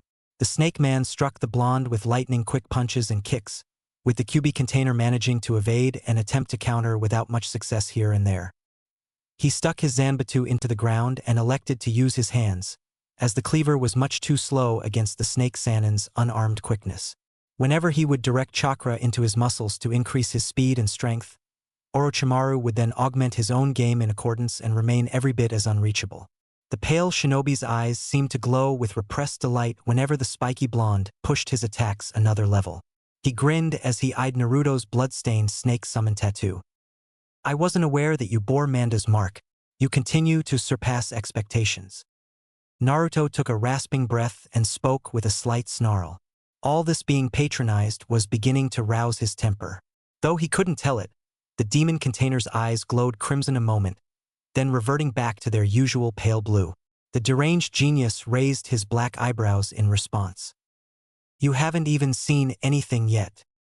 Orochimaru swayed to avoid an incoming punch and slammed into the blonde's neck with a reverse elbow strike. The snake Sanin grabbed Naruto's hair and wrenched the blonde spikes back, leaning down to whisper into his ear as he pressed the demon vessel's cheek into a tree.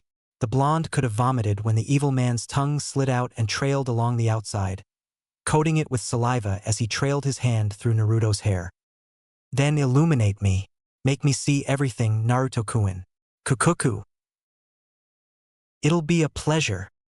Naruto tensed his arm and elbowed Orochimaru in the stomach, whirling around in an attempt to slam him in the chest with a palm thrust while reaching to his waist with his other arm. The Sanin caught the incoming blow, but with his hands occupied was unable to counter when Naruto tossed his last remaining stored scroll, activating the device to release its contents as he threw it at the serpent man.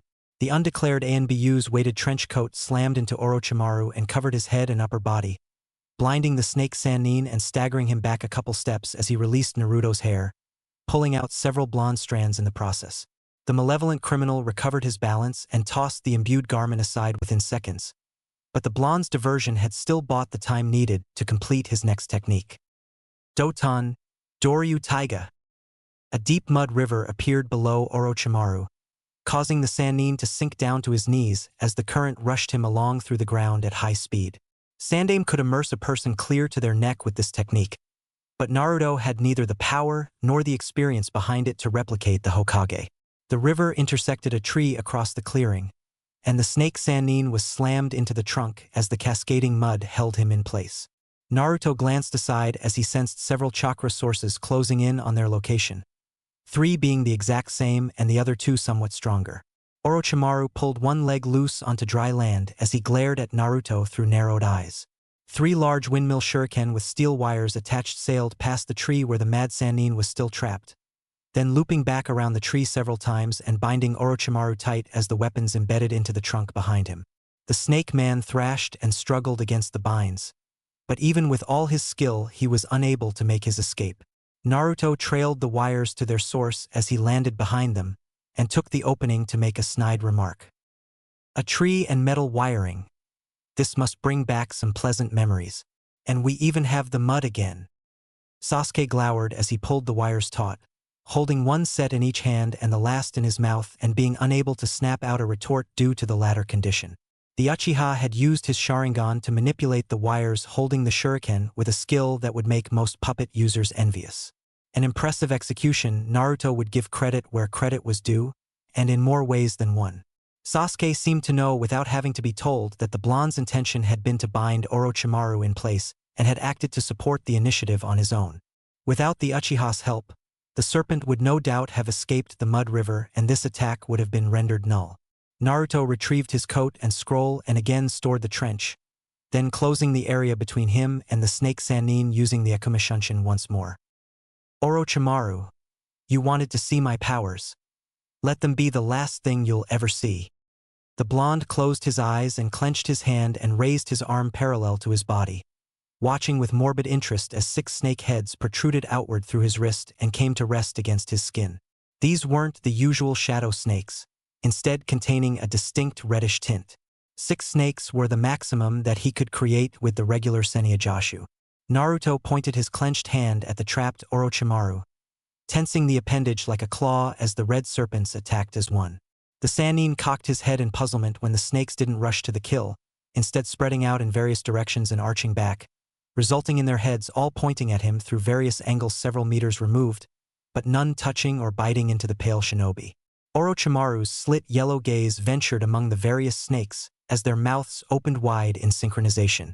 Flames began coalescing within the snake's open maws and the Sannin's eyes widened and his own mouth slacked open in a disbelieving expression.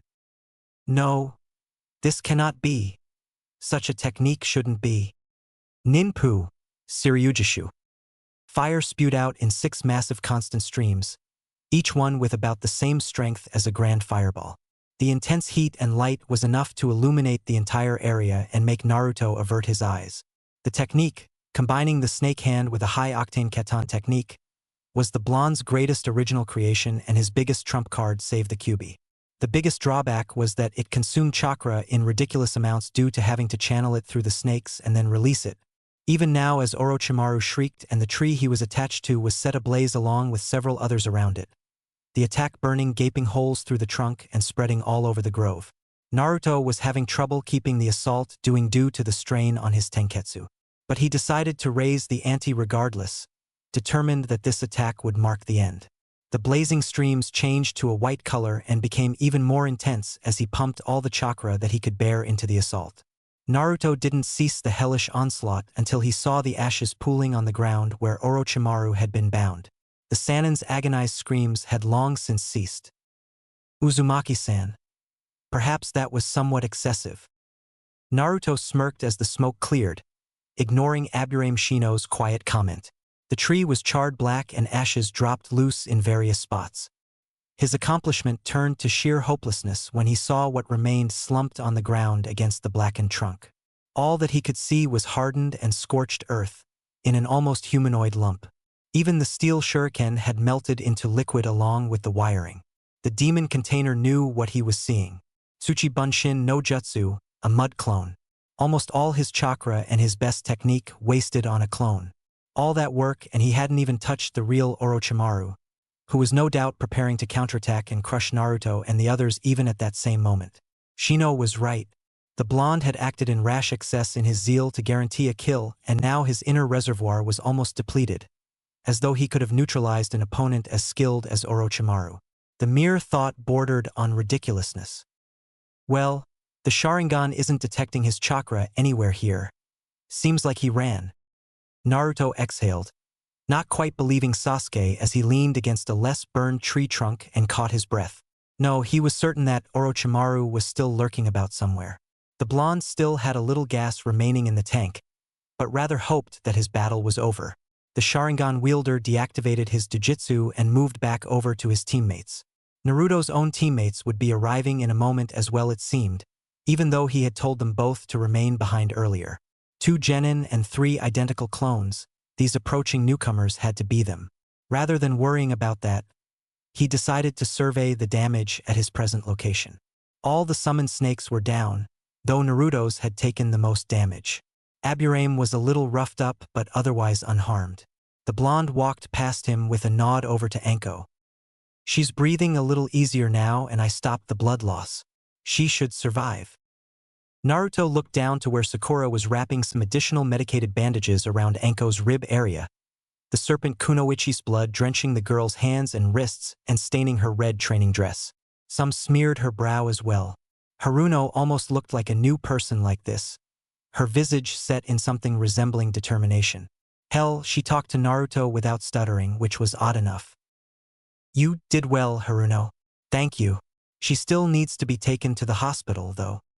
Something large twitched in Naruto's peripheral vision, and his blonde head snapped to the source. Orochimaru's two summoned snakes weren't as dead as he'd thought them to be. And that wasn't all that he noticed as both beasts began twitching and their eyes snapped open. Those strange black markings, similar to the ones that had covered Anko as she had lost consciousness earlier on, were now spreading all over the twin serpents as well. The summoned pair snapped back into action at once, moving at twice the speed as earlier, as though the grievous wounds incurred in their previous battle were non-existent. Those markings seemed to augment power and quickness, whatever they were. Shino was the nearest target. One enhanced snake bashed the insect user high into the air with its enormous angular head, and the other then smashed him back into the ground with a similar motion. The aburame landed hard on his back atop the hard tree roots near him with a sickening crack and sank into unconsciousness. Damn that coward, leaving his summons behind to do his work. Naruto shook his head at Sasuke's impetuousness as the Uchiha engaged the two snakes. At least he had proven to be some use this time. The Sharingan wielder dodged the initial lunging bite but was pushed back hard when the other snake charged into him. Sasuke reactivated his Jujutsu and managed to avoid the tail whipping down at him. One snake pursued as the raven-haired Genin attempted to create some distance, while the other moved to attack Naruto and Sakura, who were both standing in the same area. Here we go again, bothersome.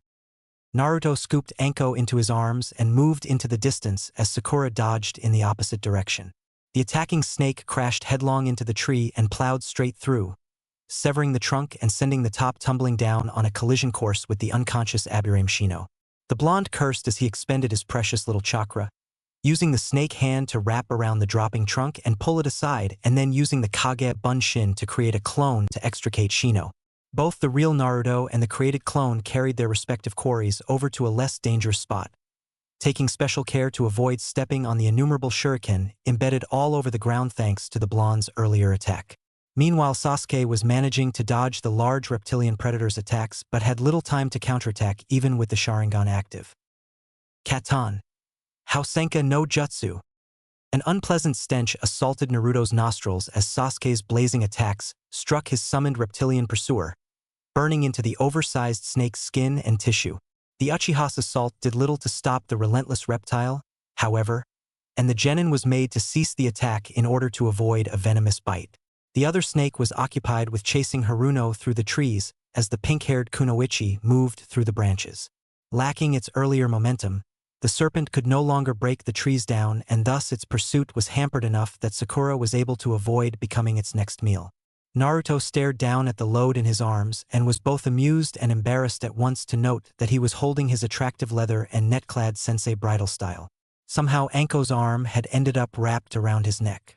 Perhaps it was a good thing that she was unconscious, as the consequences would no doubt have been most agonizing otherwise. Getsuga. The blonde pushed his thoughts about Anko aside as he watched two grayish blurs barreled into the tattooed snake attacking Sasuke, tearing into its skin. The two bodies continued moving and hitting the gigantic serpent again and again, tearing noticeable lacerations into its charred and weakened skin as the rapid movements kicked up dust around the snake. Orochimaru's summon thrashed about with wild movements. And still the monster continued with its mindless attack, impossible to deter and seeming to be unresponsive to pain, as though the creature had no living will other than to accomplish its master's cruel intentions at all costs. The snake's massive tail whipped its attackers as both landed and the wild swing connected. Kiba and Kiba both skidded along the ground. One Kiba exploded in smoke to reveal Akamaru, and both mutts clambered aside to avoid the snake's next charge. Sasuke seemed to be almost exhausted in his own right and was content to allow the newly arrived Inuzuka to pick up the slack. Fucking snakes have got to go. I've about had it. Come on, Akamaru. Let's hit this shit. Kiba's loud swearing seemed to have some meaning to his canine partner, as Akamaru ran about to pincer the snake. Naruto had no clue what the mutt was planning but resolved to at least prepare to render whatever limited help he could at that point. The blonde knew that he had no chance against those summons now, and had never thought that the moment would come where he'd be depending on that loud mongrel to save his skin. Naruto gave his existing clone a silent directive, and the doppelganger grabbed Kubikiri Hocho, which was still stuck in the ground, and tossed it to his creator as the genuine article placed Anko on the moss. Meanwhile, Akamaru scaled up a tree trunk in order to gain some height, and then leapt away towards the massive serpent. Naruto raised an eyebrow, thinking that this was the ultimate in uselessness. Rather than clawing or biting, Akamaru turned in midair and urinated in the thing's massive slit eye. The snake hissed in literal irritation and snapped at the little dog, but missed as the animal landed on the ground and scampered back to Kiba. "All right, good shot, boy. Now we've got him. Jinju Kambi Hench. Suturu." A smoke cloud appeared that was so large that Naruto believed that Kiba had somehow pulled his own high-level summoning at the beginning, but what he saw once it cleared was more impressive still. Kiba and Akamaru were gone, and in their place was a massive canine beast with 2 heads, comparable in size to their reptilian opponent. The snake didn't even pause to consider the new development, striking at the enormous white beast at once. The massive hellhound leapt aside and struck back with a piercing howl. The attack was so quick that Naruto couldn't even see it, and Sasuke seemed to squint even with his Sharingan active.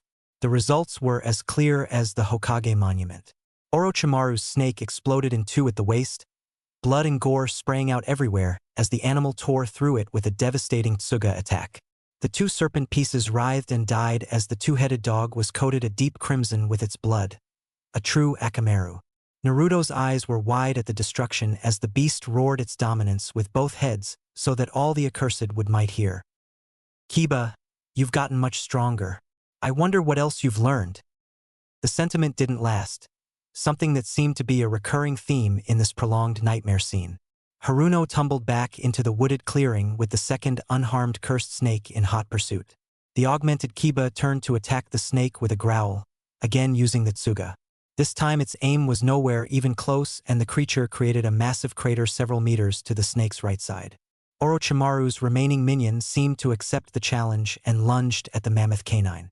The blood-stained hellhound raised a claw to swipe at the incoming serpent, but the snake twisted aside and underneath the beast, coiling around Kiba and squeezing in an attempt to crush him to death. The bestial dog grunted and bit down with both heads into the constricting serpent, drawing yet more blood. The snake hissed but showed no other reaction as it moved to reciprocate the gesture, raising its angular tattooed head to sink its poisoned teeth into its bound target.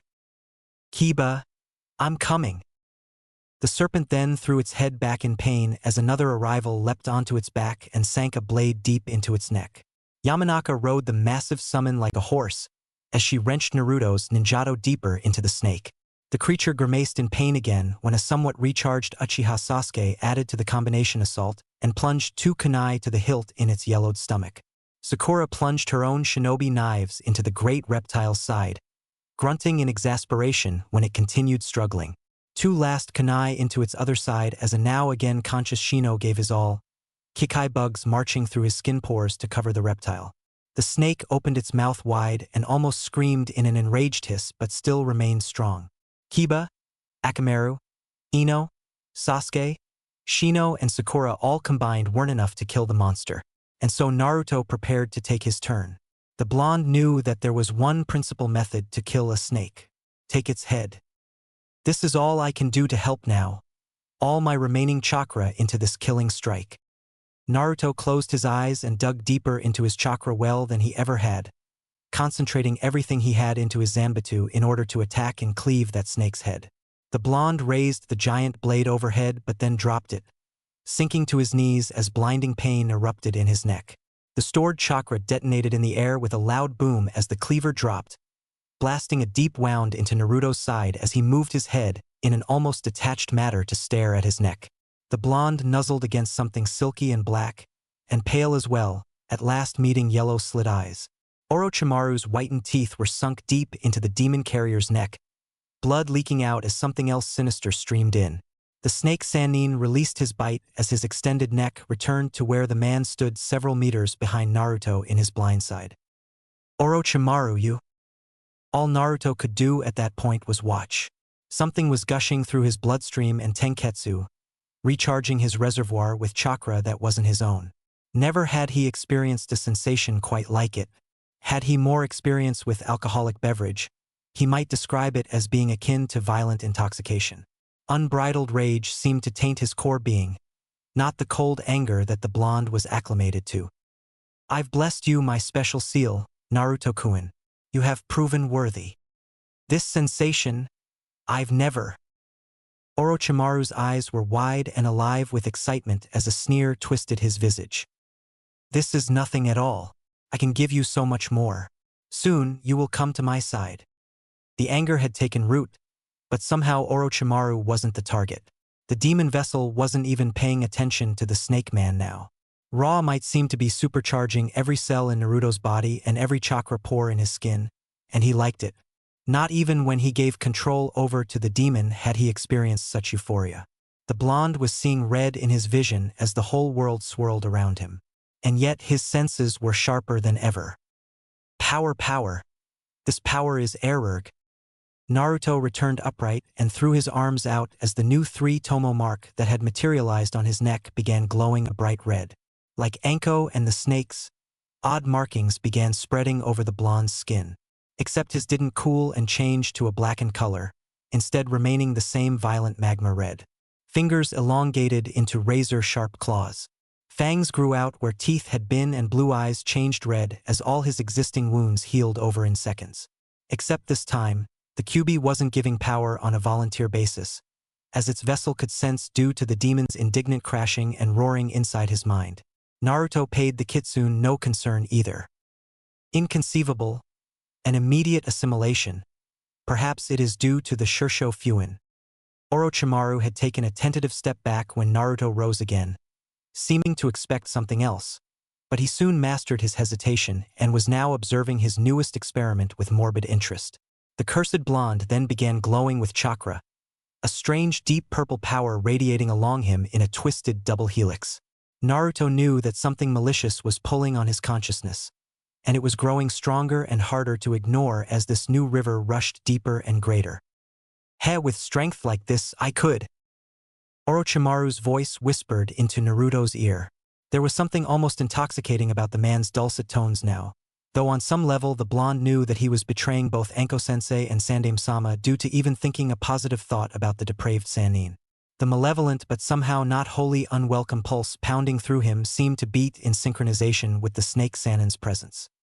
Anything you desire could be yours, Naruto-kun. For now, perhaps one last trial. The snake man made a single hand seal, and his serpent summon began glowing with the same dark chakra as Naruto. The serpent threw its head back with a hiss, tossing Ino high through the air. Yamanaka landed on her rear as the serpent both coiled tighter around Kiba and swung its head at Sasuke at the same moment. Uchiha was knocked back several meters but regained his balance while Kiba's synthesis with Akamaru ended and both man and dog twitched in pain on the ground. The hyper-empowered serpent shrugged Sakura and Shino loose with ease and stared at the Juin-driven Uzumaki Naruto along with the assorted genin. The blonde sneered. Not his own but one identical to the evil shinobi standing behind him. Kukukuku, kill the snake, Naruto-kun. Prove your dominance to me. Naruto said nothing as he rushed at his opponent, hunched over like an animal as he charged at a blinding speed. He had needed all his willpower not to kneel to the man and address him as Orochimaru-sama. All that anger would be taken out on this vile serpent. The disgusting creature that had harmed his precious people dared to tempt his wrath so. The snake cocked its head back in a challenging manner, and Naruto sprang at it without even considering the matter, sinking his clawed hand into the monster's throat and plunging through to his knuckles.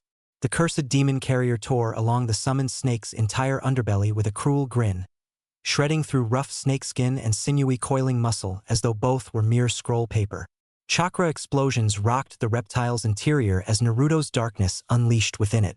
The snake exploded into pieces, raining blood and gore and venom down all over the entire clearing. Naruto turned back to where Orochimaru stood, but the snake Sannin was gone. NNN Naruto-kun. The blonde surveyed the scene around him, struggling with a certain strange emptiness within him now that Orochimaru was no longer around. Instead, he turned his attention towards a trembling Ino, who almost seemed to be in tears due to Naruto's current condition. Perhaps his appearance revolted her. He took a step towards the girl, and she took a trembling step back in response. Sakura was likewise pale and wide-eyed. Sasuke hid his intimidation well, but the blonde could almost smell it on him. Shino was reserved as always, never one to make a hasty analysis. Perhaps Naruto had become a real monster. Everything's okay now, Ino. Our enemies are gone. I wouldn't let them hurt you, and I'll kill anyone who tries with this power. Kiba struggled back to a standing position and grabbed the blonde's shoulders, shaking him as though attempting to drive out some evil apparition. Naruto, snap out of this, man. Whatever this is, it ain't you. Come back to us. Naruto stared into his oldest chum's eyes with that same cold sneer. Kiba, it's nothing. This is great. I've never been so alive. You don't understand. And then something even stranger happened. Something coiled around Naruto's ankles and spread up his legs, rooting him to the spot. In a literal sense, as he discovered upon glancing down. Living roots were coiling along him like yet more snakes. The blonde had believed that such skills had been lost with the Shodai Hokage, the man who had used them to create Konohagakure no Sato. But now was no time to dwell in old stories like so. Naruto scowled and struggled against his wooden bonds, but to no avail. Several masked shinobi began appearing in the clearing, some on the ground and others in the trees. They were mere shadows, the crescent moon overhead and smoldering wood around the clearing providing but minimal light. Stand down, rookies. This one's dangerous. Naruto's red eyes stared at the speaking ANBU. How typical, the proverbial cavalry showing moments too late to do anything except persecute him.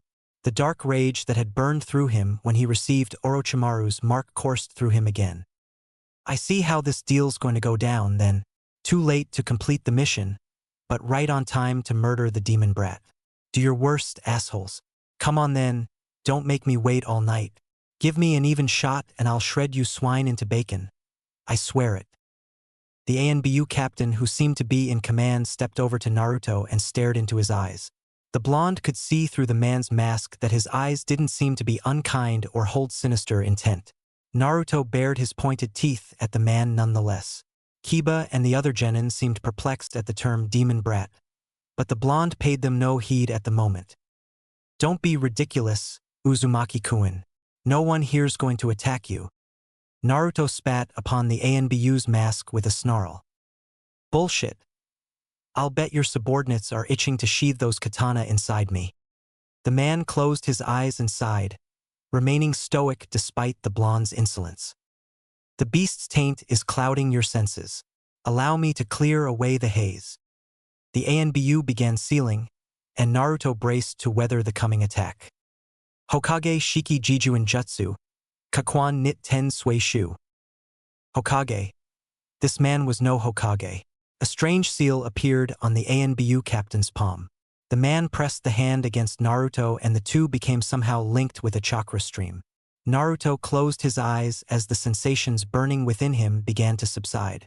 His hands and teeth and eyes returned to normal and the red tattoos receded back into the throbbing mark on his neck.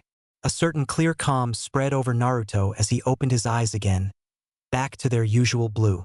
The demon vessel noticed that he was now standing inside some odd wooden structure as the binding roots began to retreat back into the ground, and that he was sweating all over and his muscles ached. Arigato. I think I'm back to normal now. The ANBU let out a tight smile as Kiba smirked, pleased to see the old Naruto back. You're most welcome.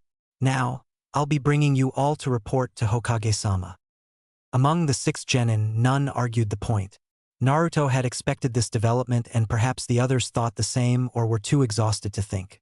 A subordinate ANBU did comment, though, a woman with long violet hair. The demon container meanwhile withdrew and donned his coat in a vain attempt to cover Orochimaru's curse, as though not seeing were not thinking.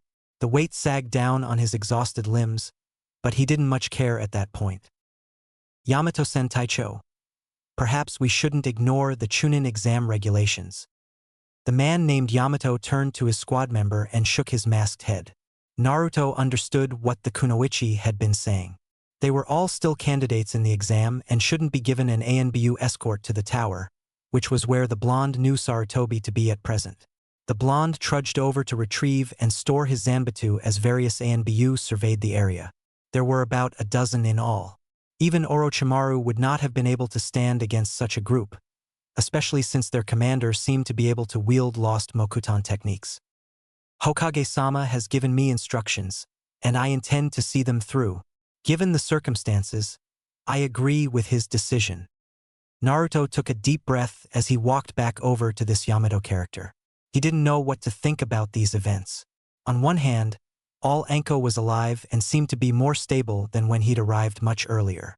He'd battled against Orochimaru and lived to tell, and both his team and Team 7 were all alive and in decent condition. That alone was a small miracle. On the other hand, he had been branded with some wicked curse mark, and Yamanaka at least thought him to be some monster once again. Fucking Sasuke had stolen his technique, he recalled with a snort. At least it hadn't been a good one. He had behaved like some berserk animal towards the same people he'd soon be working alongside in ANBU. Not a good impression at all. And his own mission was compromised, as Gaara was no doubt long since through the exam now. Yamato-san, please send someone to take Mitarashi-san to the hospital. The ANBU captain nodded and directed 2 random subordinates to take the still unconscious Anko to obtain medical attention. Let's move out. Back to the tower, team. Rookies, remain together behind me. Naruto didn't look at his teammates or anybody else as he obeyed. One last thought ran through his mind as the large group departed back into the deep dark woods towards the central tower. Orochimaru. What a strange guy he was.